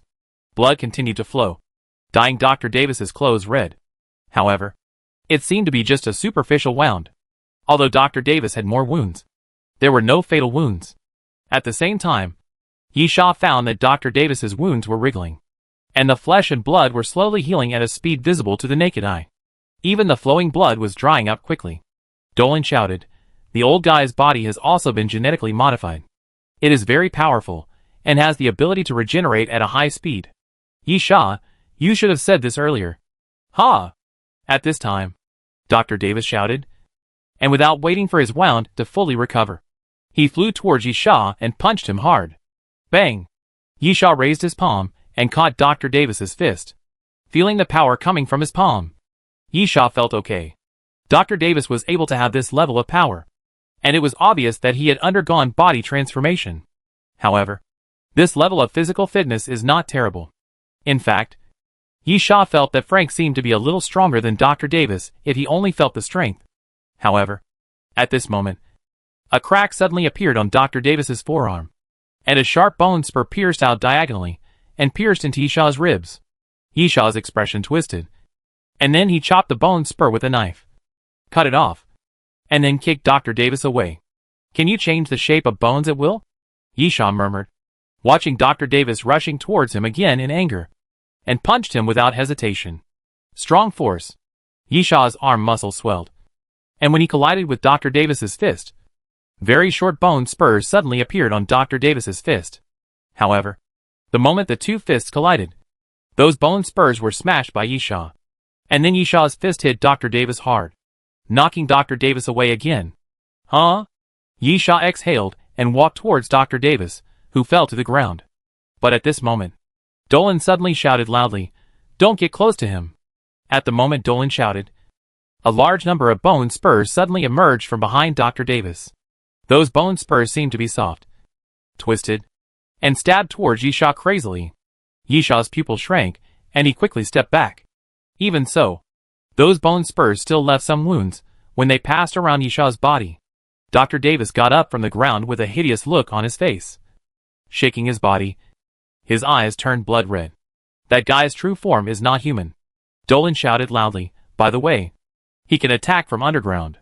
Yishaw listened to Dolan's words, and suddenly lowered his head to look at the ground, and then saw that the ground seemed to tremble slightly, and countless tiny pieces of stone were shaking gently. Yishaw instinctively jumped to the side, and then the ground cracked, and a bone spur suddenly surged from the ground, almost brushing against the tip of Yishaw's nose. At the same time, Dr. Davis's expression seemed to become even more crazy, and he looked at Yishaw with red eyes. "Skeleton Lord." Boom, boom, boom. Almost at the moment when Dr. Davis finished speaking, the surrounding ground trembled wildly, and then a large number of cracks appeared, and bone spurs continued to pierce out from the ground. Those bone spurs were extremely sharp, and they could even easily pierce the armor plate of the lying demolition machine, leaving small holes one after another. Yishaw's face was solemn. He quickly moved his body and began to run. Around Yishaw, bone spurs continued to appear as the ground shook, attacking Yishaw. In the blink of an eye, those bone spurs covered a circle with a radius of about 30 meters. And this range was still expanding. The frequency and density of bone spurs were also increasing. Puff! Yishaw dodged to the side and avoided a bone spur that stabbed out diagonally. But at this moment, the ground behind Yishaw cracked, and a bone spur appeared from behind, scratching Yishaw's calf. Yishaw gritted his teeth, untied a white cloth bag tied to his belt, and then forcefully poured out the contents of the bag. Iron sand sword. The contents that Yishaw poured out of the cloth bag were a large amount of black iron sand. The iron sand was originally scattered to the ground, but with a light shout from Yishaw, the ability to control magnetic force was activated, and the iron sand immediately floated in the air and vibrated wildly. Iron sand sword. Use magnetic force to manipulate the special M black iron sand, which can transform the special M black iron sand into any form, and attack the target after high-frequency vibration through magnetic force. When the amount of special M black iron sand is reduced to a certain extent, it cannot be used. The high-frequency vibration made the iron sand extremely sharp, forming a circle around Yishaw's body. Then the bone spurs that pierced out from the surroundings were ruthlessly chopped into pieces by the iron sand before they even touched Yishaw's body. Clang! Yishaw took advantage of the situation and pulled out the sword from Nanjiang, and kept swinging forward, constantly chopping the bone spurs in front of him. But at this moment, Dr. Davis's roar sounded again behind Yishaw. Yishaw immediately turned around and stretched out his left hand. A part of the iron sand flowed into Yishaw's hand and turned into the shape of a sword. However, at the moment when Yishaw was about to raise his sword to meet him, he saw the appearance of Dr. Davis and was also slightly stunned. What kind of monster is this guy in front of him? Chapter 1264 Sky Moon. Dr. Davis no longer looks like a human being. The most appropriate way to describe him is to describe him as a monster. Dr. Davis's body is covered with bent bones. His body is bent forward, and his movement is like that of a Tyrannosaurus Rex. His head is stretched into a long strip, and his mouth can be stretched all the way to his ears. His eyes are bloodshot, not because of congestion, but because of a change in pupil color. The glass cover containing the human brain is also covered with bone pieces and a layer of flesh membrane, as if a huge tumor has grown on the head. Puff! Suddenly, a muffled sound came from behind Dr. Davis, and then a bone tail with sections suddenly grew out, and then stabbed forward, pointing directly at Yishaw's chest. The next moment, the bone tail collided with the iron sand sword. The iron sand sword was shattered by the bone tail at the moment of collision. Of course, Dr. Davis also paid a corresponding price, and the bone tail was cut off by the iron sand. However, Yishaw did not think he suffered a loss. The iron sand sword is just a name. The iron sand is controlled by Yishaw and attacks with high-frequency vibrations. It is not limited to any form. Or it can be said that Yisha wants to condense any form. Of course, a direct attack is also possible. Seeing Dr. Davis rushing towards him with his fangs and claws bared, Yisha's mind moved, and the scattered iron sand suddenly surged up, turning into a stream. And before Dr. Davis launched an attack, it hit Dr. Davis's chest hard. Crack, crack. The iron sand hit Dr. Davis's body crazily, and his bones kept wearing out, making a harsh sound. And Dr. Davis's body was pushed back directly. Yisha licked the corner of his mouth. And while Dr. Davis was fighting with Taisha, he held the sword Luo Nanjiang horizontally and rushed forward. The next moment, the sword fell. Yisha raised the sword Luo Nanjiang high and slashed it down fiercely at Dr. Davis. Clang! The sword Luo Nanjiang in Yisha's hand chopped on Dr. Davis's body, colliding with the bones, making a sound similar to metal collision, and even splashing a spark, but did not break the bones. Huh? Yisha raised his eyebrows in confusion. Not a protective gear? Roar! Dr. Davis roared, and then punched Yisha fiercely. But Yisha seemed to have expected it, and jumped back in advance, sliding to distance himself from Dr. Davis. Yisha looked at Dr. Davis. Part of the body? The sword fell in the southern border with an unparalleled effect, which could cut through any armor. But it was not activated at this moment. So there was only one possibility. Those bones did not belong to the armor, but were part of Dr. Davis's body. For example, just like your skin is very hard and can resist swords, but it cannot be classified as armor. Of course, the skin itself is a part of the body, but Dr. Davis's bones are mutated after corpse transformation. As long as there is a defensive effect, it should be classified as armor. But the Wuxuan effect is not triggered, and Yisha can do nothing but give up. At the same time, Dr. Davis waved his arms continuously and tore the iron sand into pieces. Although the iron sand can be put together again as long as Yisha wants. Dr. Davis took advantage of this gap and rushed towards Yisha again. Yisha took a deep breath. With such strong defense, I don't have to worry about accidentally killing you. Go step. After Yisha muttered. At the moment when Dr. Davis launched the attack, his figure flashed and disappeared on the spot. Suddenly, a circular ring made of thin wire appeared above Dr. Davis's head, and suddenly fell down and wrapped around Dr. Davis's neck. The next moment, the circular ring suddenly tightened, strangled Dr. Davis's neck, and then dragged Dr. Davis on the ground. Yisha ran quickly towards the demolition machine still lying on the ground, then spread his hands around, and countless thin strings flew out in all directions and stuck to the demolition machine. Yisha grabbed a handful of thin strings and shouted, "Sky Moon! Sky Moon, use thin strings to carry out a two-stage attack.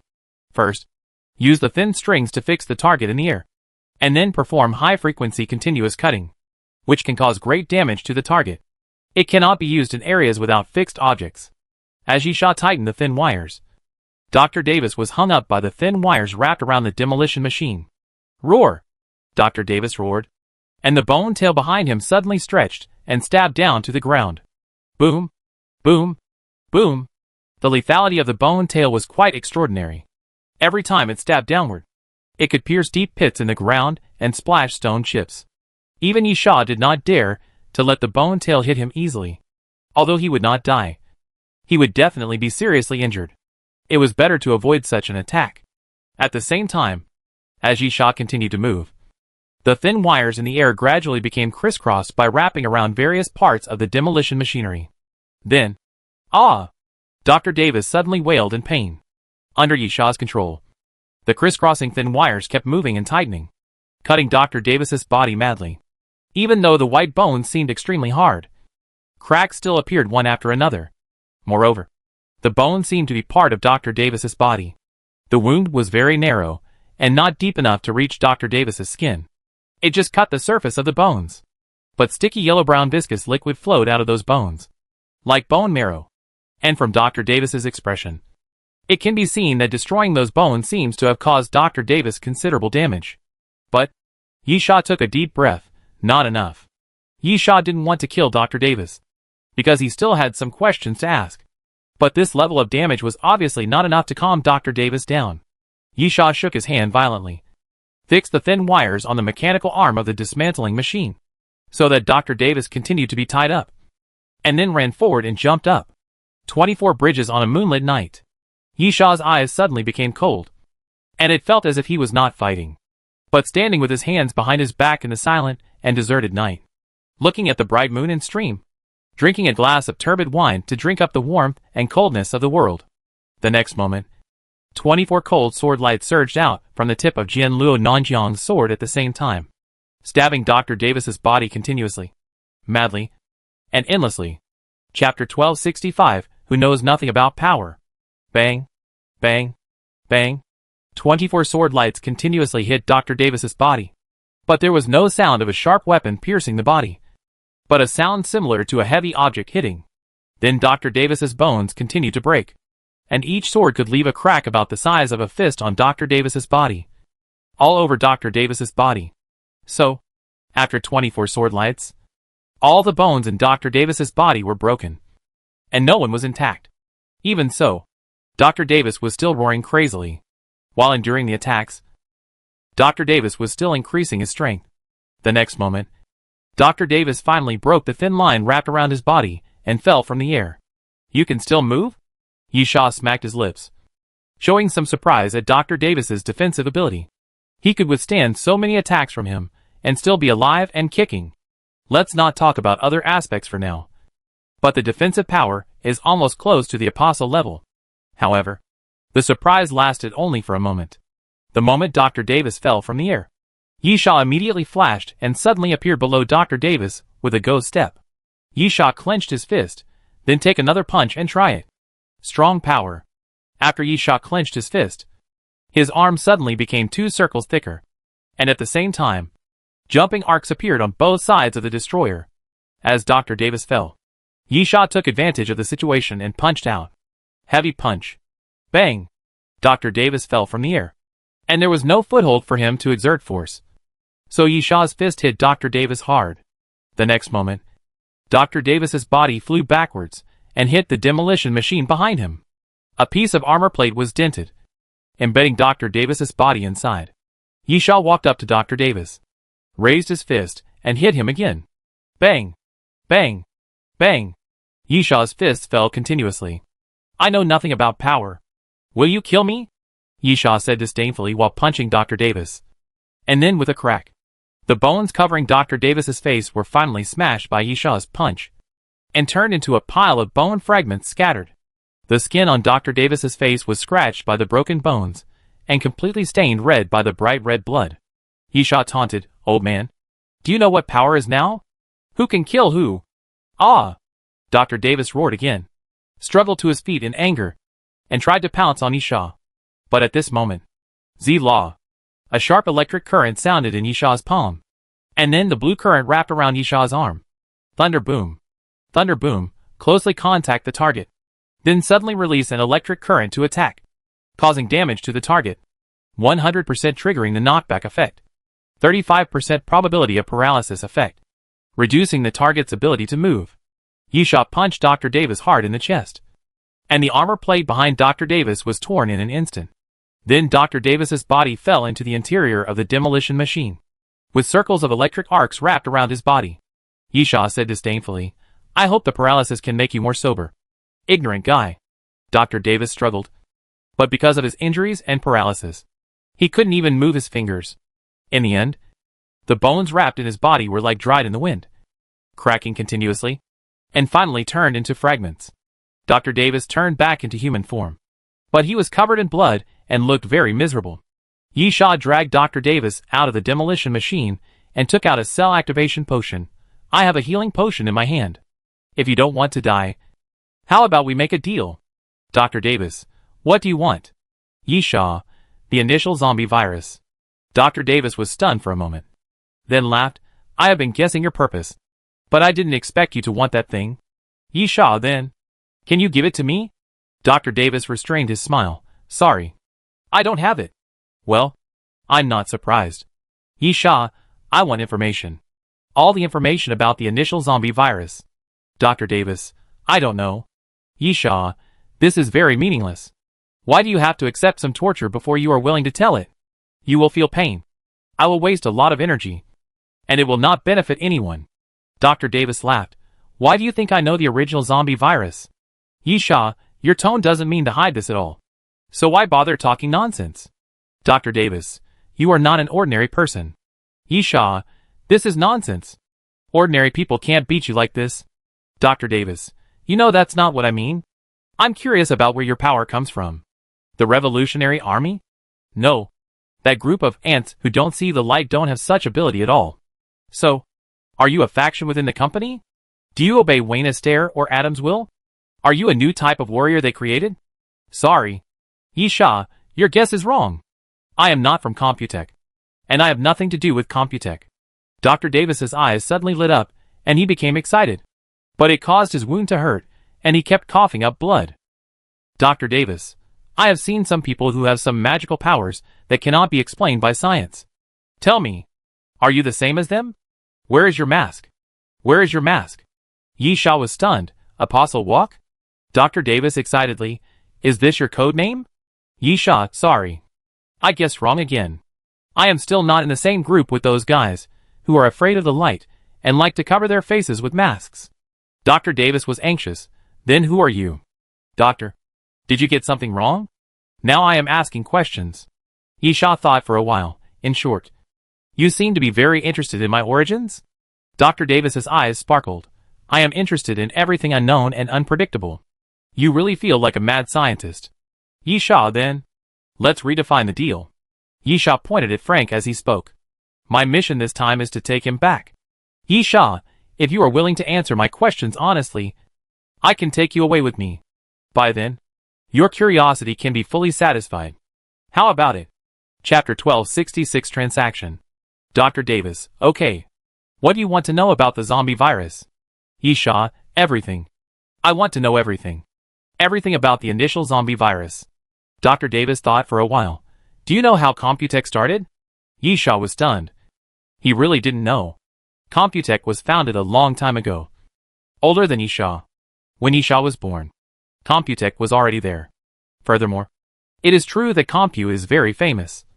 But before the end of the world, for the public, Compu was just a well-known pharmaceutical company. Or a healthcare product company. Yi Sha certainly knew Compu. And even used Compu brand cold medicine when he caught a cold. But the question is, if you use someone's cold medicine, will you study their history of success? Moreover, Compu's pharmaceutical circle is mainly in Europe and the United States. And the Asia-Pacific region is mainly healthcare products business. Mainly targeting the elderly and women. I know. Dolan, it's T100 and anti-cancer drugs. Yi Sha glanced at Dolan and almost forgot that he had an old monster on his side. Dolan's superpowers seemed to include longevity.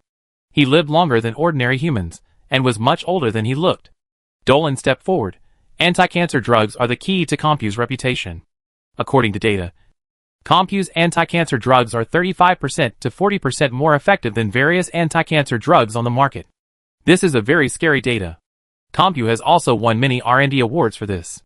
Yi Sha was curious. What is T100? It sounds weird. Not like a serious drug. Dolan, I'm not sure about that. I only know that it is a drug that Computech has cooperated with the official. And it is not sold to me. Dr. Davis, it is a muscle enhancer that can be used with exercise in a short period of time to strengthen physical fitness and build muscle. Although the example is not very accurate. Some people who exercise do not rely on natural exercise, but on drugs to build muscle. And then a small amount of exercise can build terrifying muscles in a short period of time. Yi Sha, is this something very rare? Dr. Davis, of course it is rare. Many muscle-building drugs have side effects. And the muscles they build are just for show, and have almost no use. However, T100 from Computech can truly change your physical fitness, and has no side effects. Yi Sha, what does this have to do with the original zombie virus? Dr. Davis, of course it has a connection. Whether it is T100 or anti-cancer drugs, they all contain the ingredients of the original zombie virus. This is impossible. Dolan was shocked. T100 has never been sold to the public. I am not sure when it was manufactured. But Compu sold it to the public about 30 years ago. At that time, there was already a zombie virus. Dr. Davis was disdainful. Ignorance. I only said that there are ingredients, not zombie viruses. Does having the same ingredients mean it is a zombie virus? Taking too much aspirin can cause allergic reactions and death. Yi Sha waved his hand, signaling Dolan not to speak. And then, continue. Dr. Davis, I was still a student at that time. But because of my excellent grades and many awards, I was selected by Computech and trained. I also participated in an internship. So I know some inside information. The key lies in the ingredients. Yi Sha, what are the ingredients? Dr. Davis, I don't know. Or only a very few people know. I can only say that the ingredient is not a common drug ingredient. Why can Computech develop such a groundbreaking drug? 90% of it is because of that ingredient. Yi Sha understood the hidden meaning behind Dr. Davis's words and pondered for a moment. So, the key lies in that ingredient. Or in other words, what did Compu put in the medicine? Dr. Davis, yes. There are many theories about this. And I don't know the exact one. Some say that Compu found a shipwreck and found some valuable things inside. Some say that Compu found a plant that has never appeared before and has valuable medicinal value. Dr. Davis said this and suddenly showed a disdainful smile. Do you know what the most outrageous rumor is? Dr. Davis said disdainfully. Some people say that Computech found an alien corpse, extracted blood from the corpse, and then diluted it 1,000 times to make the two drugs. Yi Sha made a gesture that I was listening. Dr. Davis, then, before the end of the world, Karam found me. Yi Sha couldn't help interrupting. Is it the Karam I know? Dr. Davis said disdainfully. There are many people named Karam in this world. But most people only think of him because he is the most successful. Yes, he is one of the founders of Computech. Yi Sha nodded. Dr. Davis, Kareem found me. He wanted to win me over. I was one of the most outstanding researchers in Computech at the time. Only 2 or 3 people could be compared with me. But he knew that money and other things could not impress me. Dolan, for your information, even if Dr. Davis is not an employee of Computech, he is a super rich man. His father is a British aristocrat who owns shares in the most famous automobile company in the UK and has an auto parts chain brand under his name. Even if Dr. Davis does nothing, he can probably inherit a fortune of about 200 to 300 million pounds. Dr. Davis was excited, of course. What is the role of money? It allows me to better explore the unknown of this world. The origin of human life. The genetic sequence of biological evolution. And I am curious about all the unknown things in this world. Yi Sha, in this case. I think it's time to get into the main show? Dr. Davis, at that time, there were several factions within Compu. And Karam's position was not very stable. Because money could not impress me. So Karam used the initial zombie virus to win me over. Yi Sha's eyes lit up. Oh? Don't be so excited. Dr. Davis, at that time, I looked at some simple initial zombie virus information. Although I saw the initial zombie virus, Kareem didn't give it to me because I said I would think about it. I am just a scientist. I pursue all the unknown truths in this world. So I am not interested in factional struggles within the company. And then? Yi Sha anxiously. Then what? Dr. Davis grinned, before I had time to tell Kareem my answer. He died. Chapter 1267 A list. Yi Sha had the urge to spit out blood. It's a critical moment. And you're telling me this? Dr. Davis glanced at Yi Sha. Why are you in such a hurry? I'm just about to talk about the most important information. Yi Sha resisted the urge to punch this guy and gritted his teeth. You tell me. Dr. Davis, I'm also sorry that I didn't get the initial zombie virus research. And the real initial zombie virus may be different from what you understand. Yi Sha was puzzled. Huh? Dr. Davis, some people think that the earliest zombie virus was the original zombie virus. Which is wrong. Yi Sha, I know this. Dr. Davis, then do you know that the virus that mass-produced those viruses is not the real original zombie virus? Yi Sha frowned. Dr. Davis, the zombie virus that spread and caused the end of the world is actually the third version. If you think that the source of those viruses is the original zombie virus, you are wrong. It is the early zombie virus of the second version. Yi Sha frowned even more. If this was true, then his investigation had been a little off. Yi Sha's investigation had always been focused on the earliest viruses. Of course, Yi Sha knew that those viruses were not the initial zombie viruses. But he had always believed that those viruses were developed from the initial zombie viruses. Then, as long as the source of these viruses was found, the initial zombie virus should be found. Therefore, Yi Sha had been looking for the research that Compu conducted simultaneously when the initial viruses appeared. For example, the Tyrant experiment. But now it seems that this clue is not necessarily correct. The zombie virus related to the Tyrant research is not the initial zombie virus. Dr. Davis continued, according to my communication with Karam. There are only 3 bottles of the initial zombie virus, which contain the essence extracted from something I just said. Yi Sha, where did you find that thing? Dr. Davis, I don't know. I know some things about the initial zombie virus from Karam, but I haven't really come into contact with the initial zombie virus. But I can provide a list. Yi Sha, a list? Dr. Davis, people who may have the initial zombie virus. Yi Sha's eyes lit up. You say. I hope you will keep your promise. Dr. Davis glanced at Yi Sha. Then, Wayne Astaire and Adams will. Like Kareem. They are the founders of Computech, and were also Kareem's competitors at the time. Yi Sha and Dolan looked at each other. I have never heard of them. Dr. Davis, it's normal that you haven't heard of them. Because Kareem is a pure businessman. He is mainly in charge of the operations of Computech. Most people have naturally only heard of him. And Wayne Astaire. People who pay attention to finance should have heard of him. Dolan suddenly slapped his forehead. I know who it is. The financial tycoon. Yes. Dr. Davis.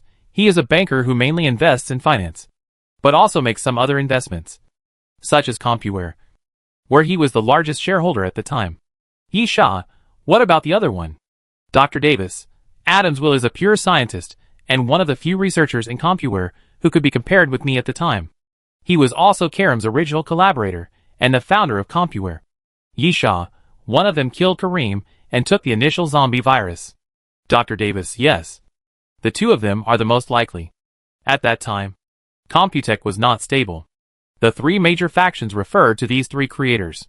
At the same time, Wayne Astaire is more likely because he is the current head of Computech.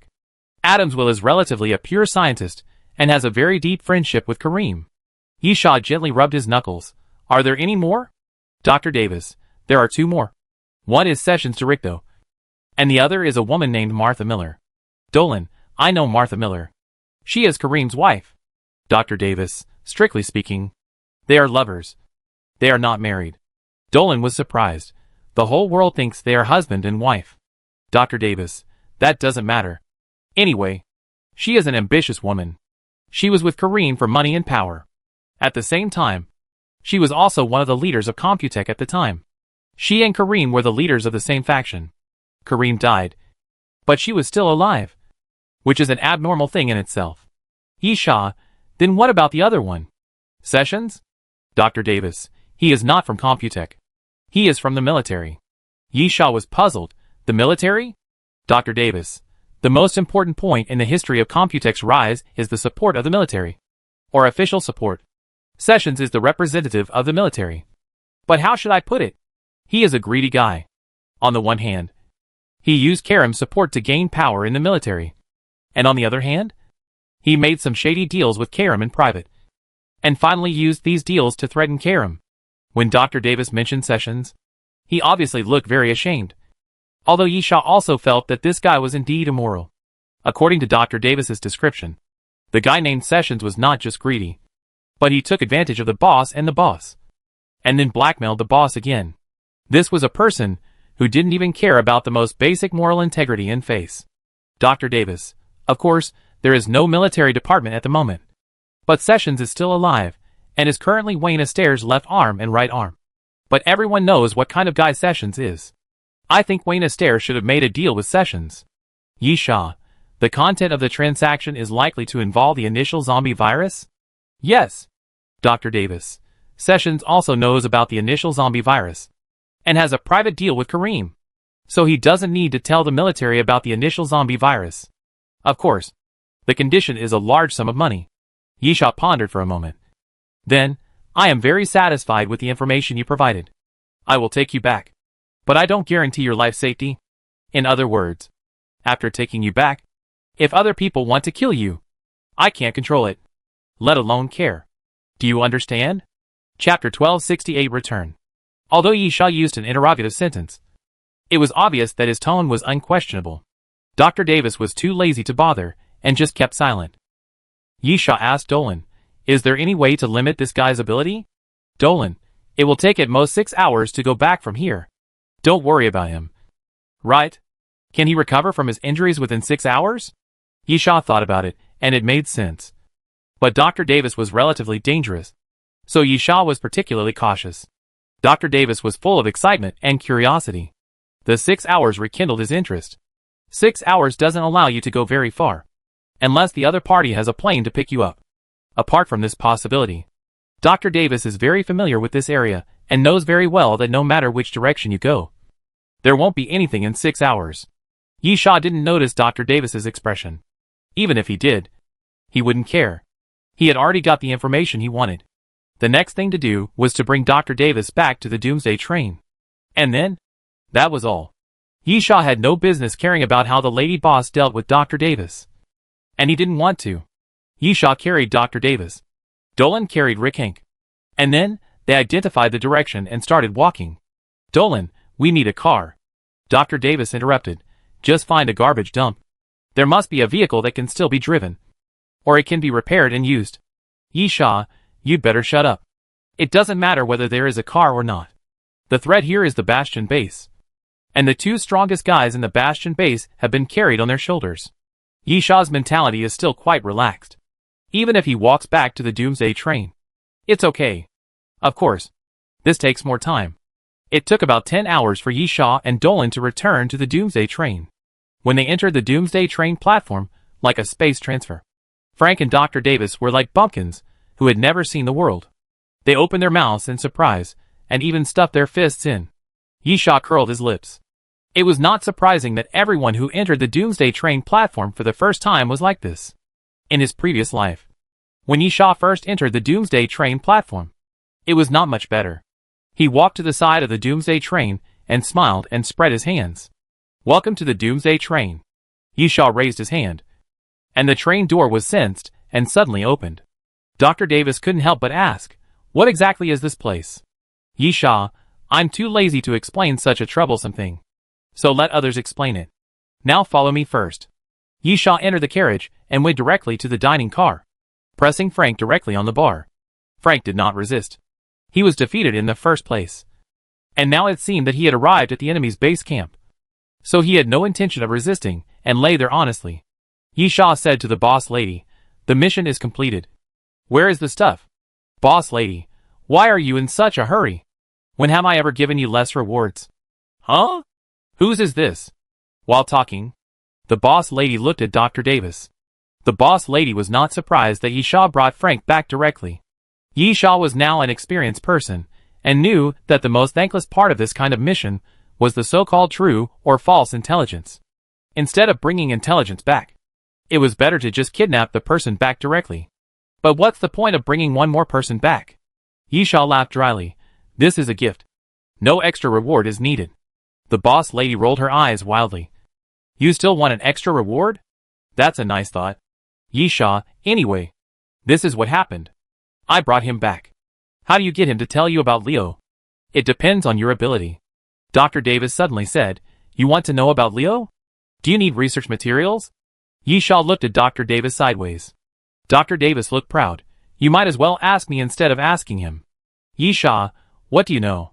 Frank, he asked me to catch the two-bone beast. Yi Sha, is it for the research of Leo? Dr. Davis, what's the benefit of me telling you? Yi Sha, what do you want? I want to know where this place is, and who you are. Dr. Davis hesitated. No. I want to know more. My curiosity has driven me crazy. The lady boss thought for a while. If you can give me enough information, I can make you a new passenger on the Doomsday train. New passenger? Yi Sha looked at the lady boss. Do you want to cause trouble for me? The lady boss smiled. If you are worried about him being alive, just find a way to kill him. This is the sequelae of you bringing me a gift. While talking, the lady boss gestured for Dr. Davis to continue. Dr. Davis, the research on Leo is called the Constellation Project. I am not very clear about the specific research content because I have not read the research materials. But an old friend of mine asked me something. Yi Sha interrupted. Old friend? Dr. Davis, Witzel Wallace is currently one of the chief researchers of Computech. He is one of the main persons in charge of the Constellation Project. Boss lady, I know this person. Please continue. Dr. Davis, he encountered some difficulties in the research of the Constellation Project, which were basically problems such as the imbalance of the synchronization rate of the fusion of artificial gene cells and ancient species cells. I happen to be an expert in this area. So he asked me, Yi Sha, did you help him solve it? Dr. Davis, of course. I said I'm an expert in this area. The key to this problem lies in how high the fusion degree of artificial gene cells is. Normally, this type of artificial gene cells are all-purpose. And I propose to make them directional. That is, to hunt ancient species with high synchronization rates, and then make them into artificial gene cells, so that the fusion degree can be improved and a high synchronization rate can be achieved. Yi Sha felt a little headache, and he couldn't understand it at all. It was really tiring to talk to scientists. Dr. Davis sighed, and could only say in a simple way, to put it simply, artificial gene cells cannot activate Leo's body. So I propose to use ancient species cells to make semi-artificial gene cells as a replacement. According to data calculations, the cell similarity of Leo's body is the most similar to that of the tooth beast. Yi Sha, then using the cells of the tooth beast. Leo's research was successful? How do I know? Dr. Davis, I just gave suggestions and asked Frank to catch the tooth beast. I am not the person in charge of the research. Chapter 1269 The Value of the Gift. The lady boss pondered for a long time. Yi Sha was still confused. But the lady boss knew more than Yi Sha. The Constellation project was not that simple. Leo's body was made by Computech. But the cells were not made by Computech. And the gene sequencing was not researched by Computech. Computech did a very advanced technological power. But it was not enough to create such a monster. Leo was able to be created because Computech held something. Then, the key point is what Dr. Davis said. How to make matching and compatible artificial gene cells to trigger such a thing. At present, it seems that Leo's research has been successful. At least the degree of completion is very high. And the key to completing the research seems to be the acquisition, improvement, and production of ancient gene cells. Lady Boss, I don't know much about these things, but I will find someone to talk to you. And if he thinks the information you provide is valuable, I will give you the qualification to become a passenger on the Doomsday train. Of course, I hope you can provide relatively detailed research data, which does not need to be complete. Even if you speculate. Dr. Davis nodded. Okay. The lady boss nodded. Then please wait a moment. Excuse me. The lady boss gave Yi Sha a look, indicating that Yi Sha should stare at Dr. Davis first, and then quickly leave the dining car. Yi Sha reluctantly walked into the bar, and temporarily played the role of the lady boss. Have a drink? Okay. Dr. Davis, can I ask some questions? Yi Sha, regarding this train, or the things on the train. I suggest you ask the woman just now. It's not my job to answer these questions. The most important thing is that I think it's troublesome to answer these questions. Dr. Davis, I want to ask something else. I'm curious about why you want to get the original zombie virus. Frankly speaking, Dr. Davis tilted his head, as if he was choosing his words, and then said, the value of that thing is actually not that great. No, that's not right. It should be said that the value of that thing was once very great. But in the end times, it is not that great. Yi Sha, why? Dr. Davis, I don't know how much you know about the original zombie virus, but in the beginning, that thing was not called a virus. Even if Kareem was a lunatic, he would not expect the end times to come. Dr. Davis picked up the wine glass and took a sip. The earliest name of the original zombie virus was the soldier potion.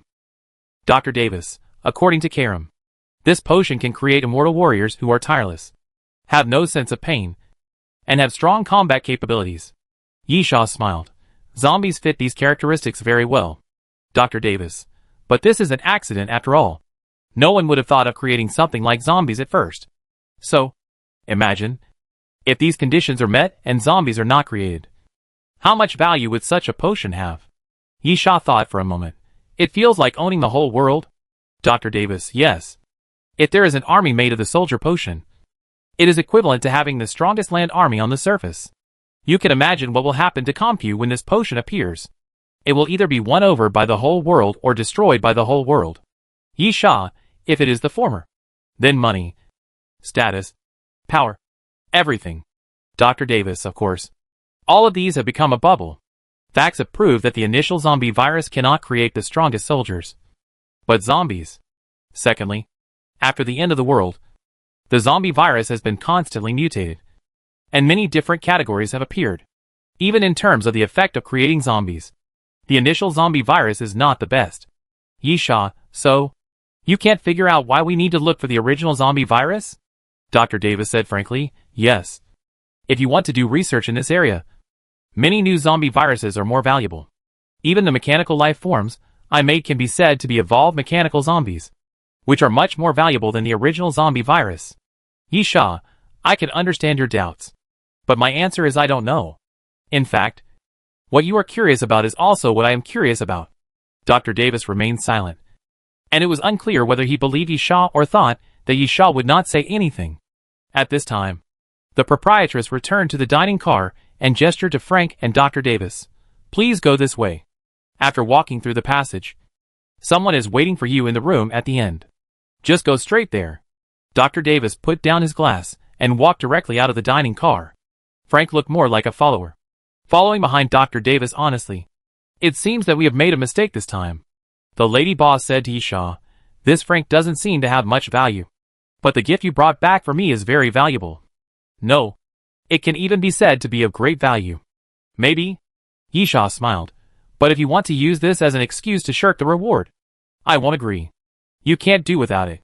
The lady boss took out an iron box from the west side of the bar and handed it to Yisha, the agreed reward.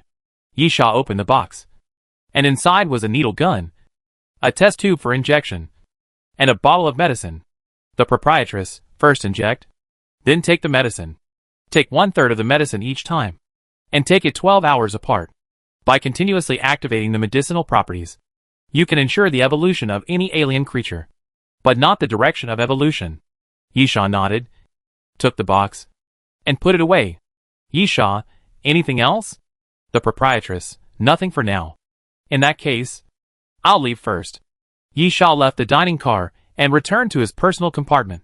Sitting on the sofa, Yisha was like a sculpture. But he was thinking. To be honest, Yisha felt that he had gained a lot from this mission. Not in terms of material, but in terms of intelligence. Although he had some gains in the exploration of the initial zombie virus, he had not gained any obvious gains. But this time, through Dr. Davis, assuming that what he said was true, Yisha could be said to have obtained very important intelligence. The so-called intelligence usually needs to be combined and analyzed before it can play a role. But this time it is different. Dr. Davis not only let Yisha know a lot of inside information, but also made things clear and had a very obvious direction. Although there are a little more targets. A total of 4. It is also a breakthrough, which is much better than the previous situation of being in the clouds.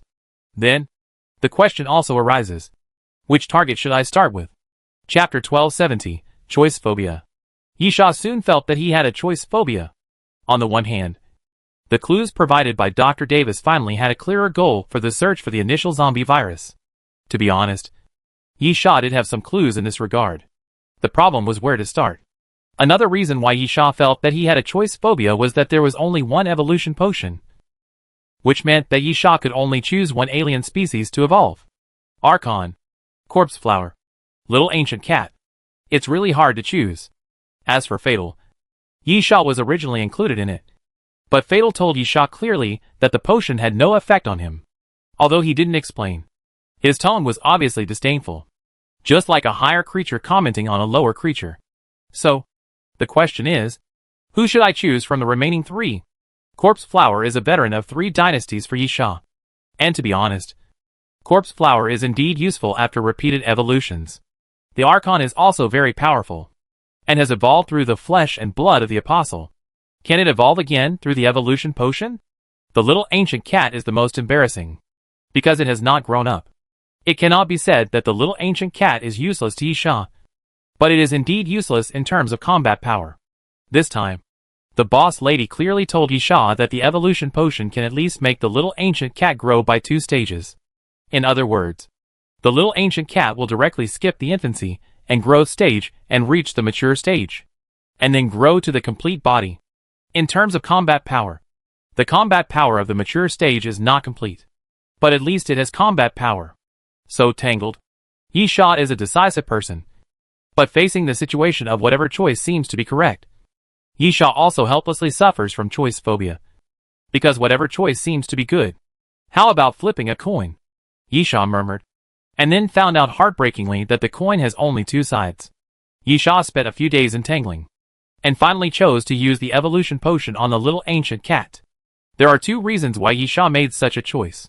The first reason is that he has no time to continue to experience the state of choice phobia, because he has to go on a mission. Yi Sha's vacation authority as the chief train attendant has been used up, and the train conductor and the deputy train conductor do not give him any tasks. For the next crew task, Yi Sha will either assign his own crew or do the work himself. The second reason is that Yi Sha has the body of the water elf Moya. The most direct way for Yi Sha to use the body is to feed his alien creatures. In fact, the body can also be used as a material to make some potions or other things. But the most effective way is to use it for evolution, which can maximize the effect of the apostle cells. Then, the result is obtained. As a humanoid alien creature, the Archon currently has the greatest potential in this regard. After all, the human form is the form of a highly intelligent creature, and the most balanced combat form. In fact, the Archon is currently the only one that relies on the flesh and blood of the Son of Flame to evolve. Because the corpse flower is afraid of fire, it absorbs the flesh and blood of the Son of Flame much slower. As for the little ancient cat, it was because its own strength was not strong enough that it absorbed too slowly. In this way, it is obvious that the corpse of the water spirit Moya is not suitable for the evolution of the little ancient cat. After all, the little ancient cat has not even absorbed the flesh and blood of the Son of Flame. However, there is no such problem with the Archon and the corpse flower. The Archon has already digested the flesh and blood of the Son of Flame. Although the corpse flower has not digested it, it is mainly because of the conflict of characteristics. However, because it has absorbed the ice flower, the corpse flower should be able to absorb the flesh and blood of the water spirit Moya with half the effort. So, Yi Sha finally didn't have to worry about his choice phobia. The evolution potion given by the deputy train conductor was very useful. Almost at the moment of injection, the little ancient cat had obvious changes. Roar! Roar! The little ancient cat lay on the floor, scratching the ground with its claws, leaving scratches one after another, and its whole body was bent up. Then Yi Sha saw that the little ancient cat's body was constantly flowing with bright red blood. Yi Sha didn't make a fuss, because this was a normal situation. The little ancient cat's body was gradually getting bigger, so how could the flesh and blood not be torn? At the same time, in addition to its body gradually growing larger, the fur of the little cat also gradually became brighter, as smooth as silk. But now, it was completely stuck together by blood. This change lasted for about 3 hours. Yi Sha's personal carriage was almost torn apart by the little cat, with scratches everywhere. At the same time, the little cat finally ended its transformation. The body of the little cat grew to the size of an ordinary leopard. When it opened its mouth, you could see its sharp fangs, and the two on both sides of the upper jaw were particularly sharp and narrow. Walking slowly, the momentum of the little ancient cat has completely changed. If the little ancient cat as a cub gave people the first impression of a pet, then the little ancient cat now has completely turned into a beast, and a very dangerous beast. The awakening of the ancient bloodline makes the wildness of the little ancient cat show to the fullest. The most important thing is that the little ancient cat has the bloodline of the ancestors of the cat family and the dog family, which will naturally suppress these two creatures. For example, Gon Lin's underworld wolf only has a certain fear of the little ancient cat cub, so it will be vigilant. So, now that the little ancient cat meets the underworld wolf, Yi Sha guarantees that the underworld wolf will not even dare to stand up, even if the mature little ancient cat is still 100% unable to beat the underworld wolf. But its bloodline has been fully awakened. This is pure bloodline oppression. Yi Sha narrowed his eyes and stretched out his hand. Come here. The little ancient cat seemed a little weak because of its forced evolution and growth, but it still ran to Yi Sha's side. Yi Sha scratched the little ancient cat's chin, and the little ancient cat immediately showed an expression of enjoyment. Yi Sha was very satisfied with this. He didn't really care about the fighting power. After all, it was in the mature stage. The little ancient cat would definitely gain some fighting power. However, it was not fully grown, so its fighting power was definitely limited. Yi Sha didn't have much expectation in this regard. What Yi Sha cared about was that the little ancient cat would definitely become fierce after it grew up. Although this was also what Yi Sha needed, because Yi Sha was raising an ancient beast, not a cat. But after it became fierce, what about the loyalty of the little ancient cat? Will the ferocity of the beast reduce the loyalty of the little cat? At present, It seems that the little cat is still loyal, which makes Yisha feel completely relieved. In this case, Yisha smiled and patted the little cat's head. Go and take a rest. When you recover, we should arrive at the next stop. Chapter 1271 Grace Plain. The Doomsday train will arrive at Grace Plain in 3 hours. Release Mission 1. Nuclear radiation in the Grace Plain area has produced special mutant crystals. Please find the mutant crystals and bring them back. Release Mission 2. Kill at least 3 abnormal life forms formed by mutant crystals. Release Mission 3. Kill members of the detachment of the Comp Corporation's cleaning team. Of the 3 tasks, you must complete Mission 1 and Mission 2 to get back on the Doomsday train. Complete 3 of the 3 tasks to get special rewards and random fantasy items. Crew Member Mission 1. Kill members of the cleaning team. Each time you kill a member of the cleaning team, you will get an additional special reward, non-restricted mission. Crew Member Mission 2. Find high-purity mutant crystals.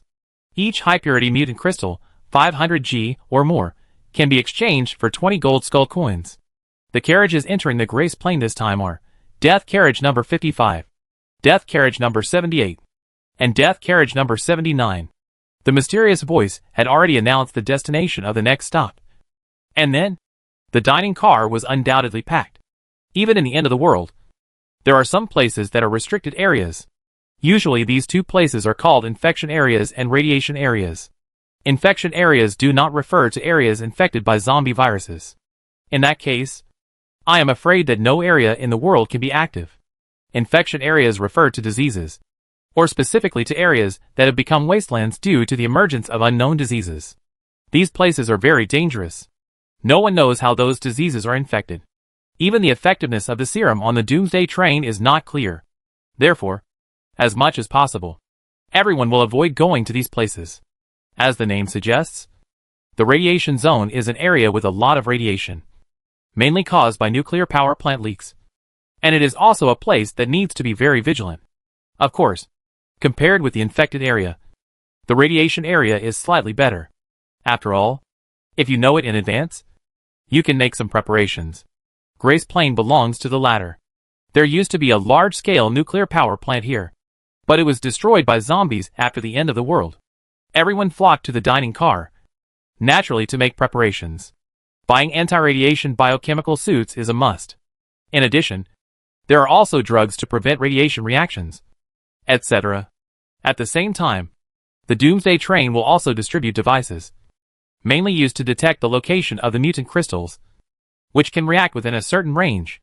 It does not require skull coins, and is free. Yisha was not in a hurry. He waited until the dining car was empty before sitting in front of the bar. Give me the best set of nuclear-proof combat clothing. Yisha, prepare more medicines. 5 doses. The proprietress smiled and said, you are willing to go to that kind of place. At this time, shouldn't you use the privileges of the chief steward to send a steward there?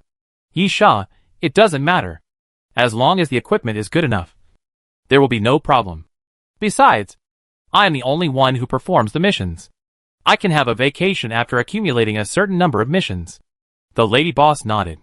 The vacation is very necessary for Yisha, especially when he is privately investigating the initial zombie virus and searching for relics left by ancient civilizations. Most of the time, he has to rely on the vacation. The lady boss said it casually, not intending to dissuade him. After that, she went to find combat uniforms for Yisha. After taking out a few metal boxes from the bottom of the bar, she said, what color do you want? Yisha, whatever. The lady boss casually opened a box. The bright red one? Yisha rolled his eyes immediately. Forget about the red one. Isn't it for women? The lady boss smiled. Just kidding. There are still black, white, and yellow ones left. Let's go with the black one. It can also provide concealment at night. The high-end nuclear and biological chemical suits sold by the lady boss are obviously very different from ordinary ones. They are not very protective. As we all know, biological chemical suits are very bulky and bulging, which is not conducive to combat. They even affect movement. But since the anti-nuclear and biological suits sold by the boss lady dare to be called combat suits, there is naturally no impact in this aspect. When put on, they are indeed loose. But the air in the clothes can be quickly drained to become close-fitting clothes. At the same time, the biological suit is also made of special materials. When the air is sucked out, you will find that it has very good plasticity and can fit any body shape. It is also extremely light, weighing no more than 300 g. And it feels like you are not wearing anything when you wear it. It feels good? Yisha nodded in admiration. This dress is so light that it feels like it is wrapped around the body. But it is also very light. In fact, if we consider the battle, theoretically, if we do not consider the defense issue, it is best to wear nothing. But humans are not beasts. If we really wear nothing, we will be very uncomfortable. Therefore, the real feeling of the clothes is very important. But if the clothes are too heavy or the size is not suitable, it will affect the battle. Therefore, clothes that are loose to a certain extent and tight, but not restrictive, are the most suitable. This combat suit belongs to the latter. If it weren't for the fact that it would be inconvenient to carry things with this suit, Yisha would have wanted to wear it as a regular combat suit. This is a device for finding mutant crystals. The proprietress put a palm-sized device on the bar. Good luck. Yisha nodded and turned to leave the dining car. After leaving the Doomsday train, most people had almost left. The attendants usually left later, and they were not there at the moment. So Yisha was not sure which ones were performing the attendant mission this time. Yisha randomly selected an exit and left the Doomsday train platform. After leaving the Doomsday train platform, Yisha found himself on the side of a highway with a collapsed road sign next to him. The little cat seemed very anxious, making whimpering sounds and walking back and forth. Don't worry too much. Yisha touched the little cat's head. I've injected you with medicine. The radiation shouldn't affect you, because the little cat has grown in size. It is naturally not suitable to hide in Yisha's chest or put it in the backpack. So it can only follow Yisha. Under Yisha's touch, the little ancient cat was calmed down and soon fell into silence. Nuclear power plants are built in the wild, usually at the seaside, because they need a lot of water cooling. So they need a cold source. The seaside is the best choice. But there are also inland nuclear power plants. With the progress of the times, nuclear power plants now begin to use a large number of air-cooled power plants, with a large number of cooling towers. And inland nuclear power plants have better earthquake resistance. The nuclear power plant in Anhui Plain obviously belongs to the latter. Chapter 1272 Side Girl. Yisha looked around and couldn't see anything. So he said to the Archon, I need a map. The Archon nodded. And a moment later, a flat map was transmitted to Yisha's PDA. The nuclear power plant in Anhui Plain has been destroyed by zombies, and a leak has occurred, causing nuclear radiation. Originally, this new type of nuclear power plant, which was not built for a long time, would be controlled in a very small area even if it leaked. However, after the apocalypse, there are not many living people, and even if there are, they are busy escaping.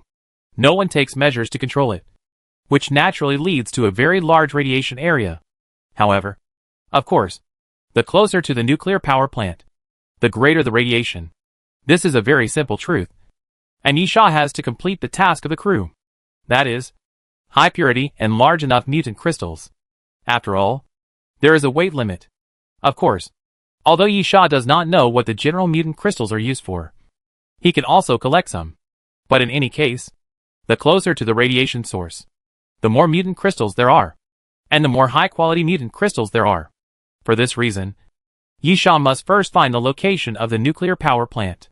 Yisha was very lucky about this, because there happened to be a road sign where he came out, according to the direction indicated by the road sign. And then checking the map, it was easy to confirm the location.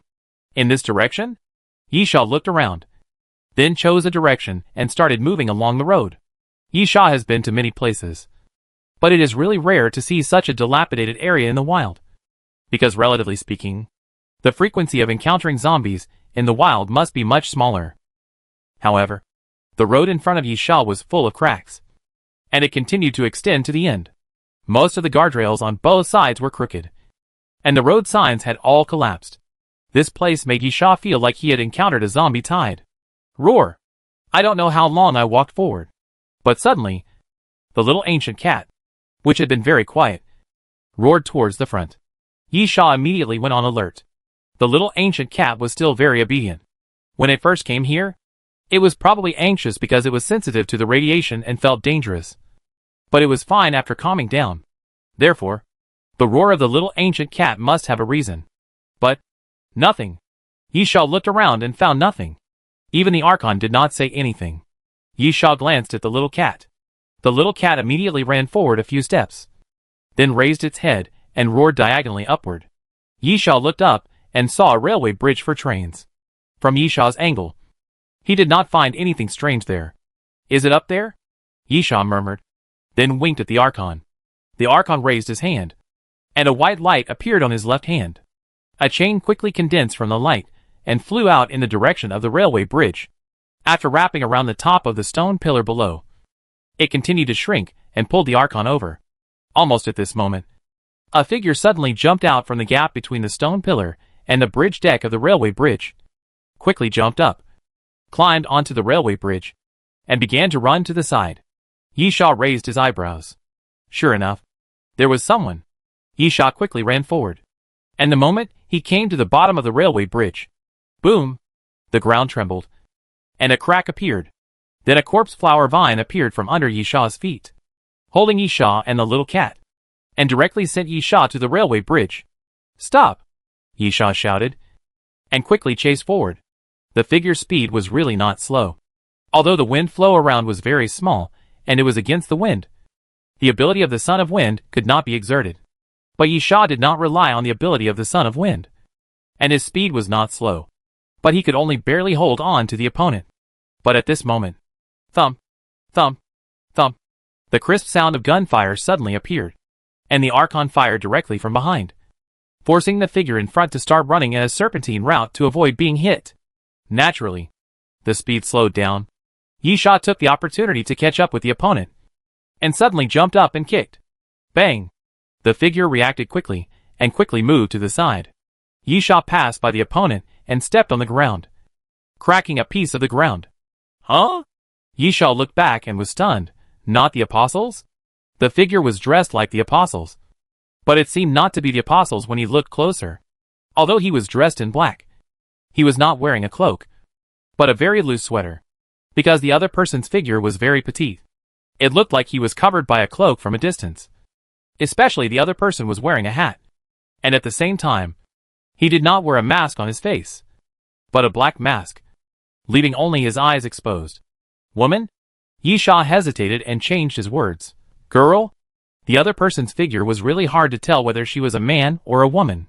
The sweatshirt was too big, but her petite figure and eyes looked like a woman, and she didn't seem to be very old. Yisha tried, "Doomsday train?" The other person didn't say anything, but stretched out his right hand to the left. And then Yisha heard a crack sound coming from the other person's sleeve, like the sound of ice being stepped on and cracked. The next moment, some colorful crystals suddenly emerged from the other person's sleeve, quickly extending and growing, turning into the shape of a sickle. "Ha!" the other party shouted softly, and Yisha thought to himself that it was indeed a girl. The other party's voice was female, and she sounded young. And then Yisha saw the sickle coming in front of him. Seeing the crystal sickle sweeping towards him, Yisha spread his palm and swept it casually. In the cloth bag hanging behind Yisha's waist, black iron sand kept flying out under the traction of magnetic control, forming a ball and then crashing forward, blocking the crystal sickle. "It's someone on the Doomsday train, isn't it?" "Yisha, this ability should come from the Doomsday train." Yisha stretched out his hand and grabbed a handful of iron sand, which turned into a sword shape, and swung at the opponent, forcing him away. "Hey, I don't want to kill anyone. Yisha, there's no reason to kill you, so stop attacking. If it's someone on the Doomsday train, then this battle is indeed unnecessary." Although according to the content of the mission at this station is heavy, and there will probably be a fight, because the mission target is to carry out the object. There is no doubt that the more mutant crystals collected, the more rewards you can get. Therefore, Yisha can foresee that in the later stages of the mission, some ruthless guys will definitely start killing and robbing. After all, searching by yourself is not as fast as robbing by force. But not now. Chapter 1273 Battle. Yisha did not deny that he would rob directly when necessary.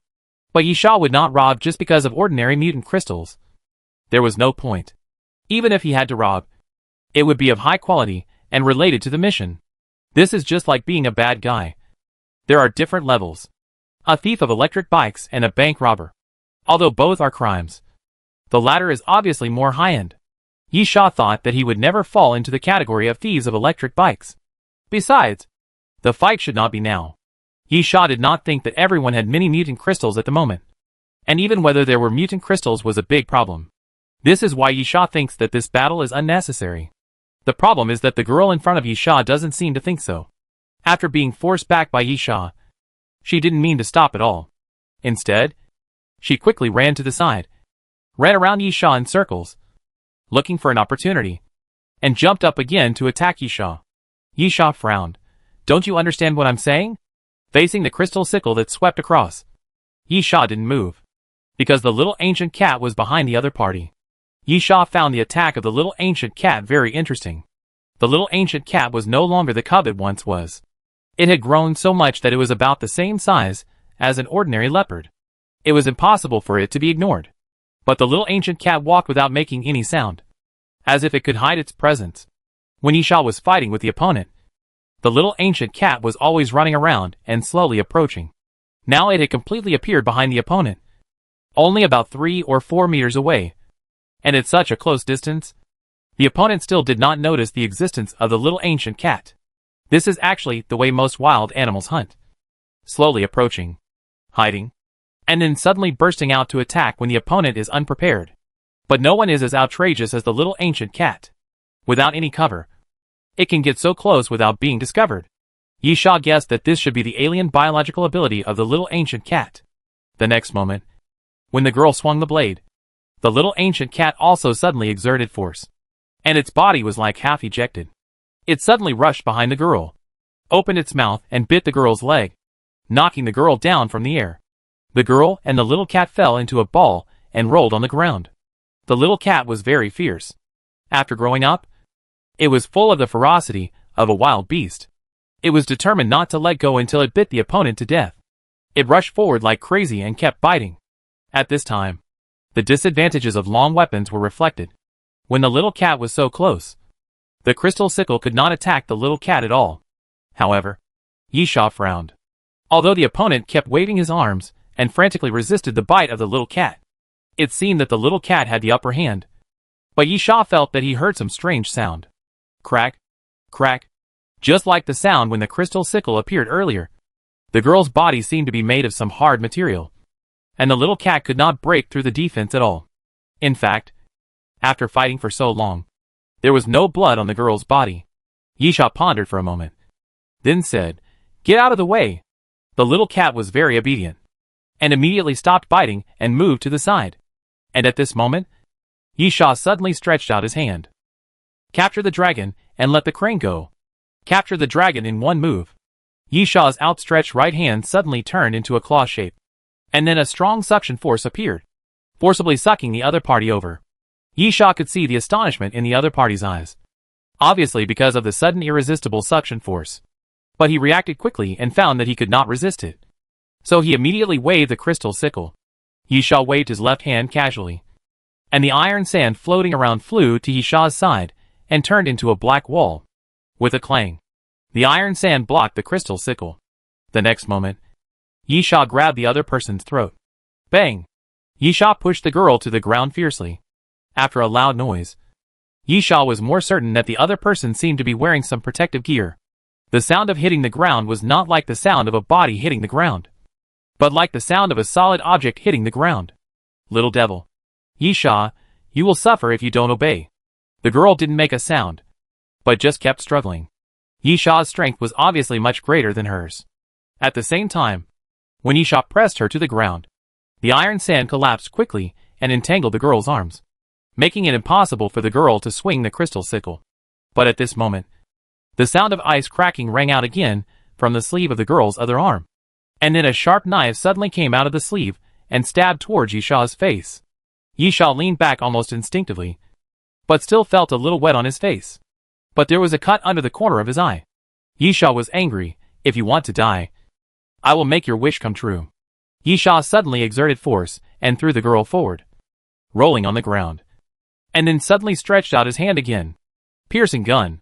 The silver-white thin wire flew out from Xianzi's ring, turned into a gun, and then shot out in the direction of the girl, with a loud bang, accompanied by the girl's continuous rolling on the ground. The piercing gun hit the ground, piercing a large hole with a radius of about 1 meter. However, the attack was not over yet. The thin wires quickly spread out, and Yisha shook his wrist, and the thin wires flew into the air, and after making an arc, they fell rapidly downwards. Rain of guns. The thin wires kept hitting the ground, making bang, bang sounds, leaving fist-sized holes on the ground. The girl looked a little embarrassed, and kept running and dodging, but was still hit by many thin wires. The thin wires seemed unable to penetrate the girl's body, but they could pierce small holes in her clothes. Yisha could vaguely see that something seemed to be reflecting on the girl's body. However, even if it could not cause actual damage, the impact was still there. After being hit continuously, the girl stumbled and fell to the ground again, rolling on the ground in embarrassment, then changed to a more powerful attack method. Yisha sneered and stretched out his hand, railgun form. The inside of the destroyer made a mechanical sound, and it quickly turned into a gun barrel. Then Yisha raised his hand, and the pulse bombs were fired continuously. Boom, boom, boom. The sound of explosions continued, and the girl began to dodge again in a panic. But she could not completely avoid the range of the explosion. Yisha controlled the landing point very accurately, so that the explosion range of the pulse bombs connected together. Chapter 1274 Escape. The impact of the explosion was raging, and the girl dodged several pulse bombs. Then, when Yisha continued to fire pulse bombs, she soon found that she could not avoid them. The pulse bombs were scattered all around. Although they did not hit directly, they exploded continuously, forming a continuous impact force that was impossible to avoid. The girl was knocked out by the impact again, and rolled continuously, and hit the side guardrail. After gritting her teeth and standing up from the ground, the girl quickly glanced at it, turned over, and jumped off the railway bridge. Yisha raised his eyebrows and immediately took a ghost step to chase after him. He instantly came to the edge of the railway bridge, but at this moment, Yisha heard a boom sound and quickly dodged to the back. With a loud bang, one side of the railway bridge cracked into countless cracks, and then collapsed, and countless rubble fell to the bottom. At the same time, a huge colorful crystal stabbed up from below, towering up, and it was because of this thing that the railway bridge was smashed. Yisha came to the edge again and jumped down on the colorful crystal. The ground was densely covered with many colorful crystals, covering a large area and blocking the view. After Yisha ran out quickly, he had lost the trace of the girl. Yisha glanced at the colorful crystals and murmured, "What kind of ability is this?" Yisha pondered for a while, and took out the phone to contact the boss lady. "Hello." After the call was connected, the boss lady's voice came. "You have just arrived at the Grace Plane not long ago. Do you need support now? Tell me, do you need to transport things or drop off supplies?" Yisha, "No need for any of them. I want to know which crew members have left at this stop." Boss lady, "Why do you ask this?" Yisha, "I just want to know. I don't plan to do anything. This should be within my authority." "Right. You can ask." Boss lady, "There are 6 in total, namely Zanyu, Yiyu, Fei Long, Tai Jia, Lescott and Sean." Yisha fell into thought again. Zanyu is currently Samuel's crew member. Yiyu and Fei Long are his own crew members. Tai Jia is Gonlin's crew member. And Sean is an independent crew member. And he is also a crew member of the first period, and is currently the only 2 remaining crew members of the first period with Deathblade Carrera. As for Lescott, Yisha had never heard of her, so she was probably a new flight attendant. But judging from the name Lescott, she couldn't be a girl. Yisha was a little puzzled. Judging from the current situation, there was no point in fighting each other. Even when Yisha chose to stop, the other party still attacked. Yisha could only think that they had a grudge or a dispute. But as of now, Yisha knew all 5 flight attendants, and the remaining one was not clear, and he didn't look like her from the name. If that was the case, then why? "Hello. Hello." At this time, the proprietress shouted twice, "Any other questions? There seems to be some magnetic field interference there, and the communication signal is very unstable. That's it for now. Yisha, I don't have anything else to ask for now. I'm hanging up." Yisha hung up the phone and looked at the colorful crystal standing behind him. Suddenly, Yisha had a flash of inspiration. Could this thing be a mutated crystal? Forget it. How could it be possible? Yisha shook his head. One is a product of nuclear radiation mutation, and the other should be made by ability. Yi Sha did not think that the mutated crystal was artificially made, because the mission content clearly stated that the mutated crystal was caused by nuclear radiation. However, Yi Sha instinctively took out the device to detect the mutated crystal and took a look, and then showed surprise. No way. Yi Sha looked at the screen of the detection device in disbelief. Material scanning success. Material detection success. Value 1.11. Quality very low. The device actually displayed data, which showed that the material scanning was successful and the material detection was successful, which meant that the colorful crystal in front of him was really a mutant crystal. However, the value was very low, and Yi Sha was not quite sure how this value was calculated. But there was a direct quality judgment at the back, which showed extremely low. This kind of mutant crystal is worthless, especially since it is so big and of such low quality. Just take it away. It is too big to move at all. If you break it, the value may have to be reduced, and it may even be reduced to the point where it cannot be detected, or even completely worthless. However, Yi Sha was more curious about the colorful crystal that the girl had made before. If so, why would it be a mutated crystal? This didn't make sense at all. Yi Sha thought about it for a long time, but couldn't figure it out. He could only give up. He just felt a little regretful. He should have let the corpse flower follow from underground. Yi Sha had a feeling that the girl might not be an apostle, nor was she a person on the Doomsday train. Moreover, if he wanted to get enough benefits in this mission, the girl might be the key. Yi Sha thought of this and couldn't help but laugh. Things seemed to be getting interesting. Yi Sha waved his hand, called the little cat and the governor to jump off the rail bridge, then opened the map to identify the direction and continued to move forward. The nuclear power plant in Anhui Plain is an inland nuclear power plant, not facing the sea, but there are cold sources around. One side of the nuclear power plant faces the mountain. The other two sides are plains, and there is a big river behind the nuclear power plant. At present, Yi Sha's position is upstream of the river. As long as he finds the river and walks through a dam to the middle of the river, he can find the location of the nuclear power plant. After walking for about half an hour, Yi Sha still didn't see the river, but he did see a house. The house was located alone not far from the road. It was two brick-built stone houses, and it felt like a place where night watchmen lived. Yi Sha slowly approached the edge of the house, and then stretched out his hand to open the door.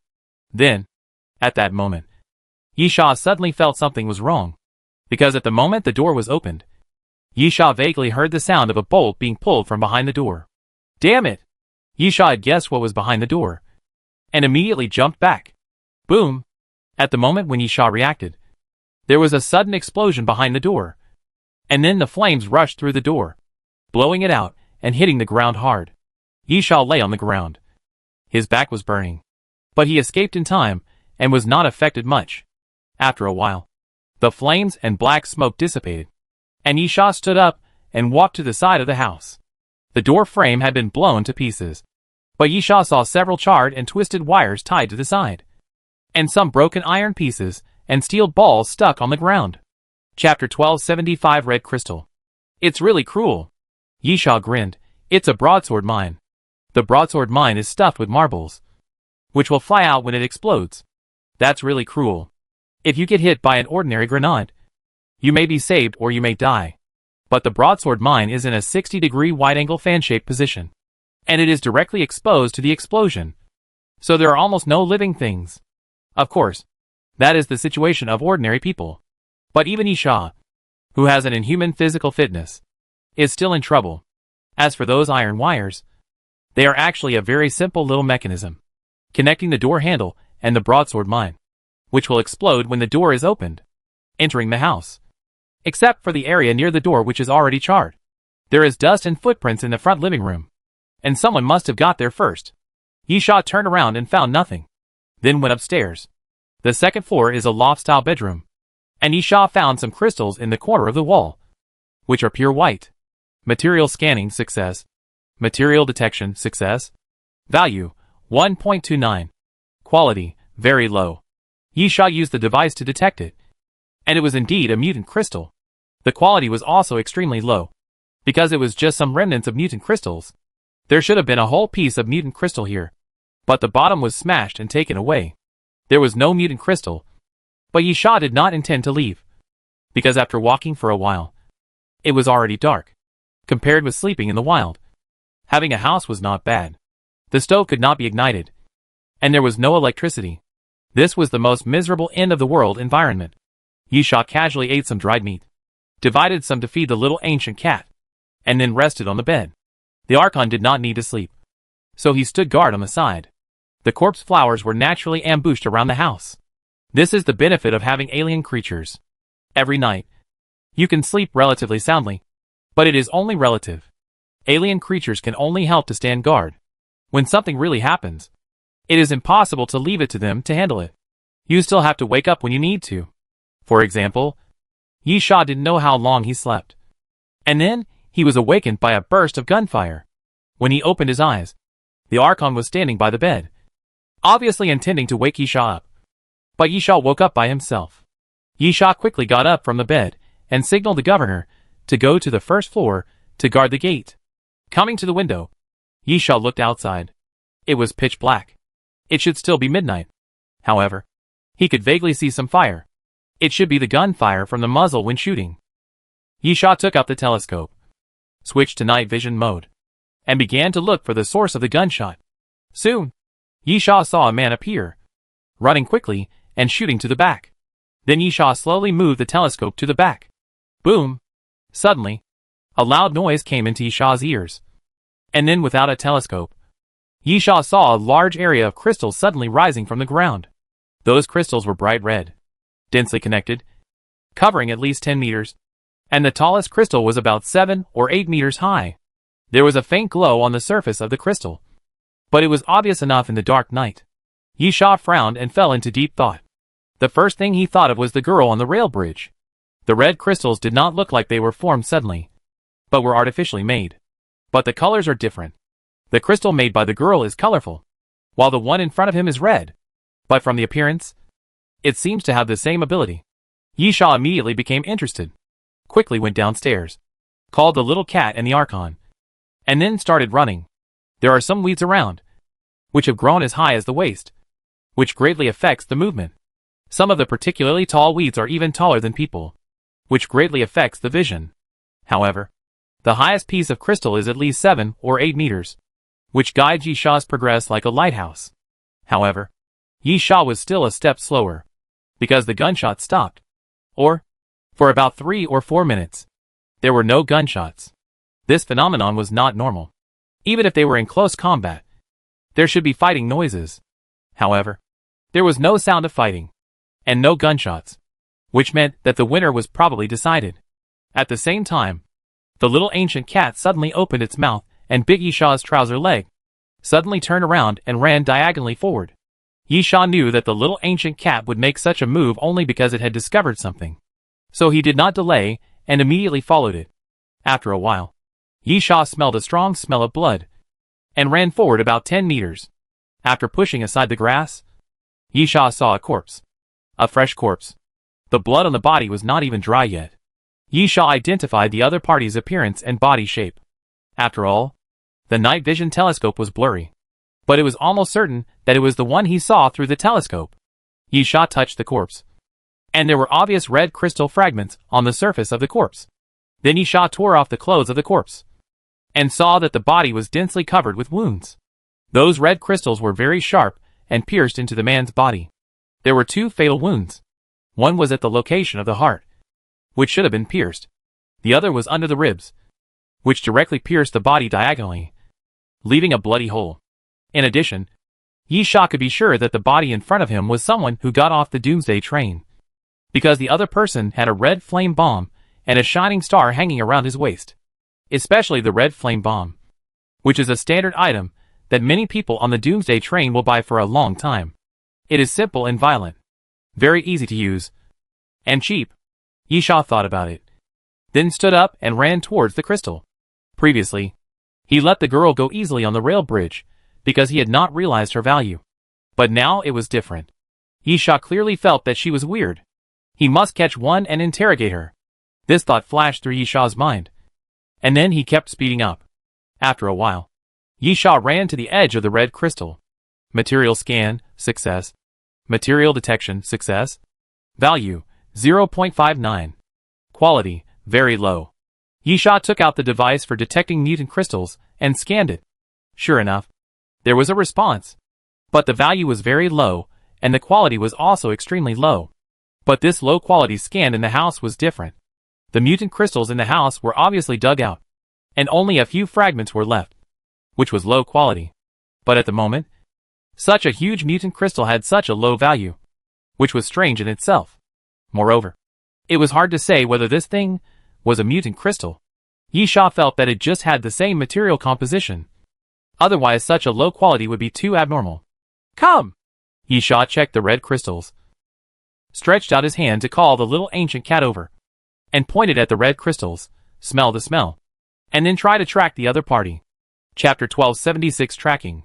The little cat obediently came to the edge of the red crystal, circled around the red crystal, howled towards the southwest, and then ran out in small steps. Yisha's eyes lit up immediately. The little cat reacted like this because it smelled the other party's scent. The little cat began to track and move forward quickly.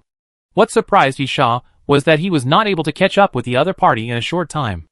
Although Yisha could not catch up with the little cat at full speed in order to keep up with the speed of the little cat.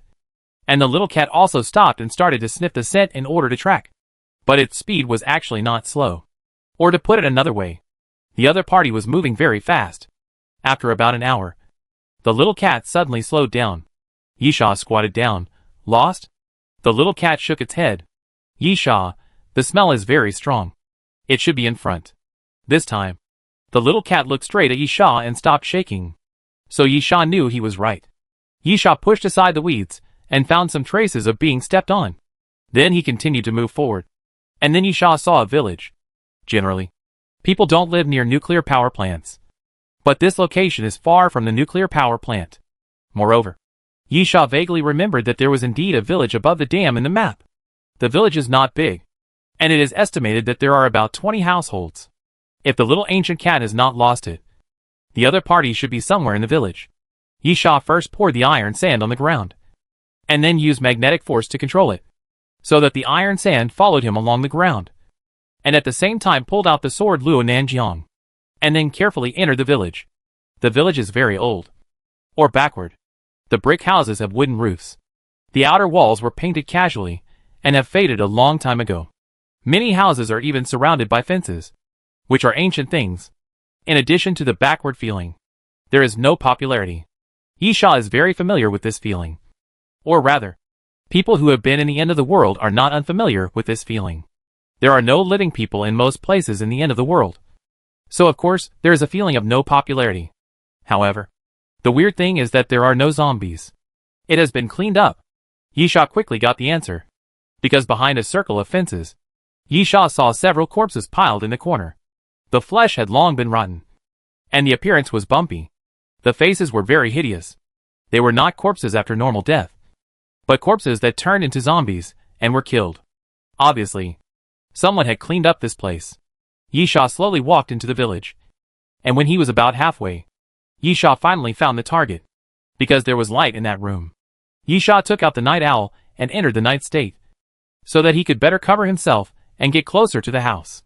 He quietly climbed over the outer fence, signaled the Archon and the little ancient cat to hide outside, and then he sneaked to the window. Yisha was lucky. The window was closed, but not closed tightly. Yisha looked inside through the gap and saw a man and a woman. The man was about 30 years old, wearing a leather coat that could completely cover his body, a hat, and a mask on his face. The other Yisha was even more familiar. It turned out to be the girl he had seen at the railway bridge. There was a worn-out sofa in the corner of the room. The man sat on it, and the girl fiddled with some things, as if she was going to make some food. While fiddling with things, the girl said, "It seems that the tiger camp has brought some very troublesome guys." The man raised his eyebrows. "Did you meet him too?" "Yeah." "Girl, I met him before dusk. He was very powerful. I couldn't beat him, but I escaped." "Man, I also met one. But he doesn't seem that powerful?" "He should be quite powerful. Much more powerful than those I met before." Girl frowned. "Didn't we meet the same one?" "Jason hasn't come yet." "Will something happen?" Man confidently, "Don't worry. There is no one who can kill us." The boss of Tiger Camp is a bit troublesome. I can't beat him. But it's also difficult for him to kill me. Yisha listened to everything outside the window, with a puzzled look on his face. Tiger Camp? Could it be a survivor camp? Who is crazy enough to build a survivor camp in a radiation zone? Besides, even if this place is not a radiation zone, it is not suitable for building a survivor camp. Indeed, survivor camps are usually built in the wild, because they will not be attacked by a large number of zombies. Although they will encounter ancient species, they usually act individually. If they unite, they can still deal with them. However, there is a prerequisite that there is a city nearby, so that food can be found, at least in the early stage of the camp, before it has the ability to be self-sufficient. It must be close to the city. This place completely meets the standard. There is nothing but an abandoned village. The conversation in the house continued, but Yisha did not hear any valuable information. At this time, Yisha vaguely heard a sound coming from the direction of the village entrance.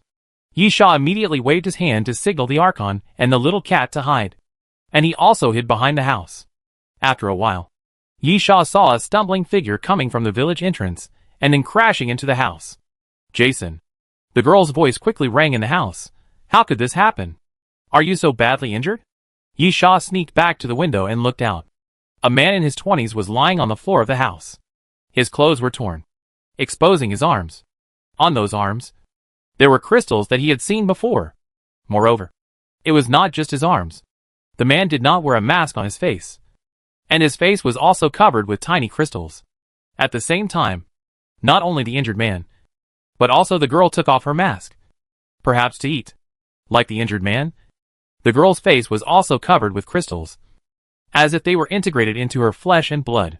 No wonder when I attacked, I felt like I hit something hard, and it was okay to jump down from such a high place like the railway bridge. Yisha murmured. Those crystals seemed very hard, like a layer of natural protection. Of course, Yisha didn't believe that humans could grow such things naturally. Either the other party was not human, or... Yisha held his chin and pondered for a moment. Radiation? Is it here? Yeah. I saw that guy running in here. Search. Find the person for me. At this time, Yisha vaguely heard voices coming from the direction of the village entrance again, and then saw several figures walking towards this side. People on the Doomsday train. Chapter 1277. Believe me, you will die. Yisha can be 100% sure of the other party's identity, because the other party is wearing the same nuclear anti-combat biochemical suit as himself.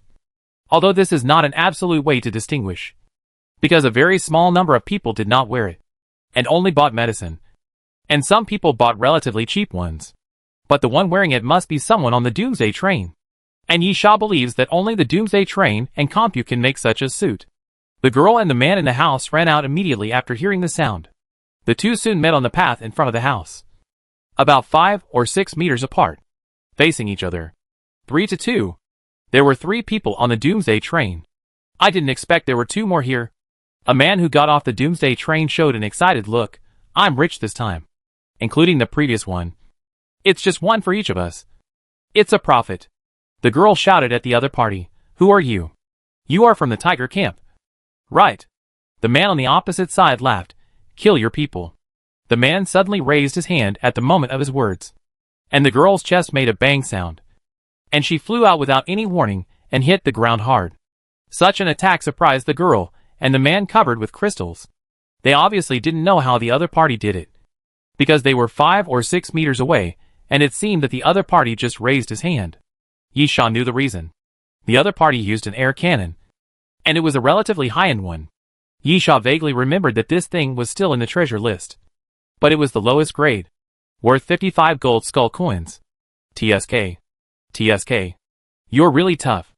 The girl got up from the ground, stretched out her hand, and colorful crystals flowed out of her sleeves, quickly condensing into the shape of a crystal sickle. As for the other man, he also spread his hands, and there was a crack sound like ice cracking in his clothes, and then 2 blood-red crystal swords appeared in his palms. Go to hell, the man shouted, and the blood-red crystal sword in his hand slashed forward, and a large piece of red crystal suddenly appeared, extending forward, and rushed straight towards the other party. Hee hee. The means of attack are similar. However, It is obvious that the three people in front of him are much stronger than the ones the man killed before, and they are not afraid of the red crystal that suddenly appeared. A sturdy man came to the front and stretched out his hand to press. Shock. Boom. When the man's palm touched the red crystal, countless cracks suddenly appeared on the red crystal, and then collapsed and turned into a pile of fragments.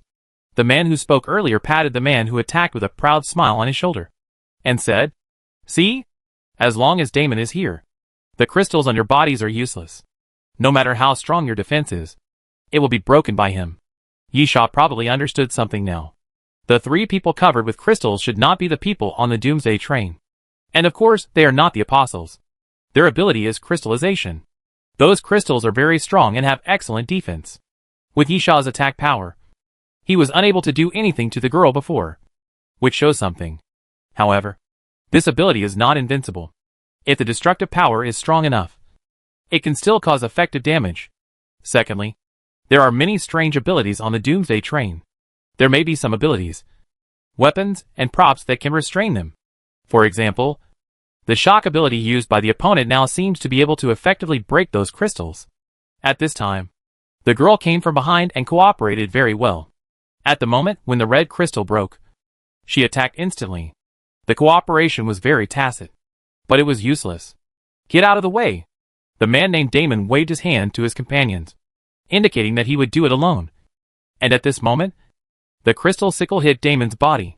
No, strictly speaking, the crystal sickle suddenly made a series of sounds about 2 inches in front of Damon, and then it was covered with cracks and completely shattered. Bang! At this time, Damon suddenly punched and hit the girl's abdomen. Puff!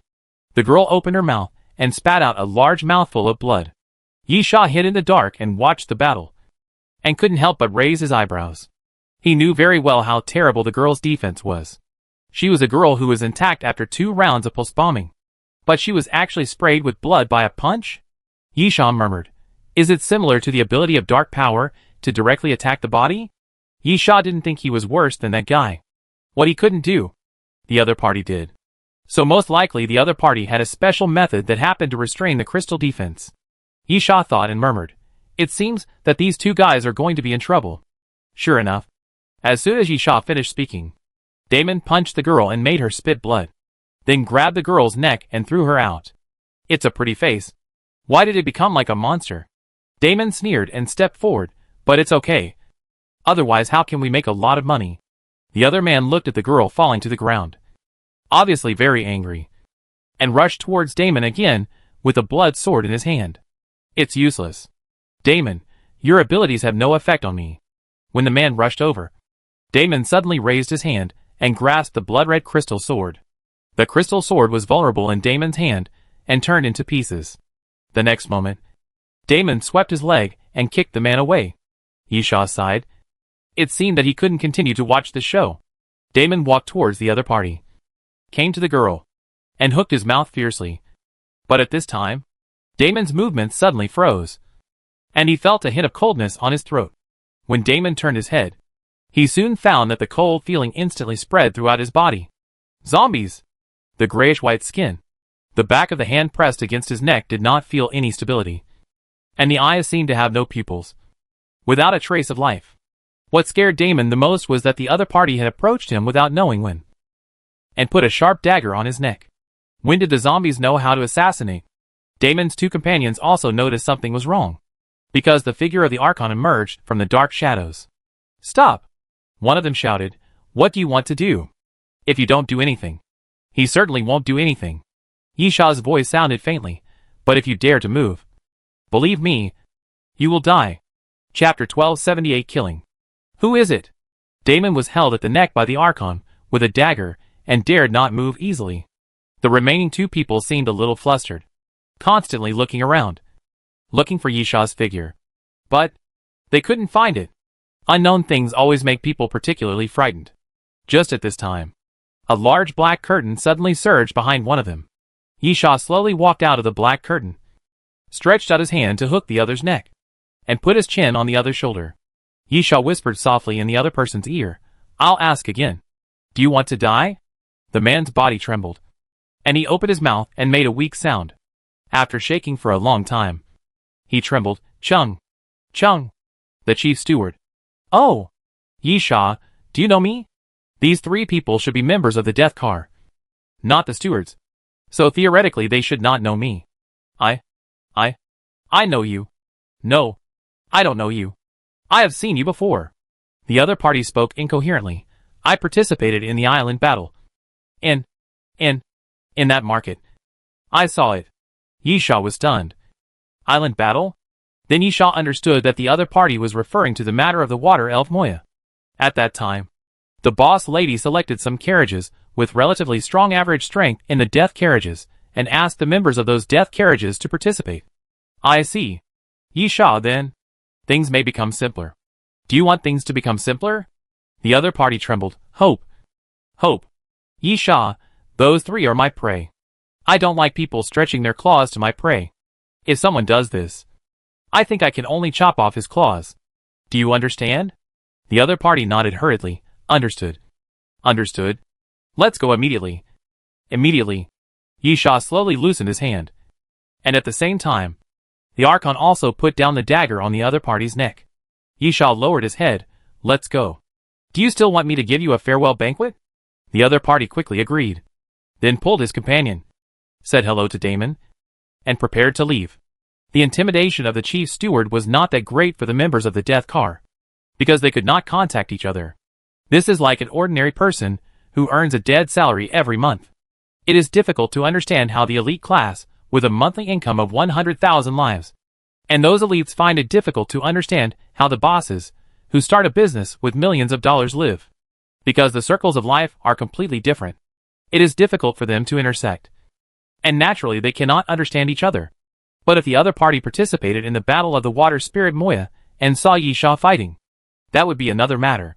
Fear and fear are both possible emotions. Damon was relatively calm and appeared very alert. He walked backwards past Yi Sha and walked out of the village. Yi Sha didn't care much. They were just a few small fish. He was more curious about the girl and the man. But at this moment, Yi Sha suddenly heard the little ancient cat shouting, and then looked back and found that Damon suddenly rushed towards him and punched forward.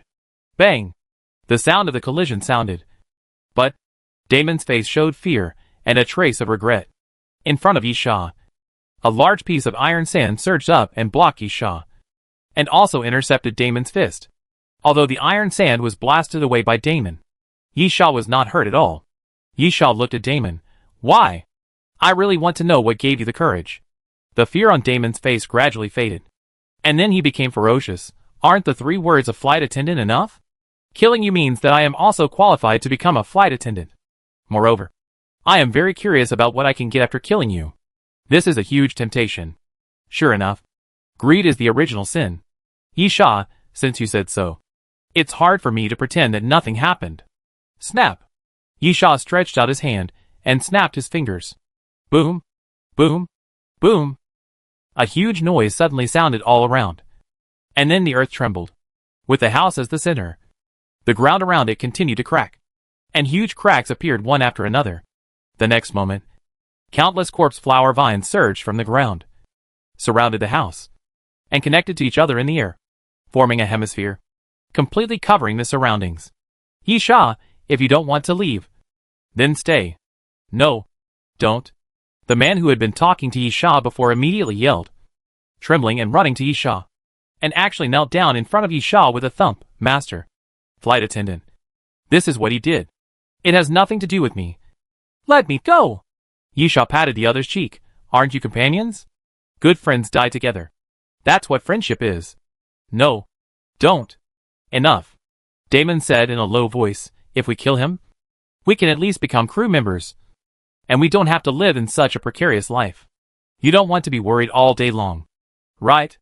As long as you become a crew member, you don't have to leave the Doomsday train. Yi Sha grinned. Another fool deceived by the rumors about crew members. Secondly, if you think about it carefully, such rumors are really unreliable. Will the Doomsday train keep idle people? Although Yi Sha once believed such rumors. The man kneeling on the ground looked pitiful. Can't you really let me go this time? I really didn't think of taking action. I can do whatever you want. Yi Sha smiled contemptuously, and the meaning was obvious. At this moment, The man who had been begging for mercy pitifully before suddenly showed a fierce look on his face like a beast, pulled out a dagger from his waist, and stabbed towards Yishah's lower abdomen. Bang! The black iron sand floated up again, entangled the dagger, and made the other party unable to move. Yishah was not surprised at all. Fierce, vicious, despicable, and shameless, changing their faces faster than turning pages of a book. Any derogatory words can be used to describe the people on the Doomsday train, because only such people can survive on the Doomsday train, live long, and even live well. This is the survival rule on the Doomsday train. The Doomsday train is like a jungle, where the fittest survive. Yishah pinched the other person's chin and lifted his face up. I am also on the Doomsday train. The other person shouted, don't. Crack. Yishah suddenly exerted force, and the other person's head turned directly over, and even turned directly to the back. And the sound of the cervical vertebrae breaking was particularly crisp. Yishah, if begging for mercy is useful, would so many people be killed by zombies? After Yishah finished speaking, he looked up at Damon. Now, Yishah, it's your turn. Chapter 1279 Communication. Ah! Damon growled and yelled at the other person, if you don't want to die, come together. Damon flew towards Yishah and raised his fist to hit Yishah. Yishah stood there without any intention of moving. But at the moment when Damon's fist was about to hit Yishah's face, a small corpse flower vine suddenly appeared behind Damon and directly wrapped around Damon's throat. I know where your confidence comes from. Yishah looked at Damon. Your fist seems to have some special ability to directly destroy the target's internal tissues. Right? Yishah's face showed a teasing expression. This kind of dark power-like ability is still very terrifying, because it can defeat the strong with the weak. Usually when there is a huge gap in strength, the weaker party is completely unable to cause damage to the other party, and the battle is meaningless. Even if it can't break the defense, how can it fight? However, this kind of ability can ignore this point. Even if there is a huge gap in strength, as long as it can cause effective damage, it has the possibility of winning. But, Yishah disdainfully, why do you think you can hit me? Or even get close to me? While Yishah was talking, the attack did not stop, because the corpse flower vines were constantly tightening. The feeling of suffocation quickly enveloped Damon's whole body, which was an extremely painful feeling. Damon's face began to turn purple. His eyes turned bloodshot, and he even drooled from the corners of his mouth. Shock. Shock. Damon gritted his teeth and reached out to press on the corpse flower vines. The next moment, with a bang, the corpse flower vine that was wrapped around Damon's neck broke into pieces and turned into a pile of fragments scattered on the ground. Damon didn't even have time to catch his breath, but rushed towards Yishah again with red eyes. Then, the moment Damon jumped out, his body froze there, his eyes wide open. Slowly, very thin bloodlines appeared on Damon's body, and then his body began to dislocate, turning into pieces of meat and falling to the ground. The girl not far behind Yishah even covered her mouth and retched in the air because of the blood stain. Very thin lines also appeared at this moment, and they were covered with blood beads. String barrier. Use crisscross strings to create a barrier. At night or in a dark environment, the strings can be hidden, and it can cause great damage to the target running into the string barrier at high speed. Yishah ignored the corpses and looked at the remaining man. The man retreated repeatedly and retreated directly to the side of the corpse flower vines that blocked his way. Although Damon said that they would fight together, and although he was prepared, since Yishah was unwilling to let them go, he might as well fight. However, the opponent obviously did not expect that Damon died before completing even one attack. The two were not at the same level of strength. Is this the horror of the train purser? Just as Yishah was once shocked by the strength of the train conductor and the deputy train conductor, now Yishah stood in front of the opponent, bringing only shock and fear to the opponent. The man opened his mouth and tried to say something, but at that moment, a corpse flower vine drilled out from the ground behind the opponent and pierced the opponent's body with one blow. Blood flowed down the front of the vine, and then it was pulled out suddenly, bringing out a bright blood flower, which was scattered all over the ground. With a plop, the other party fell to the ground, and his body kept twitching. Yishah turned around and looked at the girl. We meet again.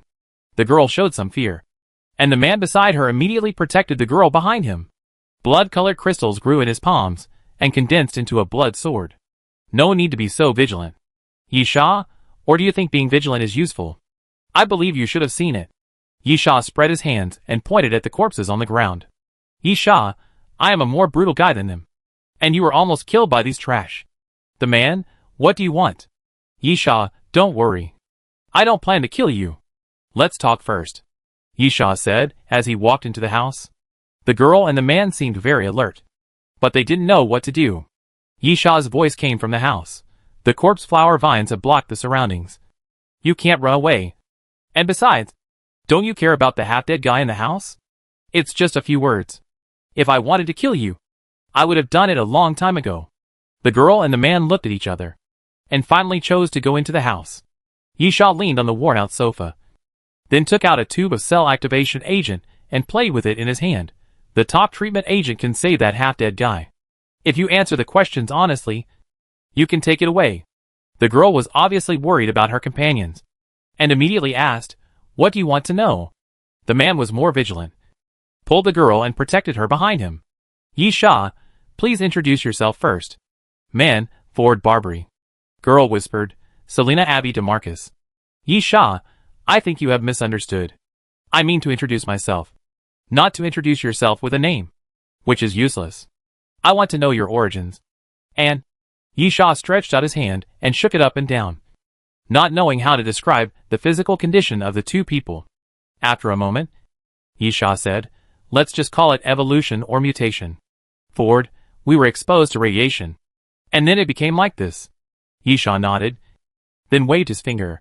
I understand your vigilance against me, but if you keep this attitude, it will be difficult for us to continue our conversation. Yisha threw the cell activation agent on the ground, and then raised his foot to step on it. No! The girl named Selena shouted, we will answer the questions properly. Please don't do this.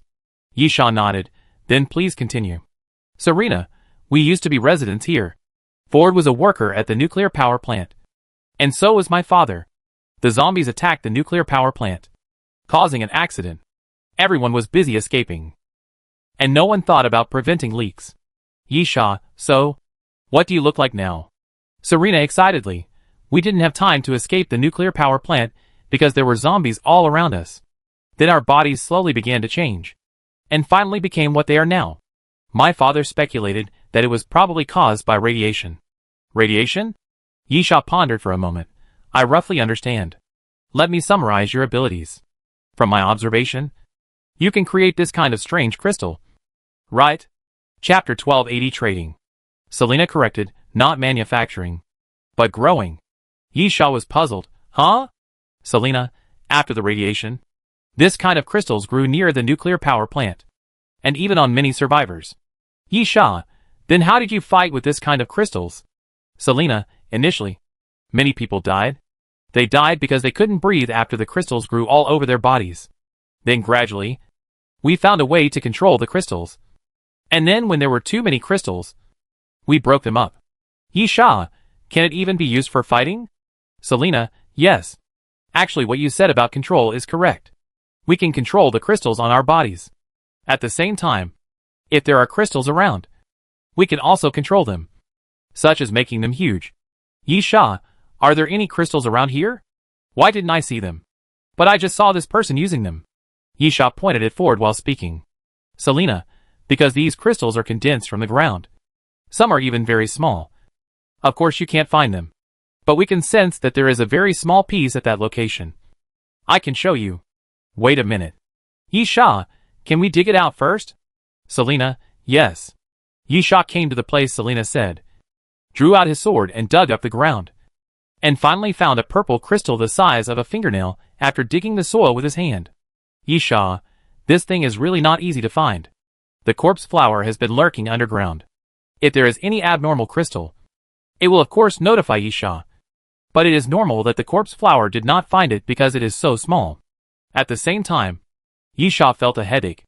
If this size was normal, then the second crew task, to find high-purity mutant crystals, would require 500 G, which was a bit hopeless. While thinking, Yisha took out the device and scanned it. Material scanning success. Material detection success. Value 4.39. Quality medium. The data scanned by the device was not bad. The value exceeded 4. and the quality reached medium. It seems that the quality of mutant crystals is not distinguished by size. In other words, the bigger the crystal is, the higher the quality is. But thinking about the mission, Yisha had a headache again. Obviously, according to the requirements of the mission, it needs to be both large and of sufficient quality. It's normal to think about it. Even if the quality is extremely high, a piece the size of a fingernail can't do anything. Sighing, Yisha reached out to Selena. Please demonstrate it. Don't damage the house. Selena nodded and pressed the ground casually. The mutant crystal on the ground suddenly began to change color, quickly changing from purple to colorful, and then suddenly became larger. Wow! Yisha looked at the mutant crystal that suddenly grew from a fingernail to half a person's height, and was surprised. It's really a magical ability. What's more, the color will change. Selena, yes. It will become the same color as the crystal on our body. My father has studied this. He calls this phenomenon assimilation-induced birth. Yisha nodded, then moved the device close to the mutant crystal, and then found that the data had changed. Material scan, success. Material detection, success. Value, 2.01. Quality, low. After becoming bigger, the value decreases, and the quality also becomes lower. Yisha held his chin and pondered. It's really interesting. Yisha feels that these mutant crystals are like energy. If they are very small, due to compression, the value may be higher, and the quality is higher. However, if they become bigger, because of the diffusion of energy, or to use a more accurate word like dilution, the value and quality will decrease. It seems very difficult to find a mutant crystal that is large enough and of high quality. Yisha murmured, and then said to Selena, one last question. Answer it. And this potion is yours. Selena, tell me. Yisha, why do those three bastards at the door want to kill you? Selena suddenly shut her mouth, and then secretly glanced at Ford. Although Selena's actions were concealed, the girl's mind was obviously not deep enough. This little action could not hide from Yisha's eyes. Obviously, Selena knew the reason, but didn't know whether to say it. Ford was silent for a while. We need a promise. I don't make promises easily, because I usually do what I say. This is the only conscience I have left for myself in this terrible era. Yisha spread his hands. Actually, even if I said it, would you believe it? Promises are actually meaningless. Ford fell silent again. Since you don't want to say it, let me guess. Yisha, actually, I can guess roughly. Are you worried that after I know the reason, I will try to kill you like those three guys? Ford and Selena remained silent. Yisha, then you can make a bet. After you tell me, I might let you go. Or if I kill you, maybe I can get the answer? Ford took a deep breath. And then, they want these crystals. Yisha pointed to the mutated crystals beside him. You mean these? Ford, they want better ones. Although I don't know what method they used. They seem to have a way to distinguish the quality of these crystals. And you seem to be able to do it too. Yisha nodded. I can. But these crystals are of very low value, and not worth taking away. Besides, what does this have to do with their plan to kill you? Ford was entangled and hesitant, then gritted his teeth, because after we die, our bodies will turn into this kind of crystals. It seems that from their attitude, the crystals that our bodies turn into are of very good quality, which is what they want. Yisha's eyes flashed. I see. Ford is very strong. He should weigh 80 kilograms. And Serena is still an underage girl. Petite. But she should weigh 30 or 40 kilograms. If the bodies of the two people become mutant crystals, Yisha finally understood what Damon and the other two meant by making a fortune. The mission of the members of the Death Carriage is not limited to quality. But obviously the more mutant crystals brought back, the better.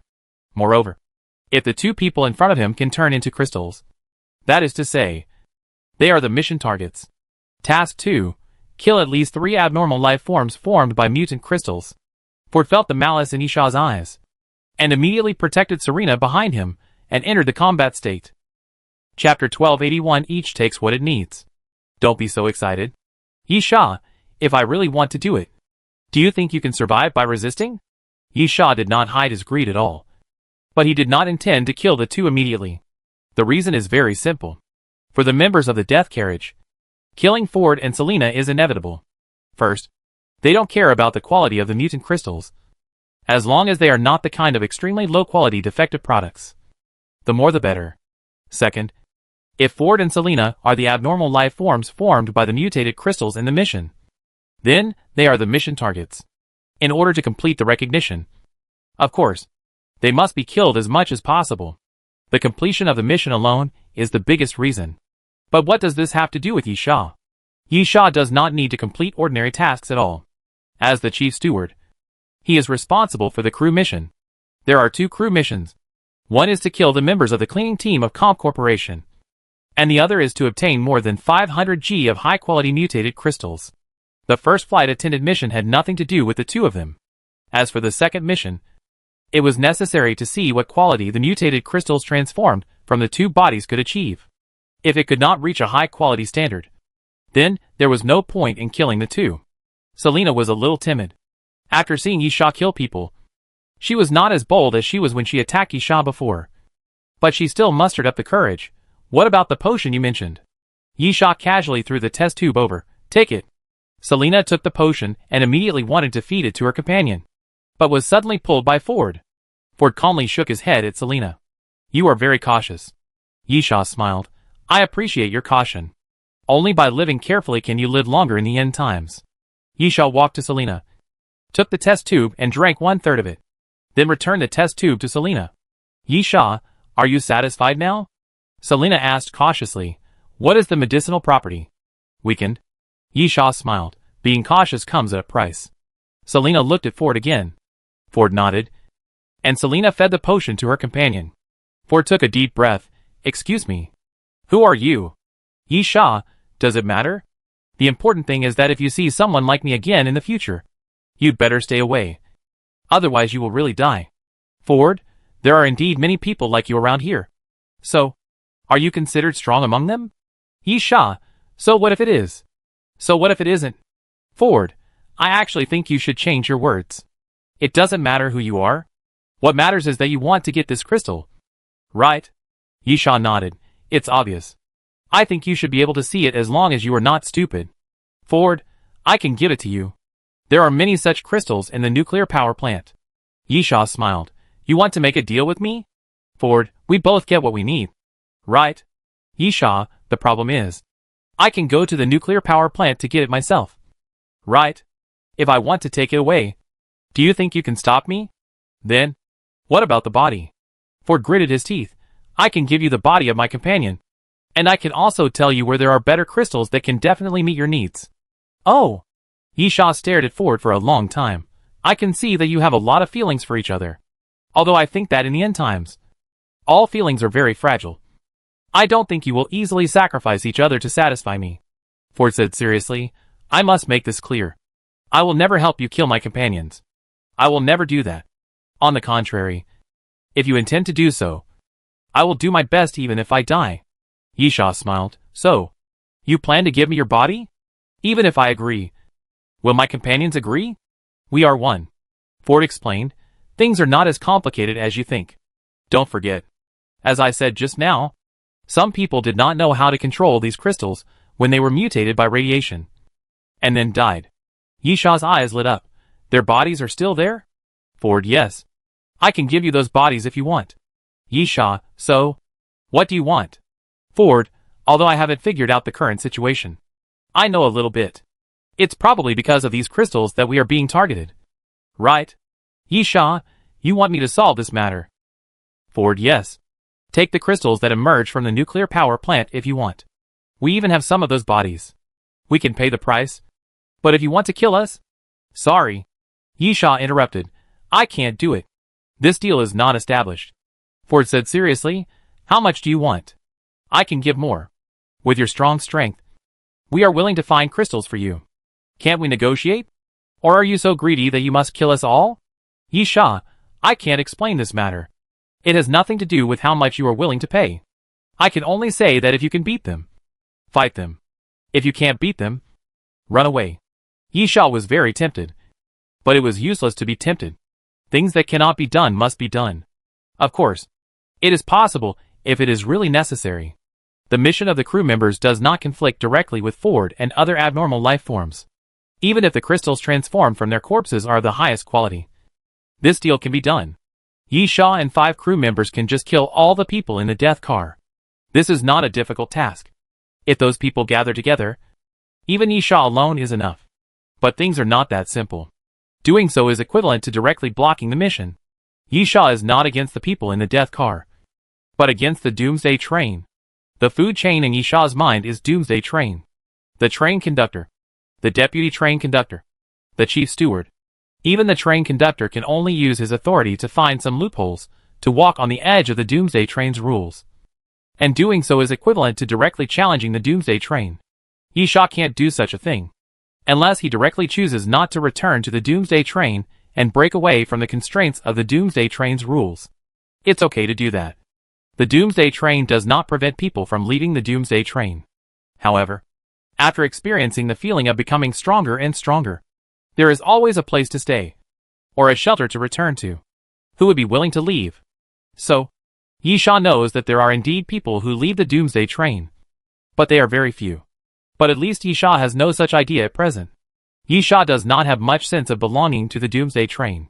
From another perspective, the Doomsday train is actually just a huge cage. But Yi Sha is currently planning to get more from this cage. Chapter 1282 Tiger Camp. Since Yi Sha is not planning to leave Doomsday train at the moment, he certainly won't do anything to challenge Doomsday train. Yi Sha, actually, although you have become like this, at least you have gained powerful strength. Right? You should have cleared the zombies around here. Didn't you? Selena was angry. No one wants to be a monster. Yi Sha, I am also a monster. I often feel that I am less and less like a human being, although I still look like a human. So what? Becoming a monster is enough to keep me alive. Serena was determined. I would rather die than become a monster and live in pain. Yi Sha smiled. If that's the case, why don't you commit suicide? Serena choked. Yi Sha, you are just a little girl. You don't understand that nothing in this world is more important than being alive. In order to live, I can kill my so-called companions, eat the flesh and blood of my own kind, turn myself into a monster, a demon, or any other existence, as long as I am alive. Yi Sha's tone was somewhat sarcastic, but Serena could not refute it. Yi Sha smiled and pointed at Ford. Maybe you can ask your companion, if he has a chance to start over, would he be willing to become like this again? You are right. I understand the cruelty of the world today. Although I hate the way I look now, I am also glad that I have gained strength. Ford, but what is the meaning of you saying this? Just to scare the little girl? Yi Sha, I mean, why don't you move? With your strength, even if you don't stay in one place, you can still move around in the apocalypse. Especially your body, which can be said to be completely unafraid of most zombies. Ford, this is not an easy task, because there are still many weak people among us, and some people who have been exposed to radiation but have not become like this. Oh! Yi Sha became interested. Do you have a lot of people? Ford, they are all people who used to work at the nuclear power plant and their families. There is a dam nearby, and some of them are people who work at the dam. There are also some relatively backward small villages nearby. When the nuclear power plant was built, we persuaded them to leave and gave them compensation. But they didn't want to. Yi Sha, how many people? Ford, there are about 40 people like us who are strong enough to fight. There are about 200 others, all of whom are ordinary people, or those who can partially crystallize their bodies, but cannot control them through personal will. They are very weak, and not strong enough to fight. Yi Sha shrugged. People who can't survive should be abandoned. Right? Selena was angry. You are a bastard yourself. Do you think everyone is? Ford, in this era, I really can't refute your words.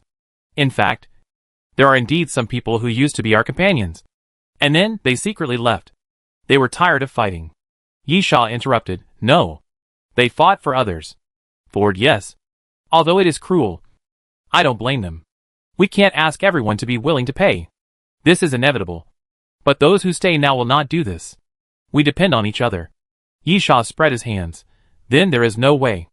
I originally wanted to propose a deal to escort you to a safe place, but now it seems impossible. I'm sorry. I can't stop others from hunting you. You can understand it this way. A hunter can choose not to hunt because of sympathy for the prey, but he can't stop other hunters from picking up bows and arrows. Yi Sha stood up while speaking. Because I got some very good intelligence. In return, I won't kill you this time. Yisha, but I will go to the nuclear power plant. At that time, please try hard to kill me, so that you can survive. Wait a minute. When Yisha walked to the door, Ford suddenly spoke again. What if I change the terms of the deal? Will you help us? Yisha turned around. That depends on what your terms are. Let's put it this way. If it is to directly stop others from hunting you, I can't do it. But if it is just to provide some shelter or indirect help, it is possible. Ford thought for a moment before proposing the deal. I need to confirm one thing. No. You have nothing to do with the Tiger Camp. Right? Tiger Camp? Yisha, Survivor Human Camp? Ford, I guess so. Their full name is the Iron Tiger Survivor Human Camp. Yisha, I'm curious. The radiation here hasn't disappeared. Right? It's the so-called radiation zone. I'm not surprised that people like you who have been irradiated can survive here. But what idiot would be willing to come to build a Survivor Human Camp, risking the possibility of being irradiated? What about food and water? It is really incredible to establish a human camp for survivors in the radiation zone. Radiation does not only affect oneself. The surrounding water sources must have been polluted. And the edible things that can be found nearby must have been polluted. There are no cities nearby. Even if there are, it will make people doubt whether it is within the radiation range. If you go to a farther city to find food, then what is the point of establishing a human camp for survivors here? Wouldn't it be better to build a human survivor camp near a city where food and water can be found? So, the fact that there are human survivors in this place itself is incredible enough for Yisha. Ford said. Generally speaking, this is true. But Tiger Camp is a little different. They are different from ordinary human survivor camps. They can get food and fresh water. Yisha, where does it come from? Ford, Comco will regularly send them fresh water and food. Yisha raised his eyebrows. That group of guys? Yisha remembered that in the content of the mission, whether it was an ordinary mission or a crew mission, there were missions related to the cleaning team of Comp Corporation. Ford, I have robbed Comp Corporation supply trucks, and have seen Comp Corporation escort supplies into Tiger Camp. Yisha, why? Comp Corporation is not a good company. A deal. Ford, Comp Corporation, like you, seems to want these crystals. They traded with Tiger Camp, exchanging food and fresh water for crystals. I see. Yisha curled his lips. In this way, everything seems to be in line with the mission. Chapter 1283 Nuclear Power Plant. Ford looked at Yisha with a puzzled look on his face, not quite understanding why Yisha suddenly became excited. Yisha waved his hand. Tell me, what are your terms of the deal? Ford, because of those crystals, the people in the Tiger Camp often trouble us, and we have fought countless times. And you just mentioned migration. It is impossible to protect so many people by migrating on foot. But it is another matter if there is a means of transportation. Yisha, go to Tiger Camp to rob. Right? Ford, yes. Tiger Camp already has vehicles. And we can time the entry of Compu's material vehicles. With vehicles, we can also get fresh water and food for migration. Yisha, what can I get? Ford, everything. After the migration, all the crystals in the nuclear power plant will be yours. I will also tell you where to bury the bodies of our companions. You can decide how to deal with them. Yisha held out his hand. Deal. Ford, deal. The two held out their hands and shook hands. Ford, according to previous rules, Comp supply vehicles will enter Tiger Camp in the next few days. I need some time to investigate. You can stay here first, and I will find you later. Yisha thought for a while. Is 5 days enough? Ford, I'm not sure that Comp supply vehicles will arrive within 5 days. But 5 days is enough for me to get accurate information. Yisha, then. See you at the nuclear power plant in 5 days. After Yisha finished speaking, he left the house and quickly disappeared into the darkness. Just like Ford didn't believe him. Yisha couldn't believe Ford just because of a short exchange. Staying here? This is not a good choice. God knows what Ford is thinking and whether the transaction is a scam. Therefore, Yisha will not let Ford grasp his movements. After leaving the village, Yisha still moved forward according to the original plan. But it would take at most 10 hours to get to the nuclear power plant. So Yisha needed to find a place to settle himself first. And he could also take the opportunity to do something. The place where Yisha chose to hide was the dam. Like the nuclear power plant, the dam had been abandoned long ago. And there were no zombies. The zombies here had all been cleared by Ford and his group. As for what Yisha should do, It was naturally the body of the water elf Moya. This thing can't be taken out on the Doomsday train, so it can only be dealt with when leaving. Patting his chest, Yisha called out, "Fatal, how is it?" "Fatal, although it was absorbed last time. It has not been completely converted, but it can be stored." Yisha nodded, then pulled off the 2 legs of the water elf Moya, and then said, "The rest is yours." Black liquid gushed out of Yisha's body, and quickly fell on the body of the water elf Moya. It was extremely sticky and squirmed on the body of the water elf Moya, completely wrapping it up. Soon, the black liquid shrank at a speed visible to the naked eye, absorbing the body of the water elf Moya, and completely blending into the black liquid. Then the black liquid slowly returned to Yisha's body. Yisha threw a leg of the water spirit Moya on the ground. "This is yours." A crack appeared in the ground, and the vines of the corpse flower drilled out a little, wrapped around the leg, and dragged the leg underground. Considering that the corpse flower had eaten ice flowers and had the ability of cold air, it might be more compatible with the ability of the water spirit Moya. So Yisha gave one of the remaining 2 legs to the corpse flower. As for the other leg, Yisha tore off about 1/3 of the flesh and blood and threw it to the little ancient cat, and the rest was given to the Archon. The little ancient cat is still too weak to bear too much power. Or in other words, it cannot transform this power into its own power, so it can only reduce the amount used appropriately. After dividing the body of the water elf Moya, the next thing is to wait. Yisha does not expect to absorb much in 5 days, but he will take what he can. Secondly, it is just in case. For example, if the little ancient cat falls asleep again, it will be more troublesome. In the past, the little ancient cat was small, so he could just stuff it into his arms or backpack. But now it is not possible. Yisha does not want to fight with the little ancient cat on his back. Fortunately, after the little ancient cat grew up, its body became stronger. Although it became lazy in order to absorb the power of the apostles, it did not fall into a deep sleep and could still fight when it was time to fight. For 5 days, Yisha also had a rare rest period in the wild.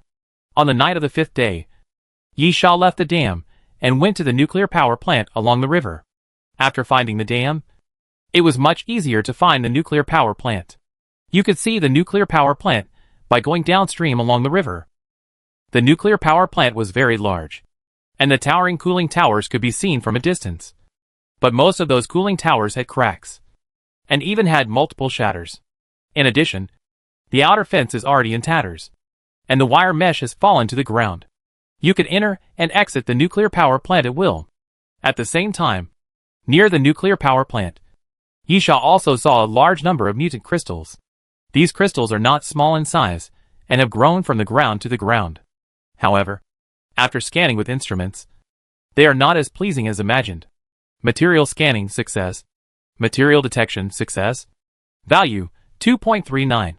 Quality low. Material scanning success. Material detection success. Value 4.77. Quality medium. Yisha used the instrument to scan a large number of mutant crystals, but the results were not very optimistic. The quality of these mutant crystals was mostly low and medium, and the best one showed a value of 7.99, reaching the upper middle level. This obviously could not meet Yisha's needs. Naturally, Yisha was not very interested in these mutant crystals. Walking into the nuclear power plant, the surroundings were empty, and blood stains could be seen everywhere. They had all dried up. I think it was left by the battle when the zombies broke through the nuclear power plant. Yisha walked slowly towards the nuclear power plant, then frowned. The nuclear power plant was quieter than Yisha had imagined. Or rather, there was no one there at all, which was obviously not right. Even if those abnormal life forms were very alert and hid when they found him. He and Ford had already made an agreement, and there was no reason for the guy not to show up after getting the news. Damn it. There won't be any trouble again, Yisha whispered, with a bad premonition. But at this moment, Yisha suddenly felt something, as if he was being watched. And then he suddenly looked up at the roof of a building on the side. The next moment, Yisha's pupils shrank suddenly. Apostle walking? On the edge of the roof of the building, there stood an apostle walking. Chapter 1284 Moshi. The apostle's outfit is too easy to recognize. The cloak and mask are not a good thing. But it is a good thing for Yisha, because he can easily recognize him. The two people's eyes met in the air. And then the apostle suddenly ran to the side and disappeared quickly. Go to a higher place. Yisha waved at the Archon. Don't let him run away. Yisha quickly ran around the building. And the Archon ran towards the cooling tower, intending to climb to the top of the cooling tower to observe the other party's movements. Little Guma was not idle either, and chased after Yisha from the opposite direction. He looked up while running forward. Yisha had a strange feeling that the other party seemed to have deliberately exposed his whereabouts, because the other party had been running on the edge of the roof. At this position, Yisha could directly see the other party by looking up. If the other party wanted to escape, it was obviously not right to do so. At the same time, both of them ran to the edge of the building, and the other party suddenly jumped up and jumped down. Yisha quickly stopped and changed direction, rushing towards the opponent, just in time to see him fall to the ground. Piercing gun. Yisha bit his fingers, and a thin line popped out from the string ring, quickly condensed into a gun shape, and then flew towards the apostle. At the moment when the piercing gun was about to hit, a barrier composed of countless fist-sized hexagonal blocks appeared behind the apostle. The piercing gun was quickly blocked and fell down, turning into a thin line and spreading out. The apostle looked back at Yisha, and then continued to run forward. At the moment of rushing out, the little ancient cat suddenly jumped out from the side of the building and pounced on the apostle. It was still the barrier. The barrier seemed to be able to not only resist attacks, but also isolate creatures. The little ancient cat seemed to hit a wall and fell back to the ground. The apostle did not stop and continued to run forward. Yisha chased forward and took a look when he passed by the little ancient cat. He found that the little ancient cat was not hurt, so he continued to chase. Yisha chased all the way to the edge of the nuclear power plant, and slowly stopped. In front of Yisha, there were large pieces of mutant crystals, the tallest of which was 15 meters, and the smallest was about as high as Yisha's knees. The number was very terrifying, covering a large area, crisscrossing like a crystal mountain. In front of him, there was a gap where two crystals overlapped, and the apostle walked in without hesitation. Yisha gradually slowed down and frowned. Behind this crystal is a large mountain range, and the area covered by the crystals extends all the way to the bottom of the mountain range. In other words, you can use the gaps to shuttle between those crystals, but if you continue forward, it is obviously a dead end. I always feel like you are deliberately luring me in. Yisha slowly walked into the crystals, and after thinking for a while, he still passed through the gaps in the crystals. Entering the back of the crystal, what you see is a large empty space. Those crystals are like walls, surrounding the outer periphery, and there are not many crystals inside. The highest one is only 1 person tall, and they are scattered. Yisha slowly pulled out the sword from Nanjiang, and then looked around in a crystal-like manner. I just want to talk to you. At this time, a voice suddenly sounded. Yisha turned around abruptly, and fine lines emerged from the string rings, sweeping towards a piece of crystal behind him. Those fine lines were extremely sharp, cutting through the crystal and easily cutting it apart, and the huge crystal collapsed to the side. However, before the crystal collapsed, the apostle had already jumped up and landed on the ground nimbly. Yisha tapped his toes and leaped towards the opponent. Ghost step. Yisha's body flashed and suddenly appeared in front of the apostle, raised his sword and chopped down at the opponent. The hexagonal barrier appeared again, blocking the sword in front of Nanjiang, like a 5-shaped wall, blocking the sword from falling. Zila! Yisha's eyes were sharp, and the sound of electric current surging suddenly sounded in his palm. And then an arc appeared in the palm of his hand, and then Yisha pressed hard on the barrier. Boom! A loud roar suddenly appeared, and the strong impact knocked the apostle back. The hexagonal barrier seemed to be torn apart, as if a thin film was torn apart. The apostle opened his hands, indicating that he had no ill intentions, and looked at Yisha. I am not here to fight you.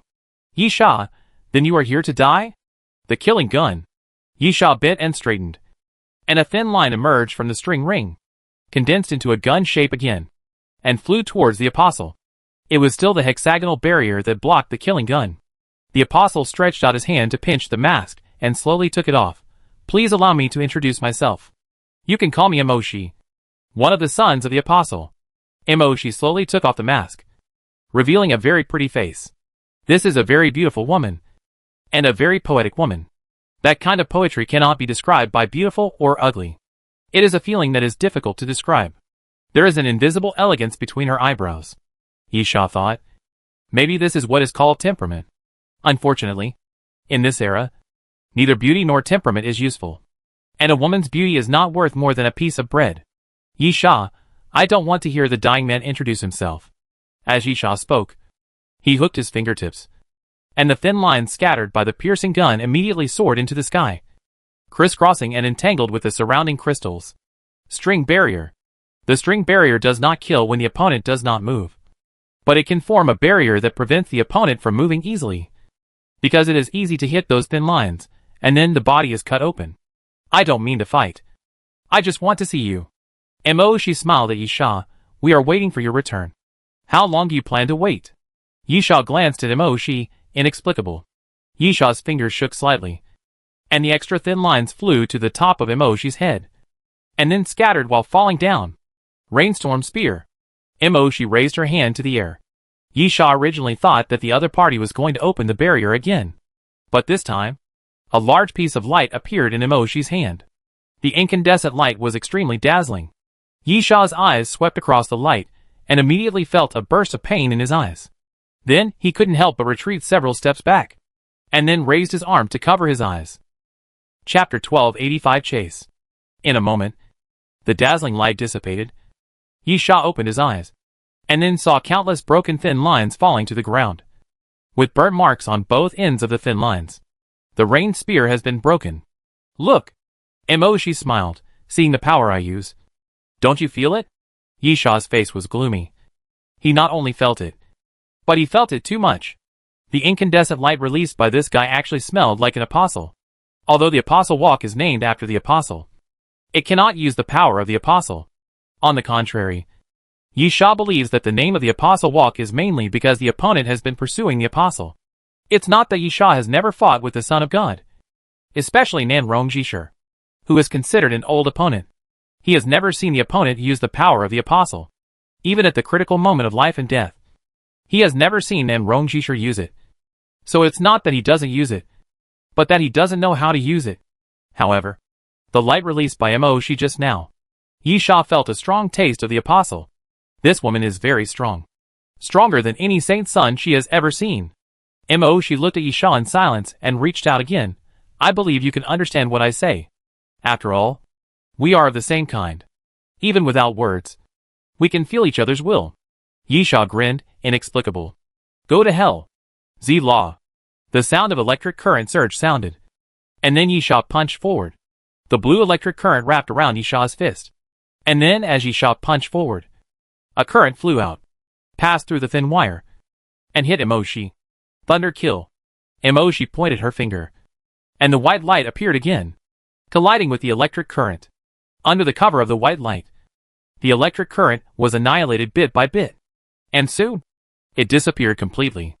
She looked at Yi Sha. Do you really not understand? Or are you pretending not to understand? Forget it. I came here specially just to see you. But I still want to reiterate that I look forward to your return. She said while slowly retreating. What do you think? Yi Sha's pupil shrank. Can you leave if you want to? There was a string barrier around She. Although it was not night, the thin lines could not be completely hidden. But it was not easy to avoid the thin lines and pass through the gaps in the thin lines. The space was bound. Yi Sha narrowed his eyes, then stretched out his hand, and the endless bow was materialized by imagination and grasped by Yi Sha. Yi Sha stretched out his hand to put an arrow. God's punishment arrow. Yi Sha planned to use the God's punishment arrow for the first arrow, because Yi Sha had a feeling that ordinary attacks might not be of any use to the woman in front of him. She smiled. You came here to find someone, right? They are on the side of this crystal. In fact, this crystal is the trace left after their battle. If you chase them now, you should still be in time. Yi Sha pulled the bowstring of the infinite bow and said fiercely, so what? Compared with being able to kill a holy son, the mission and the reward are nothing. Right? She showed a surprised expression. You misunderstood. I just told you what you wanted to know. Not to escape. Because? She's body suddenly flashed. And then Yi Sha saw a large light emerging again. The next moment, the light dissipated, and She's figure appeared directly outside the string barrier. Those thin lines could not stop She. What's even more strange is that the string barrier was not destroyed. The woman in front of him seemed to be able to walk through the wall and directly pass through the string barrier. Mo, she smiled, because if I want to leave, I can really leave at any time. The moment she finished speaking, a large incandescent light burst out from Emoshi's body again. Yisha ignored the stinging pain in his eyes caused by the light, opened his eyes wide, and then released the bowstring. The divine punishment arrow flew forward, bringing out a strong spiral of energy. The moment it flew into the light, the spiral energy tore a hole in the white light and then passed through. Gradually, the white light dissipated. Yisha walked forward, and Emoshi had lost her trace. The divine punishment arrow pierced through a crystal in the distance. The center of the crystal was covered with dense cracks. The divine punishment arrow penetrated through and flew out of the crystal group, and it was unknown where it landed. But it was obvious that Yisha's arrow had missed, because there was no blood on the ground. Damn it! Yisha cursed, then punched to the side, and the current surged, smashing a crystal into pieces. Taking a deep breath, Yisha quickly calmed down, then ran to the side, passing through the crystal group. And when he came to the side, there was a river. Yisha looked up and could see some vague figures on the other side of the river, but they were too far away to see clearly. Throw me across the river, Yisha shouted at the ground. And then the ground began to tremble. Soon, the corpse flower vine surged from the ground and rushed to the other side of the river. Then, at the moment of reaching the highest point, Yisha's legs slightly bent. The corpse flower and Yisha also had a tacit understanding. Sensing that Yisha was about to exert force, the vine immediately swung forward, cooperating with Yisha's force. And then Yisha's body flew forward. Bang! Yisha's body fell on the other side of the river like a cannonball. He supported the ground with one hand and rolled over to relieve the force. Yisha didn't stop for too long and immediately ran forward. After a while, Yisha finally caught up with those figures. There were quite a lot of figures, 2 groups in total, and they were playing a good game of chasing and escaping. The people from the cleaning team? One of the 2 parties chasing and escaping was obviously the same kind as Ford and Selena. They looked no different from humans, but their bodies were covered with crystals of various colors. These people were old and young, and there were also some young people who were resisting. Among them, there were even a few humans who had not been mutated by radiation. As for the other side, they were undoubtedly all from Compu. Yisha also saw several people who were partially transformed into corpses. If nothing unexpected happened, they should be members of Compu's cleaning team. Compu suddenly appeared here? Yisha pondered for a moment. It seems that the so-called transaction is going to be changed or cancelled. Snap! Yisha snapped his fingers while speaking. The sand in the soil kept shaking, and then a corpse flower vine emerged from the ground.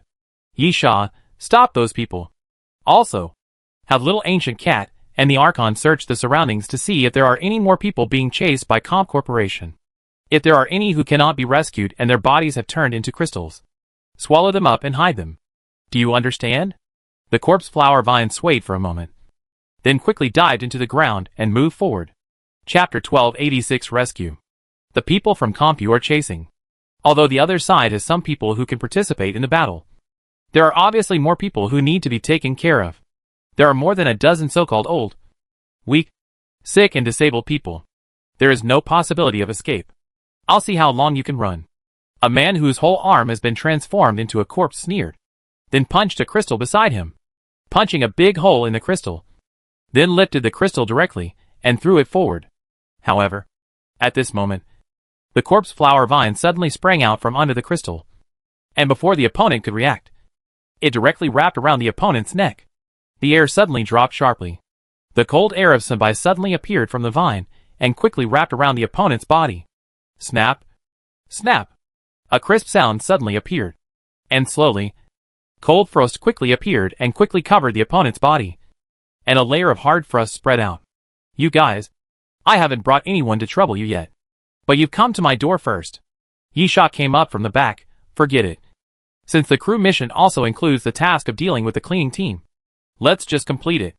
Yisha waved his hand, and the corpse flower vine suddenly tightened. And then with the frost shattering, the opponent's body fell to the ground piece by piece. A member of the cleaning team turned around and looked at Yisha coldly. Who are you? Yisha, we are all going to die. Why ask so clearly? Yisha threw his hand forward, and suddenly black iron sand surged behind him, covering the other party. The right hand of the cleaning team member was his weapon. and the whole arm was completely corpse-like, with countless bone spurs and pupils on the arm. Facing the iron sand flying forward, the other party punched it fiercely. With a bang, a hole was blasted out of the iron sand by the other party. However, the next moment, "Ah!" the member of the cleaning team screamed loudly, covering his arm and retreating continuously. Purple-red blood continued to flow down his arm and drip onto the ground. Yisha's iron sand was extremely sharp and could not be touched easily. Moreover, even if the iron sand was shattered, what would happen? The scattered iron sand quickly floated up again under the control of the magnetic force, twisted into a strand, and rushed towards the opponent again. Poof! Before the member of the cleaning team could even react, a blood hole appeared on his chest, and the iron sand directly pierced his chest. Huh? Yisha frowned. Not considered a mission? Yisha killed one person, and the corpse flower also killed one person. But the mysterious voice did not appear as expected, which naturally meant that Yisha's mission progress did not change. Yisha tilted his head and recalled that it seemed that the mission of the crew was to kill the members of the cleaning team of Compu Company, and the mission of the members of the death car was to kill the members of the cleaning team. Is there a difference between the two? Yisha looked at the corpse on the ground. No wonder they are so weak. The members of the cleaning team of Compu Company are special armed forces superior to the Three Dragons Squad, because they have the ability to transform into corpses in a short time. Their strength is actually quite good, although most of them, except for the captain-level figures of the cleaning team, are not taken seriously by Yisha. They are indeed not so weak that two of them can be killed in one encounter. Yisha scanned the remaining members of the cleaning team and found that all of them could only transform into corpses partially, and no one had transformed into corpses all over. Yisha initially thought that the other party was holding back, because the corpse state of the cleaning team had sequelae. But now it seems that this is not the case at all, but that the other party can only partially corpse.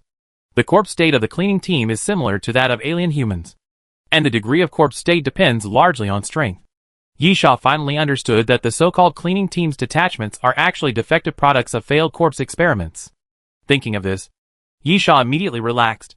If there are 4 or 5 members of the cleaning team, this battle is still a bit troublesome. If you don't show some skills, I'm afraid it won't be easy to handle. But if it is a defective product, it's really disappointing. Yisha waved his hand. Can't you even let me warm up? One of the members of the cleaning team yelled at Yisha again. Who are you? Yisha, after knowing who I am? Can you kill me? Puff! The moment Yisha finished speaking, the corpse flower vine suddenly launched a sneak attack, appeared from the back, pierced the opponent's calf, and before the opponent could shout, it immediately strangled the opponent's neck and kept tightening. Since they couldn't communicate, or rather, Yisha had no intention of communicating with the other party. The other party finally realized that Yisha was going to kill them all. Then, any words were meaningless. 2 members of the cleaning team rushed towards Yisha from the left and right. The moment they came to Yisha, one of the members of the cleaning team raised his fist to hit him, but was blocked by the iron sand. But, the next moment, the member of the cleaning team opened his mouth, and his head split open like a petal, with dense teeth like saw teeth on the edge, biting towards Yisha. And those pieces of meat even intended to directly wrap Yisha's head. Don't touch me with such a disgusting thing. Yisha casually stretched out his hand and grabbed it, then pulled out a black sand sword from the floating iron sand, and chopped it down towards the opponent's neck. Hand raised and sword fell. The black iron sand kept vibrating, making a harsh sound, and at the same time became extremely sharp. Puff! The next moment, the sound of the sword blade entering the flesh sounded, and then the opponent's head fell down and rolled to the side. Yisha did not stop, and immediately took back the iron sand sword, because there was another member of the cleaning team who was eyeing him covetously on the other side. Puff! The muffled sound of the sword blade entering the flesh sounded again, fiercely stabbing another member of the cleaning team. The opponent gritted his teeth. His face revealed obvious ferocity. And at the moment when the iron sand sword pierced the opponent's waist and penetrated through, the opponent suddenly reached out and grasped the iron sand sword. Almost in an instant, the opponent's palm was cut into a bloody mess. But he still refused to let go of the iron sand sword. Injury for injury. Yisha understood what the opponent wanted to do in an instant, and then smiled at the opponent teasingly, directly let go of the iron sand sword, and then jumped back, pulling away from the opponent by about 3 meters. Yi Sha could see the astonishment on the opponent's face. Obviously, he didn't expect that Yi Sha would abandon the weapon so easily. Chapter 1287 Solution. It is obviously unwise to discard weapons in battle. But it depends on what kind of weapons. The next moment, the iron sand sword in the opponent's hand turned back into iron sand, pouring down from the opponent's palm like water, leaving only a stunned expression. Puff! The iron sand that turned back into black gravel rushed forward diagonally, aiming at the position of the heart, and pierced the opponent's heart with one blow. Plop! The sound of a corpse falling to the ground appeared. Yi Sha looked back and saw that the last member of the cleaning team was dead. His neck was broken by the corpse flower. There were also some scattered armed personnel who were chasing after the cleaning team members. They were not worth mentioning and were naturally dealt with by the corpse flower. Yi Sha walked towards the group of people. The old, weak, sick and disabled hugged each other, their bodies trembling a little. Some who could fight moved closer to Yi Sha, showing vigilance. Let's get someone who can make the final decision. Seeing no one responded, Yi Sha said again, I have an agreement with a man named Ford to help you migrate. When Ford's name was mentioned, the other party finally responded, and a man walked out from the back. The man was about 50 years old, a little thin, with colorful crystals all over his body, and his eyebrows and eyes looked familiar. I've heard of you. Man, my name is Montero. You can temporarily regard me as the leader of these people. Yi Sha thought for a while. Selena? Montero was stunned. And then a bit of sadness appeared on his face. I am Selena's father. Yi Sha, what happened? Montero, Comco suddenly attacked us. And then it became like this. Yi Sha, where are the others? Most of them were captured, including my daughter. Montero, let's talk while we walk. I need to settle everyone down. Yi Sha nodded and had no objection.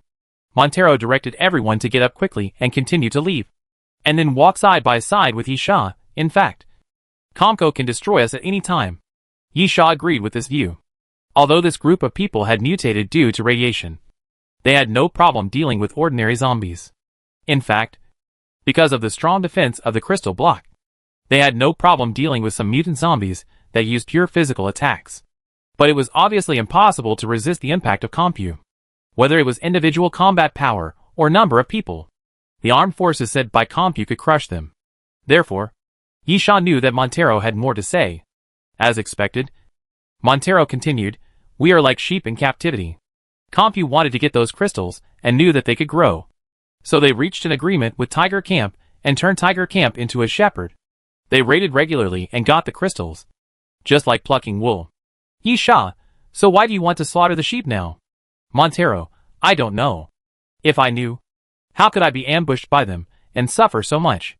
But it may be related to some experiment. Yi Sha was puzzled. Huh? Montero, the people from Compu attacked the nuclear power plant. During the battle, I heard a woman from Compu communicating with Vincent, the leader of the Tiger Camp.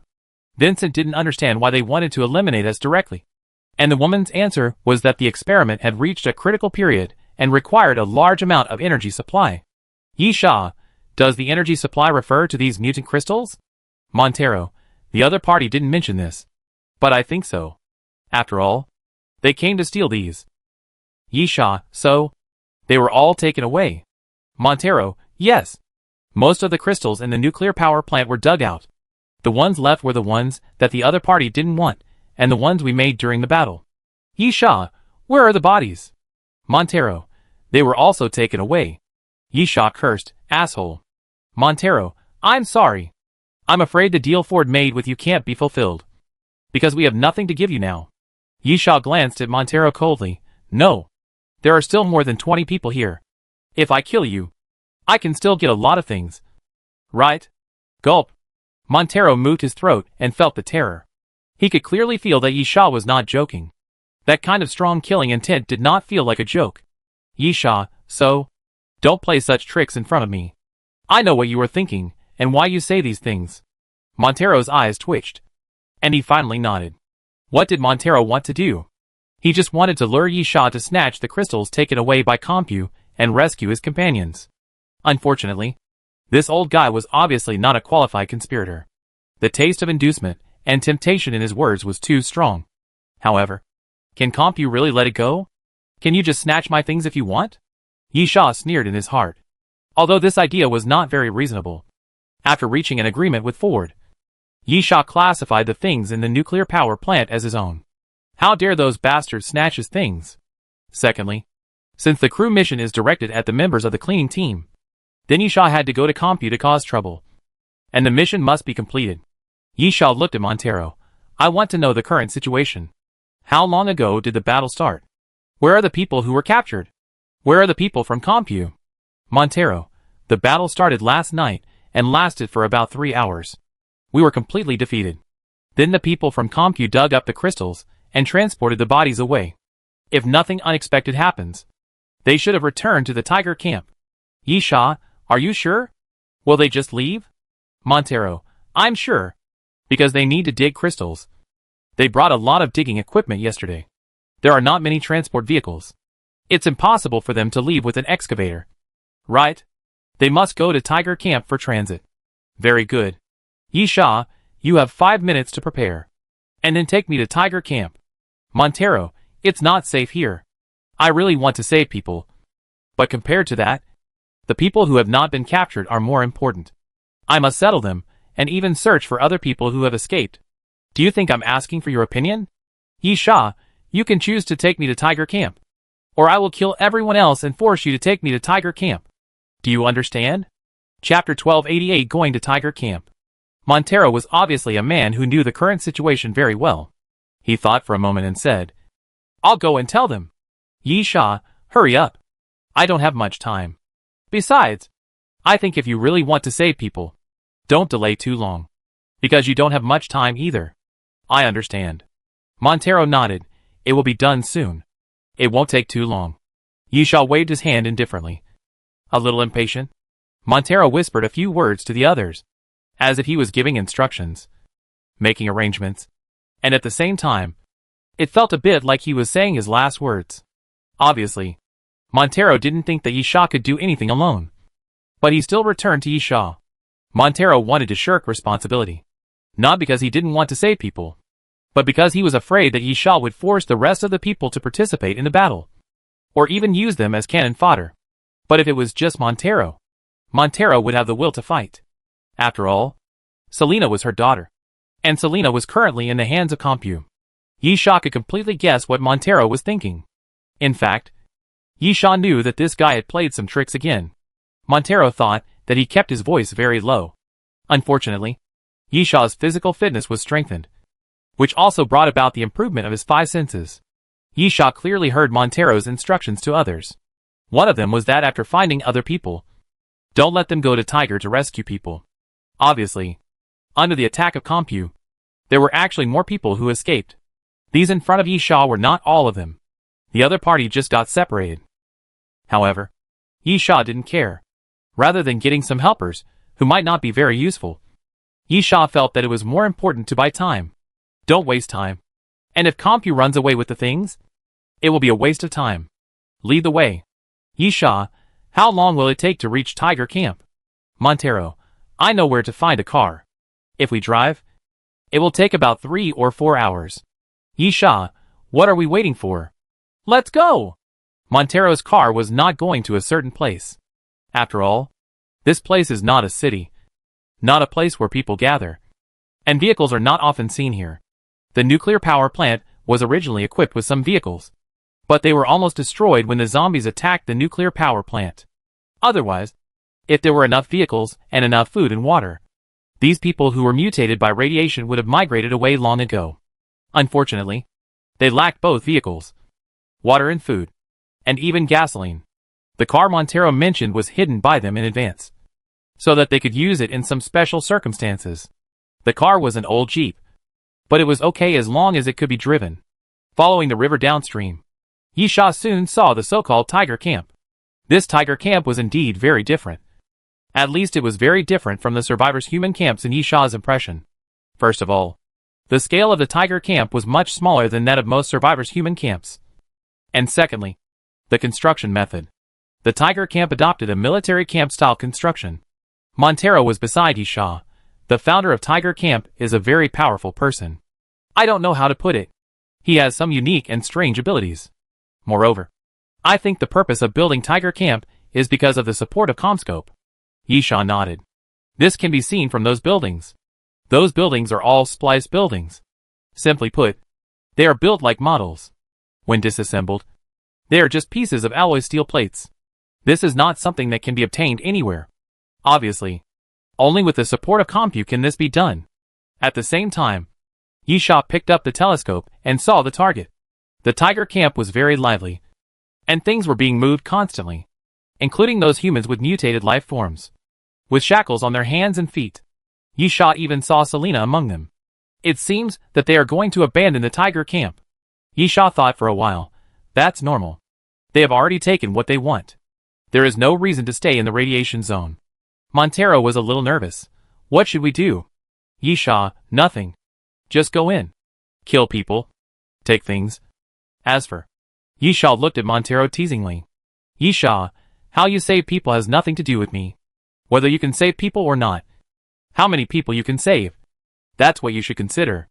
After all, you don't have the capital to trade with me anymore. For Yisha, Montero is just a guide. It's enough to bring him to the Tiger Camp.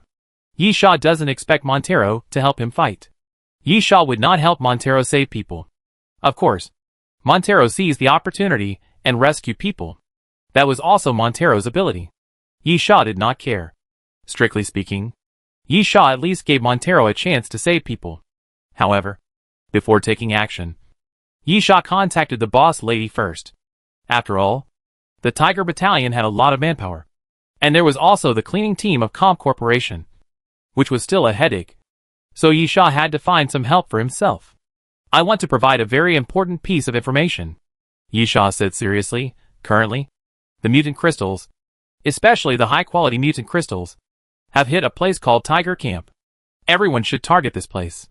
The boss lady instantly understood what Yisha was thinking and rolled her eyes. You are targeting this place, right? Yisha smiled. At least I didn't lie. The boss lady, you should just say that you want me to help you spread the news. Why are you being so hypocritical? Yisha, they can also find the mutant crystals because of this. It's a mutually beneficial thing. Don't say I'm sinister. The higher the mission completion rate, the more mutant crystals we get, and everyone will be satisfied. As for whether more people will die because of this, do you care? Does the train conductor care? Does the Doomsday train care? The boss lady breathed a sigh of relief. Anyway, I understand what you mean. Yisha, it's the best. Let's do it this way first. Yisha ended the communication with the boss lady. His idea was very simple. That is, to create chaos. When more and more people rushed to the Tiger Camp, it would naturally become more and more chaotic.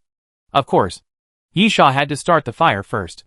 If those people rushed to the Tiger Camp and found that it was orderly, they would wait and see. But if the battle had already started, then there was no doubt that everyone would join the battle. Otherwise, they could only eat leftovers. No one wanted to fall behind. Chapter 1289 Corpse Flower Rage. After Yisha ended the communication, he headed directly towards the Tiger Camp. Montero thought Yisha was just talking. But looking at Yisha's attitude, is he really going to charge directly into the Tiger Camp? Is this crazy? The Tiger Camp is very small. As a human camp for survivors, there are only about 1,200 people.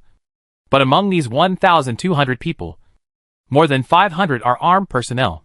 At the same time, there are armed personnel and members of the cleaning team sent by Comp Corporation. No matter how you think about it, it is incredible to kill into the Tiger Camp alone. However, what Montero didn't know was that for most of these people, for Yisha, it was no different from facing ordinary zombies. At most, they were zombies that could shoot. Yisha patted his chest. At this time, it would be better if you were still a liquid monster. After the liquid monster became deadly, although the black liquid extended a terrifying range and could cover a large area, it could not completely peel off Yisha's body because of the symbiont. This means that Fatal cannot fight independently like a liquid monster. Otherwise, it can just crush it directly like a liquid monster, which has terrifying defense and regeneration capabilities, because the attack of the other armed personnel, or more directly, ordinary guns and cannons are almost useless against liquid monsters. Bullets hitting the liquid monsters are just tickling. However, Yisha still has the corpse flower. Such a huge thing, as the corpse flower is also very useful at this time. So, Yisha smiled. Attack. Yisha did not plan to charge in by himself, but planned to let the corpse flower lead the way. At this time, the corpse flower is obviously more suitable for declaring war than Yisha, because the corpse flower is huge enough and has enough destructive power. As long as the corpse flower appears, it will be a mess. The corpse flower vine swayed gently beside Yisha, and then slowly drilled into the ground. The next moment, boom! A loud roar suddenly appeared. Yisha looked up and saw a huge corpse flower vine breaking out of the ground and directly rising into the air, swaying left and right. Even an armored vehicle was directly blown away by the corpse flower vine. And this was just the beginning of the attack, when the armored vehicle fell to the ground, when the people around were stunned and had not yet recovered. Boom! Boom! Boom! The ground was shaking, making loud noises continuously. And then one by one, they emerged from the ground and then fell madly around. But Yisha smiled. Not enough. Yisha took advantage of the chaos caused by the corpse flower vine to enter the tiger camp. Perhaps because the corpse flower vine attracted their attention, the people around did not even notice Yisha. Soon, amid shouting, the armed personnel in the tiger camp began to fight back. Gunshots rang out in an endless stream, and they kept shooting at the corpse flower vine. Although the bullets hit the corpse flower vine, it was not completely harmless. But the damage was obviously not very good. At most, a fist-sized hole was made on the vine. For the corpse flower vine, this degree was just a superficial injury. Set fire. Someone shouted loudly. Set fire quickly. This thing should be afraid of fire. Flame is always the best weapon to deal with plant zombies. Even though Yisha's corpse flower has mutated because of swallowing ice flowers, has the ability to release cold air, and even swallowed the flesh and blood of the water elf Moya. However, fire is still the natural enemy of the corpse flower, at least before the corpse flower completely absorbs the flesh and blood of the water elf Moya. This cannot be changed. Bang, bang, bang. The people in the tiger camp seemed to like Molotov cocktails very much. They actually had boxes of them ready. Soon someone opened the boxes, took out the Molotov cocktails, and threw them at the corpse flower vines. As the glass bottle shattered, the flames quickly burned on the corpse flower vines. Although they did not burn the corpse flower vines all at once, they did cause great damage to them. Yisha watched everything with a cold eye. He was not surprised. Or rather, whenever the corpse flower went into battle, Yisha had expected similar battle scenes. After all, the corpse flower has many advantages, but its disadvantages are also very obvious. However, it is because it is a plant zombie that it is afraid of fire. Yisha smiled and looked at the corpse flower vines around him, and said to himself, as long as this point is changed, there will be no problem. Right? While talking, Yisha took out two palm-sized flags from his arms. One of the flags was golden, with a red dragon head painted on it, with ferocious fangs and lifelike. And the other was black lacquer with a white skull painted on it, and bright red blood was flowing on the skull. Battle flag. Dragon scales, fantasy item, battle flag, benefit item after planting the flag, within a radius of 35 meters. The fantasy dragon ability is enhanced by 10%. And all friendly alien creatures have dragon attributes. Duration, 30 minutes. Use interval 2 hours. Life and death, fantasy item, battle flag, benefit item after planting the flag, within a radius of 30 meters. The physical fitness of friendly targets is enhanced by 5%. And the physical fitness of enemy targets is weakened by 5%. The maximum number of targets affected is 10. Duration, 30 minutes. Use interval 2 hours. Needless to say, life and death was only a backup option for Yisha when he wanted to buy the battle flags, because the battle flags that Yisha wanted were all bought by others, and the items in the treasure list were unique, so there was no duplicate purchase. Yisha could only use the backup option and bought life and death. But since it could become Yisha's backup option, it certainly meant that life and death was still useful. The effect of life and death was actually very simple, which was to strengthen the friendly side and weaken the enemy side. The upper limit of the targets for both sides was 10. And the key point was that the benefits of life and death to the friendly side were not limited to humans. In other words, as long as it is a species of creature belonging to Yisha, it can also enjoy the effect of the battle flag. The key lies in the other battle flag, Dragon Power Scale, which is the first choice that Yisha decided to buy after deciding to buy the battle flag. The fantasy dragon ability is enhanced by 10%. This is also easy to understand. In Yisha's case, Dragon Transformation, White Dragon King, and Fantasy Dragon Gallbladder can all be enhanced. If you team up with others and your companion has the ability of Fantasy Dragon, the effect will take effect. However, it is only 10%. The strength of the gain is not low, but it is not high either. Therefore, this is not the point of Yisha's choice of Dragon Power Scale. The reason why Yisha wants this battle flag is because of another effect of the battle flag. Chapter 1290 Vincent. All friendly alien creatures have dragon attributes. One reason why Yisha made this choice was to avoid the obvious flaws of the corpse flower. Almost at the moment when the battle flag was planted, the ground roared again. A huge crack appeared again, almost running through 1/3 of the tiger camp. And then the main flower of the corpse flower slowly rose from the ground. The appearance of the main flower has changed. The leaves around the flower spread out in all directions, with fine serrations on the edges, and the main flower in the center was half open and half closed, like a dragon head, with a red stamen sticking out and falling to the ground, like a dragon's tongue. At the same time, the corpse flower vine surging around now showed fine lines, like dragon scales, and the front end cracked, turning into a mouth. The next moment, the temperature in the air dropped suddenly. Several corpse flower vines surged at the same time and began to madly spray out silver cold waves. The cold wave fell on the burning corpse flower vines, quickly extinguishing the flames, and fell to the ground, freezing the ground quickly, and fell on the surrounding armed personnel, naturally creating ice sculptures one by one. This is why Yisha needs Dragon Might Scales. Although Dragon Might Scales cannot really change matter directly, it does not mean that corpse flower is no longer a plant under the effect of Dragon Might Scales. However, with the dragon attribute, it can not only strengthen corpse flower, but also reduce the weakness of corpse flower as a plant that is afraid of fire, which is enough for Yisha. Completely, Yisha looked at the ground and murmured, "Destroy this place." Yisha's voice was very low, and he was looking at the ground when he spoke. But Yisha knew very well that the corpse flower could hear his words and would respond. Boom! Suddenly, a huge corpse flower vine swept to the side, and then a building was directly pierced by the corpse flower vine. As the corpse flower vine moved, the building was cut open. Countless debris fell and hit the ground, making a loud noise, and the building collapsed directly. At the same time, since the main flower has appeared, it naturally means that the corpse flower is serious. Otherwise the main flower will not appear easily. If fire is the weakness of the corpse flower, then the main flower is the fatal injury. After the corpse flower grows to its full form, its regeneration ability is extremely terrifying. It doesn't matter how many corpse flower vines are broken. As long as the main flower is still there, new vines can grow in 10 days or half a month. Killing the main flower is the only way to kill the corpse flower.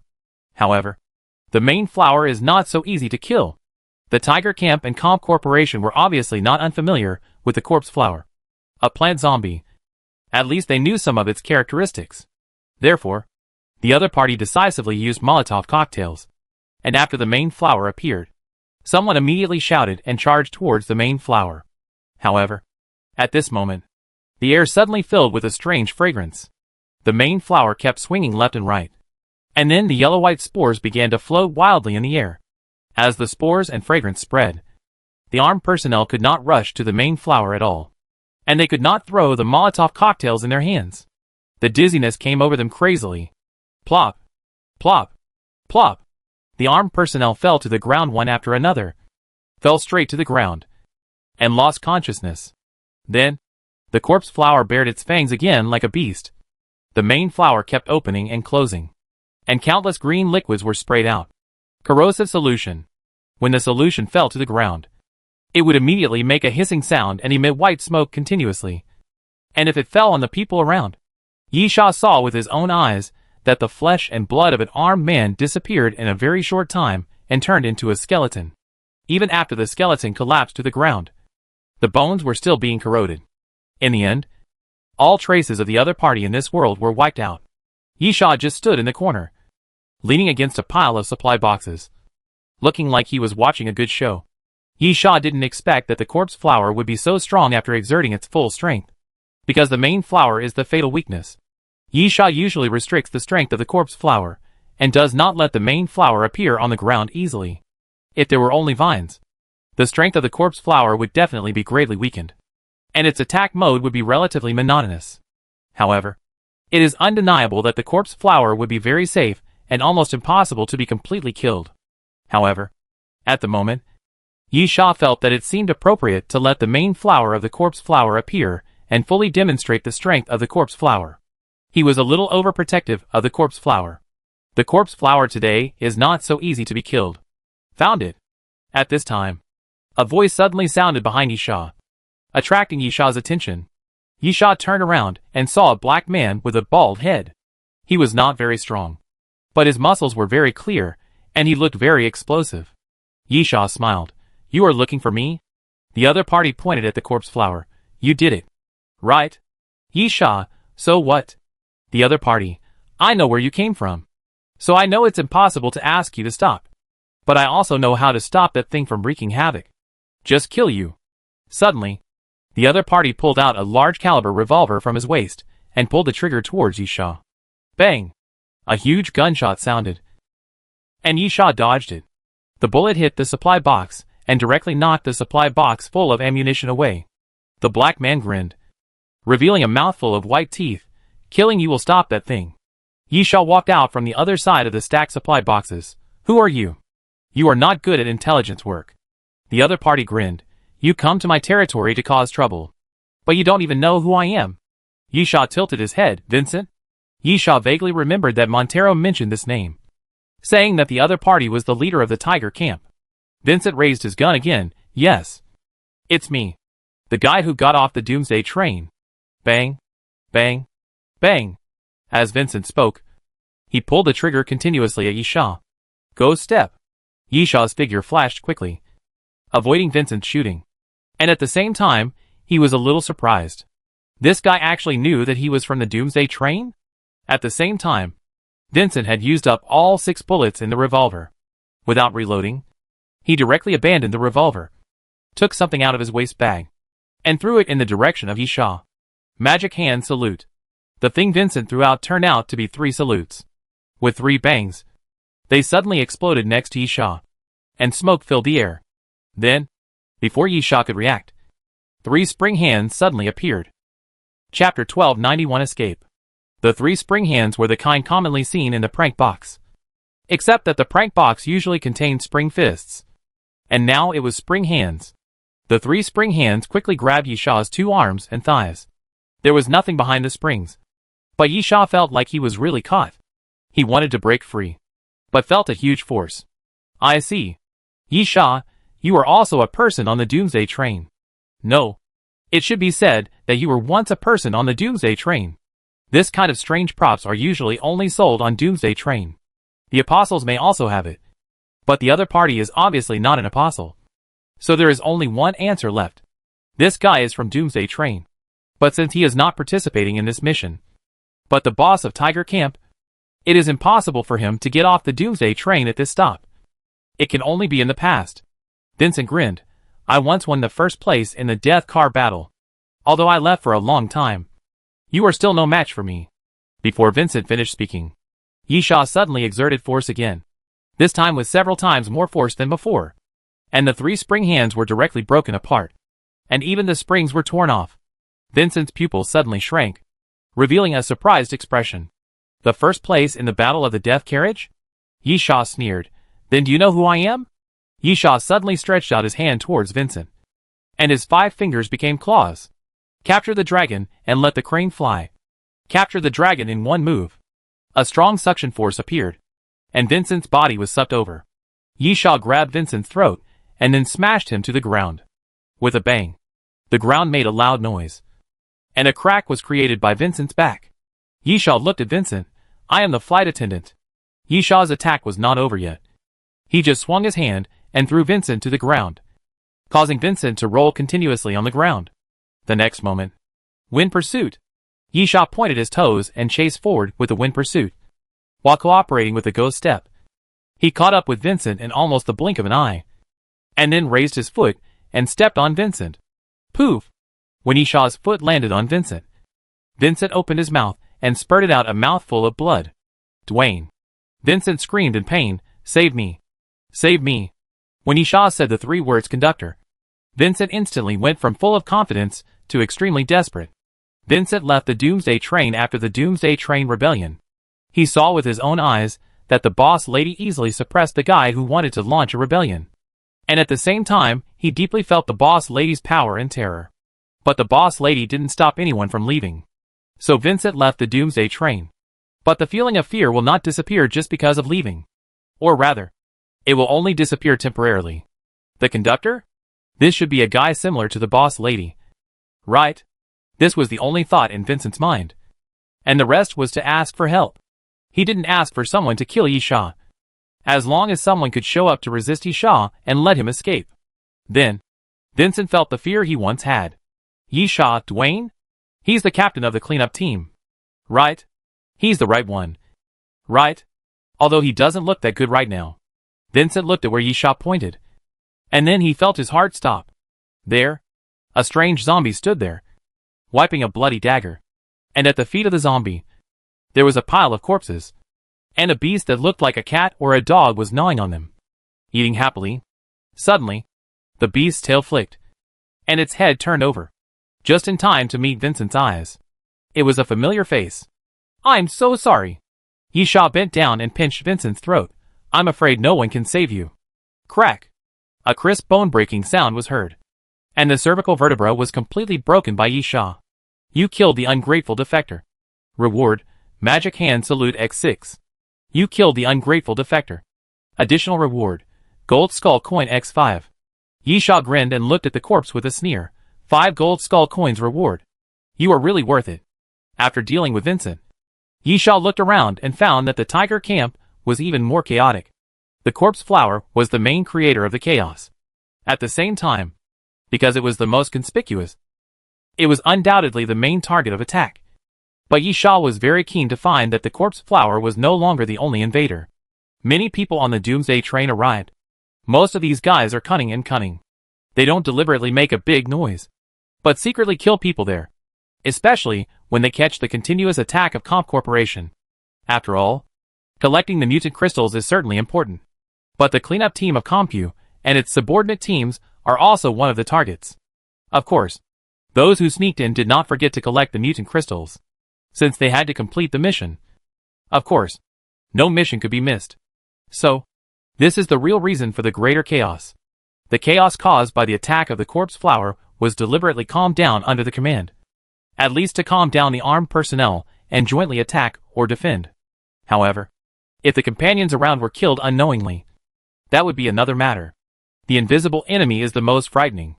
The reason for the final chaos was that Montero led his men to counterattack. Montero really rescued a lot of those captured mutant life forms and humans. There was hatred between the two sides.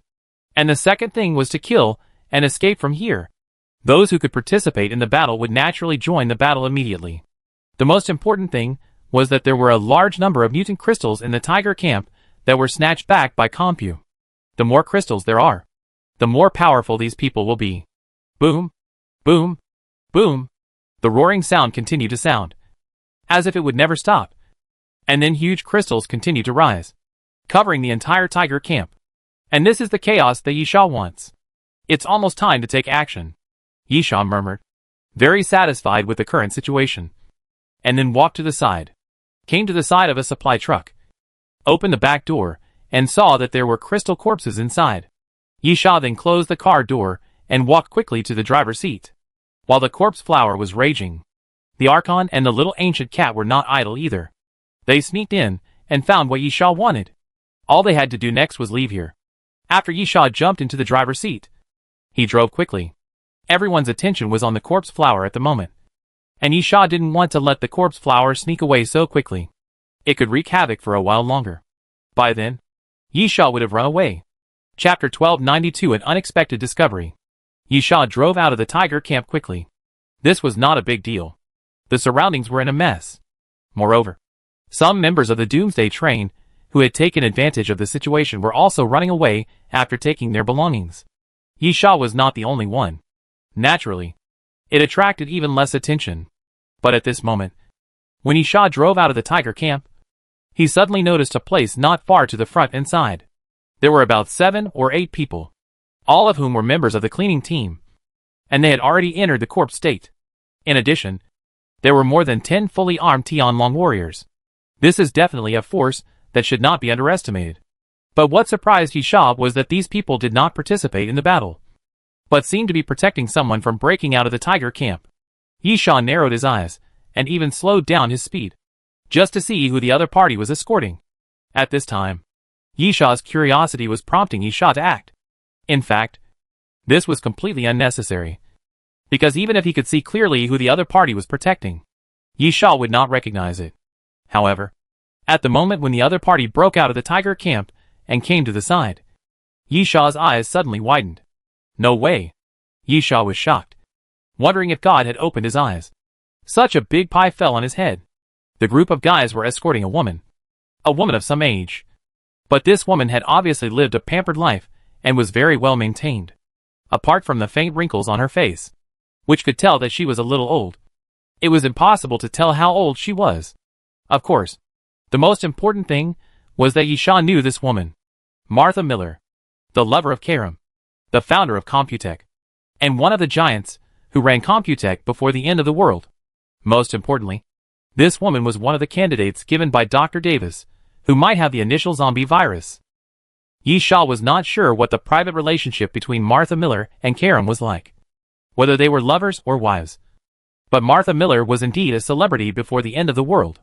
At that time, the outside world believed that Martha Miller was Karam's wife, and Karam was in charge of the operations of Computech, and was the executive president. He was very high profile, and often appeared on TV. Because of Karim's relationship, Martha Miller, as a good wife and mother and right-hand man, also has a high exposure. She often appears in public, on TV, in newspapers, and has made achievements in the fashion industry, often appearing on the cover of fashion magazines. This woman is also the only one that Yisha can recognize in the list given by Dr. Davis. Yisha feels that he is really lucky. He hasn't found anyone according to the list. Unexpectedly, it is just an ordinary one-stop mission, and he actually saw Martha Miller.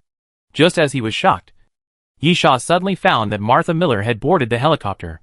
The propeller of the helicopter was spinning and had already taken off. Damn it! Yisha cursed in a low voice. He didn't want to miss such a good opportunity. Without hesitation, Yisha immediately turned the steering wheel and headed towards the direction of the helicopter. Even so, Yisha was still a little slow. When he turned around, the helicopter had already taken off and flew away. It is almost impossible to chase a helicopter with a car, especially when the other party is a military helicopter, which can fly at a speed of at least 300 kilometers per hour. However, it is obviously impossible to reach such a speed immediately after taking off. Yisha stepped on the accelerator frantically and actually caught up with it. After catching up, the only thing Yisha had to do was to prevent the helicopter from accelerating, so that he could keep up. Attacking is of course the best way. However, after touching his body, Yisha felt like crying. The best choice should be the Pluto rifle, but that thing is in the hands of the Archon. In addition, Yisha does have other long-range means, such as the Infinity Bow. But how can he shoot the bow while driving a vehicle? This is really a sad question. Yisha suddenly thought of Gonlin at this time. Or rather, he envied Gonlin very much, because that woman had the red fire eagle. At this time, having a flying alien creature to obey orders is the best choice. That helicopter will definitely not escape. Damn it! Yisha cursed. If I can make some money this time, I must buy a flying alien creature when I return to Doomsday train. Flying alien creatures have always been very popular, which can be seen from the battles with ancient species. Among the ancient species that can fly, those that can fly have always been the most hated by everyone. However, although they are popular, Yisha has never encountered a situation where such alien creatures are indispensable to solve the problem. So Yisha has never cared about it. Now Yisha suddenly feels that he really needs it. Alien creatures with heads that can fly are not only useful at this time, but also have greatly improved reconnaissance and anti-reconnaissance capabilities. They also have certain advantages in combat, and are very useful. It would be nice if it rained. Yisha sighed helplessly, then drove with one hand and reached out of the window with the other hand to switch the destroyer into gun form. This was the only method Yisha could think of to attack the helicopter. The gun form of the destroyer was not as good as the Pluto rifle, because the firearm form of the World Destroyer is more like a submachine gun, with a very fast firing rate, but a relatively weak range. As for accuracy, although the World Destroyer is more accurate because of its small recoil and easier to aim, the size of the recoil does not have much impact on Yisha's arm strength. The most important thing is that the firearm form of the World Destroyer is not enough to shoot down the helicopter. But Yisha has no good choice at the moment, so he can only use it first. However, just when Yisha stretched out his arm, the door of the helicopter suddenly opened, and then a member of the cleaning team held up a machine gun with one hand, tied his body and the machine gun to the edge of the helicopter with a rope, and then pulled the trigger towards Yisha. Thump, thump, thump. The gunshots continued. The bullets kept falling, and the front window was cracked continuously. Yisha tilted his head, and then kept turning the steering wheel, making an S shape. But what made Yisha curse even more was that after the windows were covered with cracks, he could not see the situation in front clearly. Damn it! Yisha cursed, and then smashed the window with a punch, and simply didn't want the window. But at this moment, Yisha watched the member of the cleaning team drop a metal ball from the helicopter, and then gasped. Chapter 1293 Return. Yisha hurriedly turned the steering wheel again.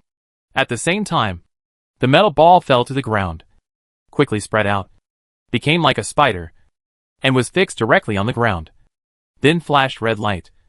And finally, boom! The sound of the explosion suddenly sounded, and fire mixed with black smoke appeared. Yisha hurriedly stepped on the brakes, and then the car slid and hit the guardrail of the road and rushed to the side. Your grandfather! Yisha hit his head against the steering wheel, then kicked the door open. After getting out of the car, he looked up and saw that the helicopter had already gone far away. Yisha could only curse again, and then showed a helpless expression. There was really nothing he could do. Watching the helicopter go away, Yisha returned to the car and tried to restart it. It actually started again. Military vehicles are of good quality. Since the helicopter could no longer catch up, Yisha had no choice. There was no point in staying here. Calculating the time, the corpse flowers had almost withdrawn. In this case, Yisha drove back to the exit of the Doomsday train. Vincent, the leader of the Tiger Camp, is dead. On the Comp Corporation side, Martha Miller has also run away. Without a leader, even without the attack of the corpse flower, the Tiger Camp is in chaos, especially as more and more members of the Doomsday train arrive. The massacre continues. Yisha did not encounter any trouble and returned to the Doomsday train smoothly. After entering the dining car, Yisha pointed to the door and said to the proprietress, "There are a pile of mutant crystals on the platform." The lady boss gave a word to a waiter nearby, and then said, "He will do an inventory. Of course, the most important thing is to confirm the quality of the mutant crystals you brought back." Yisha sat at the bar and took a glass of fruit wine from the lady boss. "I saw Martha Miller there. Is that woman still a senior executive of Compu?" The lady boss nodded. "Yisha, what is the use of the mutant crystals? It's worth Martha Miller showing up." The boss lady, an energy body. Yisha was puzzled. Huh? The boss lady, do you know the function of a nuclear power plant? Yisha rolled his eyes. Do you think I'm an idiot? To put it simply, a nuclear power plant is a power plant. It is called a nuclear power plant because it uses the energy released by nuclear fission reactions to generate electricity. The boss lady, electricity is the most common energy. And these mutant crystals also contain energy. And they are very huge. But they need to be converted and extracted. In general, this thing can be said to be a very important new energy in the end times. A 5-pound high-quality mutant crystal with a value of more than 10 can provide electricity for a 7-story house for a whole year. With that said, Yisha understood that energy is also a very important resource in the end times. And it has many uses. For example, some large-scale survivor human camps want to be self-sufficient and use factories to produce food. So, first you need a factory, then raw materials. And what is the third necessary condition? Of course it is energy. You must have enough energy to operate the factory. Otherwise you can only cry with a pile of raw materials. And, relatively speaking, the factory can actually go to the city to find ready-made ones. Although those factories have been abandoned, it does not mean that they cannot be used, because those factories may not be completely destroyed. Maybe the people have just turned into zombies, and there may be a few production lines that can be used. The problem of raw materials is not a big deal. For example, if you want to make canned meat, because it can be stored for a long time, the raw material is of course meat. If you are strong enough, you can just hunt ancient species. To put it another way, you must have a lot of meat that cannot be stored for a long time before you think about making canned meat. So, although these two are not easy tasks, they are indeed easier than obtaining energy. Yeehaw, but I think it is still impossible to ask Martha Miller to go there in person at this level. Right? Although if you say so, those mutant crystals are really very important and represent a large amount of energy. The boss lady said seriously. The key lies in the 5 words a large amount of energy you said. According to the intelligence. To correct. It should be speculated that Compu recently needs a large amount of energy to carry out research and supply. Yeehaw, what kind of research requires such a huge amount of energy? The lady boss said seriously. Constellation Project. Yeehaw was stunned and said in astonishment. Leo? The lady boss, yes. Oh, I haven't told you yet. The Dr. Davis you brought back is helping to study the Constellation Project. Although he is not the chief purser now, he has the power of the chief purser. Damn. Yeehaw was silent for a long time before he couldn't help but curse. Should I admire it? Knowledge really changes destiny. How many train attendants are desperate to become a purser? That bastard became a purser just like that? Well, although Dr. Davis does not have the title of purser and does not occupy the purser quota, he has the power equivalent to that of a purser. The title of a purser is just an empty name, and power is the most important. The lady boss spread her hands. This is approved by the conductor, because he is useful to the conductor. But don't worry, he can't conflict with you, or with any purser, because he is only responsible to the conductor and only obeys the conductor. He has no interest in you, so there is naturally nothing to fight for. Yeehaw nodded. From the perspective of benefits, it is the best choice to let the mutant crystals grow for a long time and plunder them regularly. But Comp has chosen to attack the nuclear power plant for the purpose of studying the Constellation Project. Yes, boss lady, in addition, you have your next mission, which is a very important mission. Yeehaw, how important is it? Boss lady, all 3 crew chiefs are dispatched, and each can bring 4 crew members. Yeehaw was silent. Is this the rhythm of grabbing food again? However, it is precisely because of the need to grab food that it means that the mission is difficult and important. Not every mission is worth the 3 trained pursers going out at the same time. Usually, the enemies faced at this time are apostles. However, Leo tore the water elf Moya apart. Even if the water elf Moya is not a complete form, who can guarantee whether the constellation research can make progress, and whether the monsters created will become stronger and stronger? Lady boss, in addition, Domfang you may also go. Of course, he is the backup. The deputy train conductor is the backup?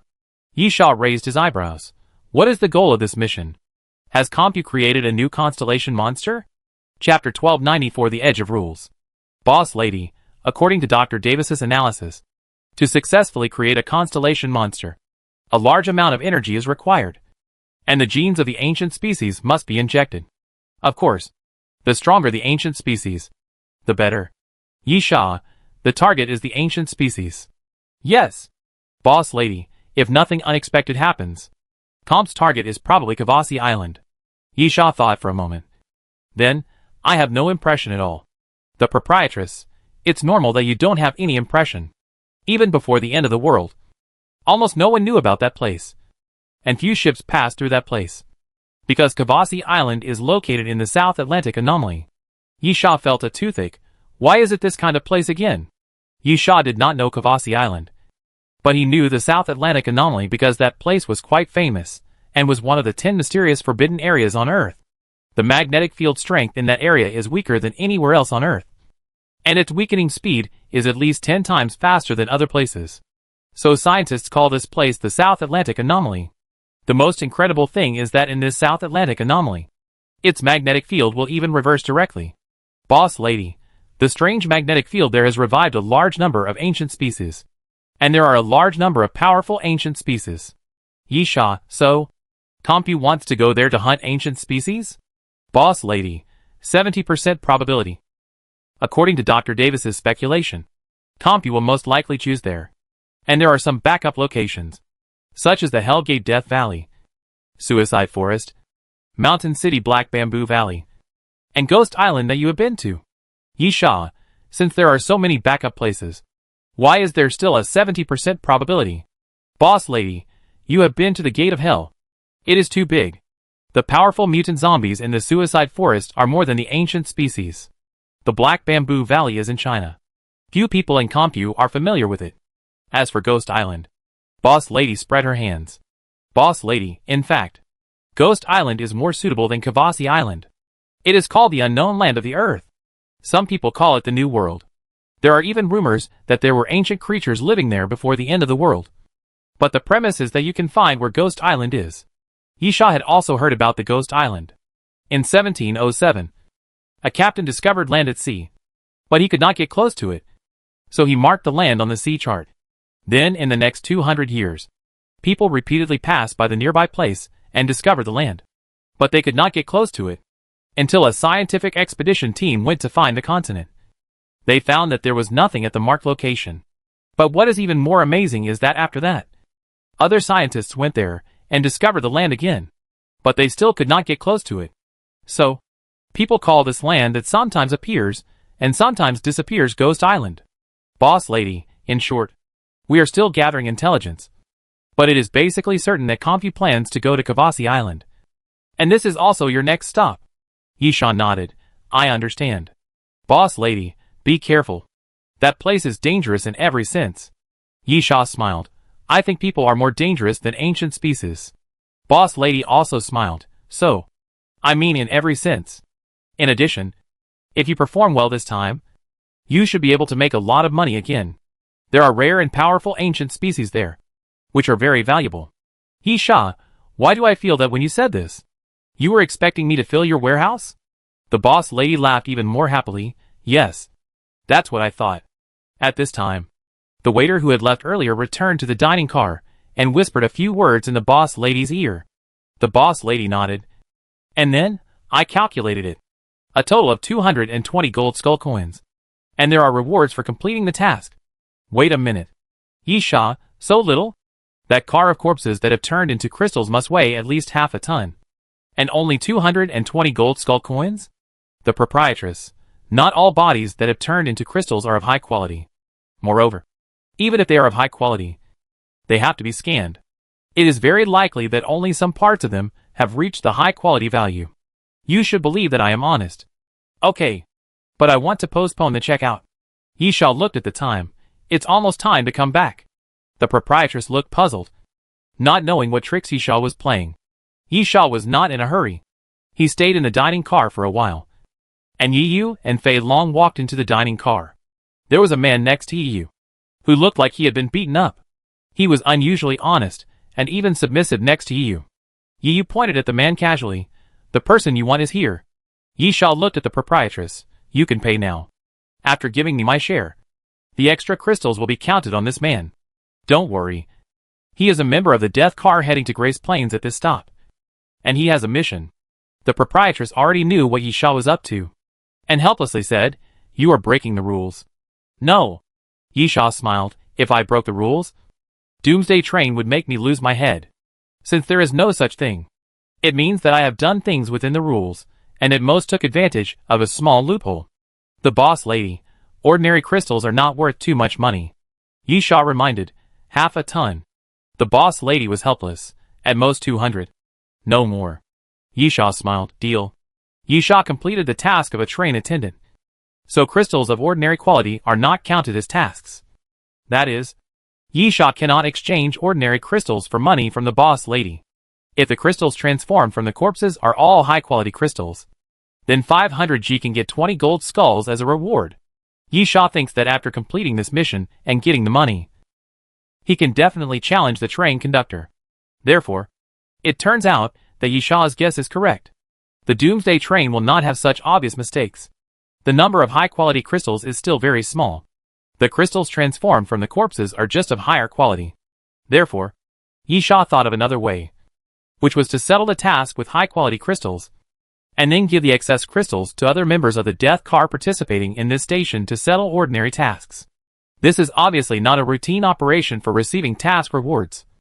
But the mysterious voice did not issue a warning, which means that Yi Sha did not violate the rules.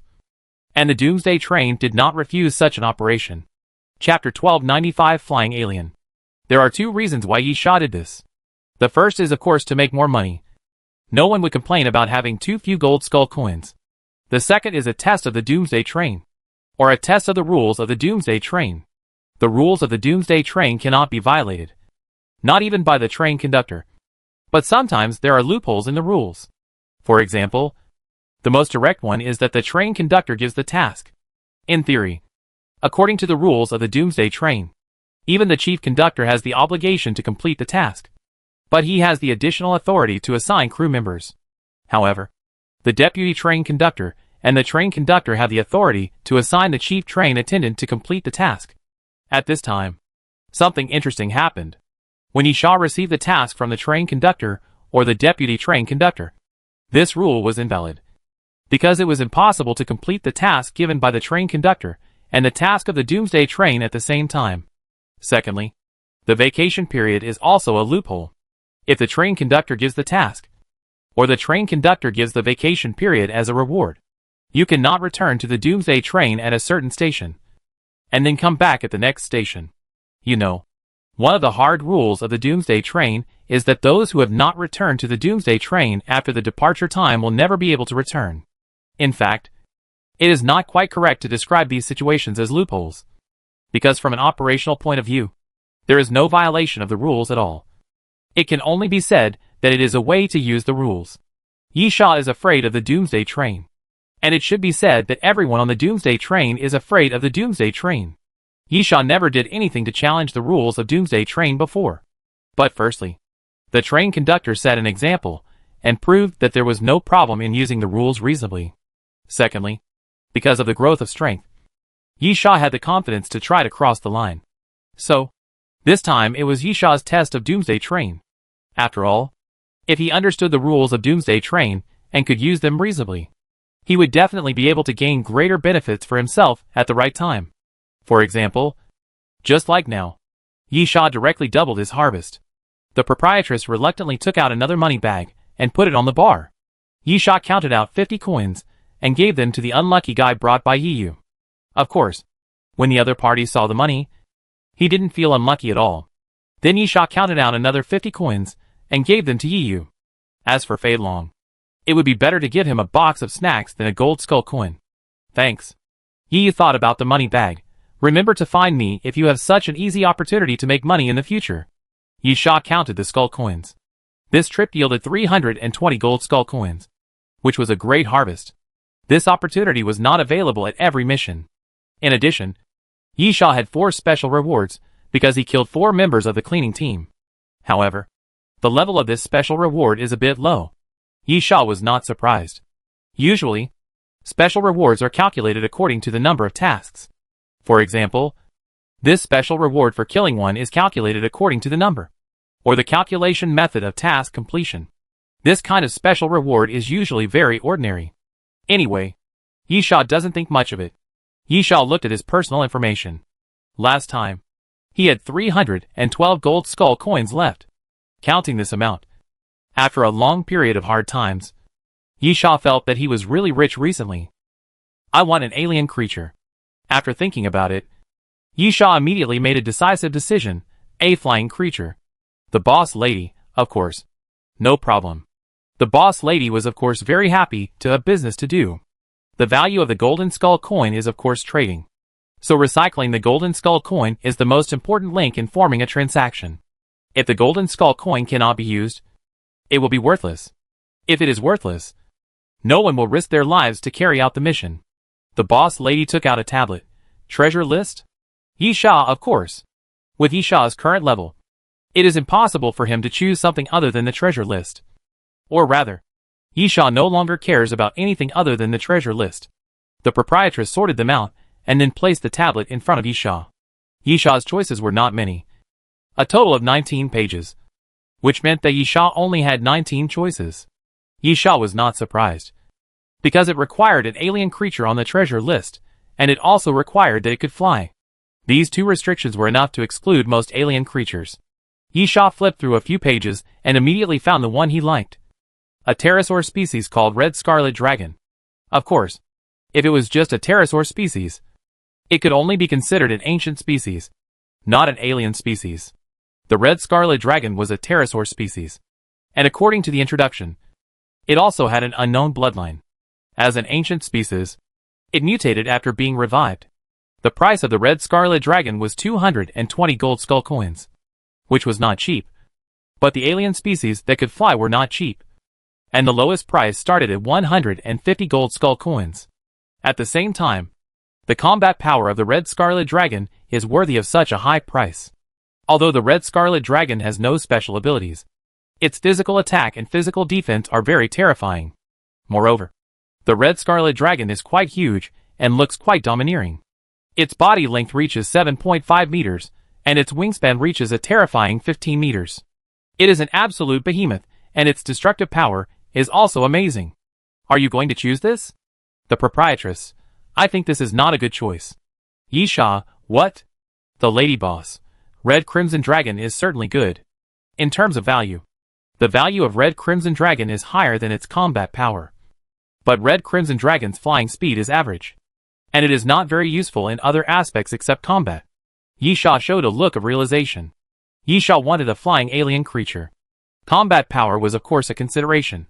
But on the other hand, flying creatures were an excellent means of reconnaissance and counter-reconnaissance because they had a huge air advantage.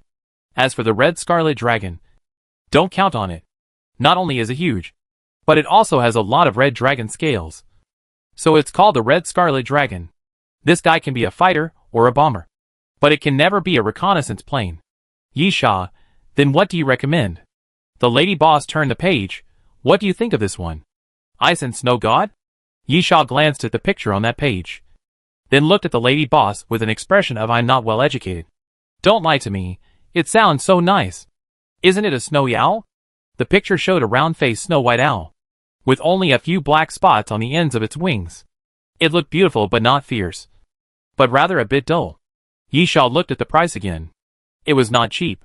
It was even more expensive than the red scarlet dragon, costing 230 gold skull coins.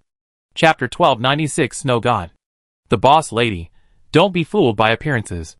How can an ordinary snow owl be an alien creature? Yisha: isn't this a snow owl? The boss lady choked. Of course. Although it is not an ordinary snow owl, it is still a snow owl.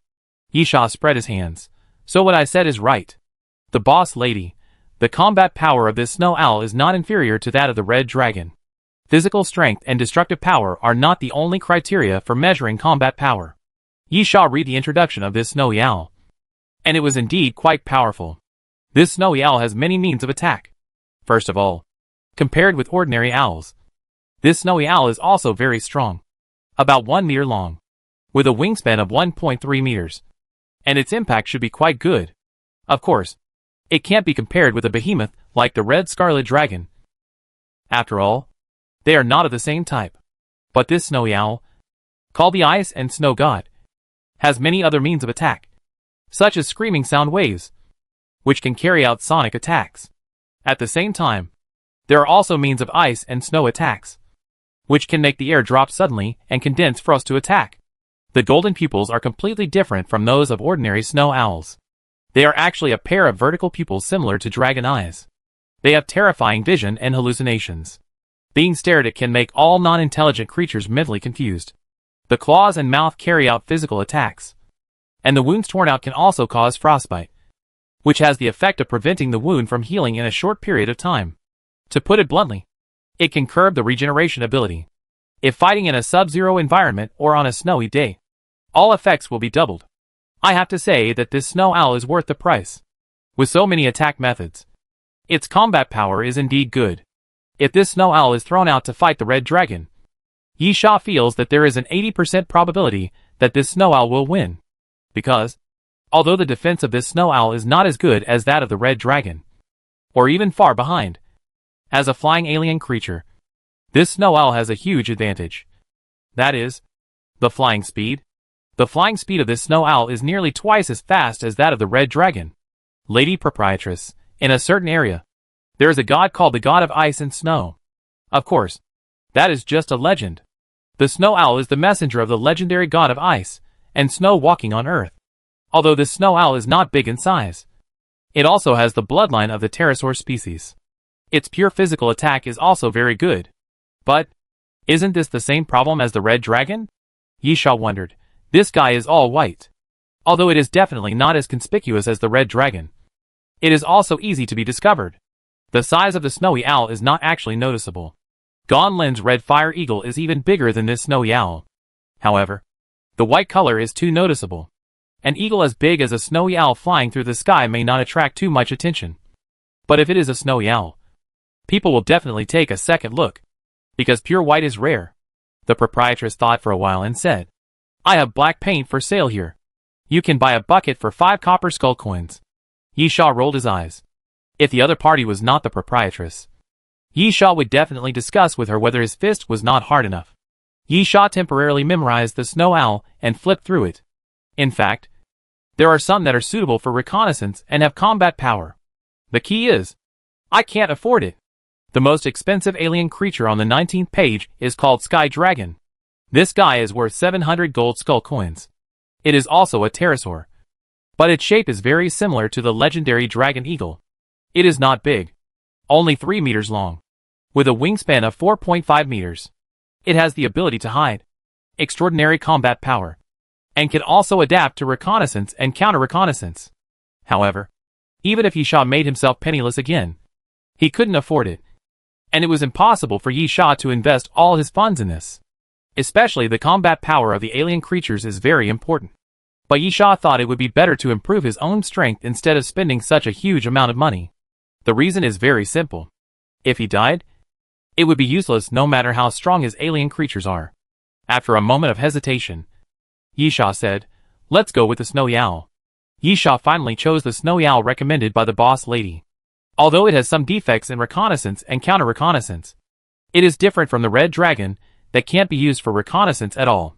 The snowy owl is only likely to be discovered when used in this aspect.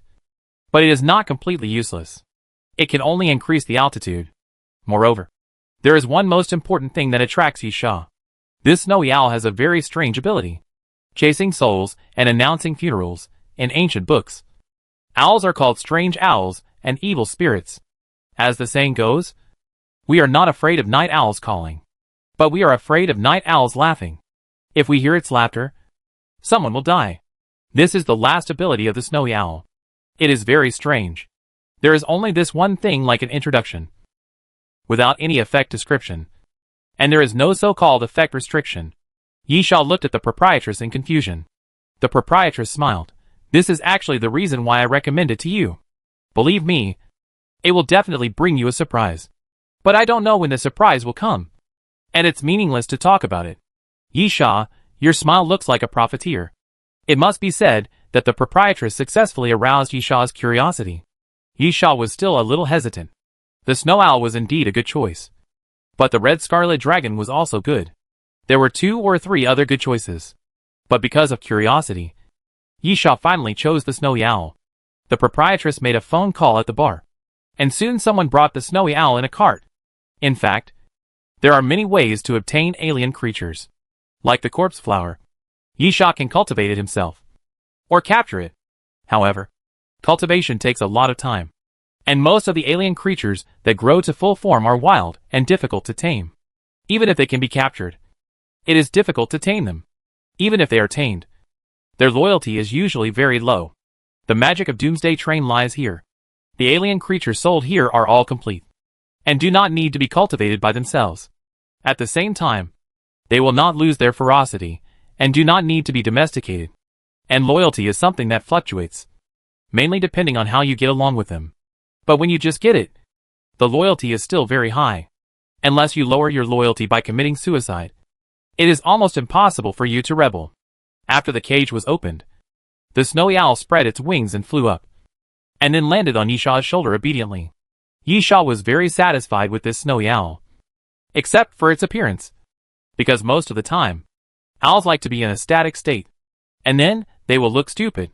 Lady boss, don't you want to give it a name? Yisha, since your information says it is the god of ice and snow, then let's keep the name. Chapter 1297, Tried Again. That's right. Yisha suddenly said, are owls nocturnal creatures? The lady boss said, owls are also divided into different species. Most snowy owls live in the Arctic region, and can move during the day and night. They are not nocturnal creatures. Yisha was relieved. He bought it. But it would be fun if it didn't work during the day. After all, the time for activity during the day is definitely much longer than at night. Yisha, that's it. Contact me when you have news about the next stop. The boss lady, okay. Yisha was about to leave when something suddenly sounded. Can I keep a piece of those crystals? Then please help me convert them into electricity. The boss lady smiled. Lightning Master? Yisha nodded.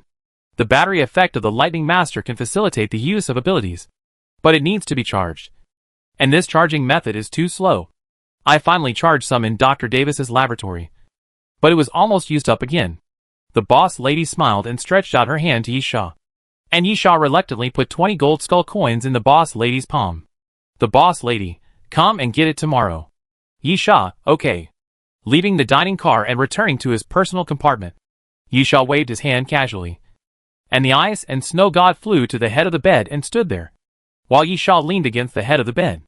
The mission at this stop was actually not as troublesome as imagined.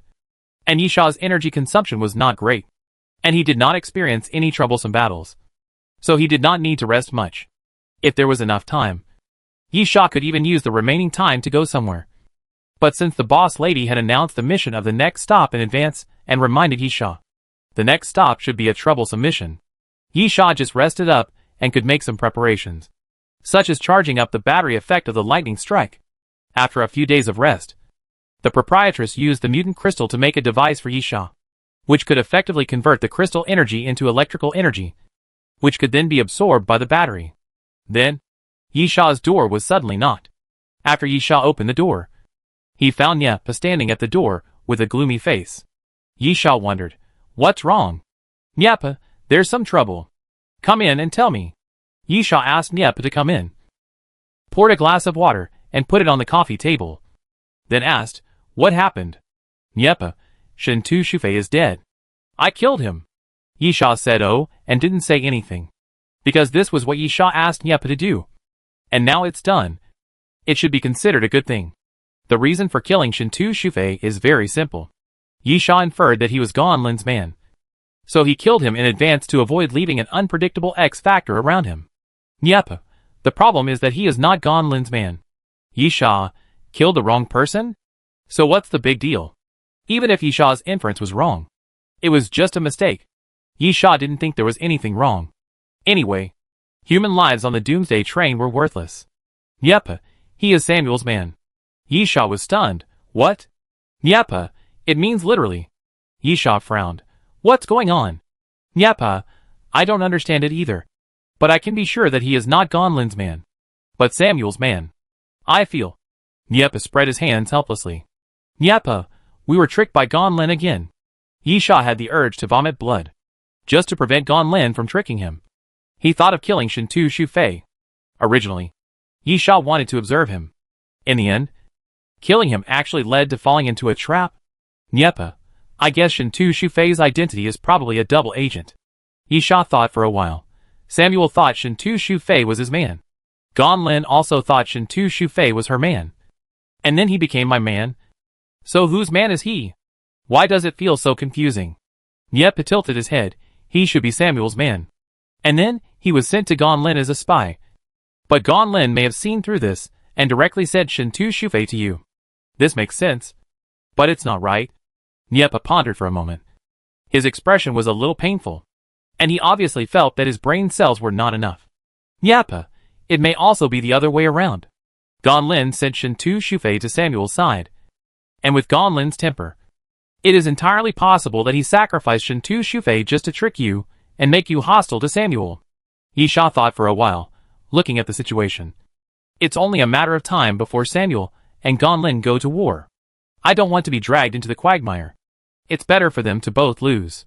Do you think I can explain it to Samuel? Nyepa hugged his head in pain. I'm afraid not. After I killed Shintu Shufei, I killed Weiskel. Yisha, who is that? Nyepa, Samuel's people. Average ability. Not Samuel's stronger flight attendant. But good friends with Samuel. when they were both flight attendants.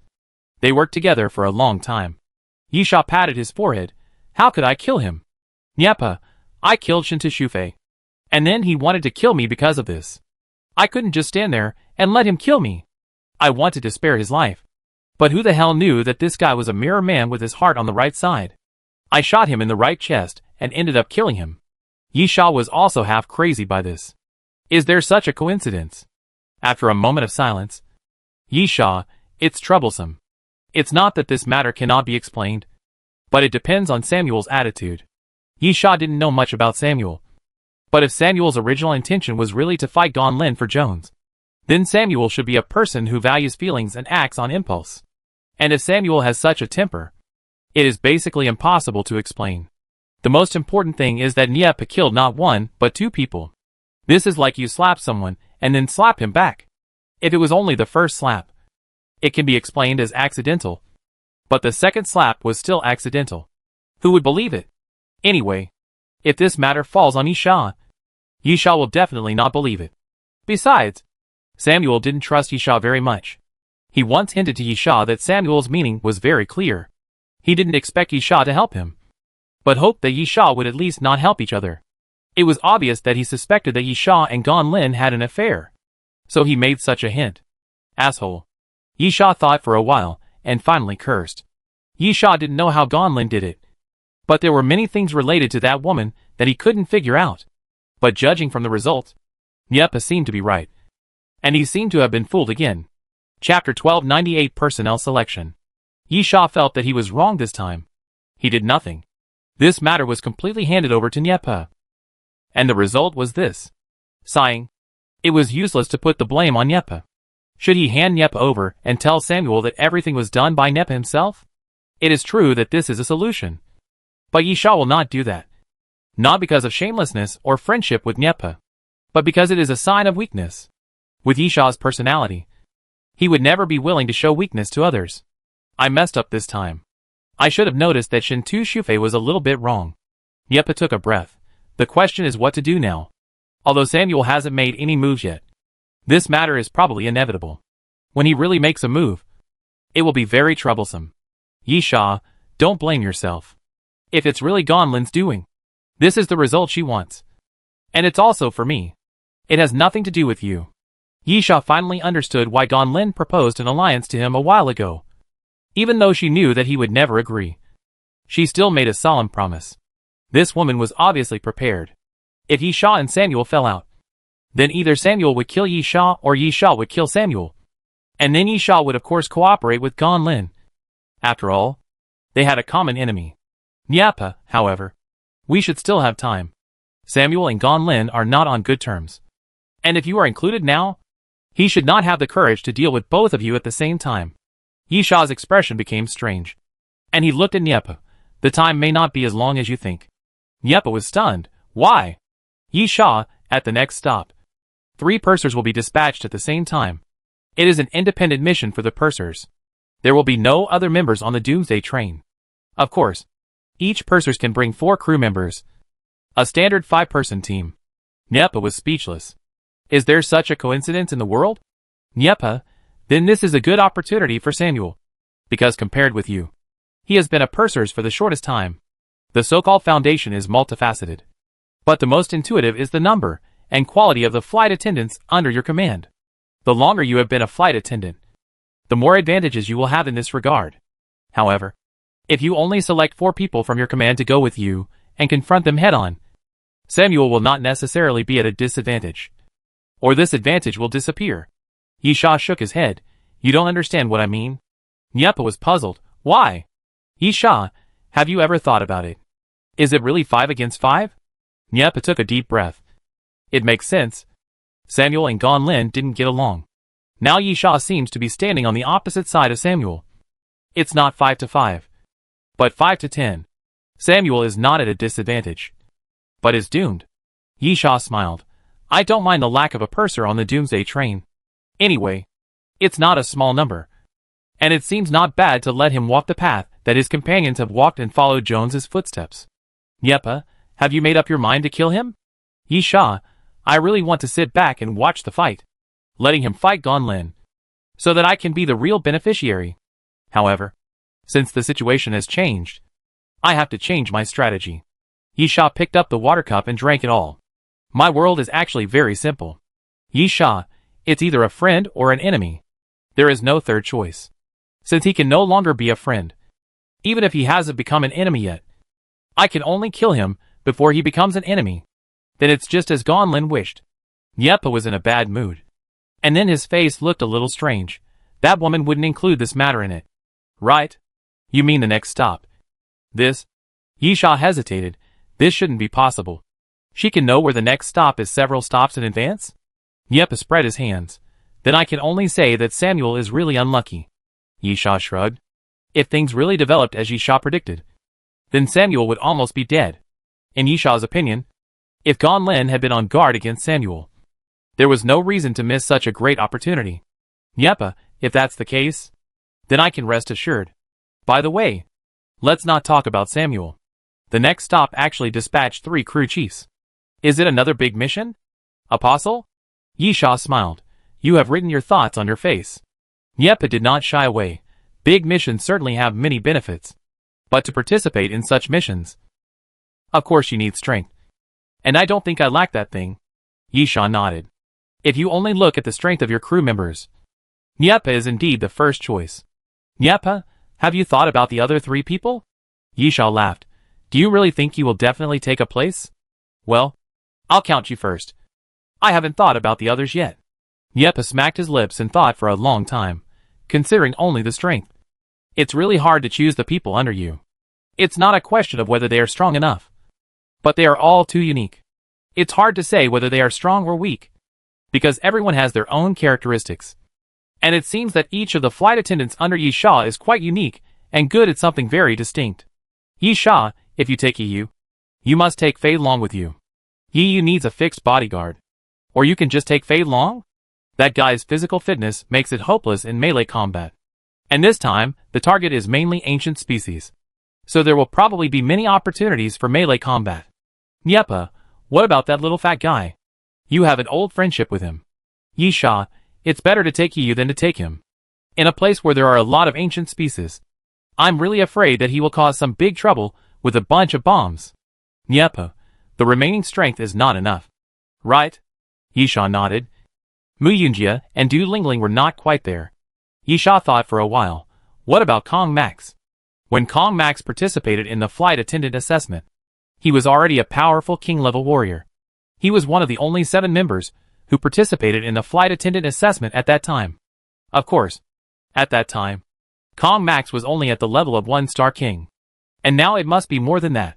In general, Kong Max has a good foundation. Although he has been a flight attendant for a short time, he was strong enough before becoming a flight attendant. And it is worth looking forward to. Yepa, I don't know him well, but he often hangs out with Yiyu. In addition, probably because they participated in the flight attendant assessment together, he has a good relationship with Mu Jian. If you want to know about his situation, it is best to ask them. Chapter 1299, Dr. Davis's visit. Forget it. Yisha, let's go with him. Yepa, I'm curious. You didn't bring anyone who is close to you. Are you trying to win people's hearts? Yisha smiled. In my world, there are 2 types of people in another mode. Useful people and useless people. Yepa, if the main target is the ancient species, Yiyu is indeed not very useful. Superhumans are not very good at dealing with ancient species. As for brain capabilities, there are 2 types of natural enemies. One is a person with strong willpower, and the other is a beast. The former actually has a limit. After all, strong willpower is only resistant to brain power, which does not mean it is useless. Moreover, the strength of willpower and the strength of brain power are also a confrontation, and the outcome is unpredictable. But brain power is very inconvenient to deal with wild beasts. Yisha does not know the reason. He only knows that for wild beasts that rely on instinct to fight, the effect of brain power will be minimized. And among the ancient species, most of them are beasts. Obviously, it is not suitable to take Yiyu to Kavasi Island. Yepa, don't you consider the situation of fighting each other? What if the other side also has superhumans? If you bring Yiyu, it will be easier to deal with them. Yisha looked at the Archon. Then in Yepa, I don't believe that with 2 snipers lying in ambush, The other side superhumans can still have room to play. Niepa thought for a while. That's right. Yisha, then the selection is about the same. Samuel's matter. Yisha hesitated, as if thinking. After a moment, Yisha said again, let's see what happens. Niepa nodded, then I'll go first. Call me if you need anything. Watching Niepa leave, Yisha pinched his nose and felt a headache. Don Lin was really troublesome. He seemed to be in trouble again. However, this time, he was dragged into the water by Gon Lin. Since Gon Lin was already in the water. At most, he was afraid to accompany her to deal with Samuel. The situation was not bad. Moreover, after tricking him, he would make that woman spit out some benefits. After leaning on the sofa and thinking for a while, Yisha temporarily put this matter behind his mind. At the same time, with Niepa returning to the Doomsday train, the stay time at this station was almost up, and Yisha had already begun to look forward to the next station. However, Yisha did not wait for the news from the proprietress, but welcomed another unexpected guest. Congratulations.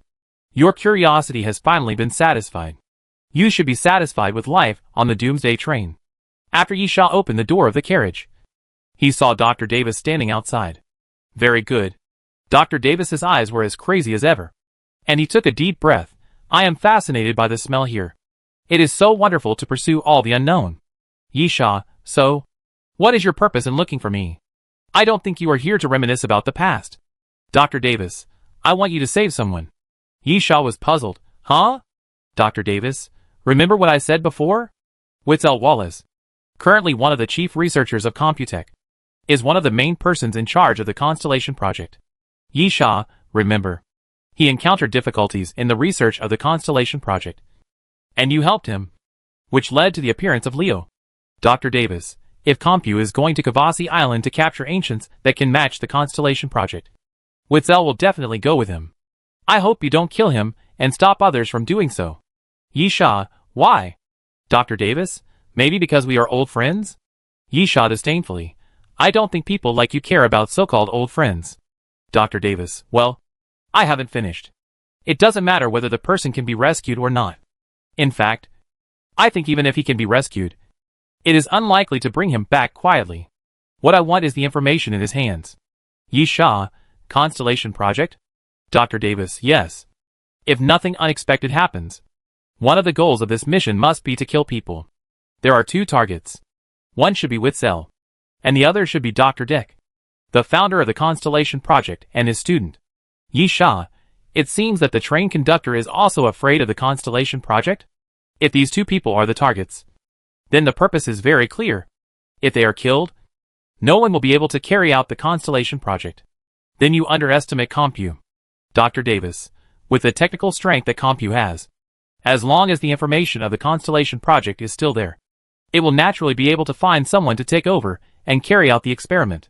But it is undeniable that the progress of the Constellation Project will definitely slow down after their death.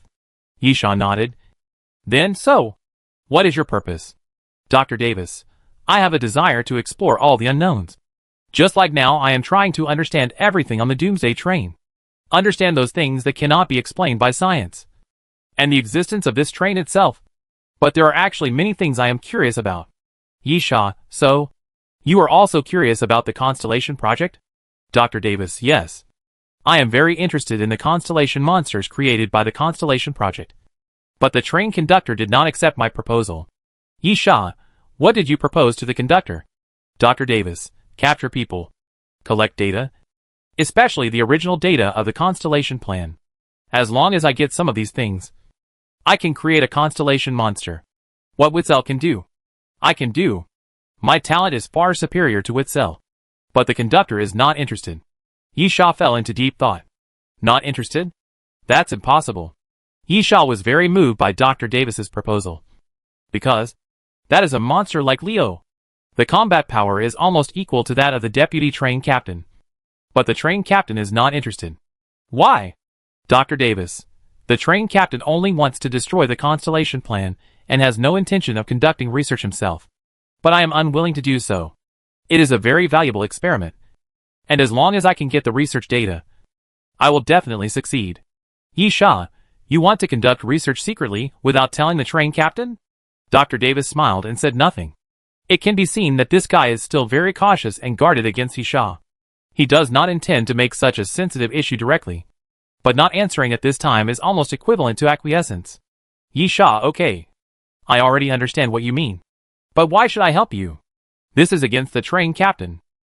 Chapter 1302 Madman. Yi Sha leaned forward, making himself look oppressive. Yi Sha spoke word by word. What benefit can you give me that would make me help you even at the risk of going against the conductor? Dr. Davis laughed, his eyes wide open, revealing madness and confidence, a constellation monster that obeys your orders.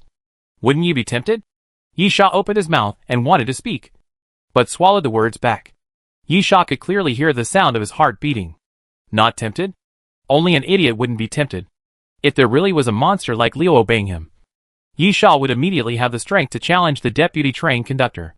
How could he not be tempted? However, after taking a deep breath, Yi Sha quickly calmed down.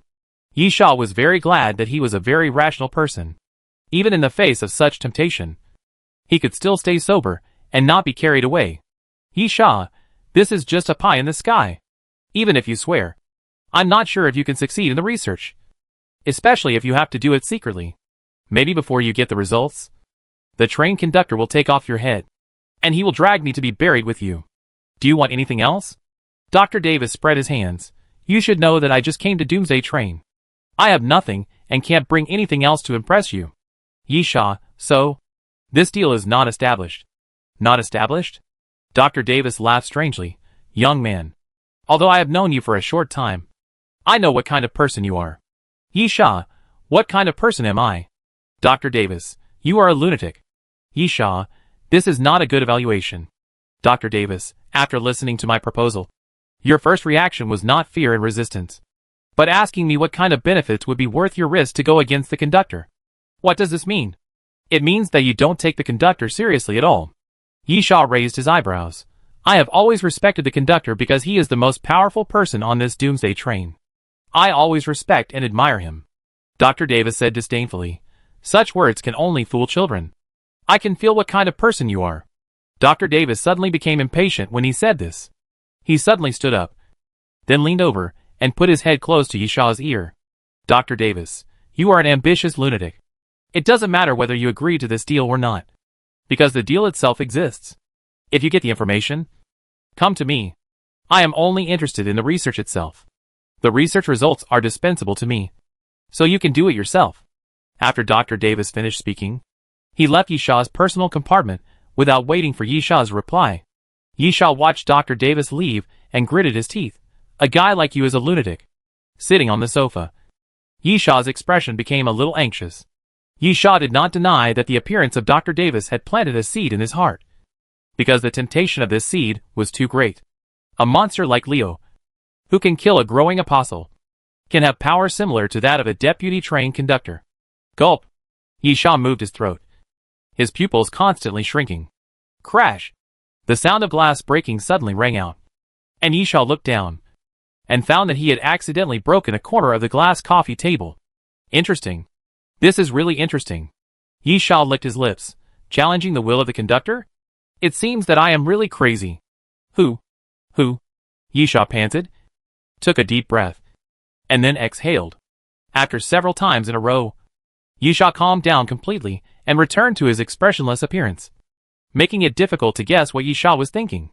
The next day after Dr. Davis left, the boss lady came as scheduled, because there was a mysterious voice announcement before.